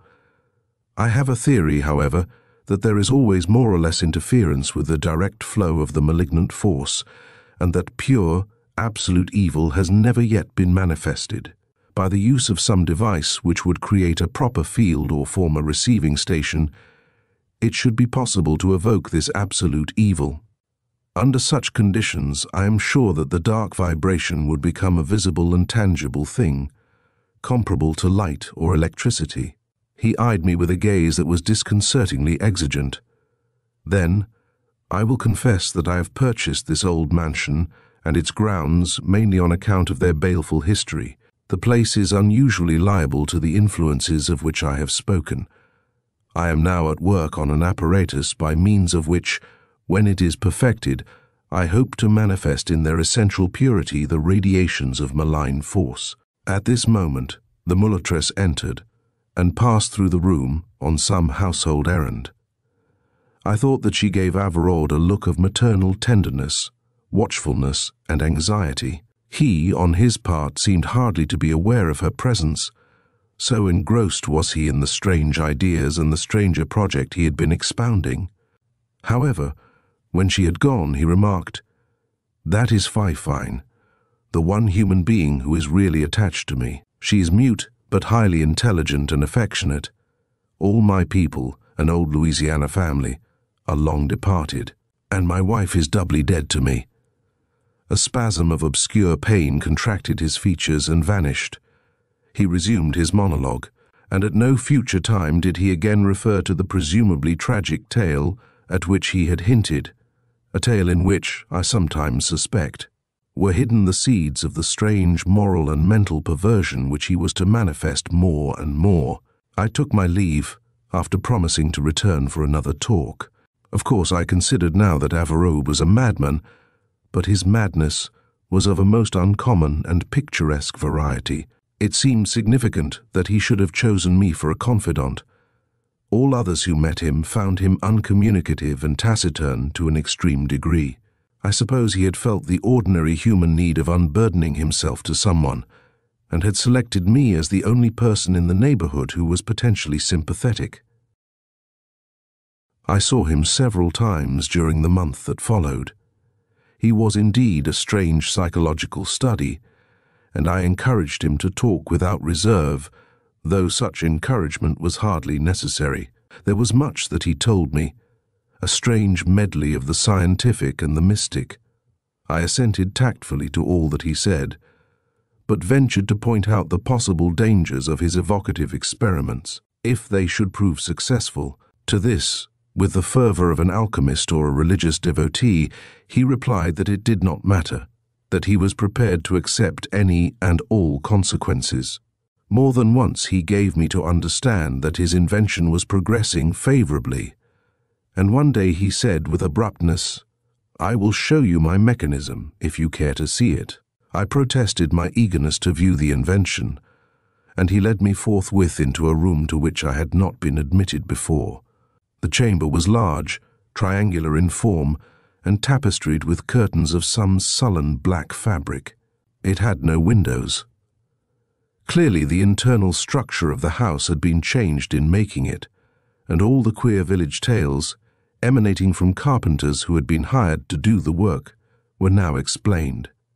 Exactly in the center of the room, there stood on a low tripod of brass the apparatus of which Averroë had so often spoken. The contrivance was quite fantastic, and presented the appearance of some new, highly complicated musical instrument. I remember that there were many wires of varying thickness, stretched on a series of concave-sounding boards of some dark, unlustrous metal, and above these there depended from 3 horizontal bars a number of square, circular, and triangular gongs. Each of these appeared to be made of a different material. Some were bright as gold, or translucent as jade. Others were black and opaque as jet. A small hammer-like instrument hung opposite each gong, at the end of a silver wire. Averroë proceeded to expound the scientific basis of his mechanism. The vibrational properties of the gongs, he said, were designed to neutralize with their sound pitch all other cosmic vibrations than those of evil. He dwelt at much length on this extravagant theorem, developing it in a fashion oddly lucid. He ended his peroration, "I need one more gong to complete the instrument, and this I hope to invent very soon." The triangular room, draped in black and without windows, forms the ideal setting for my experiment. Apart from this room, I have not ventured to make any change in the house or its grounds, for fear of deranging some propitious element or collocation of elements. More than ever, I thought that he was mad, and, though he had professed on many occasions to abhor the evil which he planned to evoke, I felt an inverted fanaticism in his attitude. In a less scientific age he would have been a devil worshipper, a partaker in the abominations of the Black Mass, or would have given himself to the study and practice of sorcery. His was a religious soul that had failed to find good in the scheme of things, and lacking it, was impelled to make of evil itself an object of secret reverence. "I fear that you think me insane," he observed in a sudden flash of clairvoyance. "Would you like to watch an experiment? Even though my invention is not completed, I may be able to convince you that my design is not altogether the fantasy of a disordered brain." I consented. He turned on the lights in the dim room. Then he went to an angle of the wall and pressed a hidden spring or switch. The wires on which the tiny hammers were strung began to oscillate, till each of the hammers touched lightly its companion gong. The sound they made was dissonant and disquieting to the last degree, a diabolic percussion unlike anything I've ever heard, and exquisitely painful to the nerves. I felt as if a flood of finely broken glass was pouring into my ears. The swinging of the hammers grew swifter and heavier, but, to my surprise, there was no corresponding increase of loudness in the sound. On the contrary, the clangor became slowly muted, till it was no more than an undertone which seemed to be coming from an immense depth or distance, an undertone still full of disquietude and torment, like the sobbing of far-off winds in hell, or the murmur of demonian fires on coasts of eternal ice, said Averroë at my elbow. To a certain extent, the combined notes of the gongs are beyond human hearing in their pitch. With the addition of the final gong, even less sound will be audible. While I was trying to digest this difficult idea, I noticed a partial dimming of the light above the tripod and its weird apparatus. A vertical shaft of faint shadow, surrounded by a still fainter penumbra, was forming in the air. The tripod itself, and the wires, gongs, and hammers were now a trifle indistinct, as if seen through some obscuring veil. The central shaft and its penumbra seemed to widen, and looking down at the flood, where the outer adumbration, conforming to the room's outline, crept toward the walls, I saw that Averroed and myself were now within its ghostly triangle. At the same time, there surged upon me an intolerable depression, together with a multitude of sensations which I despair of conveying in language. My very sense of space was distorted and deformed, as if some unknown dimension had somehow been mingled with those familiar to us. There was a feeling of dreadful and measureless descent, as if the floor were sinking beneath me into some nether pit. In a torrent of swirling, hallucinative images, visible but invisible, felt but intangible, and more awful, more accursed than that hurricane of lost souls beheld by Dante. Down, down, I appeared to go, in the bottomless and phantom hell that was impinging upon reality. Death, decay, malignity, madness gathered in the air and pressed me down like satanic incubi in that ecstatic horror of descent. I felt that there were 1,000 forms, 1,000 faces about me, summoned from the gulfs of perdition. And yet I saw nothing but the white face of Averroed, stamped with a frozen and abominable rapture as he fell beside me. Like a dreamer who forces himself to awaken, he began to move away from me. I seemed to lose sight of him for a moment in the cloud of nameless immaterial horrors that threatened to take on the further horror of substance. Then I realized that Averroed had turned off the switch, and that the oscillating hammers had ceased to beat on those infernal gongs. The double shaft of shadow faded in mid-air, the burden of terror and despair lifted from my nerves, and I no longer felt the damnable hallucination of nether space and descent. "My God!" I cried. "What was it?" Averroed's look was full of a ghastly, gloating exultation as he turned to me. "You saw and felt it, then?" he queried. "That vague, imperfect manifestation of the perfect evil which exists somewhere in the cosmos? I shall yet call it forth in its entirety, and know the black, infinite, reverse raptures which attend its epiphany." I recoiled from him with an involuntary shudder. All the hideous things that had swarmed upon me beneath the cacophonous beating of those accursed gongs drew near again for an instant, and I looked with fearful vertigo into hells of perversity and corruption.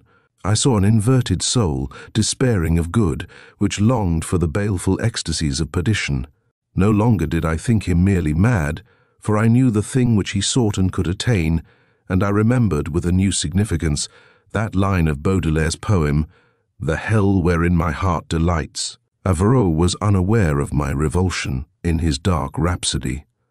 When I turned to leave, unable to bear any longer the blasphemous atmosphere of that room, and the sense of strange depravity which emanated from its owner, he pressed me to return as soon as possible. "I think," he exulted, "that all will be in readiness before long. I want you to be present in the hour of my triumph." I do not know what I said, nor what excuses I made to get away from him. I longed to assure myself that a world of unblasted sunlight and undefiled air could still exist. I went out, but a shadow followed me, and execrable faces leered or mowed from the foliage as I left the cypress-shaded grounds. For days afterward I was in a condition verging upon neurotic disorder. No one could come as close as I had been to the primal effluence of evil, and go thence unaffected. Shadowy, noisome cobwebs draped themselves on all my thoughts, and presences of unlineamented fear, of shapeless horror, crouched in the half-lit corners of my mind, but would never fully declare themselves. An invisible gulf, bottomless as Maelbolg, seemed to yawn before me wherever I went.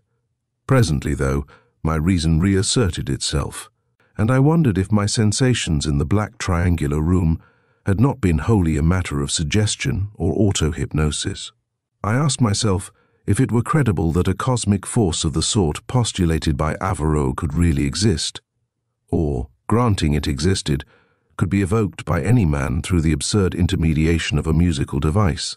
The nervous terrors of my experience faded a little in memory, and though a disturbing doubt still lingered, I assured myself that all I had felt was of purely subjective origin. Even then, it was with supreme reluctance, with an inward shrinking only to be overcome by violent resolve, that I returned to visit Averord once more. For an even longer period than usual, no one answered my knock. Then there were hurrying footsteps, and the door was opened abruptly by Fifine.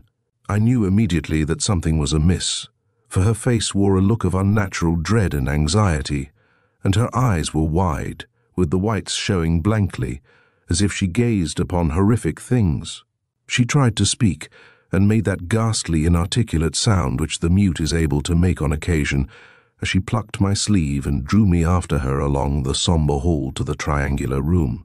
The door was open, and as I approached it, I heard a low, dissonant, snarling murmur, which I recognized as the sound of the gongs.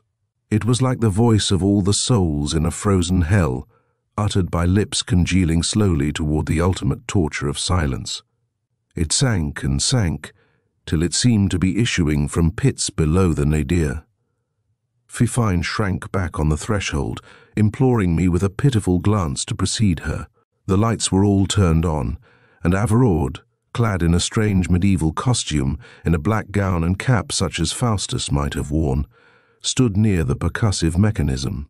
The hammers were all beating with a frenzied rapidity, and the sound became still lower and tenser as I approached. Averord did not seem to see me. His eyes, abnormally dilated, and flaming with infernal luster like those of one possessed, were fixed upon something in mid-air. Again the soul-congealing hideousness, the sense of eternal falling, of myriad harpy-like incumbent horrors, rushed upon me as I looked and saw. Vaster and stronger than before, a double column of triangular shadow had materialized and was becoming more and more distinct. It swelled, it darkened, it enveloped the gong apparatus and towered to the ceiling. The double column grew solid and opaque as ebony, and the face of Averord, who was standing well within the broad penumbral shadow, became dim as if seen through a film of Stygian water. I must have gone utterly mad for a while. I remember only a teeming delirium of things too frightful to be endured by a sane mind, that peopled the infinite gulf of hell-born illusion into which I sank with the hopeless precipitancy of the damned. There was a sickness inexpressible, a vertigo of redeemless descent, a pandemonium of ghoulish phantoms that reeled and swayed about the column of malign, omnipotent force which presided over all. Averord was only one more phantom in this delirium, when with arms outstretched in his perverse adoration, he stepped toward the inner column and passed into it till he was lost to view. And Fifine was another phantom when she ran by me to the wall and turned off the switch that operated those demoniacal hammers. As one who re-emerges from a swoon, I saw the fading of the jewel pillar, till the light was no longer sullied by any tinge of that satanic radiation. And where it had been, Averord still stood beside the baleful instrument he had designed. Erect and rigid he stood, in a strange immobility, and I felt an incredulous horror, a chill awe, as I went forward and touched him with a faltering hand. For that which I saw and touched was no longer a human being but an ebon statue, whose face and brow and fingers were black as the Faust-like raiment or the sullen curtains. Charred as by sable fire, or frozen by black cold, the features bore the eternal ecstasy and pain of Lucifer in his ultimate hell of ice. For an instant, the supreme evil which Averord had worshipped so madly, which he had summoned from the vaults of incalculable space, had made him one with itself, and passing, it had left him petrified into an image of its own essence. The form that I touched was harder than marble, and I knew that it would endure to all time as a testimony of the infinite Medusian power that is death and corruption and darkness. Fifine had now thrown herself at the feet of the image, and was clasping its insensible knees. With her frightful muted moaning in my ears, I went forth for the last time from that chamber and from that mansion. Vainly, through delirious months and madness-ridden years, I have tried to shake off the infrangible obsession of my memories. But there is a fatal numbness in my brain, as if it too had been charred and blackened a little in that moment of overpowering nearness to the dark ray of the black statue that was Jean Averrois. The impress of awful and forbidden things has been set like an everlasting seal.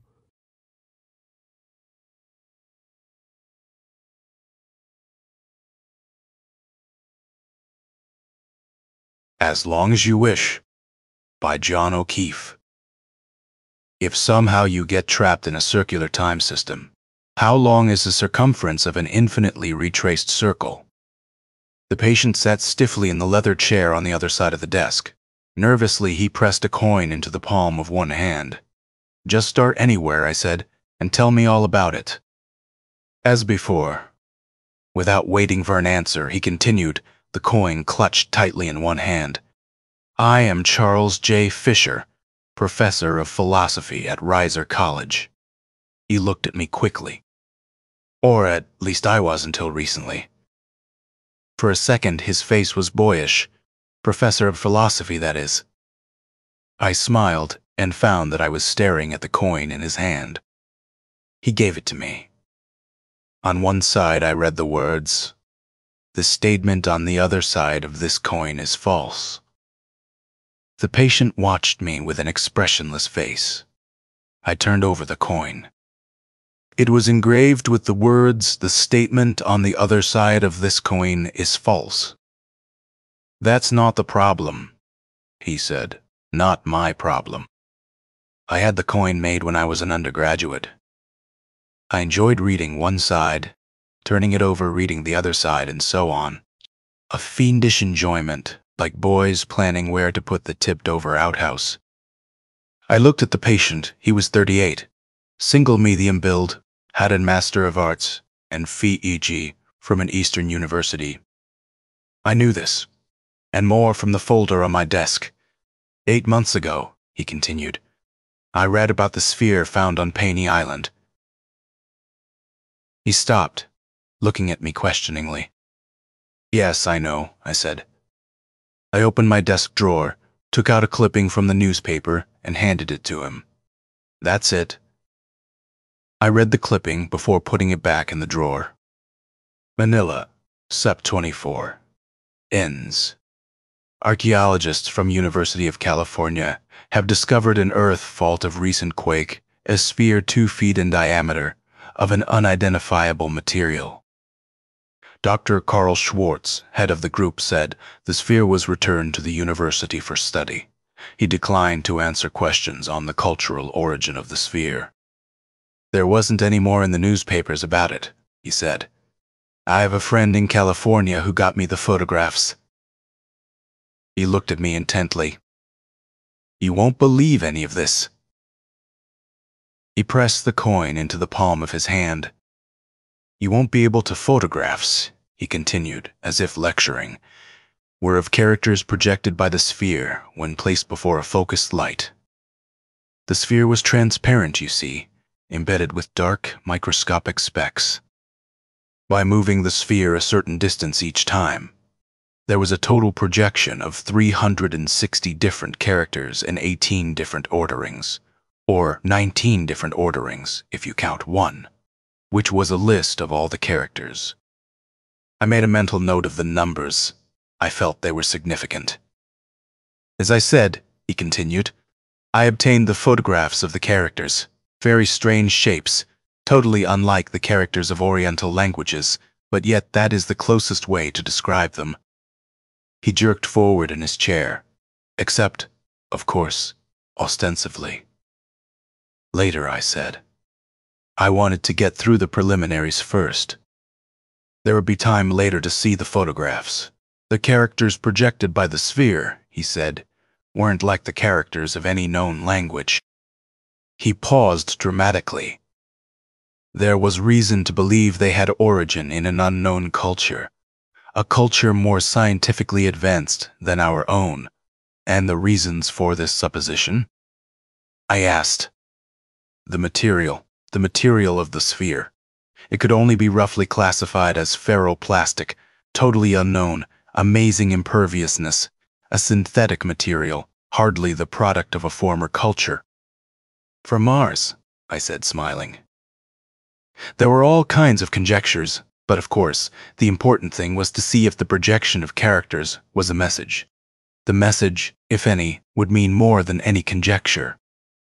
You translated it? He polished the coin on his jacket. You won't dare believe it, he said sharply. He cleared his throat and stiffened into a more rigid posture. It wasn't exactly translation. You see, to us, none of the characters had designation. They were just characters. So it was a problem of decoding? I asked. As it turned out, no. Decoding is dependent on knowledge of language, characteristics of known languages. Decoding was tried, but without success. No, what we had to find was a key to the language. You mean like the runestone? More or less, in principle, we needed a picture of a cow and a sign of meaning indicating one of the characters. For me, there was no possibility of finding similarities between the characters and characters of other languages that would require tremendous linguistic knowledge and library facilities. Nor could I use a decoding approach that would require special knowledge of techniques and access to electronic computers and other mechanical aids. No, I had to work on the assumption that the key to the sphere was implicit in the sphere. You hoped to find the key to the language in the language itself. Exactly. You know, of course, some languages do have an implicit key. For example, hieroglyphics or picture language. The word for cow is a picture of a cow. He looked at the toes of his shoes. You won't be able to believe it. It's impossible to believe. I use the word impossible in its logical sense. In most languages, he continued, looking up from his shoes, the sound of some words themselves indicates the meaning of the word. Onomatopoetic words like bow wow buzz and the key to the unknown language. I asked, how did you find it? I watched him push the coin against the back of his arm, then lift it to read the backward letters pressed into his skin. He looked up at me and smiled. I built models of the characters, big material ones, exactly proportionate to the ones projected. Then, quite by accident, I viewed one of them through a glass globe the size of the original sphere. What do you think I saw? What? I noticed he had the boyish look again, a distortion of the model. But that's not what's important. The distortions on study gave specific visual entities. Like when looking at one of those trick pictures and suddenly seeing the lion in the grass. The lines outlining the lion are there all the time, only the observer has to view them as the outline of a lion. It was the same with the models of the characters, except the shapes that appeared were not of lions or other recognizable things, but they did suggest. He pressed the coin against his forehead, closed his eyes, and appeared to be thinking deeply. Yes, impossible to believe. No one can believe it. In addition to the visual response, the distortions gave me definite feelings, not mixtures of feelings, but one definite emotional experience. How do you mean? One character, when viewed through the globe, gave me a visual image and, at the same time, a strong feeling of light hilarity. I take it, then, that these distortions seem to connote meanings rather than denote them. You might say that their meaning was conveyed through a gestalt experience on the part of the observer. Yes, each character gave a definite gestalt. But the gestalt was the same for each observer, or at least for 35 observers. There was an 80% correlation. I whistled softly, and the translation. Doctor, what would you say if I told you the translation was unbelievable? That it couldn't be seriously entertained by any man? What if I said that it would take the sanity of any man who believed it? I would say that it might well be incorrect. He took some papers from his pocket and laughed excitedly, slumping down in the chair. This is the complete translation in idiomatic English. I'm going to let you read it, but first I want you to consider a few things. He hid the papers behind the back of his chair. His face became even more boyish, almost as if he were deciding on where to put the tipped-over outhouse. Consider first, Doctor, that there was a total projection of 360 different characters, the same number as the number of degrees in a circle. Consider also that there were 18 different orderings of the characters, or 19 counting the alphabetical list. The square root of 360 would lie between 18 and 19. Yes, I said. I remembered there was something significant about the numbers, but I wasn't at all sure that it was this. Consider also, he continued, that the communication was through the medium of a sphere. Moreover, keep in mind that physics accepts the path of a beam of light as its definition of a straight line. Yet, the path is a curve. If extended sufficiently, it would be a circle, the section of a sphere. All right, I said. By now, the patient was pounding the coin against the sole of one shoe. And he said, keep in mind that in some sense, time can be thought of as another dimension. He suddenly thrust the papers at me and sat back in the chair. I picked up the translation and began reading. The patient sat stiffly in the leather chair on the other side of the desk. Nervously, he pressed a coin into the palm of one hand. Just start anywhere, I said, and tell me all about it, as before. Without waiting for an answer, he continued, the coin clutched tightly in one hand. I am Charles J. Fisher, professor of philosophy at Reiser College. He looked at me quickly, or at least I was until recently. For a second, his face was boyish. Professor of philosophy, that is. I smiled and found that I was staring at the coin in his hand. He gave it to me. On one side I read the words, the statement on the other side. Of this coin is false. The patient watched. Notched. Of As Long as You Wish, by John O.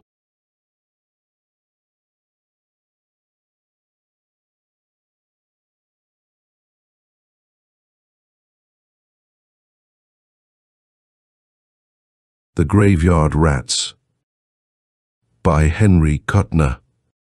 Weird Tales, March 1936. Old Masson, the caretaker of one of Salem's oldest and most neglected cemeteries, had a feud with the rats. Generations ago they had come up from the wharves and settled in the graveyard, a colony of abnormally large rats, and when Masson had taken charge after the inexplicable disappearance of the former caretaker, he decided that they must go. At first he set traps for them and put poisoned food by their burrows, and later he tried to shoot them, but it did no good. The rats stayed, multiplying and overrunning the graveyard with their ravenous hordes. They were large, even for the Mus decumanus, which sometimes measures 15 inches in length. Exclusive of the naked pink and grey tail, Masson had caught glimpses of some as large as good-sized cats, and when, once or twice, the gravediggers had uncovered their burrows, the malodorous tunnels were large enough to enable a man to crawl into them on his hands and knees. The ships that had come generations ago from distant ports to the rotting Salem wharves had brought strange cargoes. Masson wondered sometimes at the extraordinary size of these burrows.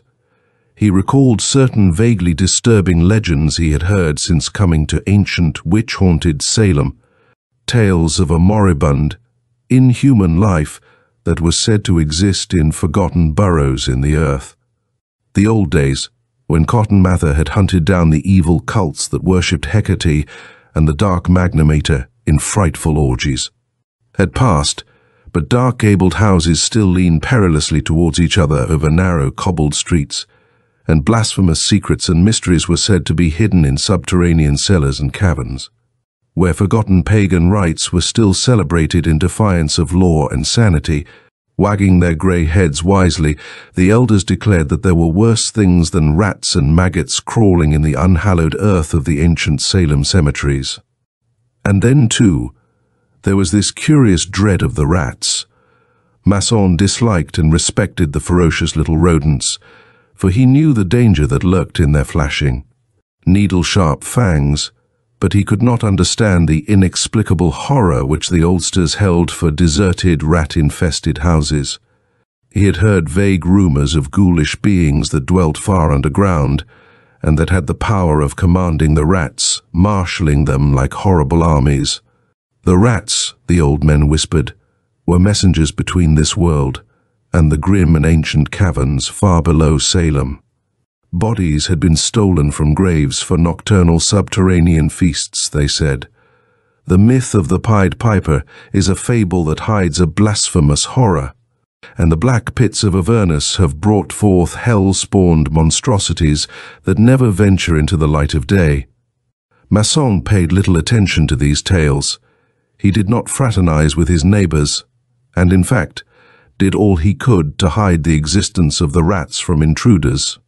Investigation, he realized, would undoubtedly mean the opening of many graves, and while some of the gnawed empty coffins could be attributed to the activities of the rats, Masson might find it difficult to explain the mutilated bodies that lay in some of the coffins. The purest gold is used in filling teeth, and this gold is not removed when a man is buried. Clothing, of course, is another matter, for usually the undertaker provides a plain broadcloth suit that is cheap and easily recognizable. But gold is another matter, and sometimes too there were medical students and less reputable doctors who were in need of cadavers, and not over-scrupulous as to where these were obtained. So far Masson had successfully managed to discourage investigation. He had fiercely denied the existence of the rats, even though they sometimes robbed him of his prey. Masson did not care what happened to the bodies after he had performed his gruesome thefts, but the rats inevitably dragged away the whole cadaver through the hole they gnawed in the coffin. The size of these burrows occasionally worried Masson. Then, too, there was the curious circumstance of the coffins always being gnawed open at the end, never at the side or top. It was almost as though the rats were working under the direction of some impossibly intelligent leader. Now he stood in an open grave and threw a last sprinkling of wet earth on the heap beside the pit. It was raining, a slow, cold drizzle that for weeks had been descending from soggy black clouds. The graveyard was a slough of yellow sucking mud from which the rain-washed tombstones stood up in irregular battalions. The rats had retreated to their burrows, and Masson had not seen one for days. But his gaunt, unshaved face was set in frowning lines.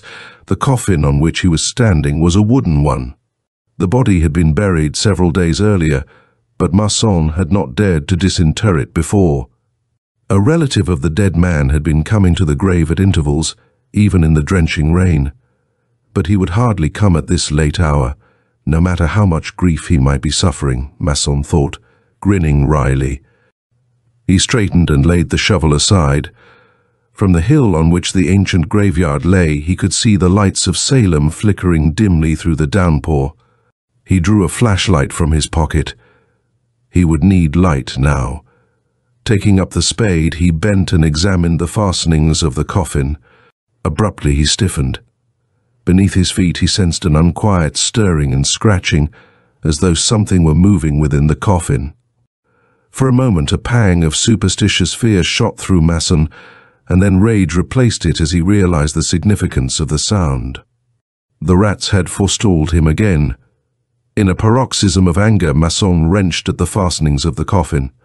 He got the sharp edge of the shovel under the lid, and pried it up until he could finish the job with his hands.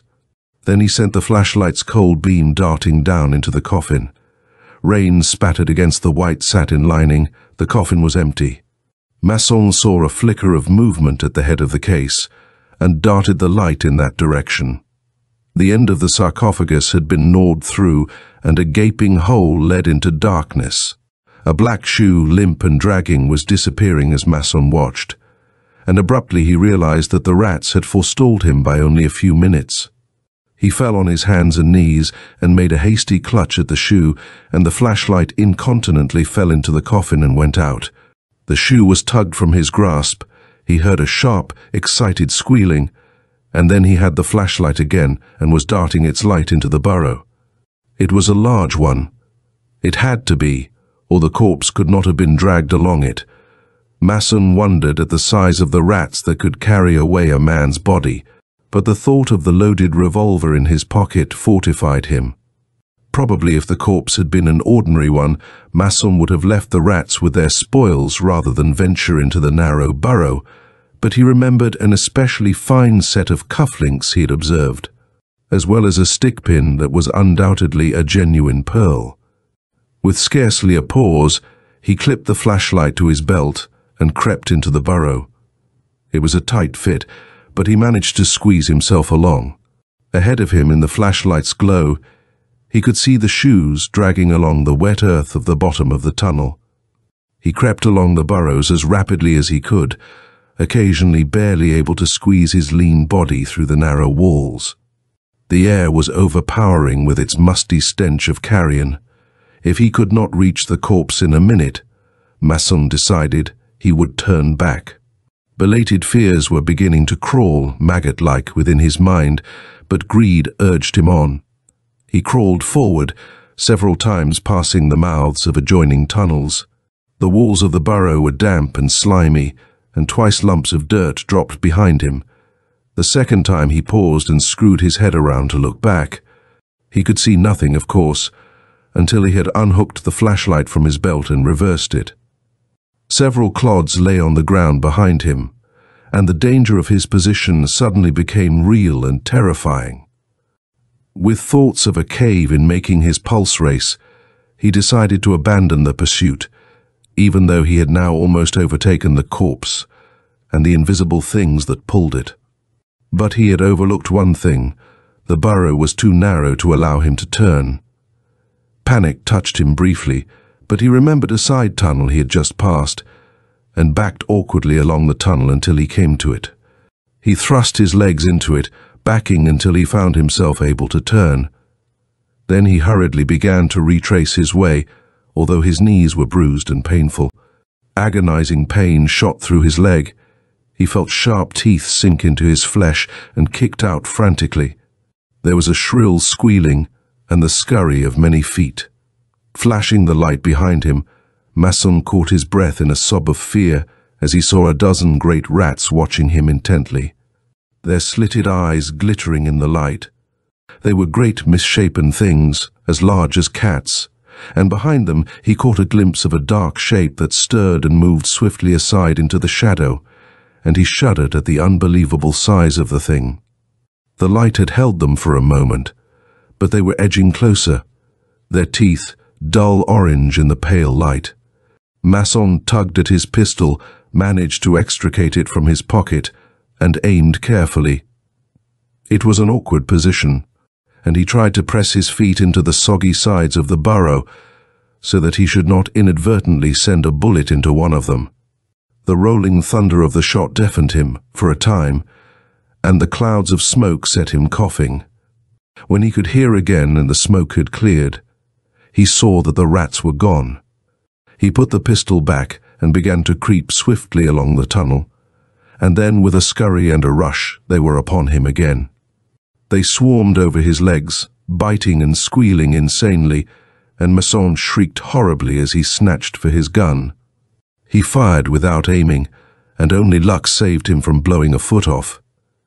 This time the rats did not retreat so far, but Masson was crawling as swiftly as he could along the burrow, ready to fire again at the first sound of another attack. There was a patter of feet, and he sent the light stabbing behind him. A great grey rat paused and watched him. Its long, ragged whiskers twitched, and its scabrous, naked tail was moving slowly from side to side. Masson shouted and the rat retreated. He crawled on, pausing briefly, the black gap of a side tunnel at his elbow, as he made out a shapeless huddle on the damp clay a few yards ahead.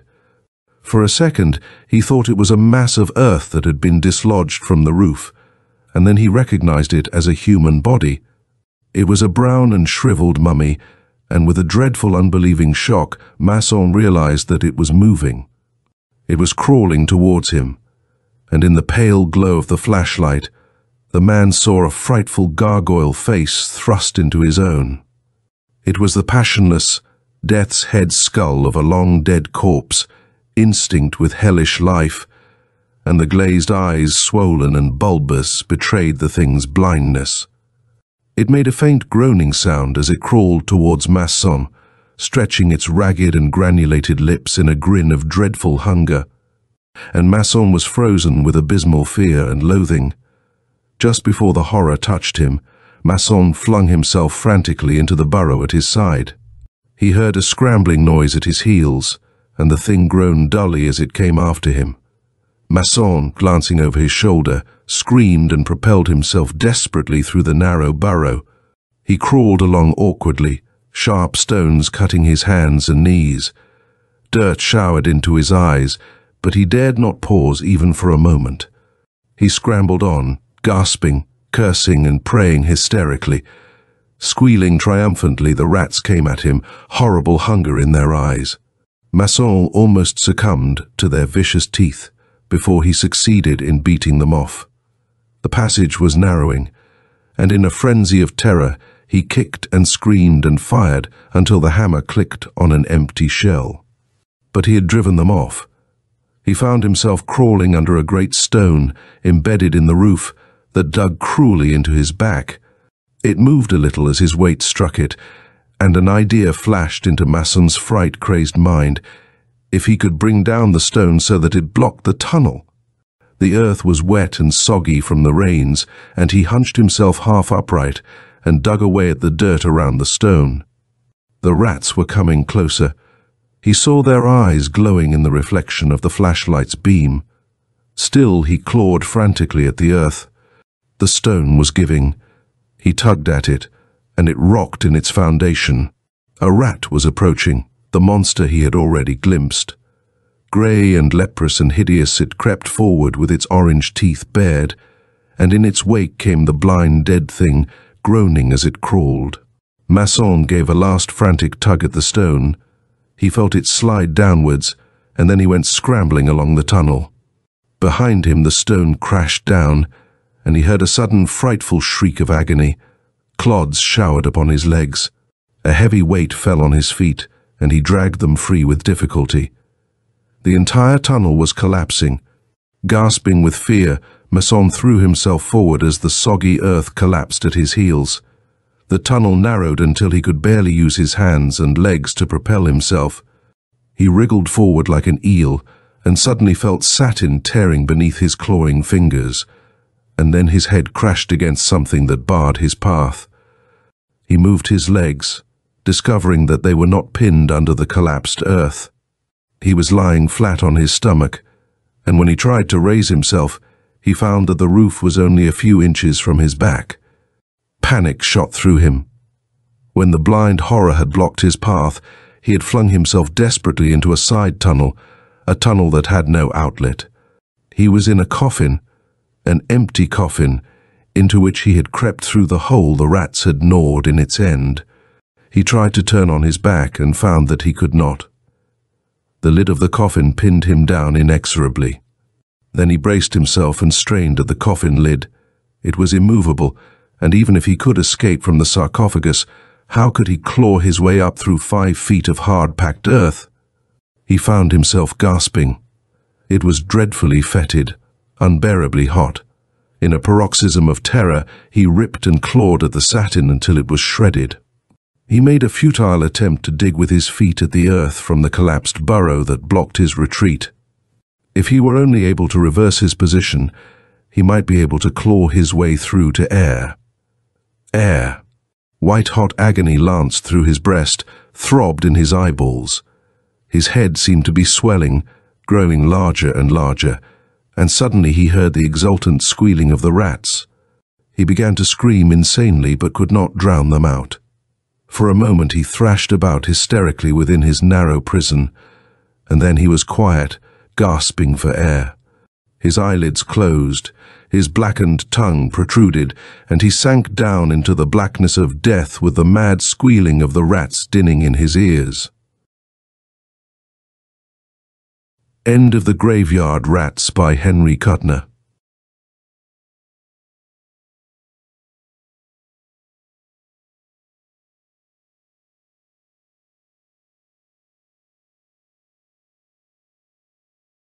The Hounds of Tindalos by Frank Belknap Long. Weird Tales, March 1929. "I am glad you came," said Chalmers.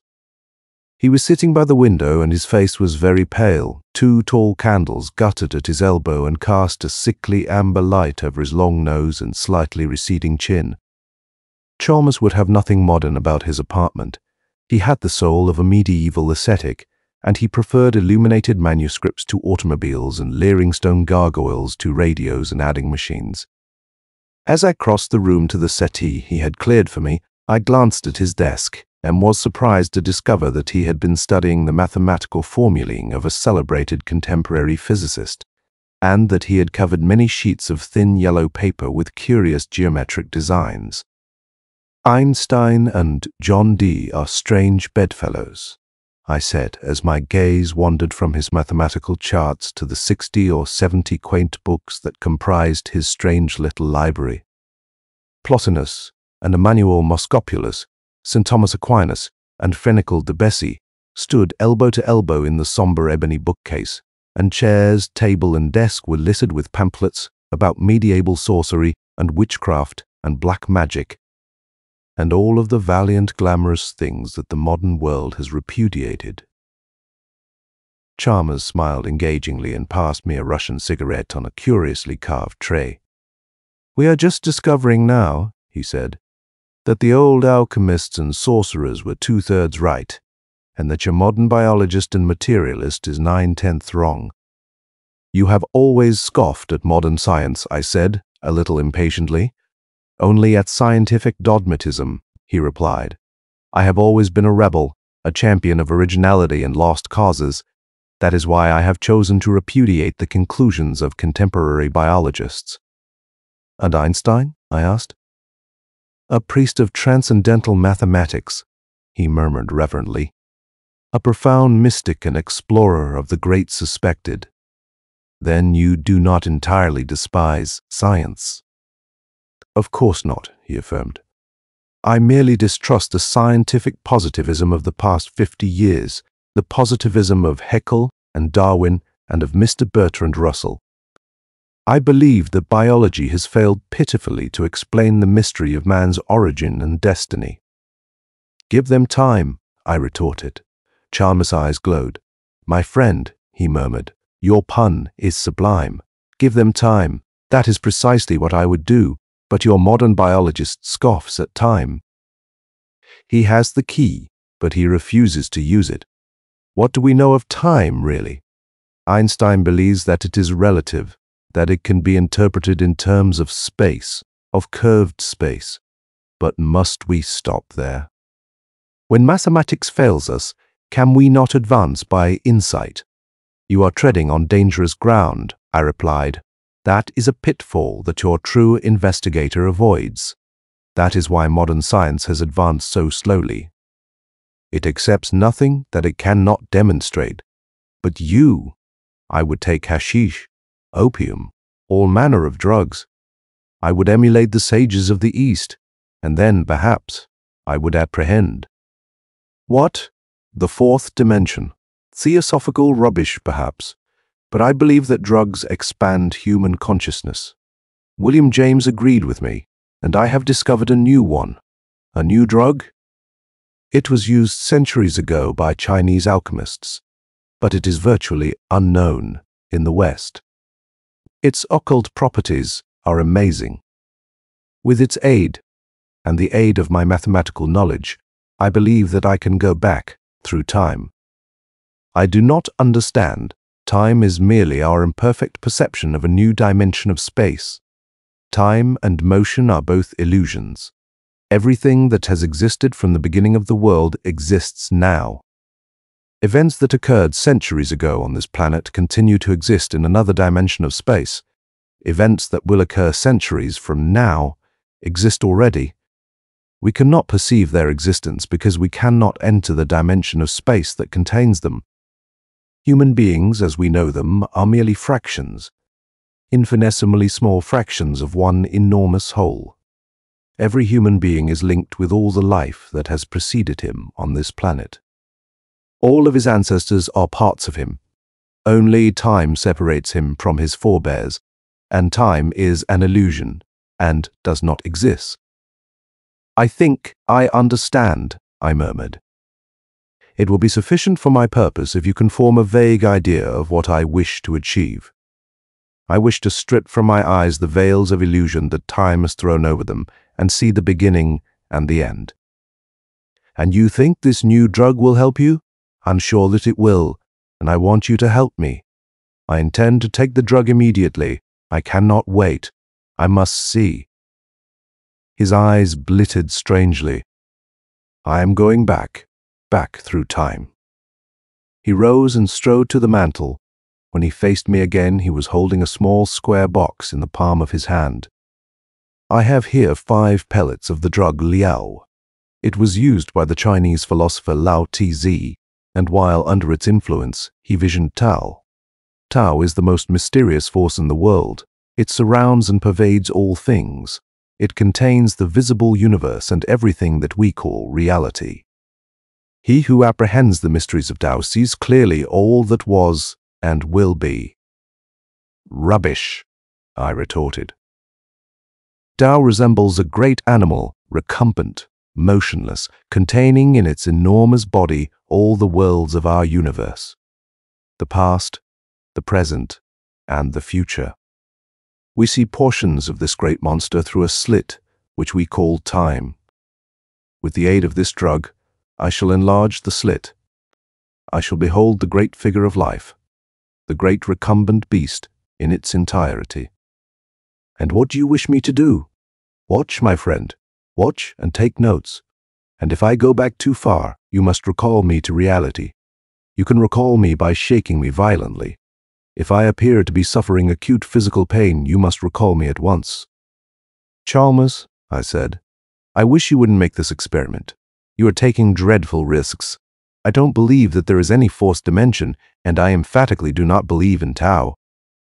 And I don't approve of your experimenting with unknown drugs." "I know the properties of this drug," he replied. "I know precisely how it affects the human animal, and I know its dangers. The risk does not reside in the drug itself. My only fear is that I may become lost in time. You see, I shall assist the drug. Before I swallow this pellet, I shall give my undivided attention to the geometric and algebraic symbols that I have traced on this paper." He raised the mathematical chart that rested on his knee. "I shall prepare my mind for an excursion into time. I shall approach the fourth dimension with my conscious mind before I take the drug which will enable me to exercise occult powers of perception. Before I enter the dream world of the Eastern mystics, I shall acquire all of the mathematical help that modern science can offer. This mathematical knowledge, this conscious approach to an actual apprehension of the fourth dimension of time will supplement the work of the drug. The drug will open up stupendous new vistas. The mathematical preparation will enable me to grasp them intellectually. I have often grasped the fourth dimension in dreams, emotionally, intuitively, but I have never been able to recall, in waking life, the occult splendors that were momentarily revealed to me. But with your aid, I believe that I can recall them. You will take down everything that I say while I am under the influence of the drug. No matter how strange or incoherent my speech may become, you will omit nothing. When I awake, I may be able to supply the key to whatever is mysterious or incredible. I am not sure that I shall succeed, but if I do succeed," his eyes were strangely luminous, "time will exist for me no longer." He sat down abruptly. "I shall make the experiment at once. Please stand over there by the window and watch. Have you a fountain pen?" I nodded gloomily and removed a pale green waterman from my upper vest pocket. "And a pad, Frank?" I groaned and produced a memorandum book. "I emphatically disapprove of this experiment," I muttered. "You are taking a frightful risk." "Don't be an asinine old woman," he admonished. "Nothing that you can say will induce me to stop now. I entreat you to remain silent while I study these charts." He raised the charts and studied them intently. I watched the clock on the mantel as it ticked out the seconds, and a curious dread clutched at my heart so that I choked. Suddenly the clock stopped ticking, and exactly at that moment Chalmers swallowed the drug. I rose quickly and moved toward him, but his eyes implored me not to interfere. "The clock has stopped," he murmured. "The forces that control it approve of my experiment. Time stopped, and I swallowed the drug. I pray God that I shall not lose my way." He closed his eyes and leaned back on the sofa.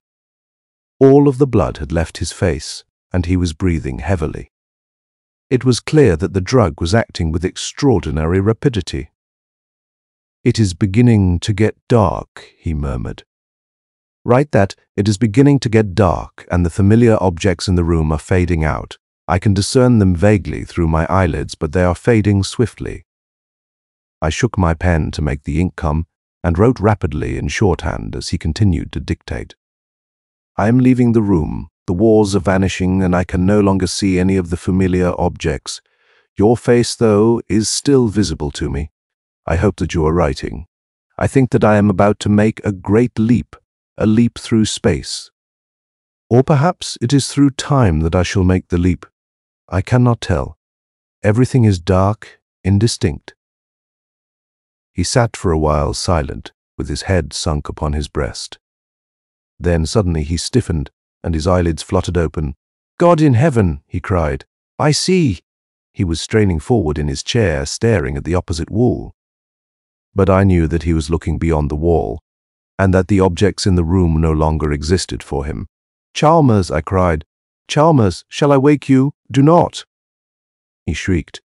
"I see everything. All of the billions of lives that preceded me on this planet are before me at this moment. I see men of all ages, all races, all colors. They are fighting, killing, building, dancing, singing. They are sitting about rude fires on lonely gray deserts and flying through the air in monoplanes. They are riding the seas in bark canoes and enormous steamships. They are painting bison and mammoths on the walls of dismal caves and covering huge canvases with queer futuristic designs.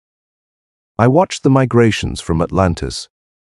I watched the migrations from Lemuria.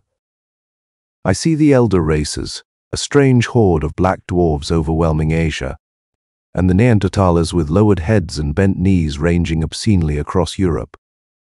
I watch the Achaeans streaming into the Greek islands and the crude beginnings of Hellenic culture. I am in Athens, and Pericles is young. I am standing on the soil of Italy. I assist in the sexual violation of the Sabines. I march with the imperial legions. I tremble with awe and wonder as the enormous standards go by and the ground shakes with the tread of the victorious Hastati. 1,000 naked slaves grovel before me as I pass in a litter of gold and ivory drawn by night-black oxen from Thebes. And the flower girls scream, "Avenue Caesar," as I nod and smile. I am myself a slave on a Moorish galley. I watch the erection of a great cathedral. Stone by stone it rises, and through months and years I stand and watch, each stone as it falls into place. I am burned on a cross, head downward, in the thyme-scented gardens of Nero, and I watch with amusement and scorn the torturers at work in the chambers of the Inquisition. I walk in the holiest sanctuaries. I enter the temples of Venus. I kneel in adoration before the Magna Mater, and I throw coins on the bare knees of the sacred courtesans who sit with veiled faces in the groves of Babylon. I creep into an Elizabethan theater, and with the stinking rabble about me I applaud the Merchant of Venice. I walk with Dante through the narrow streets of Florence. I meet the young Beatrice, and the hem of her garment brushes my sandals as I stare enraptured. I am a priest of Isis, and my magic astounds the nations. Simon Magus kneels before me, imploring my assistance, and Pharaoh trembles when I approach. In India I talk with the masters and run screaming from their presence, for their revelations are as salt on wounds that bleed. I perceive everything simultaneously. I perceive everything from all sides. I am a part of all the teeming billions about me. I exist in all men, and all men exist in me. I perceive the whole of human history in a single instant, the past and the present. By simply straining, I can see farther and farther back. Now I am going back through strange curves and angles. Angles and curves multiply about me. I perceive great segments of time through curves. There is curved time and angular time. The beings that exist in angular time cannot enter curved time. It is very strange. I am going back and back. Man has disappeared from the earth. Gigantic reptiles crouch beneath enormous palms and swim through the loathly black waters of dismal lakes. Now the reptiles have disappeared. No animals remain upon the land but beneath the waters. Plainly visible to me, dark forms move slowly over the rotting vegetation. The forms are becoming simpler and simpler. Now they are single cells. All about me there are angles, strange angles that have no counterparts on the earth. I am desperately afraid. There is an abyss of being which man has never fathomed. I stared. Chalmers had risen to his feet, and he was gesticulating helplessly with his arms. I am passing through unearthly angles. I am approaching. Oh, the burning horror of it. Chalmers! I cried. Do you wish me to interfere? He brought his right hand quickly before his face, as though to shut out a vision unspeakable. Not yet, he cried. I will go on. I will see what lies beyond. A cold sweat streamed from his forehead, and his shoulders jerked spasmodically. Beyond life there are. His face grew ashen with terror. Things that I cannot distinguish. They move slowly through angles. They have no bodies, and they move slowly through outrageous angles. It was then that I became aware of the odor in the room. It was a pungent, indescribable odor, so nauseous that I could scarcely endure it. I stepped quickly to the window and threw it open. When I returned to Chalmers and looked into his eyes, I nearly fainted. I think they have scented me, he shrieked. They are slowly turning toward me. He was trembling horribly. For a moment he clawed at the air with his hands. Then his legs gave way beneath him, and he fell forward on his face, slobbering and moaning. I watched him in silence as he dragged himself across the floor. He was no longer a man. His teeth were bared and saliva dripped from the corners of his mouth. Chalmers, I cried. Chalmers, stop it! Stop it! Do you hear? As if in reply to my appeal, he commenced to utter hoarse, convulsive sounds, which resembled nothing so much as the barking of a dog, and began a sort of hideous writhing in a circle about the room. I bent and seized him by the shoulders. Violently, desperately, I shook him. He turned his head and snapped at my wrist.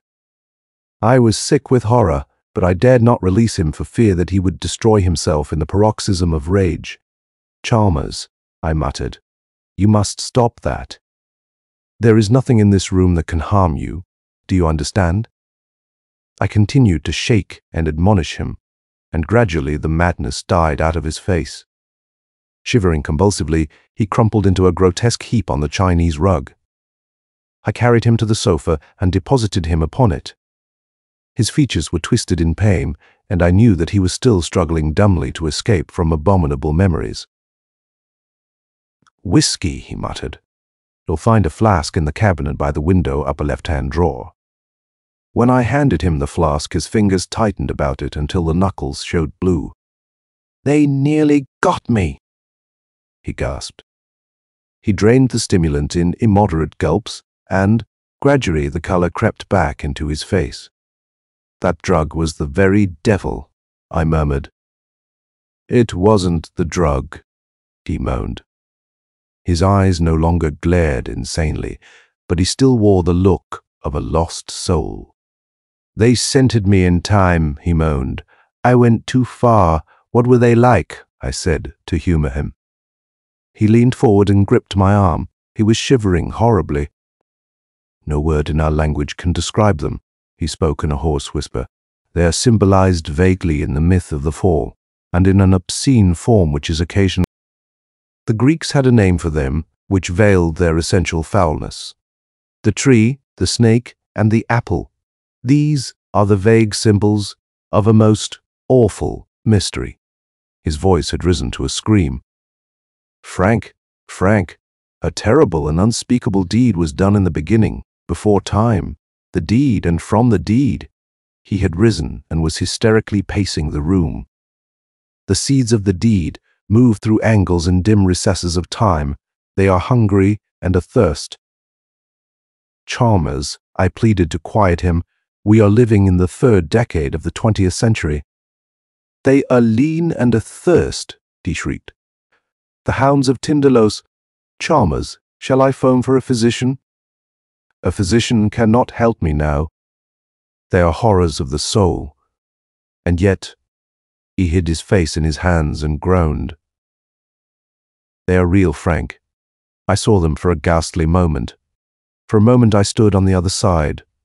I stood on the pale grey shores beyond time and space. In an awful light that was not light, in a silence that shrieked, I saw them. All the evil in the universe was concentrated in their lean, hungry bodies. Or had they bodies? I saw them only for a moment, I cannot be certain, but I heard them breathe. Indescribably, for a moment I felt their breath upon my face. They turned toward me, and I fled screaming. In a single moment I fled screaming. Through time, I fled down quintillions of years, but they scented me. Men awake in them cosmic hungers. We have escaped, momentarily, from the foulness that rings them round. They thirst for that in us which is clean, which emerged from the deed without stain. There is a part of us which did not partake in the deed, and that they hate, but do not imagine that they are literally, prosaically evil. They are beyond good and evil as we know it. They are that which in the beginning fell away from cleanliness. Through the deed, they became bodies of death, receptacles of all foulness. But they are not evil in our sense, because in the spheres through which they move there is no thought, no morals, no right or wrong as we understand it. There is merely the pure and the foul. The foul expresses itself through angles, the pure through curves. Man, the pure part of him, is descended from a curve. Do not laugh. I mean that literally. I rose and searched for my hat. "I am dreadfully sorry for you, Chalmers," I said as I walked toward the door, "but I don't intend to stay and listen to such gibberish. I'll send my physician to see you. He's an elderly, kindly chap, and he won't be offended if you tell him to go to the devil. But I hope you'll respect his advice. A week's rest in a good sanitarium should benefit you immeasurably." I heard him laughing as I descended the stairs, but his laughter was so utterly mirthless that it moved me to tears. Too, when Chalmers phoned the following morning, my first impulse was to hang up the receiver immediately. His request was so unusual and his voice was so wildly hysterical that I feared any further association with him would result in the impairment of my own sanity. But I could not doubt the genuineness of his misery, and when he broke down completely, and I heard him sobbing over the wire, I decided to comply with his request. "Very well," I said. "I will come over immediately and bring the plaster." En route to Chalmers' home, I stopped at a hardware store and purchased 20 pounds of plaster of Paris. When I entered my friend's room, he was crouching by the window, watching the opposite wall out of eyes that were feverish with fright. When he saw me, he rose and seized the parcel containing the plaster with an avidity that amazed and horrified me. He had extruded all of the furniture, and the room presented a desolate appearance. "It is just conceivable that we can thwart them," he exclaimed, "but we must work rapidly. Frank, There is a stepladder in the hall.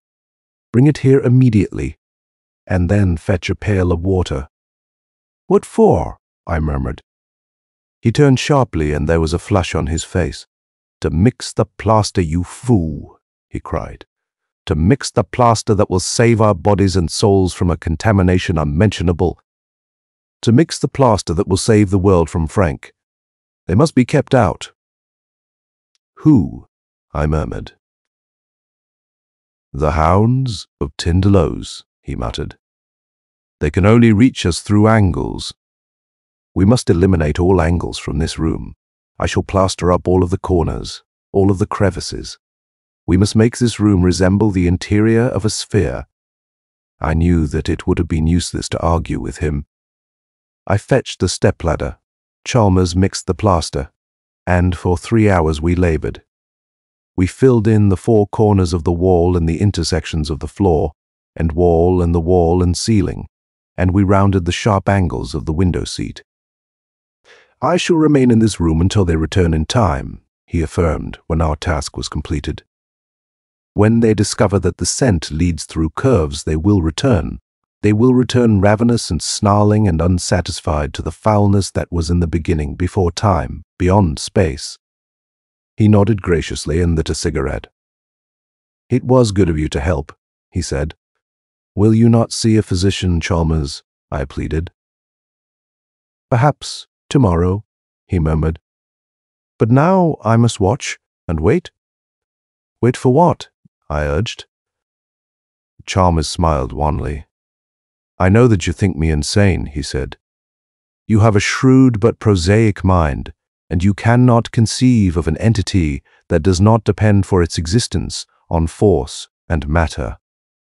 But did it ever occur to you, my friend, that force and matter are merely the barriers to perception imposed by time and space when one knows, as I do, that time and space are identical, and that they are both deceptive, because they are merely imperfect manifestations of a higher reality?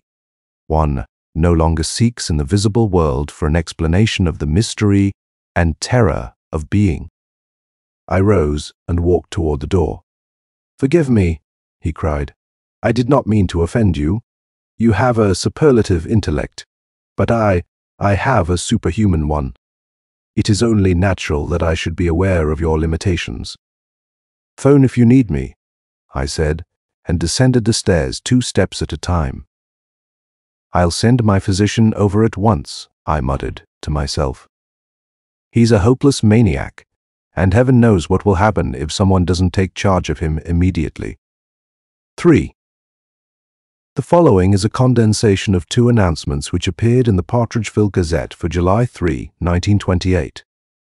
"Earthquake shakes Financial District. At 2 o'clock this morning, an earth tremor of unusual severity broke several plate glass windows in Central Square and completely disorganized the electric and street railway systems.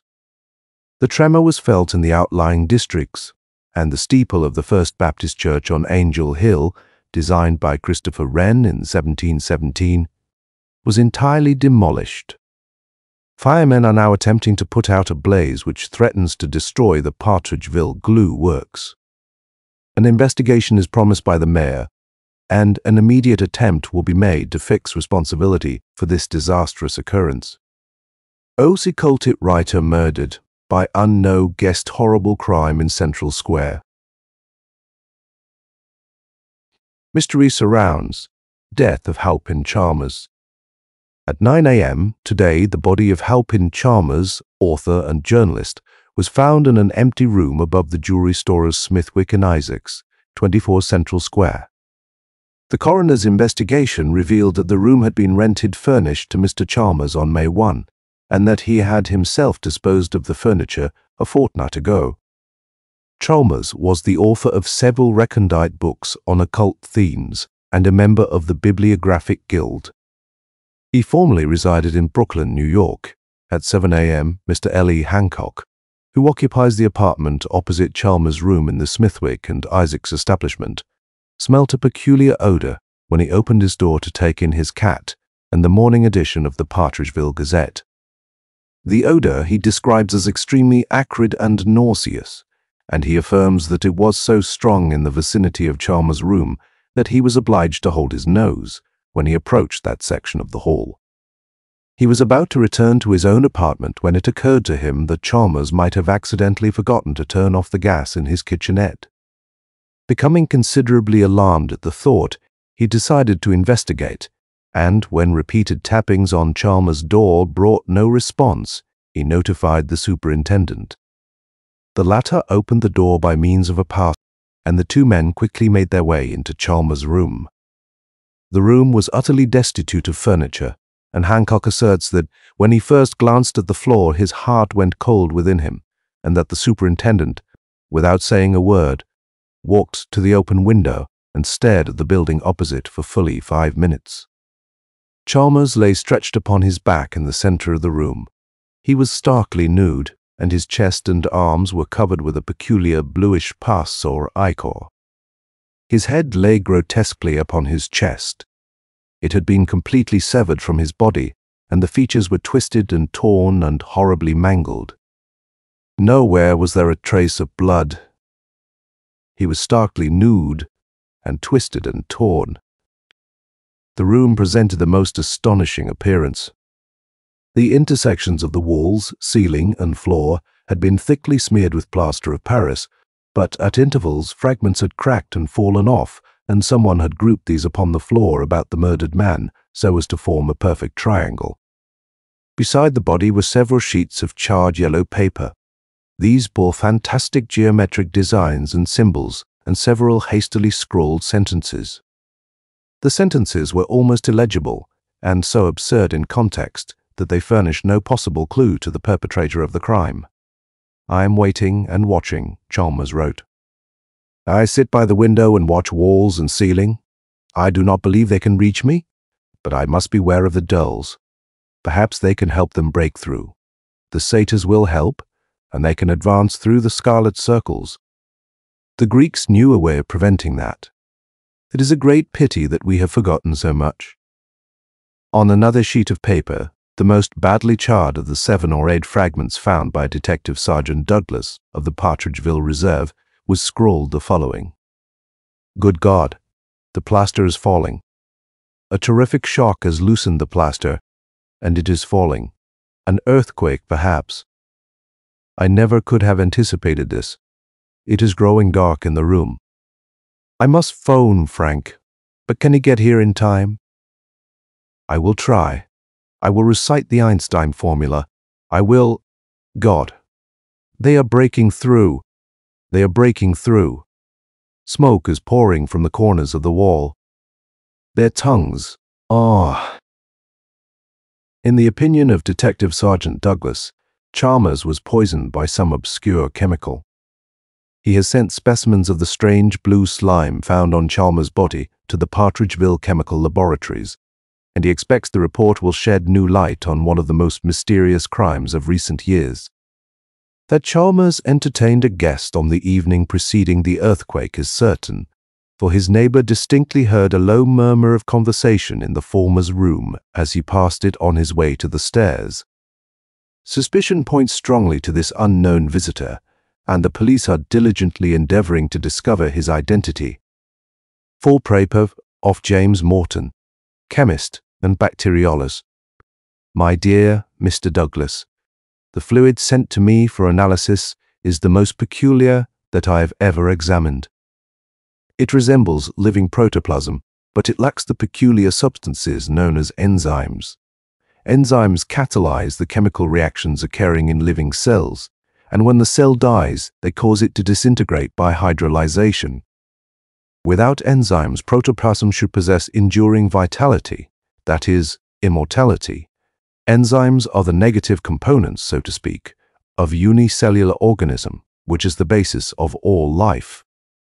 That living matter can exist without enzymes, biologists emphatically deny.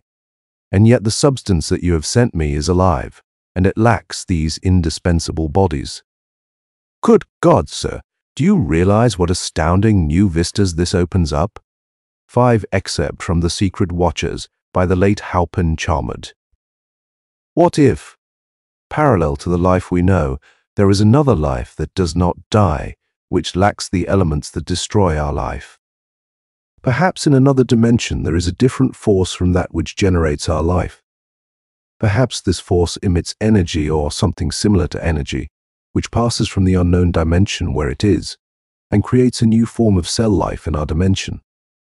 No one knows that such new cell life does exist in our dimension. But I have seen its manifestations. I have talked with them. In my room at night I have talked with the dolls, and in dreams I have seen their maker. I have stood on the dim shore beyond time and matter, and seen it. It moves through strange curves and outrageous angles. Someday I shall travel in time and meet it face to face in Of the Hounds of Tindalos by Frank Belknap Long.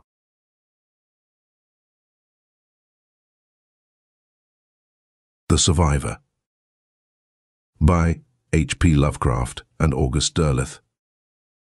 Weird Tales, July 1954. Certain houses, like certain persons, manage somehow to proclaim at once their character for evil. Perhaps it is the aroma of evil deeds committed under a particular roof, long after the actual doers have passed away, that makes the gooseflesh come and the hair rise. Something of the original passion of the evil doer, and of the horror felt by his victim, enters the heart of the innocent watcher, and he becomes suddenly conscious of tingling nerves, creeping skin, and a chilling of the blood. Algernon Blackwood. I had never intended to speak or write again of the Charrière house. Once I had fled Providence on that shocking night of discovery.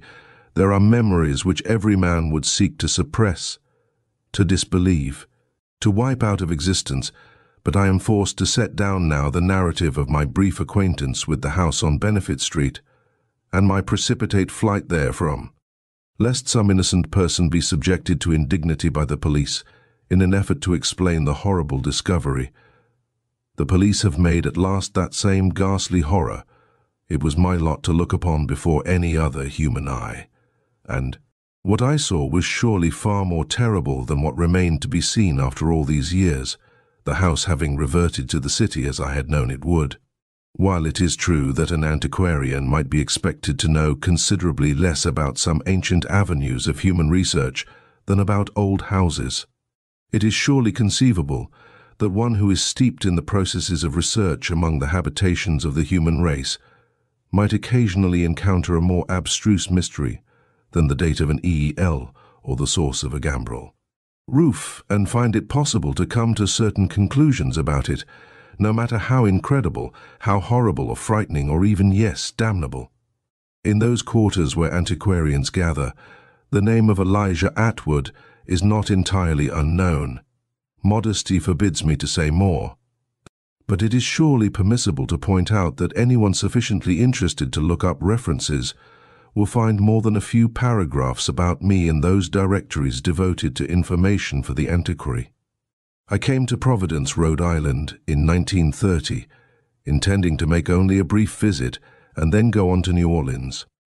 But I saw the Charrière house on Benefit Street, and was drawn to it as only an antiquarian would be drawn to any unusual house isolated in a New England street of a period not its own, a house clearly of some age, and with an indefinable aura that both attracted and repelled.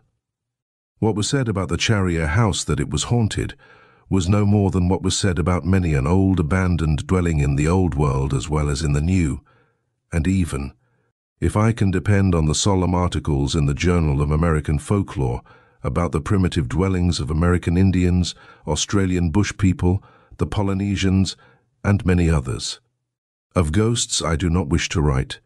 Suffice it to say that there have been within the circle of my experience certain manifestations which have lent themselves to no scientific explanation. Though I am rational enough to believe that there is such explanation to be found, once man chances upon the proper interpretation through the correct scientific approach. In that sense, surely the Charrière house was not haunted. No spectre passed among its rooms rattling its chain, no voice moaned at midnight, no sepulchral figure appeared at the witching hour to warn of approaching doom, but that there was an aura about the house, one of evil, of terror, of hideous, eldritch things, none could deny. and had I been born a less insensitive clod, I have no doubt that the house would have driven me forth raving out of mind. Its aura was less tangible than others I have known, but it suggested that the house concealed unspeakable secrets, long hidden from human perception. Above all else, it conveyed an overpowering sense of age of centuries not alone of its own being, but far, far in the past, when the world was young, which was curious indeed, for the house, however old, was less than 3 centuries of age. I saw it first as an antiquarian, delighted to discover set in a row of staid New England houses, a house which was manifestly of a 17th century Quebec style, and thus so different from its neighbors as to attract immediately the eye of any passer-by. I had made many visits to Quebec, as well as to other old cities of the North American continent, but on this first visit to Providence, I had not come primarily in search of ancient dwellings, but to call upon a fellow antiquarian of note, and it was on my way to his home on Barnes Street that I passed the Charrière house, observed that it was not tenanted, and resolved to lease it for my own. Even so, I might not have done so, had it not been for the curious reluctance of my friend to speak of the house, and indeed, his seeming unwillingness that I go near the place. Perhaps I do him an injustice in retrospect, for he, poor fellow, was even then on his deathbed, though neither of us knew it. So it was at his bedside I sat, and not in his study, and it was there that I asked about the house, describing it unmistakably, for of course I did not then know its name or anything about it. A man named Charrière had owned it, a French surgeon who had come down from Quebec, but who had built it, Gamwell did not know. It was Charrière he had known. A tall, rough-skinned man. I saw little of him, but no one saw more. He had retired from practice, said Gamwell. He had lived there, and presumably older members of his family, though Gamwell could not say as to this for as long as Gamwell had known the house. Dr. Charrière had lived a reclusive life and had died, according to notice duly published in the Providence Journal, in 1927, 3 years ago. Indeed, the date of Dr. Charrière's death was the only date that Gamwell could give me. All else was shrouded in vagueness. The house had not been rented more than once. There had been a brief occupation by a professional man and his family, but they had left it after a month, complaining of its dampness and the smells of the old house. Since then it had stood empty, but it could not be torn down. For Dr. Charrière had left in his will a considerable sum of money to keep the property off the tax delinquent list for a long enough time. Some said 20 years to guarantee that the house would be standing there, if and when. Heirs of the surgeon appeared to lay claim to it, the doctor having written vaguely of a nephew in French Indochina, on military service. All attempts to find the nephew had proved futile, and now the house was being permitted to stand until the period specified in the will of Dr. Charrière had expired. I think of leasing it, I told Gamwell. Ill though he was, my fellow antiquarian raised himself up on one elbow in protest. A passing whim. Atwood, let it pass. I have heard disquieting things of the house. What things? I asked him bluntly. But of these things he would not speak. He only shook his head feebly and closed his eyes. I hope to examine it tomorrow, I went on.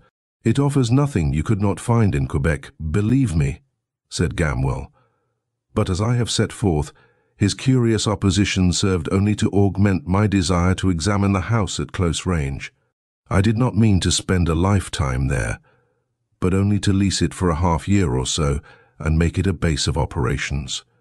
While I went about the countryside around the city as well as the lanes and byways of Providence in search of the antiquities of that region. Gamwell did surrender at last the name of the firm of lawyers in whose hands the Charrière will had been placed, and when I made application to them and overcame their own lack of enthusiasm, I became master of the old Charrière house for a period of not more than 6 months, and less, if I so chose. I took possession of the house at once, though I was somewhat nonplussed to discover that, while running water had been put in, electricity had not. I found among the furnishings of the house these had been left in each room, exactly as at the death of Dr. Charriere, a half-dozen lamps of various shapes and ages, some of them apparently dating back a century or more, with which to light my way. I had expected to find the house cobwebbed and dusty, but I was surprised to learn that this was not the case. Though I had not understood that the lawyers the firm of Baker and Greenbaugh had undertaken to care for the house during the half-century it was to stand, short of someone's appearing to lay claim to it as the sole survivor of Dr. Charriere and his line. The house was all I had hoped for. It was heavily timbered, and in some of the rooms paper had begun to peel from the plaster, while in others the plaster itself had never been covered with paper, and shone yellow with age on the wall. Its rooms were irregular, appearing to be either. It was of 2 stories, but the upper floor had not been much used. The lower or ground floor, however, abounded in evidence of its one-time occupant. The surgeon, for one room of it, had manifestly served him as a laboratory of some kind, and an adjoining room as a study. For both had the look of having been but recently abandoned in the midst of some inquiry or research, quite as if the occupation of the house by its brief tenant post-mortem Charriere had not touched upon these rooms.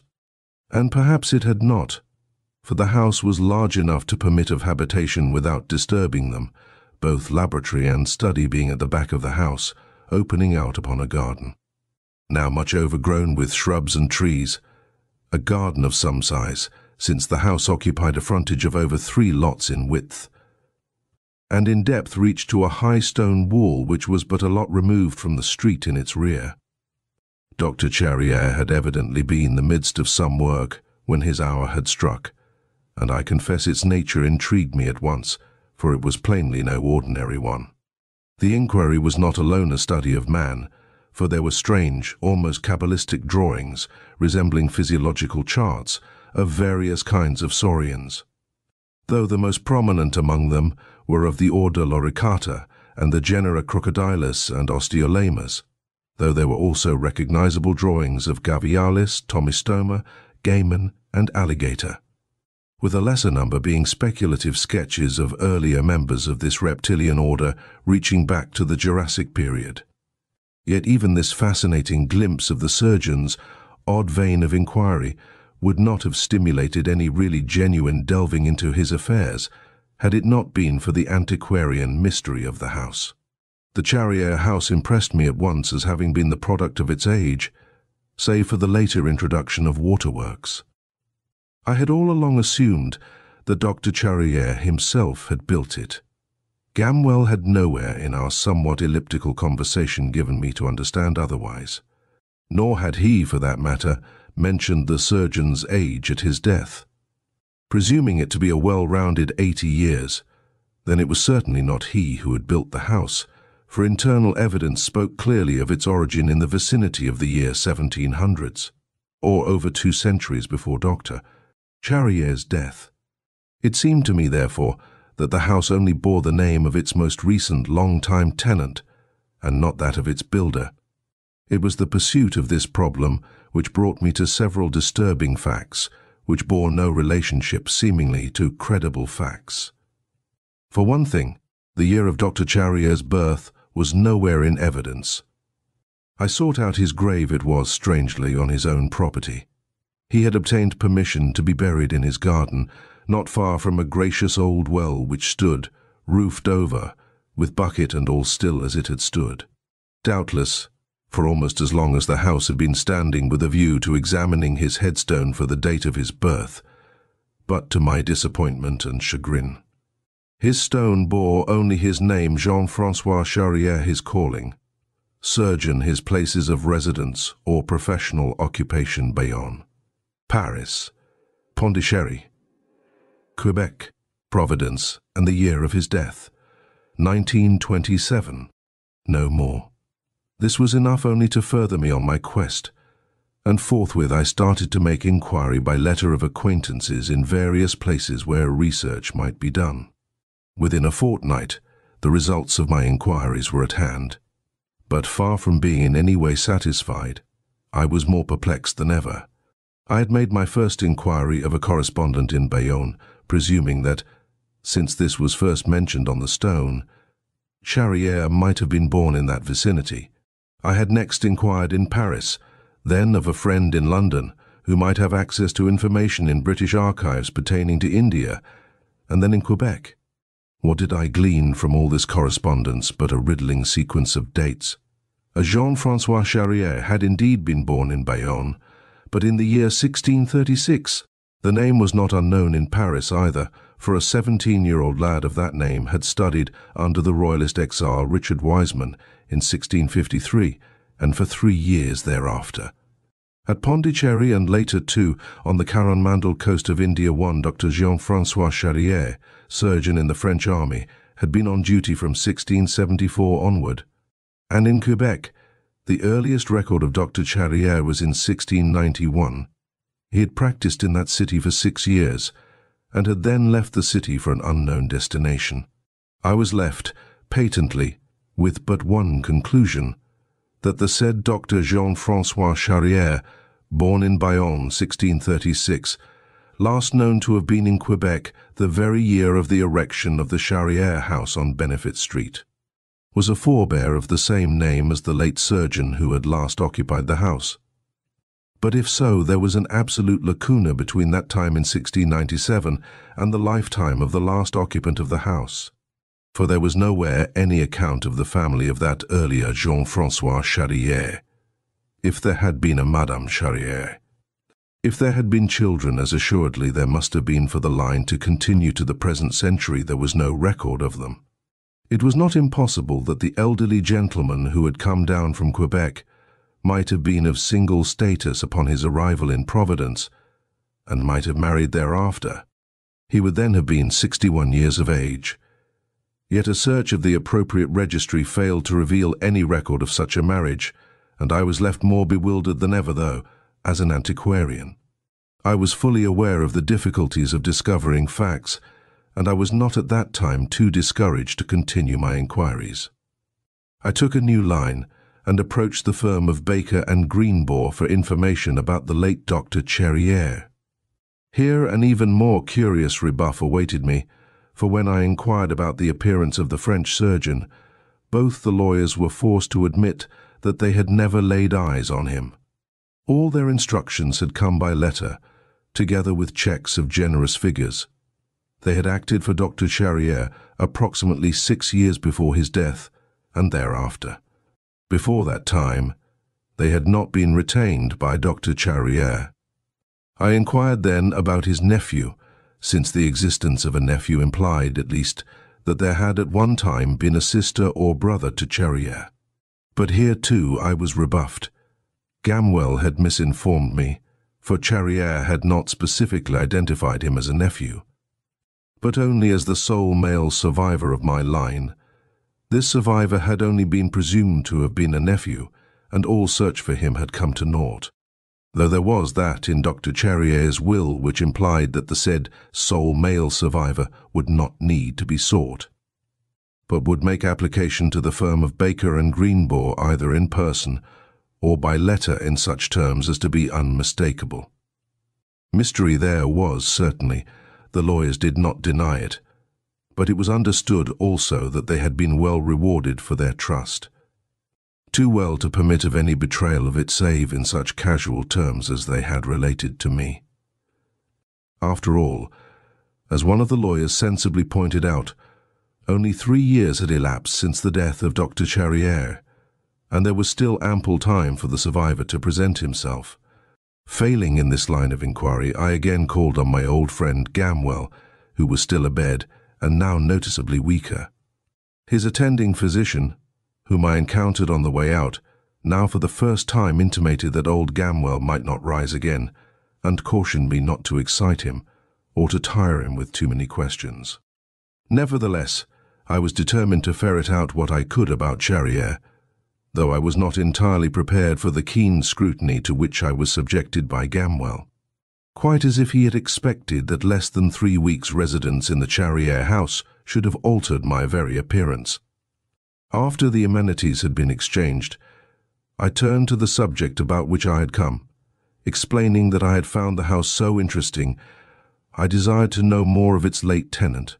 Gamwell had mentioned seeing him. "But that was years ago," said Gamwell. "He's been dead 3 years. Let me see, 1907, I think." I was astounded. "But that was 20 years before he died," I protested. Nevertheless, Gamwell insisted that was the year. And how had he looked? I pressed the question upon him. Disappointingly, senility and illness had encroached upon the old man's once fine mind. "Take a newt, grow him a little, teach him to walk on his hind legs, and dress him in elegant clothes," Gamwell said. "I give you Dr. Jean-Francois Charrier," except that his skin was rough, almost horny, a cold man. He lived in another world. "How old was he?" I asked then. 80? 80? He was contemplative. "When first I saw him I was 20. Then he looked no older. And 20 years ago, my good Atwood, he had not changed a jot. He seemed 80 the first time. Was it the perspective of my youth? Perhaps. He seemed 80 in 1907, and died 20 years later. 100 then. It might well have been. But Gamwell, too, was dissatisfying. Once again there was nothing definite, nothing concrete, no single fact, only an impression, a memory of someone I felt Gamwell had disliked for no reason he could name. Perhaps some professional jealousy he did not care to name biased his judgment. I next sought the neighbors, but I found them for the most part younger people who had little memory of Dr. Charrier, except as someone whom they wished elsewhere, for he had an abominable traffic in lizards and the like, and none knew what diabolic experiments he performed in his laboratory. Only one among them was of advanced age.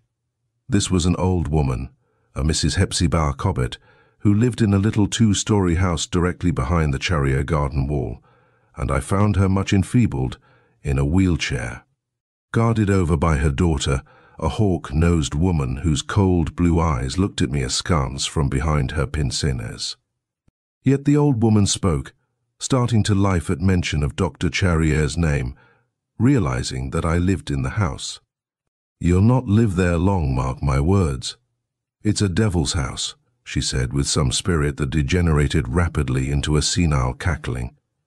"Many's the time I've laid eyes on him. A tall man, bent like a sickle, with a wee tuft of beard like a goat's whisker on his chin. And what was it that crawled about at his feet I could not see? A long black thing, too big for a snake, though 'twas snakes I thought of every time I set eyes on Dr. Charrier. And what was it screamed that night, and what barked at the well? A fox indeed. I know a fox and a dog too, like the yawping of a seal. I've seen things, I tell ye, but nobody'll believe a poor old woman with one foot in her grave. And ye won't either, for none does." What was I to make of this?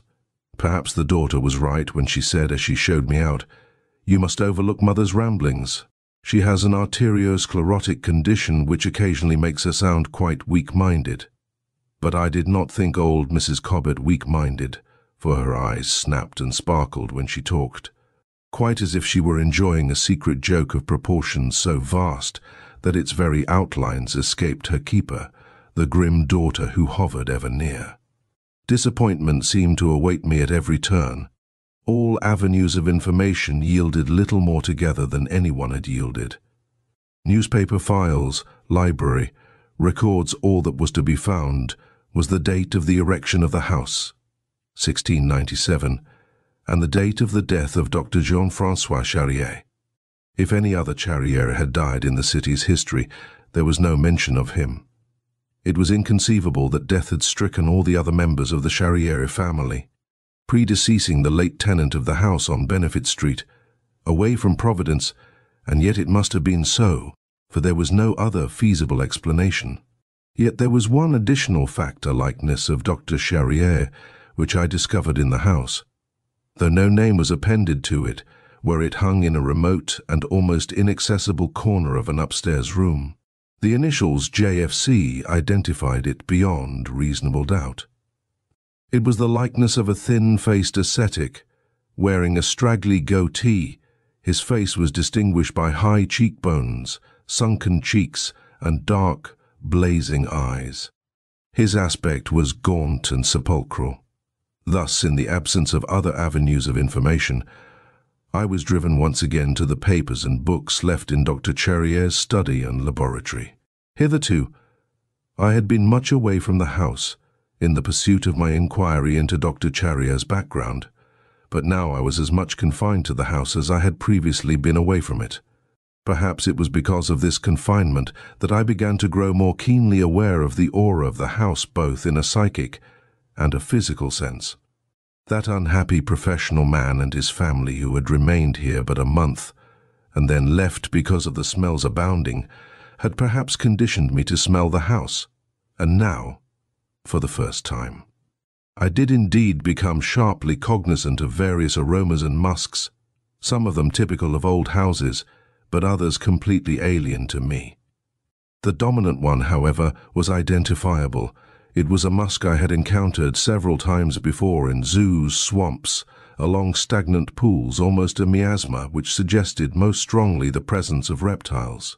It was not impossible that reptiles had found their way through the city to the haven of the garden behind the Charrier house. But it was incredible that they should have persisted in such numbers as to taint the very air of the place. Yet, seek as I might, I could find no source of this reptilian musk, inside or out, though I fancied once that it emanated from the well, which was doubtless a result of an illusory conviction.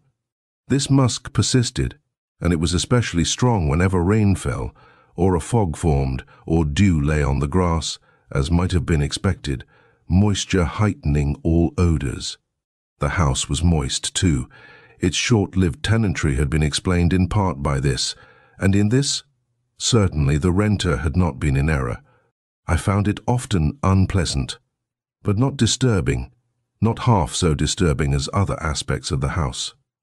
Indeed, it was as if my invasion of the study and laboratory had stirred the old house to protest, for certain hallucinations began to occur with annoying regularity.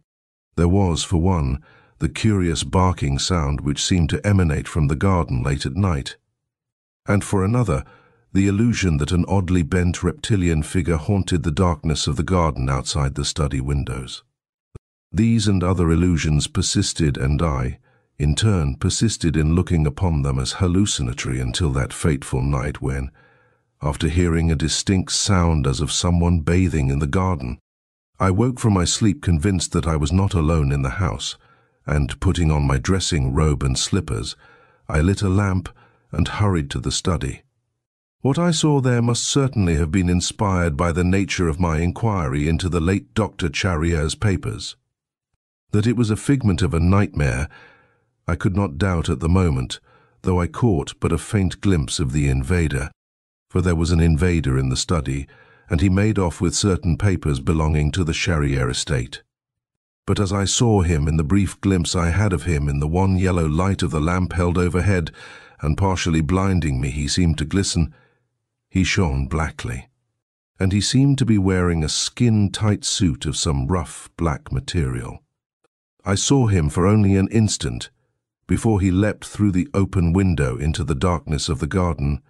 I would have followed then, had it not been for the disquieting things I saw in the light of the lamp. Where the invader had stood, there were the irregular marks of wet feet and more, of feet which were oddly broad, the toes of which were so long nailed as to leave the marks of those nails before each toe, and where he had bent above the papers there was the same wetness, and over all there hung the powerful reptilian musk I had begun to accept as an integral part of the house, so powerful indeed that I almost reeled and fainted. But my interest in the papers transcended fear or curiosity. At that time, the only rational explanation which occurred to me was that one of the neighbors, who had some animus against the Charrier house and were constantly agitating to have it torn down, must have come from swimming to invade the study. Far-fetched, yes, certainly.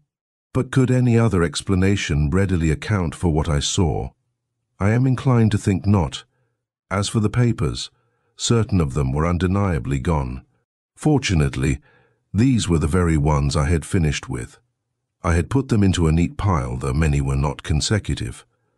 I could not imagine why anyone would have wanted to take them, unless someone other than myself were interested in Dr. Charrier. Perhaps with a view to laying claim to the house and property, for these papers were painstaking notes about the longevity of crocodiles and alligators, as well as of related reptiles. It had already begun to be plainly evident to me that the late doctor had been studying reptilian longevity with almost obsessive devotion, and with a view clearly to learning how man might lengthen his own life. If the secrets of reptilian longevity had been revealed to Dr. Charrier, there was nothing in his papers thus far to show that it had. Though I had come upon 2 or 3 disquieting suggestions of operations performed on whom was not set down with a view to increasing the lifespan of the subject. True, there was one variant vein of notes in what I assumed to Charrier's handwriting, treated as a related subject, but, to me, one at variance from the more or less scientific inquiry into the long life of reptiles. This was a sequence of cryptic references to certain mythological creatures, particularly one named Cthulhu and another named Dagon, who were evidently deities of the sea in some ancient mythology completely unknown to me, and suggestions of long-lived creatures, or people, who served these ancient gods, named the Deep Ones, evidently amphibious creatures living in the depths of the seas.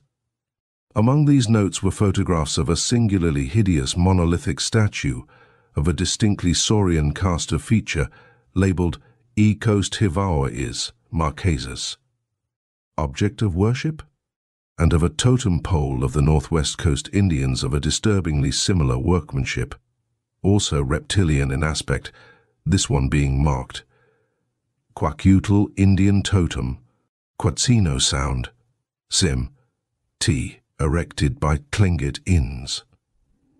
These curious notes existed as if to show that Dr. Charrier was not averse to examining rites of ancient sorceries and primitive religious beliefs in an effort to bring about some earnestly desired goal. What that goal might be was soon evident enough. Dr. Charrier had not been interested in the study of longevity for its sake alone. No, he had also wished to prolong his own life. And there were certain upsetting hints in the writings he had left behind him to suggest that, in part at least, he had succeeded beyond his wildest dreams. This was a disturbing discovery to make because it recalled again the curious history of that first Jean-François Charrier, also a surgeon, about whose later years and death there was fully as much mystery as there was about the birth and early years of the late Dr. Jean-François Charrier, who died in Providence in 1927. The events of that night, though not frightening me too badly, did result in my purchasing a powerful Luger pistol in a second-hand shop, as well as a new flashlight. The lamp had impeded me in the night, which a flashlight would not do in similar circumstances. If indeed I had a visitor from among the neighbors, I could be sure that the papers he had taken would no more than whet his appetite, and sooner or later he would return. Against that contingency I meant to be fully prepared, and if again I caught a marauder in the study of the house I had leased, I would not hesitate to shoot if my demand to stop where he was were not heeded. I hoped, however, that I would not have occasion to use the weapon in such a manner. On the next night I resumed my study of Dr. Charrier's books and papers. The books had surely at one time belonged to his forebears, for many of them dated back through the centuries. Among them was a book translated into the French from the English of R. Wiseman, testifying to some connection between the Dr. Jean-François Charrier, who had studied in Paris under Wiseman, and that other surgeon of similar name who had, until recently, lived in Providence, Rhode Island. They were en masse a singular hodgepodge of books. They seemed to be in every known language, from French to Arabic. Indeed, I could not hope to translate a majority of the titles, though I could read French and had some smattering of the other Romance languages. I had at that time no understanding of the meaning of such a title as Unosprechlichen Kulten by von Junst, though I suspected that it was akin to the Count der Letzte Kulte des Ghouls. since it stood next to that book on the shelf. But then, books on zoological subjects stood beside weighty tomes about ancient cultures. They bore such titles as An Inquiry into the Relationship of the Peoples of Polynesia and the Indian Cultures of the South American Continent, with special reference to Peru, the Placotic Manuscripts, De Furtivis Literarum Notis, by Giambattista Porta, Thicknesses is Cryptographic, the Daimonolatreia of Remigius, Banfort's The Saurian Age, a file of the Aylesbury, Massachusetts transcript, another of the Arkham, Massachusetts Gazette, and the like. Some of these books were certainly of immense value, for many of them dated as far back as from 1670 to 1820, and though all showed much wear from use, all were still in relatively good condition. These books, however, meant comparatively little to me. In retrospect, I am constrained to believe that, had I examined them more attentively, I might have learned even more than I did. But there is a saying that too much knowledge of matters men are better off without knowing is even more damning than too little. I soon gave over my examination of the books because I discovered, pressed in among them on the shelves, what seemed at first glance to be a diary or journal, but was, on closer examination, manifestly a notebook, for the entries dated too far back to have encompassed Dr. Cherrier's span of years. All were written in a crabbed, tiny script, which was most certainly the late surgeon's, and despite the age of the first pages, all had been written by the same hand, suggesting that Dr. Cherrier had set down these notes in a kind of rough chronology, very probably from some earlier draft. Nor were they jottings alone. Some were illustrated with crude drawings, which were nevertheless effective, as are on many occasions the primitive paintings of untutored artists. Thus, upon the very first page of the hand-bound manuscript, I came upon this entry: 1851, Arkham, Asaph Goad, D.O., and with it a drawing, presumably of the said Asaph Goad, emphasizing certain aspects of his features, which were batrachian in essence, for they were distinguished by an abnormally wide mouth, with peculiar leathery lips, a very low brow, strangely webbed eyes, and a generally squat physiognomy, giving them a distinctly and unmistakably frog-like appearance. This drawing took up the majority of the page, and the jotting accompanying it I assumed to be a notation of an encounter, evidently in research. For it could hardly have been in the flesh with a subhuman type. Could the D.O. have been a reference to the deep ones, mention of which I had previously encountered, which doubtless Dr. Cherrier looked upon as a verification of the trend of his research, a trend to support a belief he probably held that some kinship with Batrachia, and hence very probably also saurians, could be traced. To that end, too, there were other jottings.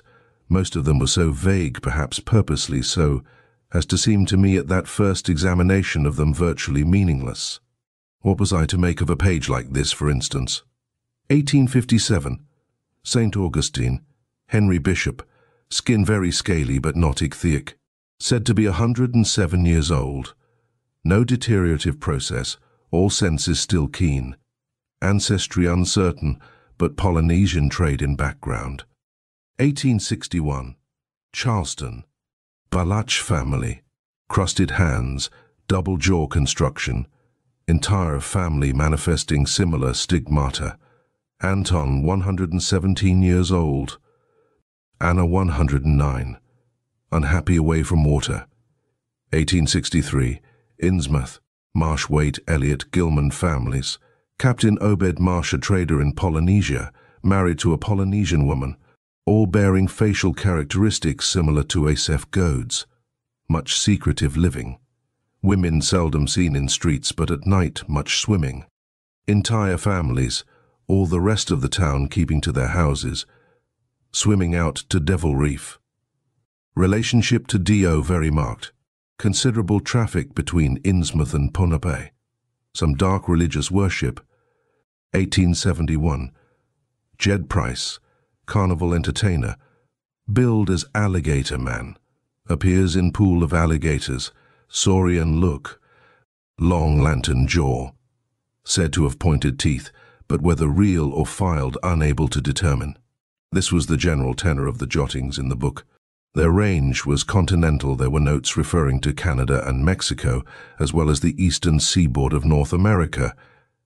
From them, Dr. Jean-François Charrière began to emerge as a man obsessed with a strange compulsion to establish proof of the longevity of certain human beings, seemingly bearing some kinship to saurian or batrachian ancestors. Admittedly, the weight of the evidence gathered, could one have accepted it all as fact, rather than as wishfully colored accounts of people with some marked physical defect, seemed to lend to Dr. Charrière and his belief a strange and provocative corroboration. Yet the surgeon had not often gone beyond the realm of pure conjecture. What he sought seemed to be the connecting link among the various instances which had come to his notice. He had sought this link in 3 bodies of law. The most familiar of these was the Vodou legendary of. Next to it, in familiarity, stood the animal worship of ancient Egypt. Finally, and most important according to the surgeon's notes, was a completely alien culture which was as old as Earth, nay, older, involving ancient elder gods and their terrible, unceasing conflict with equally primeval old ones who bore such names as Cthulhu, Hastur, Yog-Sothoth, Shub-Niggurath, and Nyarlathotep, and who were served in turn by such curious beings as the Chicho-Cho people, the Deep Ones, the Shantaks, the abominable snowmen, and others, some of whom appeared to have been a suborder of human being, but others of which were either definite mutations or not human at all. All this fruit of Dr. Charrière's research was fascinating, but in no case had he adduced a definite, provable link. There were certain saurian references in the Vodou cult. There were similar connections to the religious culture of ancient Egypt. And there were many obscure and tantalizing suggestions connecting the saurians to the Cthulhu myth pattern, ranging far deeper into the past than Crocodilus and Gavialis, embracing Tyrannosaurus and Brontosaurus, Megalosaurus, and other Mesozoic reptilia. In addition to these interesting notes, there were diagrams of what seemed to be very odd operations, the nature of which I did not fully comprehend at that time.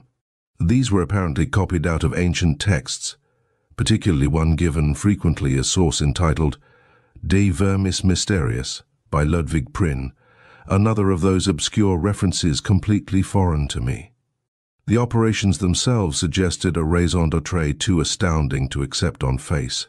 One of them, for instance, was designed to stretch the skin, consisting of many incisions made to permit growth. Yet another was a simple cross-incision made at the base of the spine for the purpose of extension of the tailbone.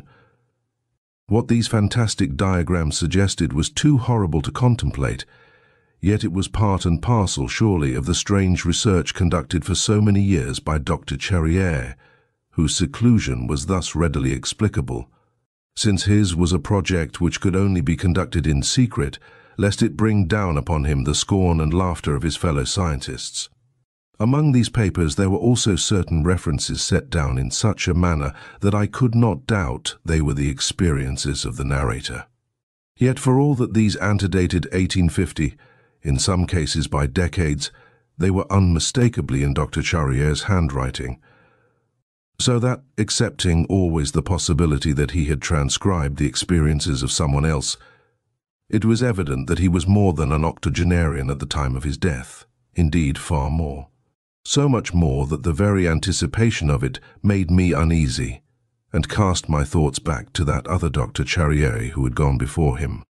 The sum total of Dr. Charrière's credo amounted to a strongly hypothetical conviction that a human being could, by means of certain operations, together with other unusual practices of a macabre nature, take upon himself something of the longevity that characterized the sauria, that as much as a century and a half, perhaps even 2 centuries, could be added to a man's lifespan, and beyond that, given a period of semi-conscious torpor in some moist place, which would amount to a kind of gestation, the individual could emerge again, somewhat altered in aspect, true, to begin another lengthy span of life, which would, by virtue of the physiological changes which had taken place in him, be of necessity somewhat altered from his previous mode of existence. To support this conviction, Dr. Charrière had amassed only a number of legendary tales, certain data of a kindred nature, and highly speculative accounts of curious human mutations known to have existed in the past 291 years, a figure which later assumed far more meaning. When I realized that this was the exact span of time from the year of the birth of that earlier Dr. Charrière to the date of the later surgeon's death, nowhere in all this material was there anything resembling a concrete line of scientific research, with deducible proof only hints, vague intimations, hideous suggestions sufficient, in truth, to fill a casual reader with horrible doubts and terrible half-formed convictions, but not nearly enough to warrant the sober interest of any genuine scholar. How much farther I would have gone into Dr. Charrière's research, I do not know, had it not been for the occurrence of that which sent me screaming in horror from that house on Benefit Street. It was possible that I would have gone much farther instead of leaving house and contents to be claimed by a survivor who, I know now, will never come, thus leaving the house to fall to its ultimate destruction by the city. It was while I was contemplating these findings of Dr. Charrière that I became aware of being under scrutiny, that manifestation people are fond of calling the sixth sense. Unwilling to turn, I did the next best thing. I opened my pocket watch, set it up before me, and used the inside of the highly polished case as a kind of mirror to reflect the windows behind me. And there I saw, dimly reflected, a horrible travesty of a human face, which so startled me that I turned to view for myself that which I had seen mirrored. But there was nothing at the pane, save the shadow of movement. I rose, put out the light, and hastened to the window. Did I then see a tall, curiously bent figure, crouched and shuffling in an awkward gait into the darkness of the garden? I believed that I did, but I was not given to folly enough to venture out in pursuit. Whoever it was would come again, even as he had come the previous night. Accordingly, I settled back to watch, a score of possible explanations crowding upon my mind, as the source of my nocturnal visitor. I confess I put at the head of the list the neighbors who had long opposed the continued standing of the house of Dr. Charrière.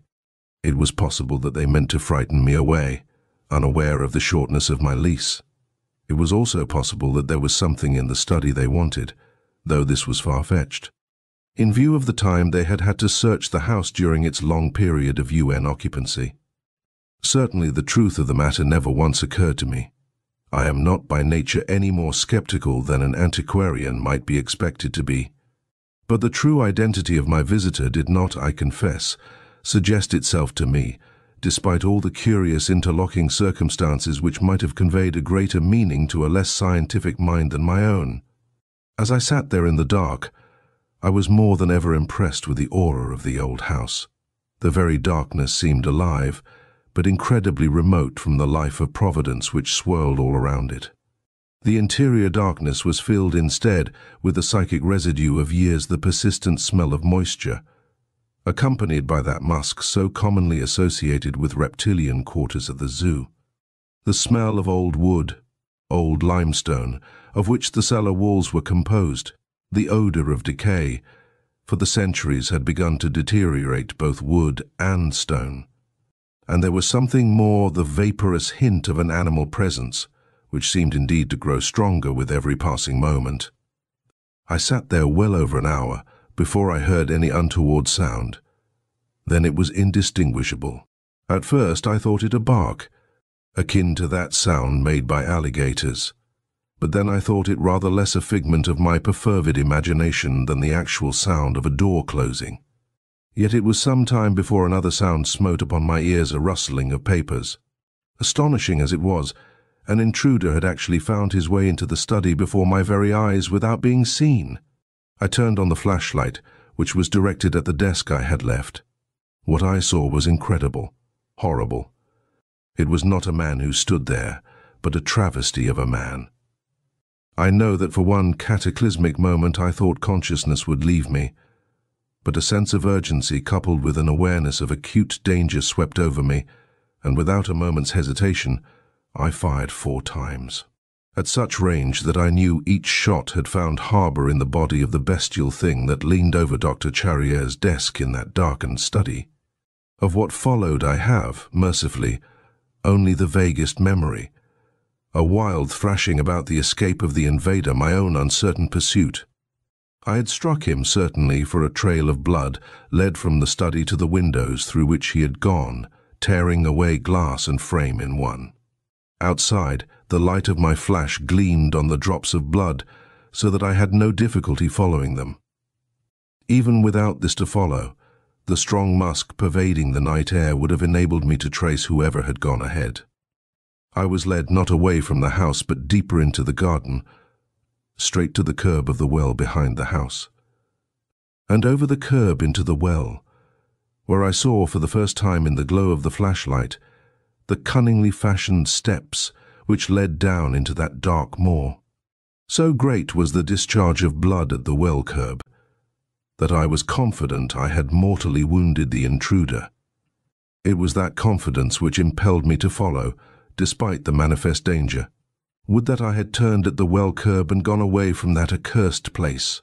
For I followed down the rungs of the ladder set into the well wall, not to the water below, as I had first thought I might be led, but to an aperture opening into a tunnel in the well wall, leading even deeper into the garden. Compelled now by a burning desire to know the nature of my victim, I pushed into this tunnel, unmindful of the damp earth which stained my clothes, with my light thrust before me, and my weapon in instant readiness. Up ahead I could see a kind of hollowed-out cavern, not any larger than enough to permit a man to kneel upright, and in the center of my flashlight's glow stood a casket, at sight of which I hesitated momentarily, for I recognized the direction of the tunnel away from the well led toward the grave of Dr. Charrier.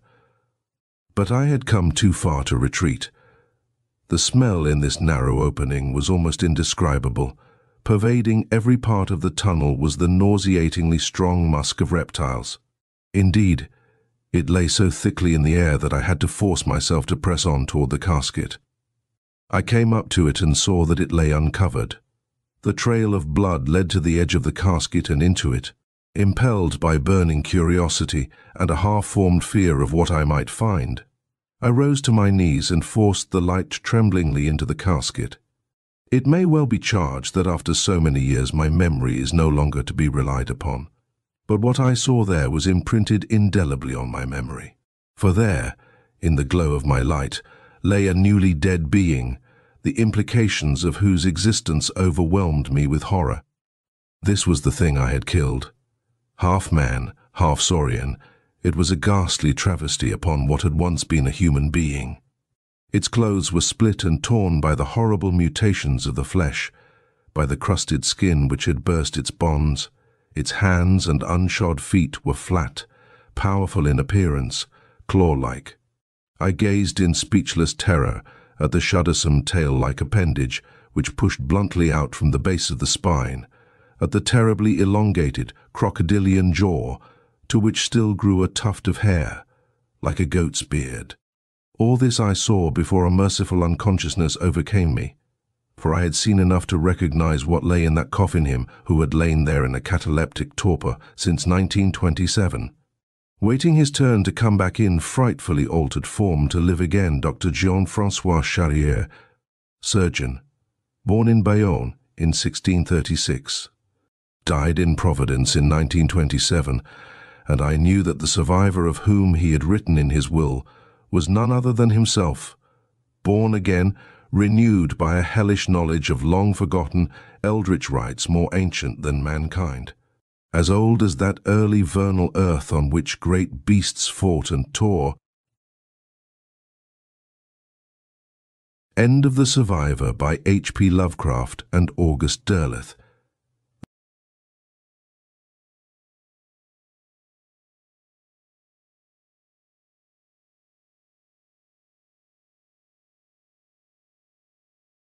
Gaze of the Mummy.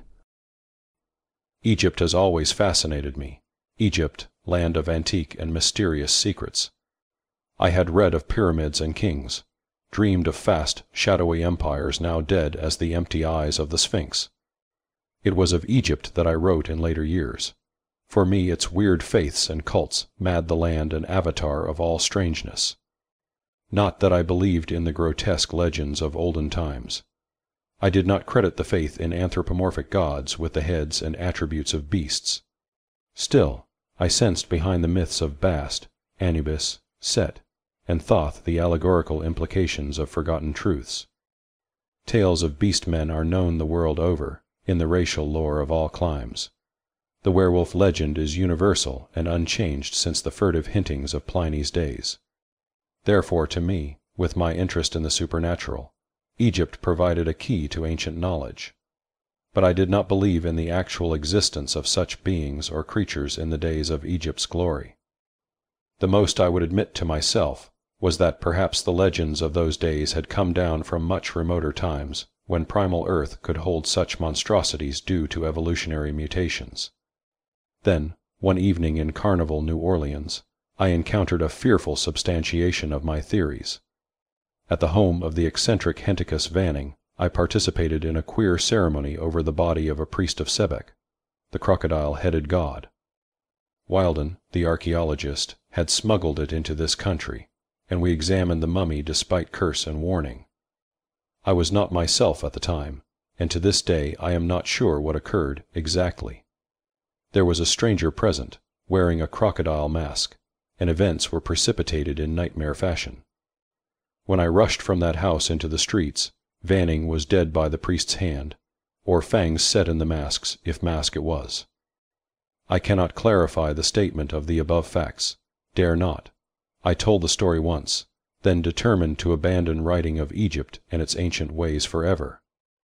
This resolve I have adhered to, until tonight's dreadful experience has caused me to reveal what I feel must be told. Hence this narrative. The preliminary facts are simple, yet they all seem to imply that I am linked to some awful chain of interlocking experiences, fashioned by a grim Egyptian god of fate. It is as though the old ones are jealous of my pryings into their ways, and are luring me onward to a final horror. For after my New Orleans experience, after my return home with the resolution to abandon research into Egyptian mythology forever, I was again enmeshed. Professor Wilden came to call on me. It was he who had smuggled in the mummy of Sebek's priest which I had seen in New Orleans. He had met me on that inexplicable evening when a jealous god or his emissary had seemed to walk the earth for vengeance. He knew of my interest, and had spoken to me quite seriously of the dangers involved when one pried into the past. The gnome-like bearded little man now came and greeted me with understanding eyes. I was reluctant to see him, I own, for his presence brought back memories of the very things I was endeavoring to forget forever. Despite my attempts to lead the conversation into more wholesome channels, he insisted on speaking of our first meeting. He told me how the death of the recluse Vanning had broken up the little group of occultists that had met over the body of the mummy that evening. But he, Wilden, had not forsaken his pursuit of the Sebek legend. That, he informed me, was the reason he had taken this trip to see me. None of his former associates would aid him now in the project he had in mind. Perhaps I might be interested. I flatly refused to have anything more to do with Egyptology. This I told him at once. Wilden laughed. He understood my reasons for demurring, he said, but I must allow him to explain. This present project of his had nothing to do with sorcery or mantic arts. It was, as he jovially explained, merely a chance to even the score with the powers of darkness, if I was so foolish as to term them such. He explained. Briefly, he wanted me to go to Egypt with him on a private expedition of our own. There would be no personal expense involved for me. He needed a young man as an assistant, and did not care to trust any professional archaeologists who might cause trouble. His studies had always been directed in recent years toward the legends of the crocodile cult, and he had labored steadily in an effort to learn of the secret burial places of Sebek's priests.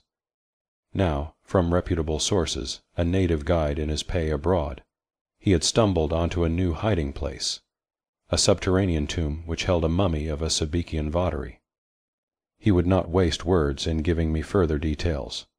The whole point of his story was that the mummy could be reached easily, with no need of labor or excavation, and there was absolutely no danger, no silly truck about curses or vengeance. We could therefore go there alone, the two of us in utter secrecy, and our visit would be profitable. Not only could he secure the mummy without official intervention, but his source of information, on the authenticity of which he would stake his personal reputation, revealed that the mummy was interred with a hoard of sacred jewels. It was a safe, sure, secret opportunity for wealth he was offering me. I must admit that this sounded attractive.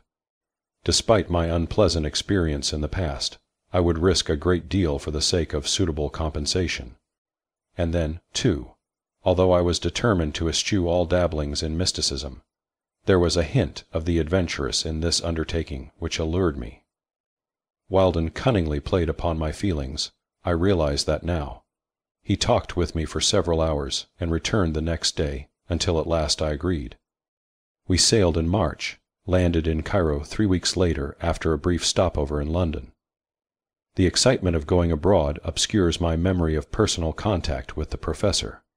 I know that he was very unctuous and reassuring at all times, and doing his best to convince me that our little expedition was entirely harmless.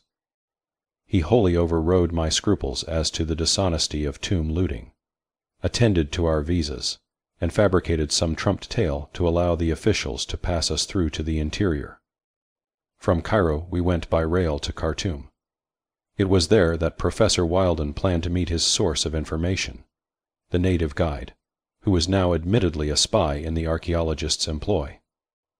This revelation did not bother me nearly as much as it might have if it occurred midst more prosaic settings. The desert atmosphere seemed a fitting background for intrigue and conspiracy, and for the first time I understood the psychology of the wanderer and the adventurer. It was thrilling to prowl through twisted streets of the Arab quarter on the evening we visited the spy's hovel. Wilden and I entered a dark, noisome courtyard, and were admitted to a dim apartment by a tall, hawk-nosed Bedouin. The man greeted the professor warmly.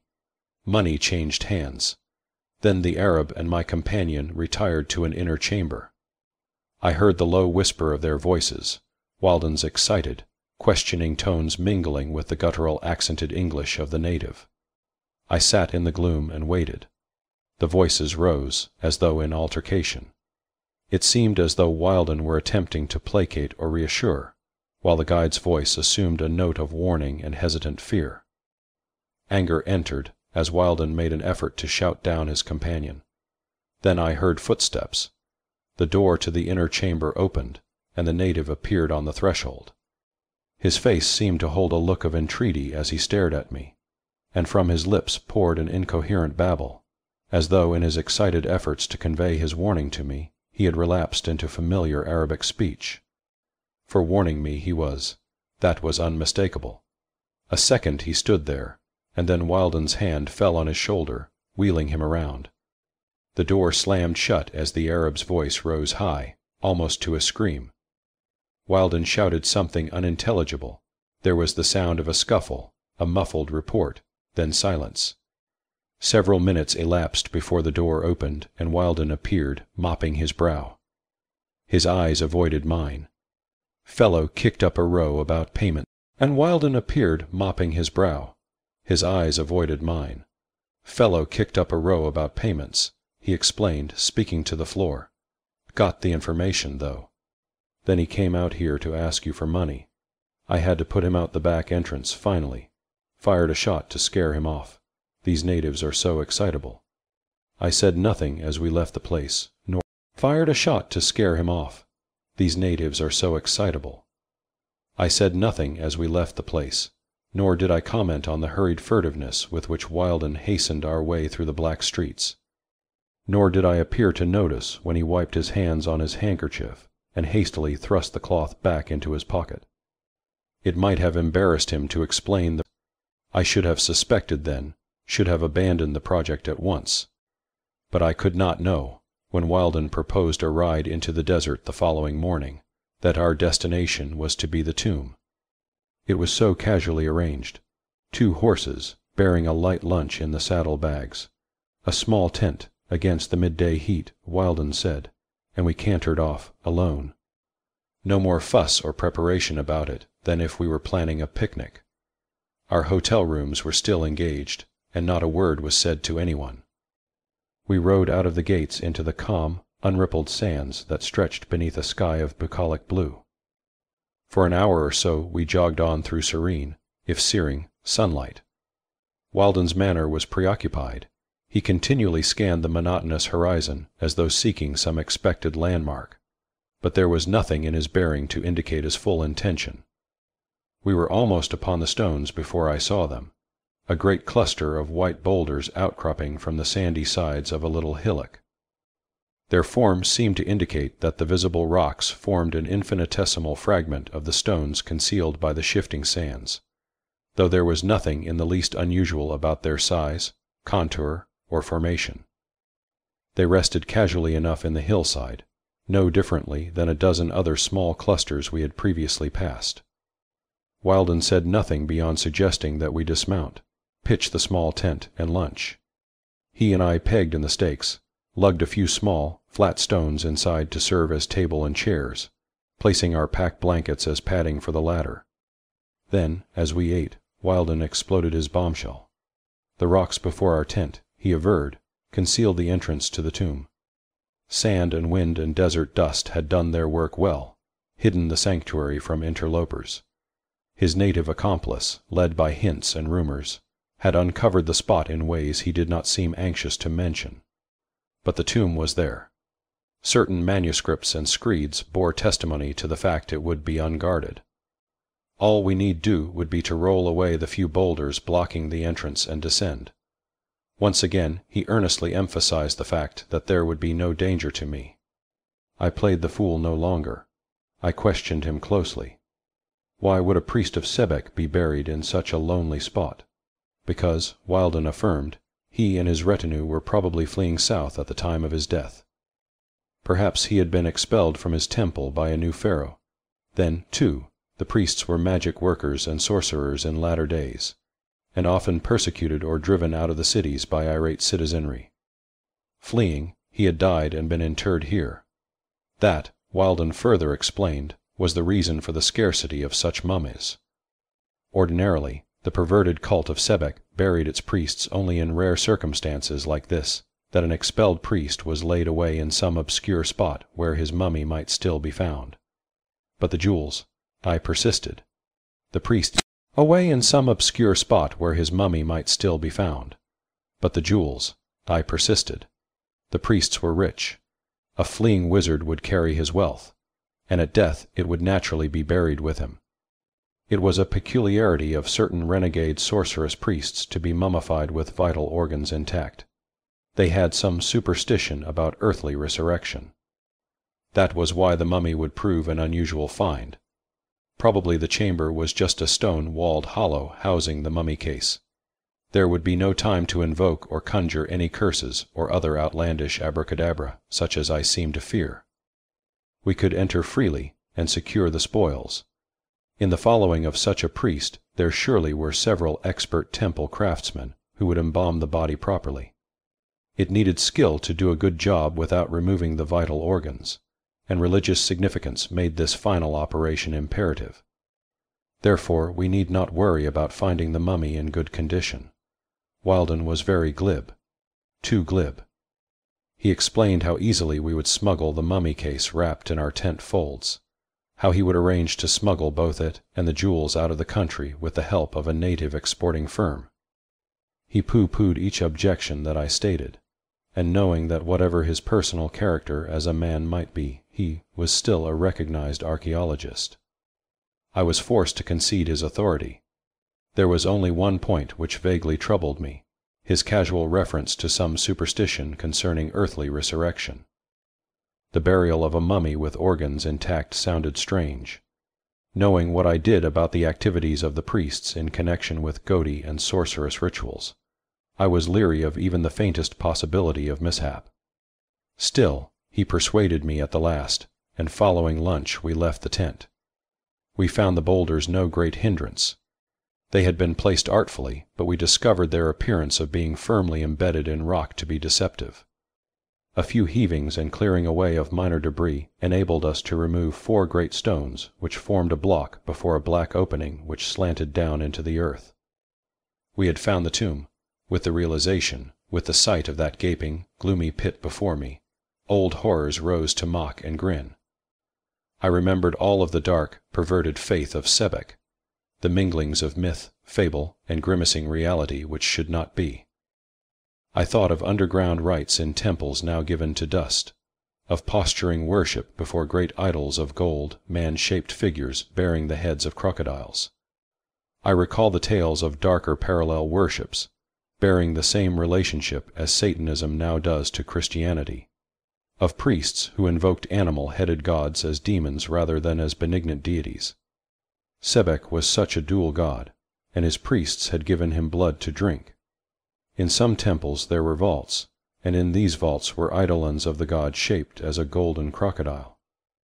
The beast had hinged and barbed jaws, into which maidens were flung. Then the maw was closed, and ivory fangs rended the sacrifice so that blood might trickle down the golden throat, and the god be appeased. Strange powers were conferred by these offerings, evil boons granted the priests who thus sated beast-like lusts. It was small wonder that such men were driven from their temples, and that those sanctuaries of sin had been destroyed. Such a priest had fled here and died. Now he rested beneath, protected by the wrath of his ancient patron. This was my thought, and it did not comfort me. Not was I heartened by the noxious vaporing which now poured out from the opening in the rocks. It was not the reek of decay, but the almost palpable odor of unbelievable antiquity. A musty fetor, choking and biting, welled forth and coiled in strangling gusts about our throats.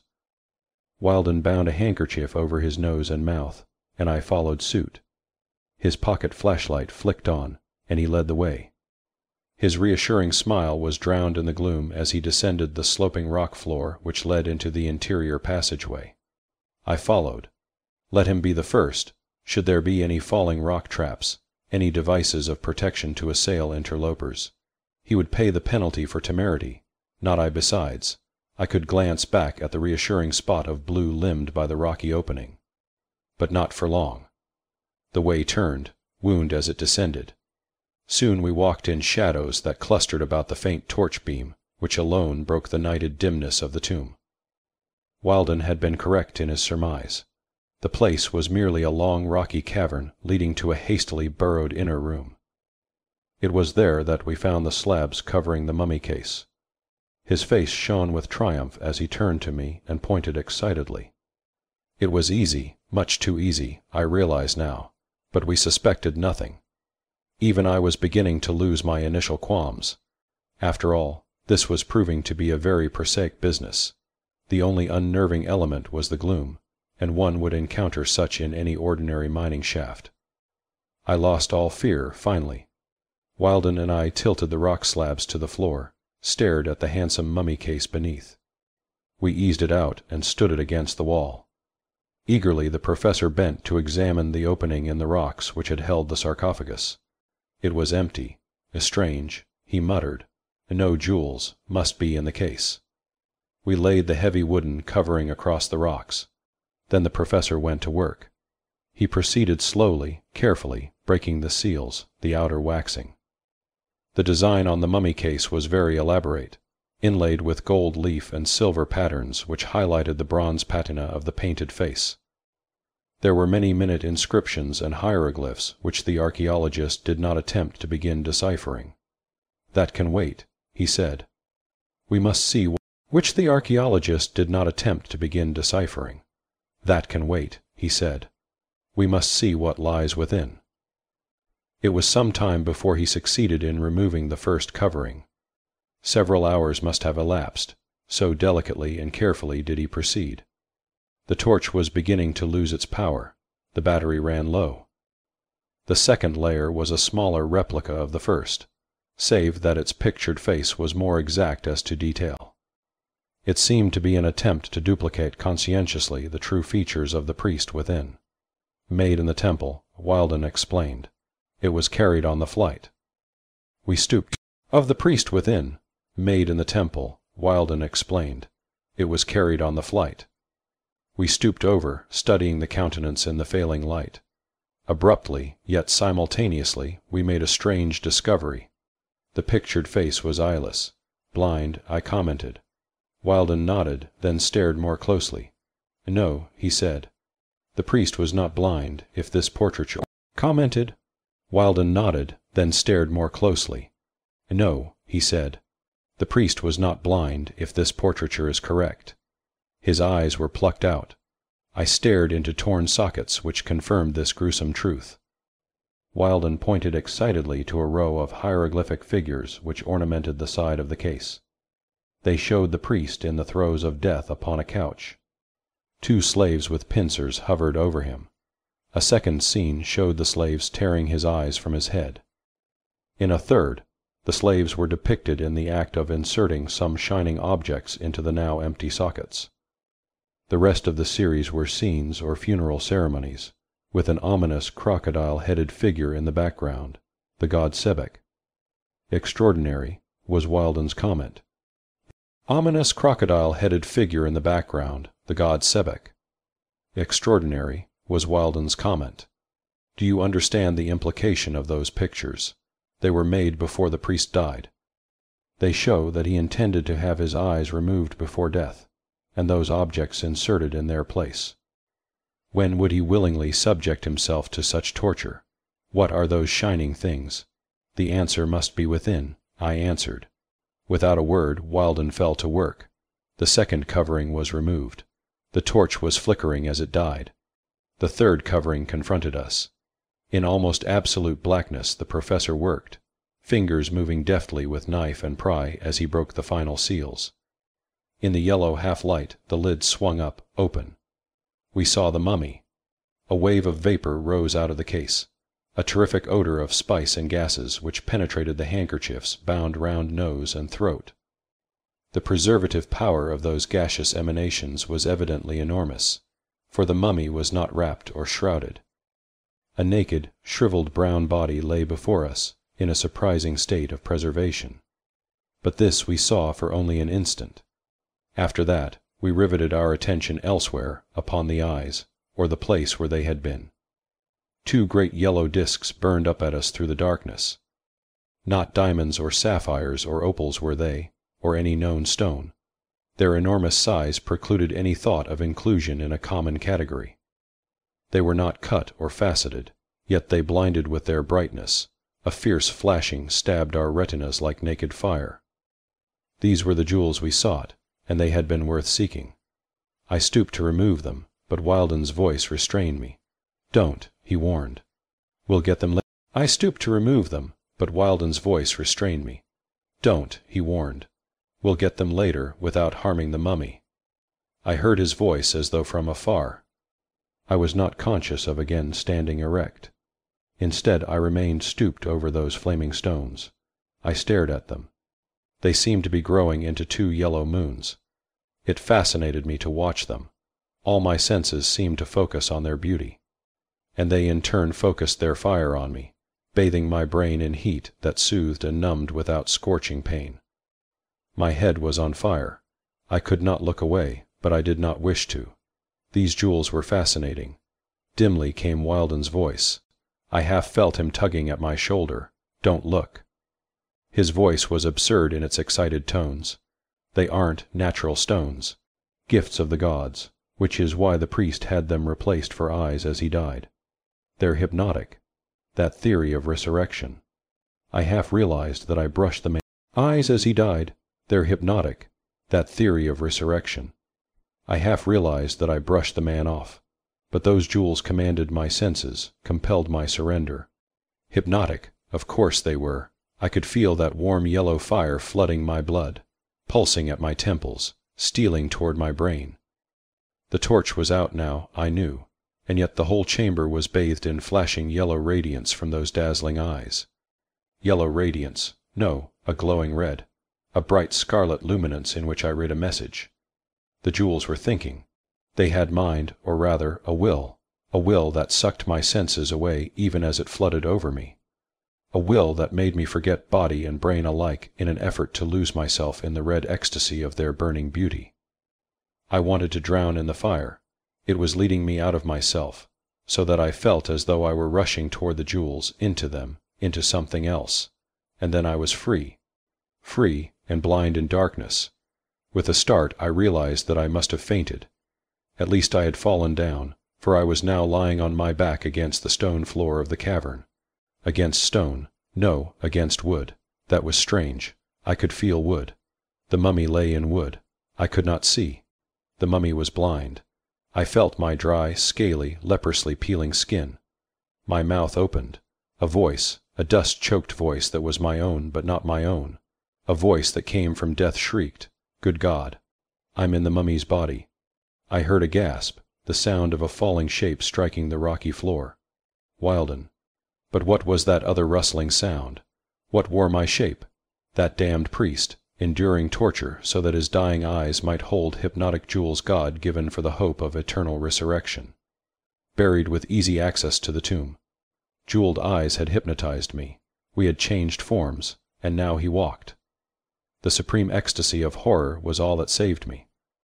I raised myself blindly on shriveled limbs, and rotting arms clawed madly at my forehead, seeking what I knew must rest there. My dead fingers tore the jewels from my eyes. Then I fainted. The awakening was dreadful, for I knew not what I might find. I was afraid to be conscious of myself, of my body. But warm flesh housed my soul again, and my eyes peered through yellowed blackness. The mummy lay in its case, and it was hideous to note the empty eye sockets staring up, the dreadful confirmation afforded by the changed positions of its scabrous limbs. Wilden rested where he had fallen, face empurpled in death. The shock had done it, no doubt. Near him were the sources of the yellow luminance, the evil, flaring fire of the twin jewels. That was what saved me, tearing those monstrous instruments of transference from my temples. Without the thought of the mummy mind behind them, they evidently did not retain their permanent power. I shuddered to think of such a transference in open air, where the mummy body would immediately crumble into decay without being able to remove the jewels. Then would the soul of the priest of Sebek indeed arise to walk the earth, and resurrection be accomplished. It was a terrible thought. I scooped up the jewels hastily and bound them into my handkerchief. Then I left, leaving Wilden and the mummy as they lay, groping my way to the surface with the aid of illumination afforded me by matches. It was very good to see the nighted skies of Egypt, for dusk had fallen by this time. When I saw this clean dark, the full nightmare force of my recent experience in the evil blackness of that tomb struck me anew, and I shrieked wildly as I ran across the sand toward the little tent that stood before the opening. There was whiskey in the saddle packs. I brought it out, and thanked heaven for the oil lamp I uncovered. I must have been delirious for a while, I fancy. I put a mirror up on the tent wall, and stared into it for a full 3 minutes to reassure myself as to identity. Then I brought out the portable typewriter and set it up on the table slab. It was only then that realized my subconscious intention to set down the truth. For a while I debated with myself, but sleep was impossible that evening, nor did I intend to return across the desert by night. At last some elements of composure returned. I typed this screed. Now then, the tale is told. I have returned to my tent to type these lines, and tomorrow I shall leave Egypt forever behind me, leave that tomb, after sealing it again so that no one shall ever find the accursed entrance to those subterranean halls of horror. As I write, I am grateful for the light which drives away the memory of noisome darkness and shadowed sound. Grateful, too, for the mirror's reassuring image that erases the thought of that terrifying moment when the jeweled eyes of Sebek's priest stared out at me, and I changed. Thank God I clawed them out in time. I have a theory about those jewels. They were a definite trap. It is ghastly to think of the hypnosis of a dying brain 3,000 years ago. Hypnosis willing the urge to live as the suffering priest's eyes were torn out and the jewels placed in the sockets. Then the mind held but one thought, to live and usurp flesh again. Transmitted and held by the jewels, was retained by them through the centuries until the eyes of a discoverer would meet them. Then the thought would flash out, from the dead, rotted brain to the living jewels.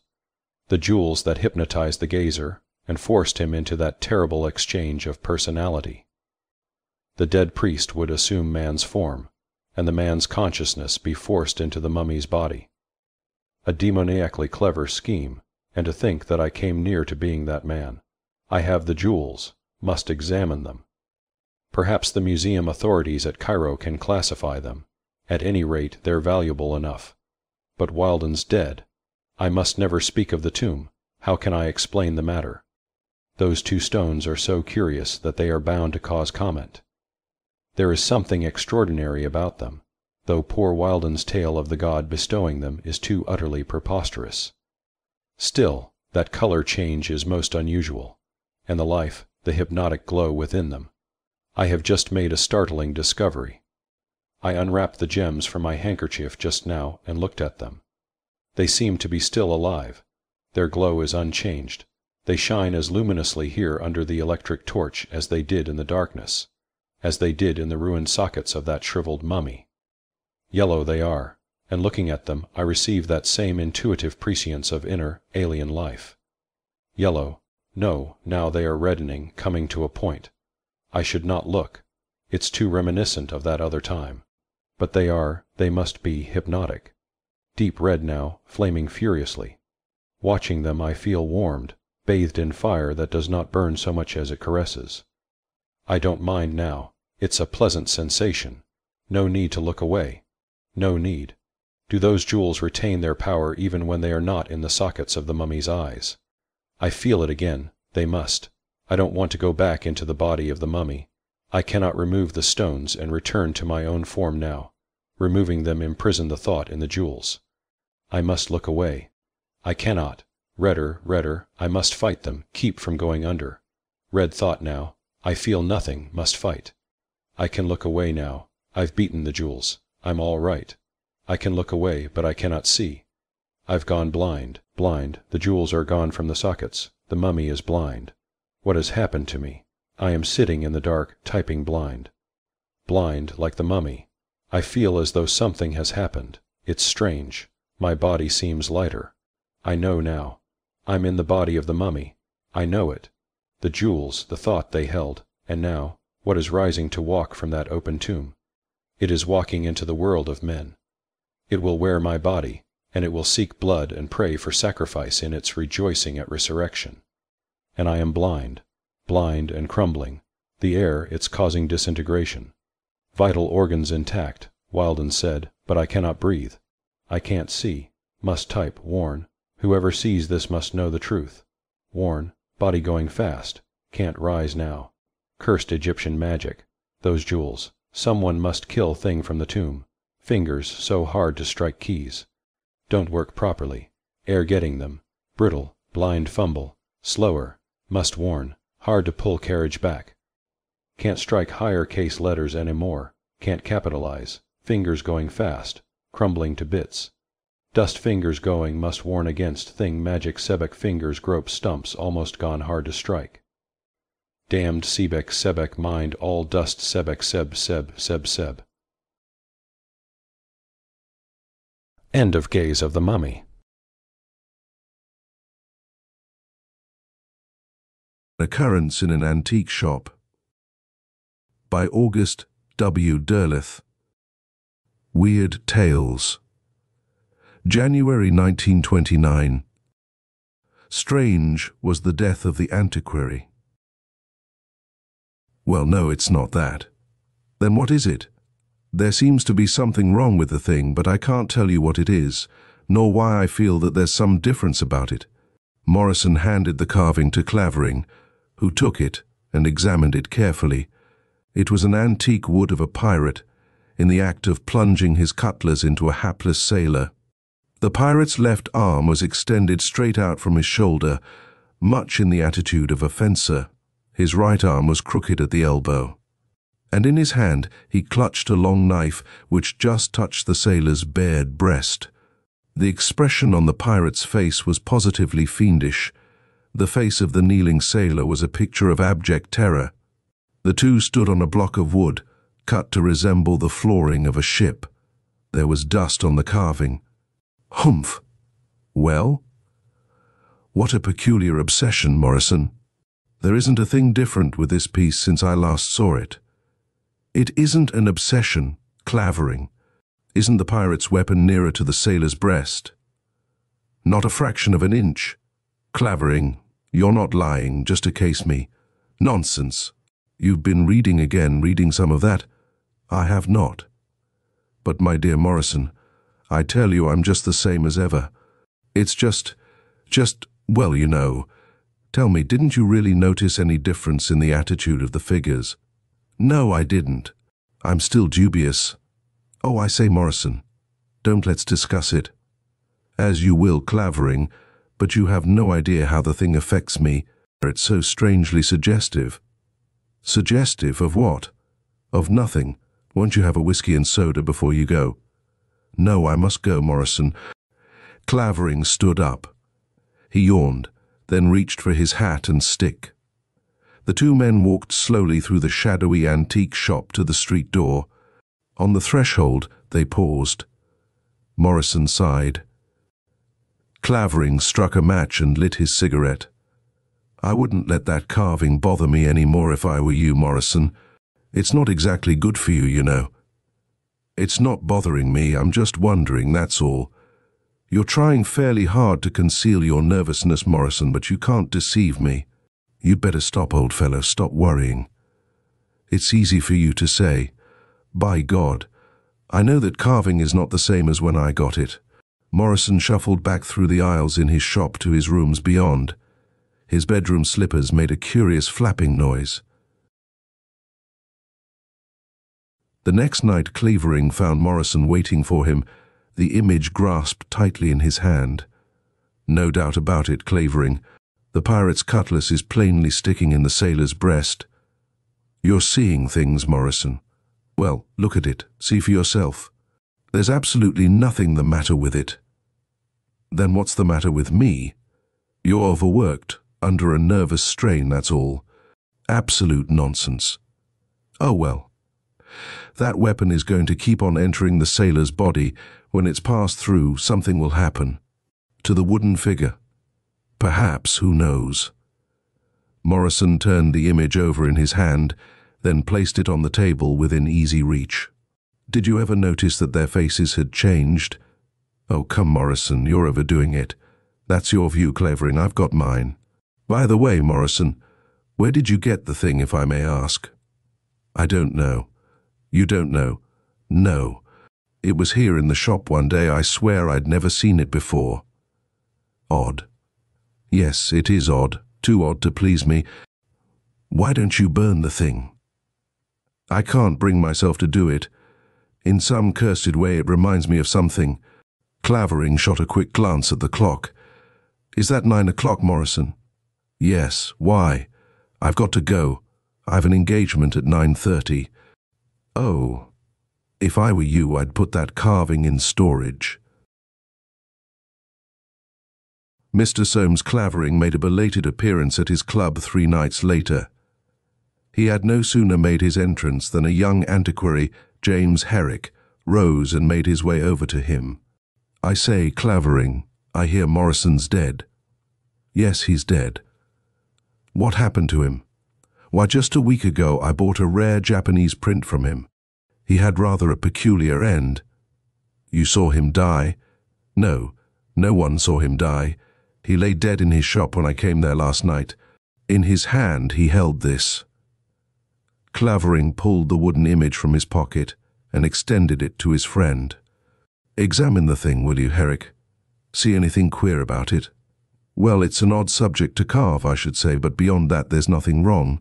Had I the say, I should have had the cutlass in the body of the sailor, it would maintain a better proportion in the carving. True, its being just touching the sailor makes it rather awkward. You say Morrison was holding this? Yes. Odd, eh? But wait until you hear all the story. He found the image in his shop one day, hadn't the least idea where it came from, so he says, and was confident that he had never seen it before. At once he told me that he had an uncanny feeling of fright when he looked at the thing.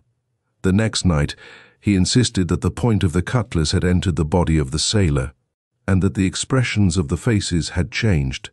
He hinted that the thing suggested something. I gathered that it brought to mind something in his past life that was very similar, and he dreaded the movement of the weapon into the sailor's body, going so far as to state that something would happen when the cutlass passed through the body. By the way, Clavering, have you ever noticed the peculiar resemblance that the face of the sailor has to Morrison? I have, Herrick. I've wondered about it. I'm told that Morrison was once a seaman, perhaps even a pirate of some sort. Who knows? No one. Nobody seems to know much of Morrison. Go on with the story.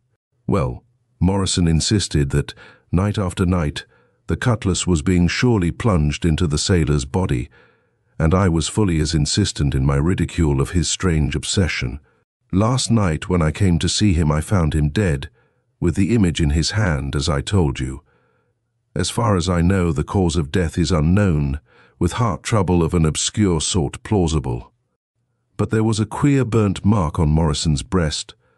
I'll be damned if it didn't call to mind some queer stories I've heard about witchcraft. Imagine that, in this enlightened age. I took the image from him. It was just the way it is now, but in a moment I'll show you something. Perhaps Morrison was the victim of some subconscious obsession. Perhaps at some time in his life he killed a sailor under similar conditions, and his conscience conjured his past up before him. It's just plausible. As I said, no one seems to know much about Morrison. At any rate, this morning I got to examining the figure. In the first place, it isn't antique. It resembles a great deal of the work done by a group of old sailors down along the Thames, in Limehouse district. In the second place, bend closer, Herrick. 4/5 of this cutlass is entirely free of dust, from the point toward the hilt. And if you look closely at the point where the cutlass would naturally have entered the sailor's breast, you will see a faint oval line of compressed dust. End of an occurrence in an antique shop by August W. Derleth. Morthilla by Clark Ashton Smith. Weird Tales, May 1953. In Umbri, city of the Delta, the lights blazed with a garish brilliance after the setting of that sun which was now a coal-red decadent star, grown old beyond chronicle, beyond legend. Most brilliant, most garish of all were the lights that illumined the house of the aging poet Famerza, whose anacreontic songs had brought him the riches that he dispersed in orgies for his friends and sycophants. Here, in porticos, halls and chambers, the cressets were thick as stars in a cloudless vault. It seemed that Famerza wished to dissipate all shadows, except those in raised alcoves set apart for the fitful amours of his guests. For the kindling of such amours, there were wines, cordials, aphrodisiacs. There were meats and fruits that swelled the flaccid pulses. There were strange exotic drugs that amused and prolonged pleasure. There were curious statuettes in half-veiled niches and wall panels painted with bestial loves, or loves human or superhuman. There were hired singers of all sexes, who sang ditties diversely erotic, and dancers whose contortions were calculated to restore the outworn sense when all else had failed. But to all such incitants, Valzane, pupil of Famerza, and renowned both as poet and voluptuary, was insensible. With indifference turning toward disgust, a half-emptied cup in his hand, he watched from a corner the gala throng that eddied past him, and averted his eyes involuntarily from certain couples who were too shameless or drunken to seek the shadows of privacy for their dalliance. A sudden satiety had claimed him. He felt himself strangely withdrawn from the morass of wine and flesh into which, not long before, he had still plunged with delight. He seemed as one who stands on an alien shore beyond waters of deepening separation. "What ails you, Valzane? Has a vampire sucked your blood?" It was Famerza, flushed, grey-haired, slightly corpulent, who stood at his elbow, laying an affectionate hand on Valzane's shoulder. He hoisted aloft with the other that fessininely graven quart goblet from which he was wont to drink only wine, eschewing the drugged and violent liquors often preferred by the Sybarites of Umbri. Is it biliousness or unrequited love? We have cures here for both. You have only to name your medicine. There is no medicine for what ails me, countered Valzane. As for love, I have ceased to care whether it be requited or unrequited. I can taste only the dregs in every cup, and tedium lurks at the middle of all kisses. Truly, yours is a melancholy case. There was concern in Formosa's voice. I have been reading some of your late verses.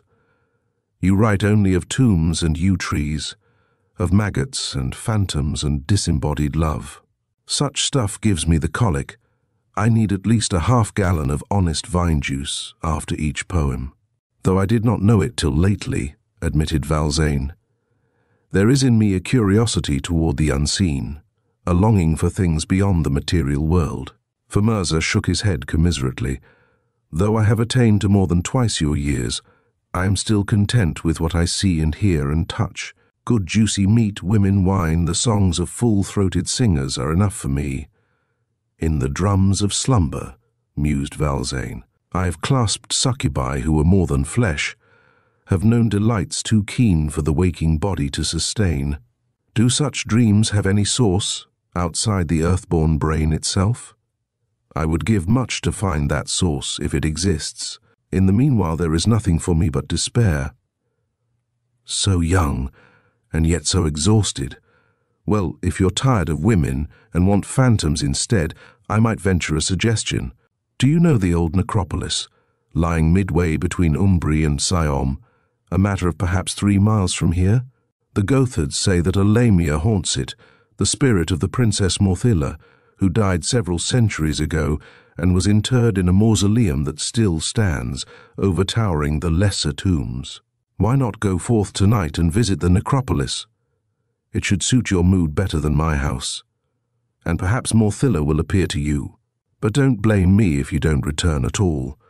After all those years, the Lamia is still avid for human lovers, and she might well take a fancy to you.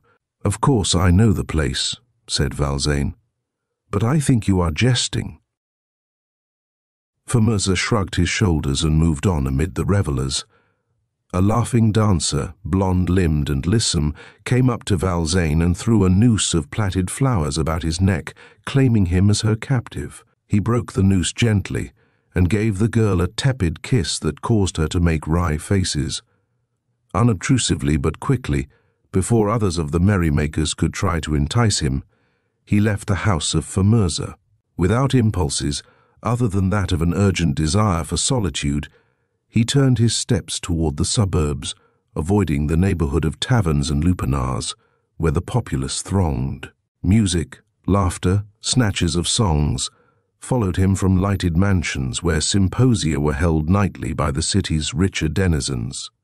But he met few roisters on the streets.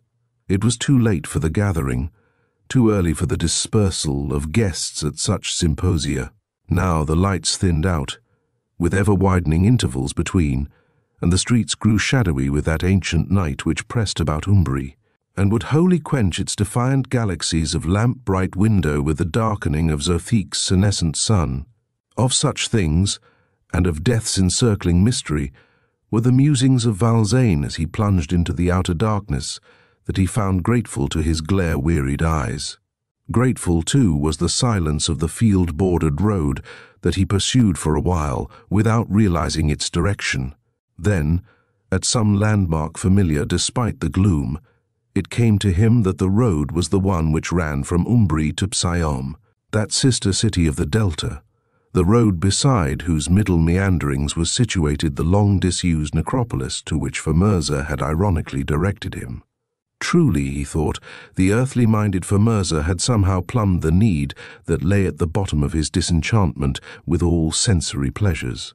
It would be good to visit, to sojourn for an hour or so, in that city whose people had long passed beyond the lusts of mortality, beyond satiety and disillusion. A moon, swelling from the crescent toward the half, arose behind him As he reached the foot of the low-mounded hill on which the cemetery lay, he left the paved road and began to ascend the slope, half covered with stunted gorse, at whose summit the glimmering marbles were discernible. It was without path, other than the broken trails made by goats and their herders. Dim, lengthened and attenuate, his shadow went before him, like a ghostly guide. In his fantasy it seemed to him that he climbed the gently sloping bosom of a giantess, studded afar with pale gems that were tombstones and mausoleons.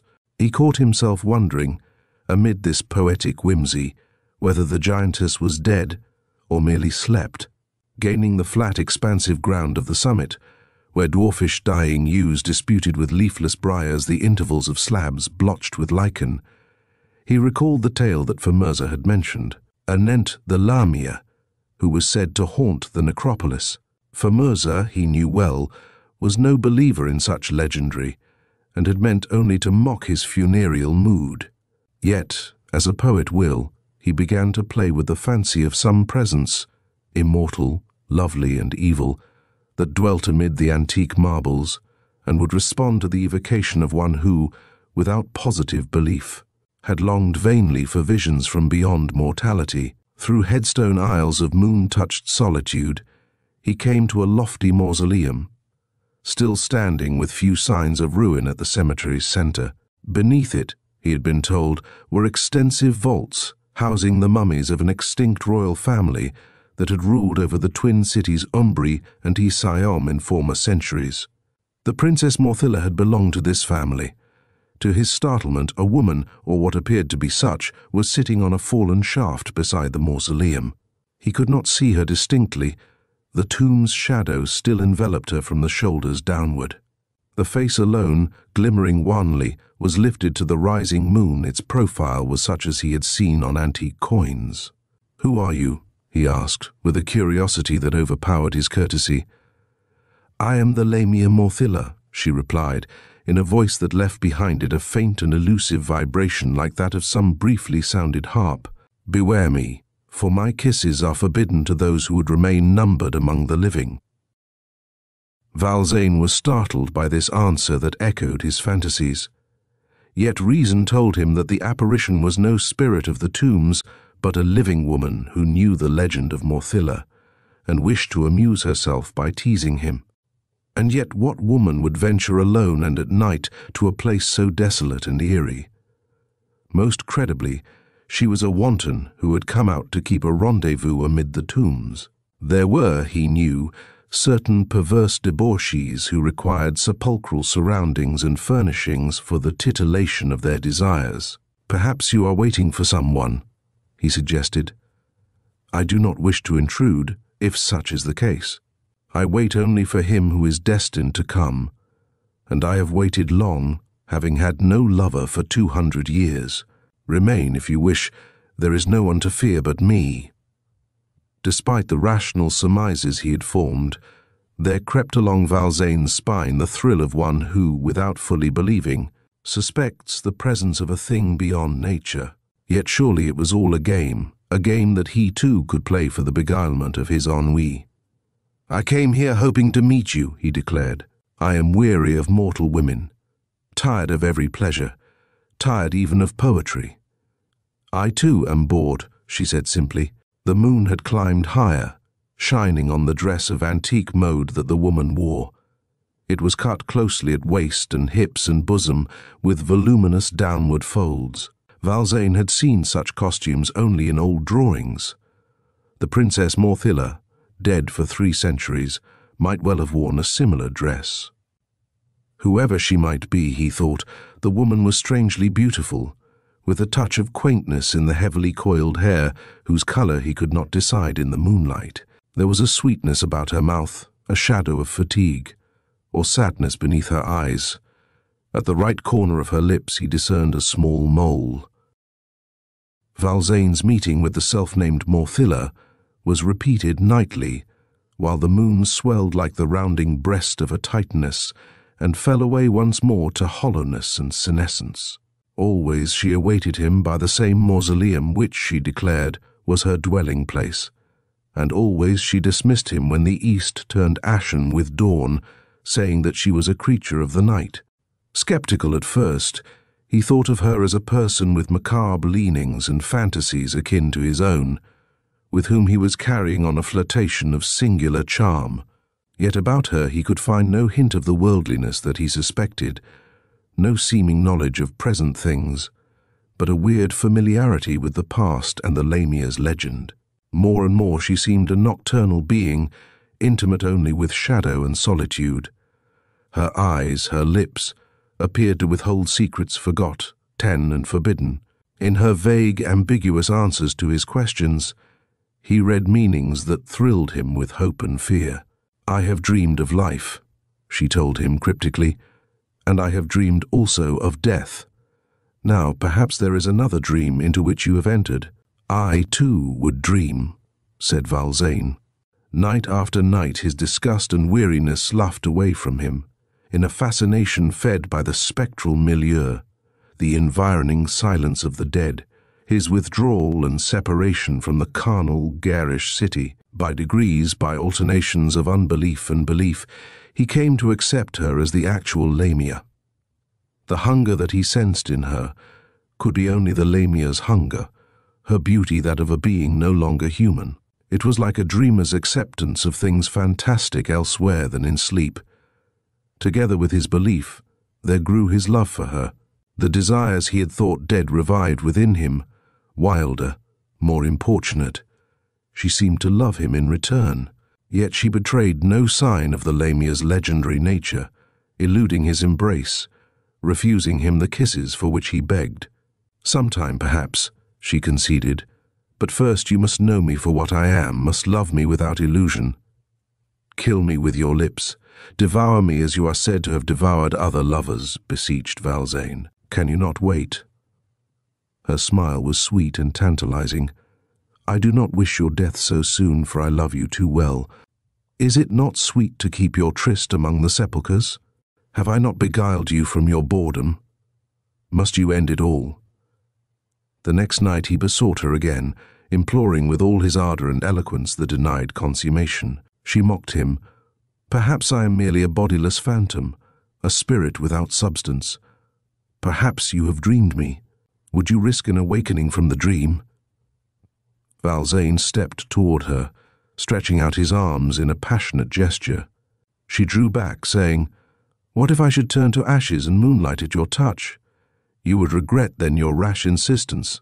You are the immortal Lamia," avowed Valzane. "My senses tell me that you are no phantom, no disembodied spirit. But for me you have turned all else to shadow." "Yes, I am real enough in my fashion," she granted, laughing softly. Then suddenly she leaned toward him and her lips touched his throat. He felt their moist warmth a moment and felt the sharp sting of her teeth that barely pierced his skin, withdrawing instantly. Before he could clasp her, she eluded him again. "It is the only kiss permitted to us at present," she cried, and fled swiftly with soundless footfalls among the gleams and shadows of the sepulchres. On the following afternoon, a matter of urgent and unwelcome business called Valzane to the neighboring city of Siam, a brief journey, but one that he seldom took. He passed the ancient necropolis, longing for that nocturnal hour when he could hasten once more to a meeting with Morthilla. Her poignant kiss, which had drawn a few drops of blood, had left him greatly fevered and distraught.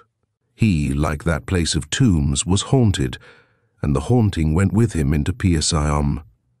He had finished his business, the borrowing of a sum of money from a usurer.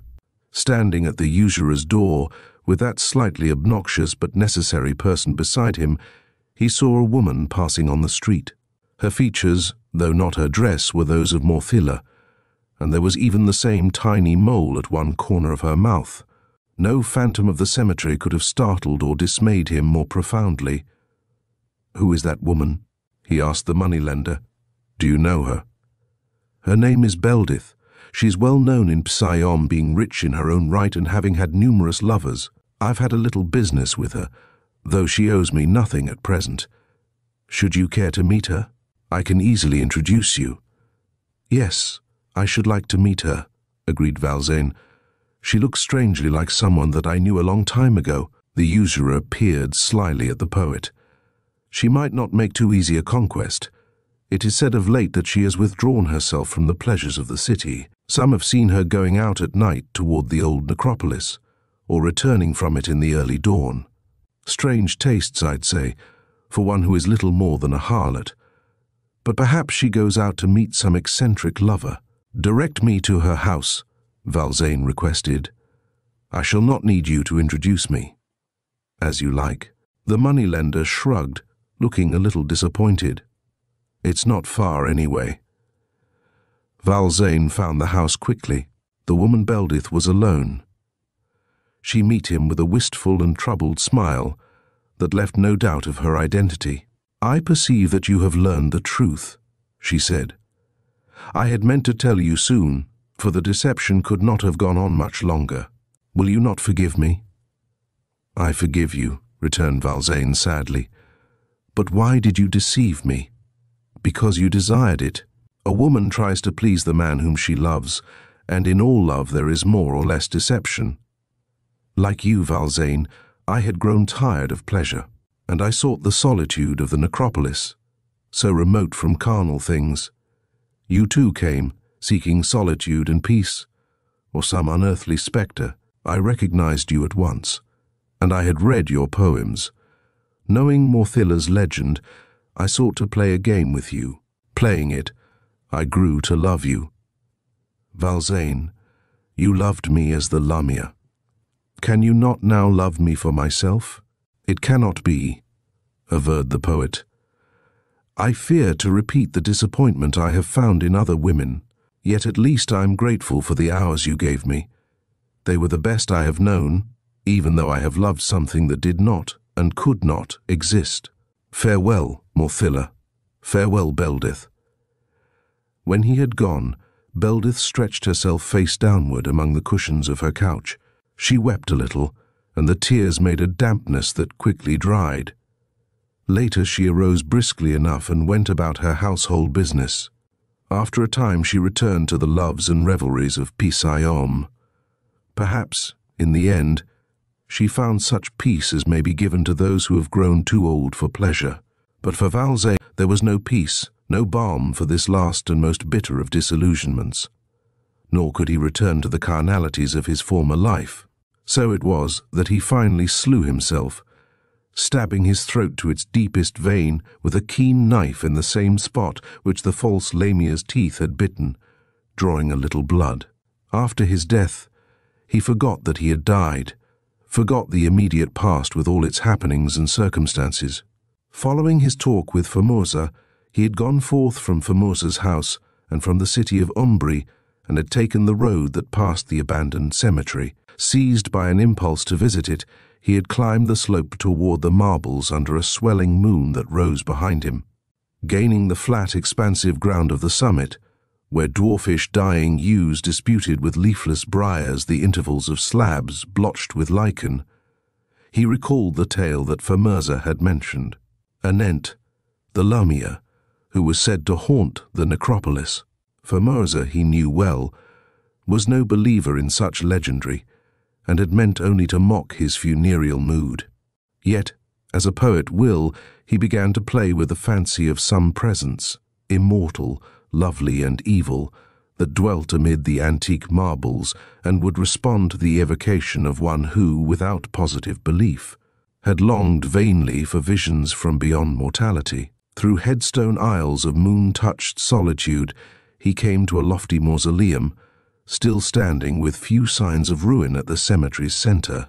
Beneath it, he had been told, were extensive vaults housing the mummies of an extinct royal family that had ruled over the twin cities Umbri and Siom in former centuries.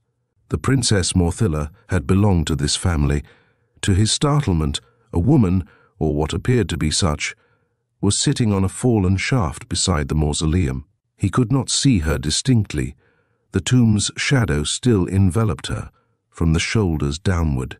The face alone, glimmering wanly, was lifted to the rising moon. Its profile was such as he had seen on antique coins. "Who are you?" he asked, with a curiosity that overpowered his courtesy. "I am the Lamia Morthilla," she replied. End of Morthilla. Death is an Elephant. By Robert Bloch as Nathan Hinden. Weird Tales. February 1939. Death is an elephant. Torch-eyed and horrible.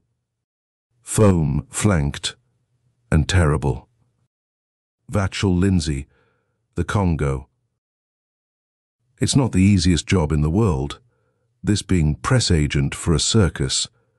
The ordinary routine is bad enough, what with temperamental stars and equally temperamental newspaper men to deal with. There are 1,000 angles to every story, and 1,000 tricks to play in order to get that story printed. But the very devil of it is, the best stories are those which can never be printed, fascinating, mysterious. Incredible stories set against the background of circus glamour stories which I can never write. That's the worst side of this business. Of course, there's a way out, and I'm taking it.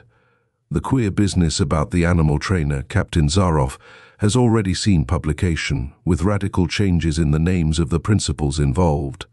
I have an itch to see the yarns in print. There's ink in my blood, as the boys say. Particularly when the tales are true, then there comes a time when I can no longer suppress the urge to reveal them to the world. Such a story and such a time is here again. Hence this document, with names, dates, and slight details altered, but with a strange story, to the truth of which my eyes can testify, for I was there to see it all. I saw the horror, when first it crept from its lair in the jungle hills. I saw it stalk and strike. Sometimes I wish I could forget that striking, but still I dream. I dream of an elephant with blazing eyes, and feet that are blood red. Blood red. But this is the tale. In the fall of '36, Stella Brothers Circus went into winter quarters, and plans were begun for the following year, and a new show. The old man and I knew what we wanted, and what the public always wants: novelty. But where to find that novelty? It's the perennial question which drives the entertainment world mad. Clowns, animals, acrobats, these are the eternal backbone of the circus's attraction, but novelty is the drawing card. 2 weeks of planning, pondering, and bickering got us no place. The question of a novel star feature remained unsettled. To add to the confusion, the old man was in bad shape physically. As a result, he left the whole situation in the balance, threw up the work, and sailed for a 6 weeks trip abroad. Naturally, I accompanied him. I managed to see that the papers played it up in the right way. The boss was traveling to secure a mysterious foreign attraction for next year's show, an attraction so important that he personally would handle the affair. This sounded pretty good, but it left us in a spot. We had to come back with something that lived up to expectations, and I swear neither of us had the faintest ideas as to what it could be. It was up to fate to deal the aces. A Pacific crossing took us to Honolulu, thence to the Philippines. Gradually the old man's temper improved, and my own spirits were raised. After all, we were heading for the Orient, and there's plenty of circus material there. The best jugglers, acrobats, tumblers, and freaks are found in the East, and as for animals and natural oddities, the woods are full of them. Acting on a hunch, I cabled George Gervis in Singapore. Gervis is an animal man, a trapper and collector of circus beasts who knows the tropics like a book. I felt confident that he'd have something new for us, and arranged to meet him. And that's how we got the sacred white elephant of Jadhor. Gervis explained the situation carefully that first afternoon as we sat in his hotel room. I've known George for a number of years, and never have I seen him so excited. He tried hard to speak casually of the matter, and emphasized the fact that we had only an outside chance, but enthusiasm fairly oozed from him. Briefly, the situation as he outlined it was this. Jadhor is one of the smaller principalities of the Malay states under British protectorate. The natives are ruled by their own hereditary Raja, for unlike the majority of the Strait settlements, the inhabitants are more Hindu than Muslim. They have their own priesthood, their own government under British jurisdiction. For years it had been the custom of the English government to pay the Raja an annuity. This, in turn, maintained the dignity and splendor of his court. At this time, however, the annuity had for some reason been discontinued, and the present Raja was in sore straits for money. If his splendor as a potentate diminished, he would lose face before the eyes of his own people and neighboring kingdoms. And this Raja, in accordance with the tenets of his faith, had a sacred white elephant. Now, if we could tactfully broach the matter in such a way as not to offend the religious scruples of the Raja or his priests, well, there was our attraction. It sounded like a natural to me. Evidently the old man felt the same way, for he immediately gave Gervis carte blanche in the matter and sent him off to Jadhor to negotiate the transaction. It was nearly a week later that he returned, a very anxious and fretful week for the old man and myself, for we were fighting against time. Gervis had not brought the sacred elephant with him, but he had come to terms. These he now outlined for us. The Raja definitely refused to sell the animal. His religious principles absolutely forbade the sacrilege. After consultation with the priests, however, he offered to rent the beast to the show for one season, provided that certain stipulations be made. The animal must not be trained nor molested in any way. It must not be decorated nor allowed to mingle with common pachyderms. It could, however, be placed on exhibition and take part in any parades or processionals that were a feature of the performance. Special food and quarters would have to be provided as a matter of course. In addition, the Raja himself must be allowed to travel with the show as guarantor of the sacred elephant's safety to the priests. Native attendants would be provided by the priests as well, and certain religious ceremonials must not be interfered with. Such were the terms Gervis had agreed to. He had inspected the animal and pronounced it to be a splendid specimen of its kind, abnormally large for the Indian elephant, and quite handsome. At the conclusion of this report, the old man blew up. "Animal be damned," he shouted. "I can't buy it, I can't train it, can't use it in the regular show, can't even handle it myself, got to let a two-bit Raja and a gang of black priests feed it and burn incense in front of its trunk. What's the use? Special quarters to a gold freight car, I suppose. How much did you say? 1,700 a week, rental and expenses. Of all the..." Here the boss demonstrated his restored health by going off into one of the profane tirades for which he is justly famous. I waited for him to cool a bit before I stuck my oar in. Then I quietly pointed out certain obvious facts. These terms, they sounded difficult, but really were just what we wanted. Novelty. We'd play up the restrictions ourselves. The sacred white elephant of Jadhor, accompanied by the priests of worshipping millions. See the sacred rites of the jungle temples, personally accompanied by the illustrious Shah Dzang, Raja of Jadhor, and so on. I recalled for his benefit the success of the old white elephant importation of other days, which resulted in the famous Barnum-Forepaugh feud. Barnum's white elephant was a great success, and Adam Forepaugh, a rival circus owner, thereupon took an ordinary beast and whitewashed its hide. The subsequent exposure of this hoax and the resultant publicity attendant had made fortunes for both men. I showed the old man how the religious angle would pack them in. We'd play up the sanctity, the restrictions, the priests and attendants. And imagine a circus with a real Raja. Why, this was an attraction that would sell itself. No other build-up was needed. When I had finished, I knew from the look on the old man's face that my case was won. "How soon can you arrange to get the animal down here?" "Within 2 days," the animal man promptly replied.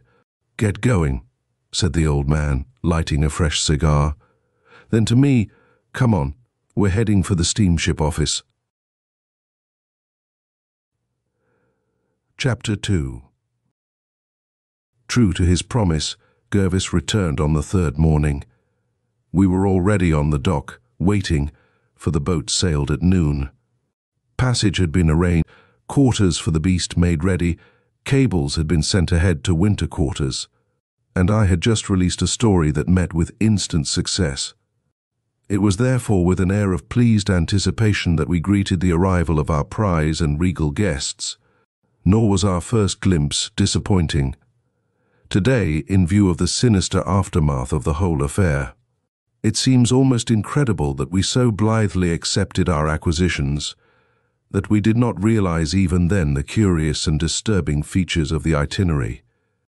But that morning, as the procession came down the dock, I felt quite proudly satisfied with our work. 2 swarthy Hindus led the way, little turbaned, bearded men, clad in robes of purple and gold.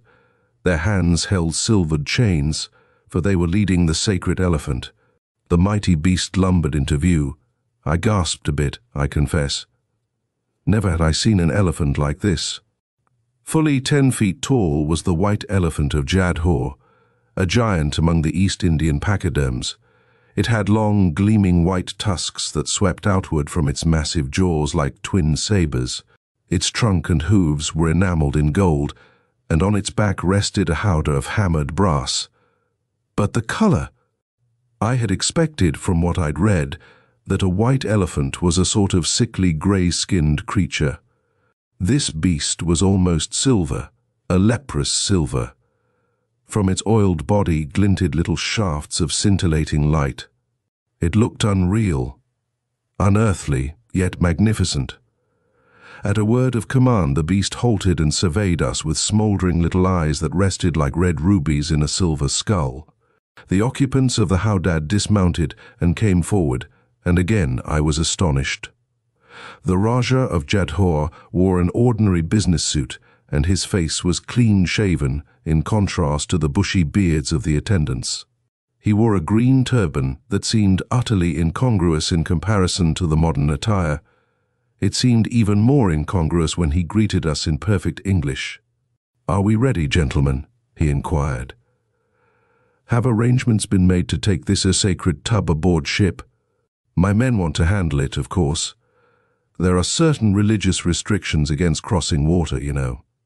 I stared at him, and I saw the old man's eyebrows rise in surprise as the Rajah lit a cigarette and calmly tossed the match beneath the sacred elephant's gilded feet.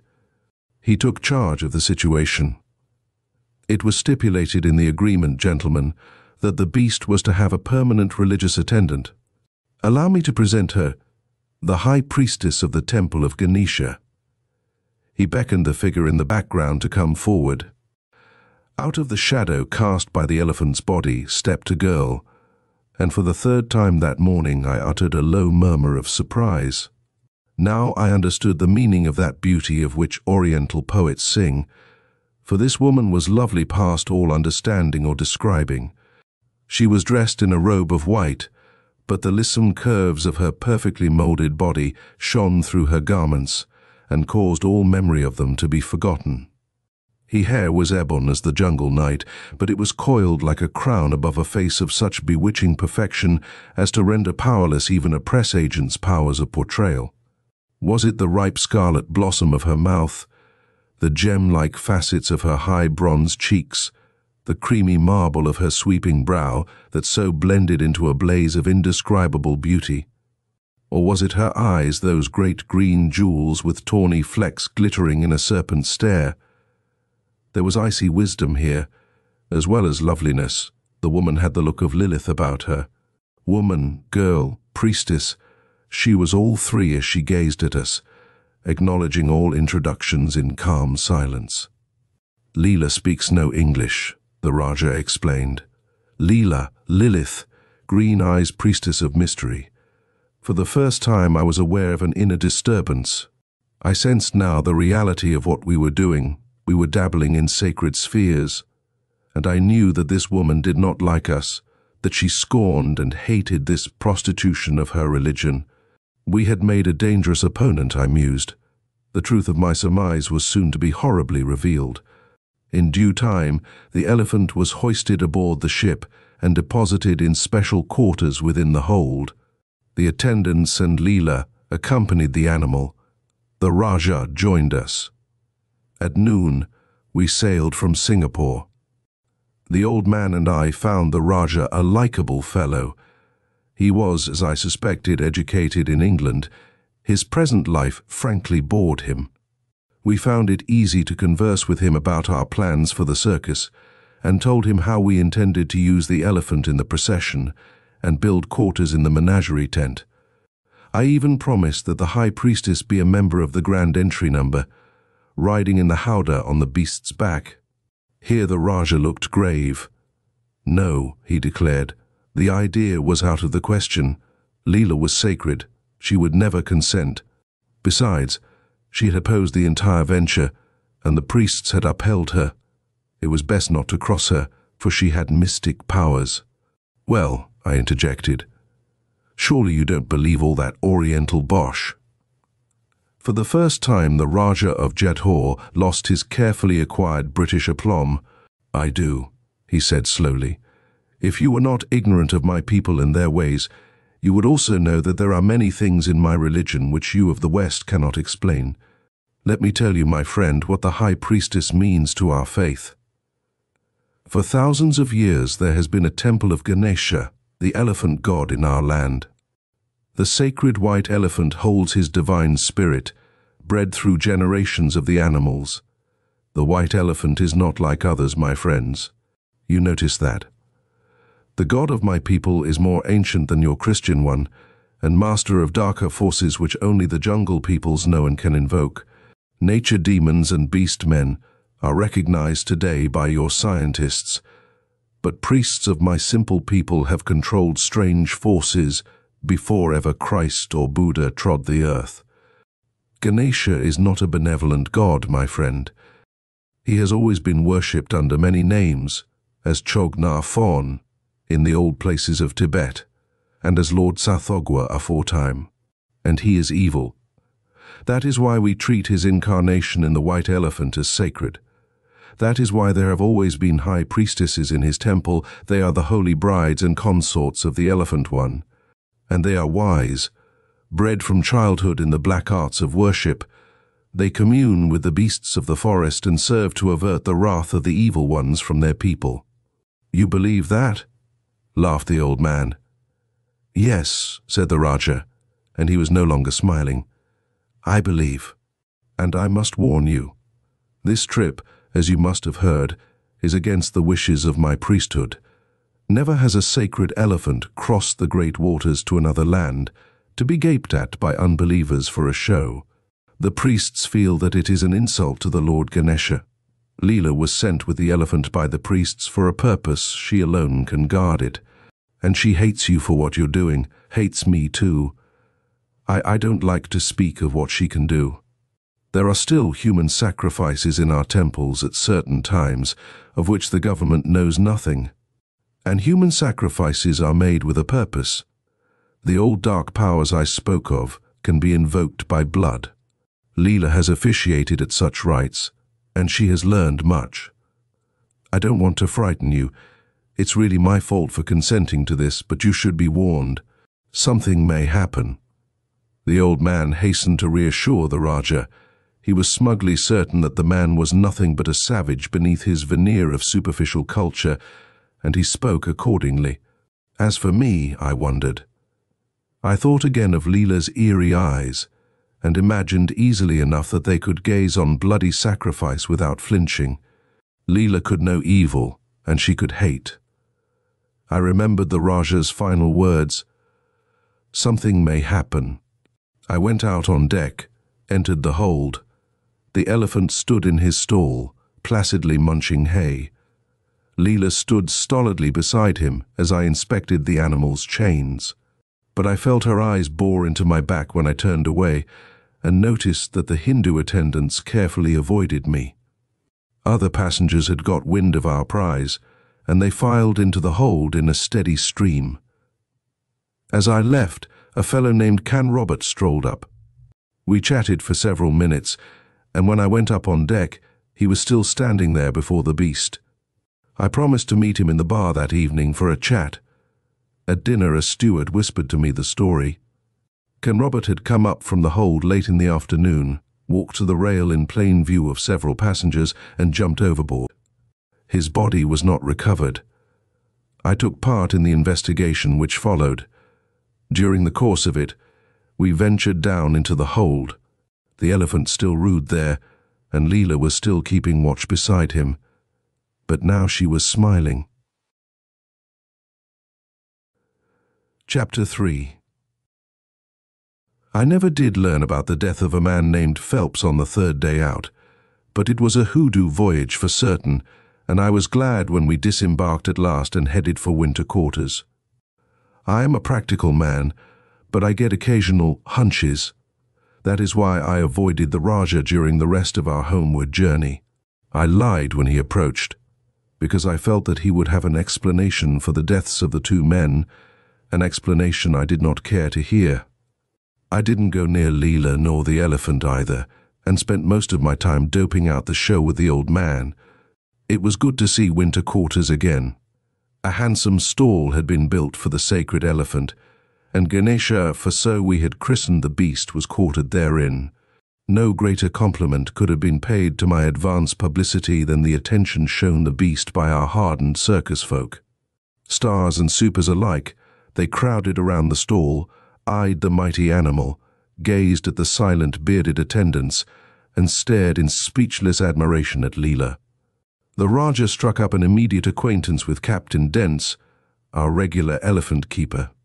I immediately plunged into work with the old man, for the show opened shortly. Therefore, it wasn't until several weeks later that I began to hear the disquieting rumors that floated around the lot concerning our star.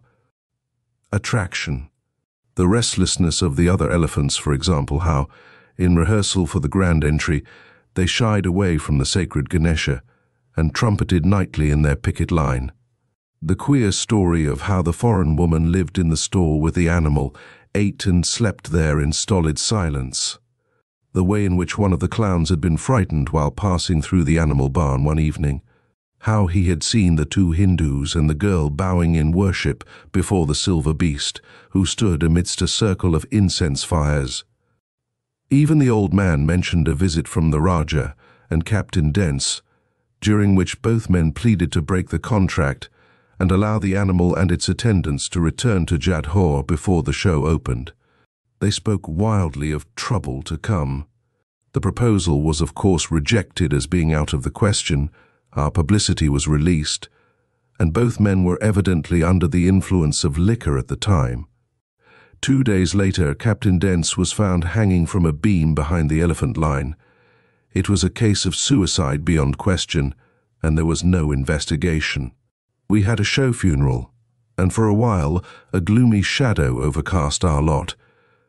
Everyone remarked about the shocking look of horror on poor Dents's death-distorted face. About this time I began to wake up. I determined to find out a few things for myself. The Raja was almost always intoxicated now, and he seemed to avoid me purposely, staying in town and seldom visiting the lot. I know for a fact that he never again entered the menagerie barn, but I learned that others did. Perhaps it was morbid curiosity, but the show folk, even after their first trips of inspection, seemed to spend much of their time around the elephant lines. Shaw, our new keeper, told me that they were continually before the stall of the sacred elephant. In his own opinion, many of the men performers were stuck on that pretty foreign dame. They stared at her and at the elephant for hours on end. Even the big stars came. Corbett, the trapeze artist, was a frequent visitor. So was Jim Dolan, the acrobatic clown, and Rizzio, our equestrian director. Another was Captain Blade, our knife thrower in the sideshow. What they found in the woman he couldn't say, for she never spoke and they were silent. I could make nothing of this report, but I determined to watch the beautiful high priestess for myself. I got into the habit of sauntering through the menagerie at odd hours and glancing at the sacred elephant. Whatever the time of day, there was Leela, her emerald eyes burning into my back. Once or twice I saw some of the performers gazing raptly at the stall. I noticed that they came singly at all times.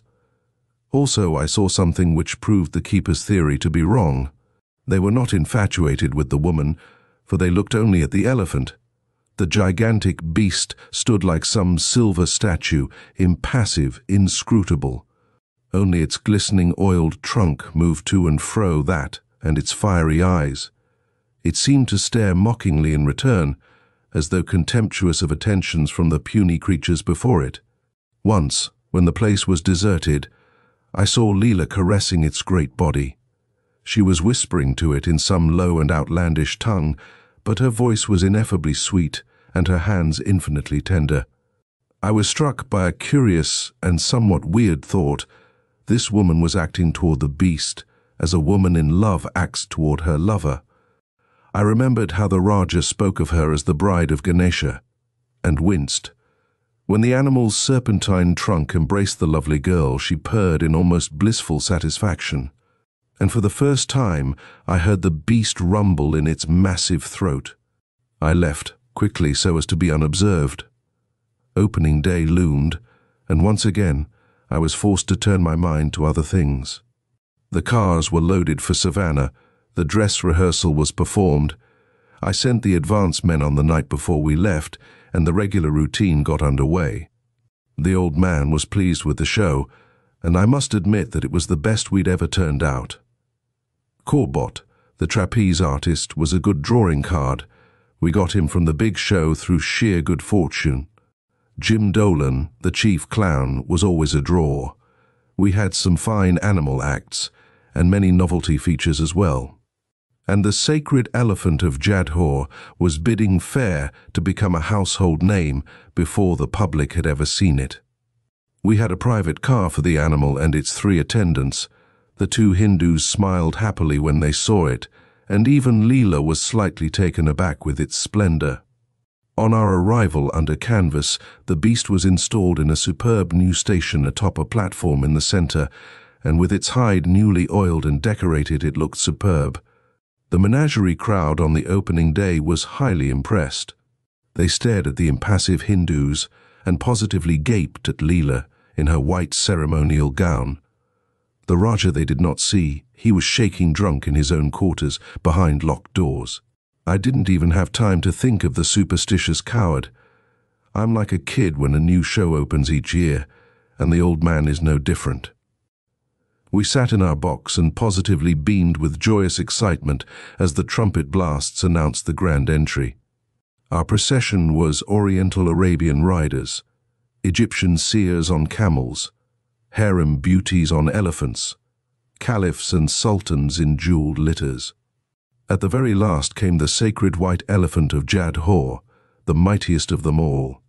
The great silver beast moved with a sort of monstrous beauty. In regal dignity, Ganesha padded onto the beat of thundering drums. The 2 Hindus led the way, but Leela was not present. The great spotlight followed every step, so did the eyes of the crowd. I can't explain it, but there was something about the animal which clicked. It had beauty, and that unearthly majesty I had noticed. It was the sacred elephant indeed. The procession vanished. The show was on. Sleek black ponies galloped into the rings, and whips cracked in merry rhythm with their hooves. The music altered its tempo. The clowns strutted in to do the first of their walk-arounds. Applause, laughter, and the ever-beating rhythm of the band. Excitement, as the jugglers vied with a troop of seals in dexterous competition.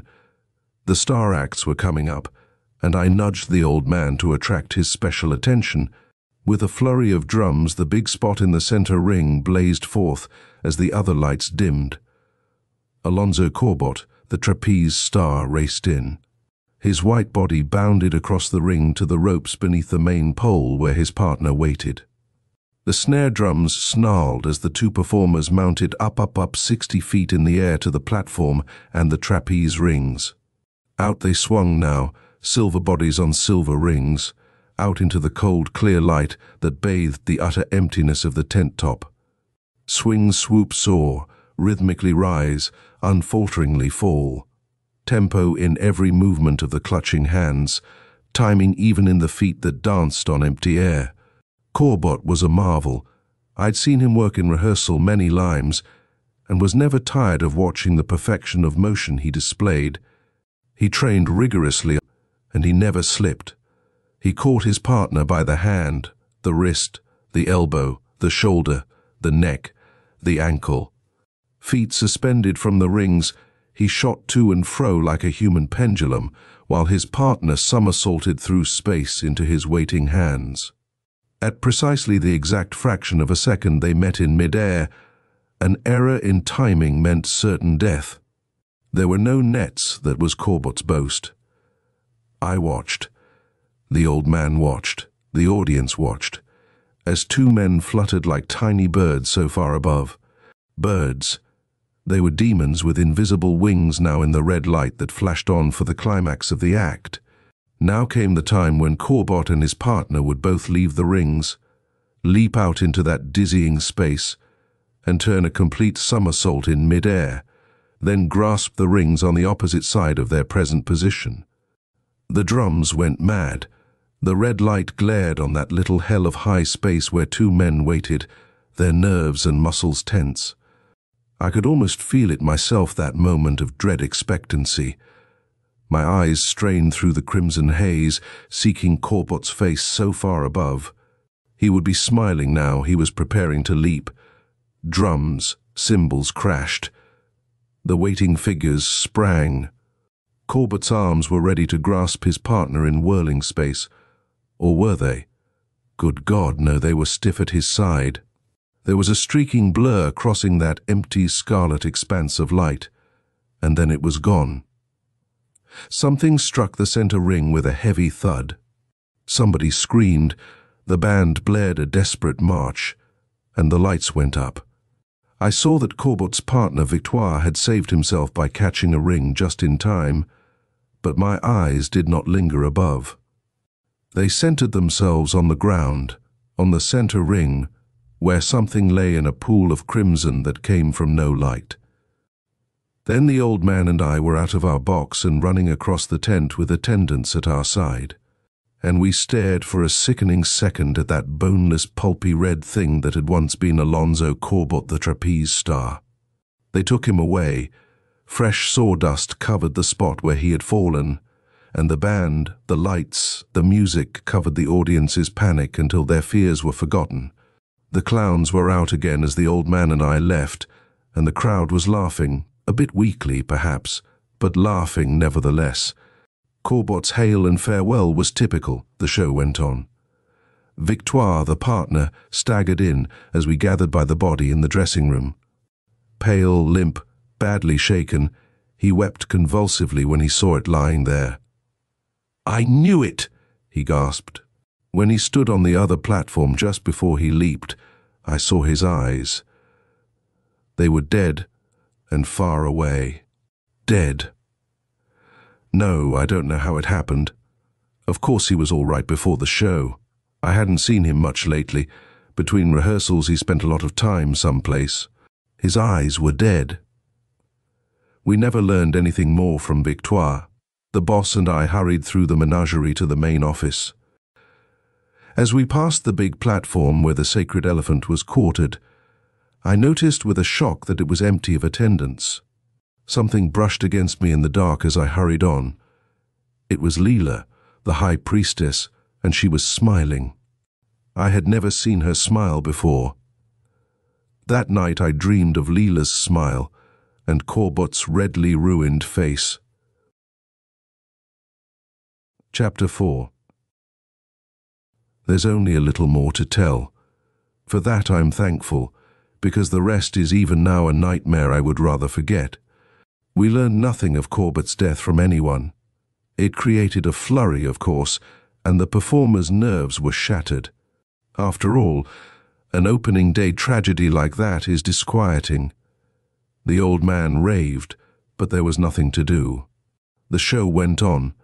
The morbid public swarmed in that second day, for despite my efforts, publicity was released. Nor was the morbid public disappointed. For on the second night, Our fourth show, Jim Dolan died. Jim was our acrobatic clown and a star in his own right. He'd been with us 12 seasons, always doing his regular routine of juggling and pantomime. We all knew Jim and liked him as a friend. He was a great kidder, nothing of the pagliaccio about Dolan. But on that second evening, he stopped for a moment in his routine before the center ring, put down his juggling clubs, pulled out a razor, and calmly slit his throat. How we got through that night is still a mystery to me. Jinx and hoodoo were the only 2 words I heard. The show went on, the boss raved, and the police quietly investigated. The following afternoon, Rizzio, our equestrian director, walked into the line of the bareback routine, and a horse's hoof broke his spine. I'll never forget that twilight session after the show, in the old man's tent. Neither of us had slept for 2 days. We were sick with fear and nameless apprehension. I've never believed in curses, but I did then. And so I looked at the official reports and the headlines in the papers, glanced at the old man's grey face, and buried my own in my arms. There was a curse on the show. Death. I'd walked with it for weeks now. Those 2 chaps on the boat, then Captain Dents, the Elephant Man, then Corbett, Dolan, Rizzio. Death. Ever since we had taken the sacred white, the Raja's words, his story about curses and queer rites, the vengeance of the god and his priests, the priestess Leela, who smiled now. Hadn't I heard stories about the performers visiting the elephant's stall? Why, all 3 of the men who died here in the How had done that. The Raja knew, and I had thought him a drunken coward. I sent a man off to find him. The old man utterly collapsed, slept. I spent an anxious hour waiting. The Raja entered. A glance at my face told him the story. "You know now?" he said. "I thought you would never come to your senses. I could do nothing without your belief, for she knows I understand and she hates me. I have tried very hard to forget, but now men die, and this thing must be stopped.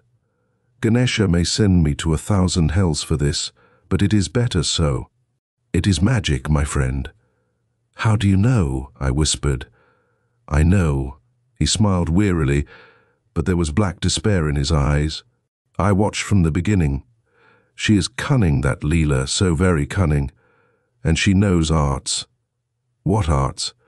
"You of the West call it hypnotism. It is more than that. It is transference of will. Leela is an adept. She can do it easily with the elephant as medium." I tried vainly to understand. Was the Raja crazed? No, his eyes burned, not with derangement, but with bitter hatred. "Post-hypnotic suggestion," he breathed. "When the fools came to watch the sacred elephant, she was always there. Her eyes did it, and when they watched the gleaming trunk of the beast, it acted as a focal point. They came back again and again, not knowing why. And all the while she was willing them to act, not then, but later. That is how the 2 men died on the boat. She experimented there, told them to drown themselves. One went immediately, the other waited several days. All that was needed was for them to see her once at the time she willed for them to die. Thus it was. And here, in the menagerie, it has been the same way. They stare at the silver elephant. She willed them to die during the performance. At the proper time she stood in the entranceway.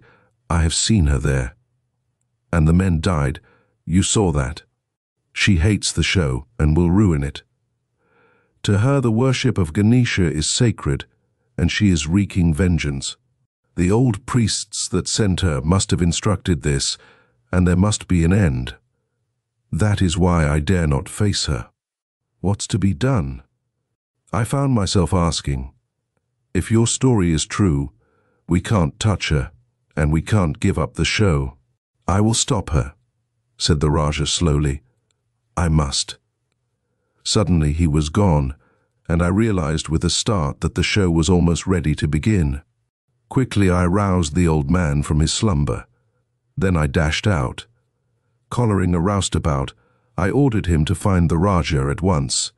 There would be a showdown tonight. There must be. I had 2 guards with guns secretly posted at the side entrance to the tent, where the performers came in. They had orders to stop anyone who loitered there during the show. There must be no Leela watching and commanding that night. I dared not incarcerate her at once for fear of a row while the show was on. The woman was evidently capable of anything, and she must not suspect. Still, I wanted to see her for myself. A half-hour before the menagerie opened, I hurried in. The elephant's stall was again untended. I ran around to the side entrance. There was no one there. Out on the midway I raced, mingling with the crowd. Then it was that I noticed the excited throng before the sideshow. Elbowing through, I came upon 2 men and the barker as they emerged from the tent carrying a limp form in their arms. It was the girl assistant of Captain Blade, the knife thrower. He had missed. Leela passed me in the crowd, smiling. Her face was beautiful as death. When I rushed back to the boss tent, I found the roustabout and the Raja. The latter was trembling in every limb. Hastily I collared the potentate and dragged him through the crowd toward the main tent. "I believe you now," I whispered, "but you're not going to do anything rash. Give me your knife." I'd guessed correctly. He slipped a dirk out of his sleeve and passed it to me unobserved. "No more bloodshed," I muttered. "I have 2 men at the side entrance. She'll not watch this show and cast any spells. When the performance is over, I'll have her behind bars on your testimony. But no disturbance before the crowd." I shouldered my way into my regular box and he followed after me. The big tent was crowded. There was an air of grim waiting, as if the spectators were expecting something. I knew what they expected. Hadn't the papers been full of the hoodoo circus for the past 3 days? There was a low murmur, as of massed whispering voices. I thought of a Roman amphitheater and shuddered. The big drums rolled. The parade swept into view, and I cast an anxious glance at the side entrance when it cleared. There were my 2 guards, armed with efficient-looking guns. No trouble tonight, and the Raja was safe, with me. The sacred elephant swept into view, serene, majestic, lumbering gigantically on ivory hoofs. There was only one Hindu leading him tonight, and the howdah was on his back. In it sat Leela, the high priestess of Ganesha. "She knows," breathed the Raja, his brown face suddenly animal-like with convulsed terror. Leela was smiling. Then horror came. The lights flickered,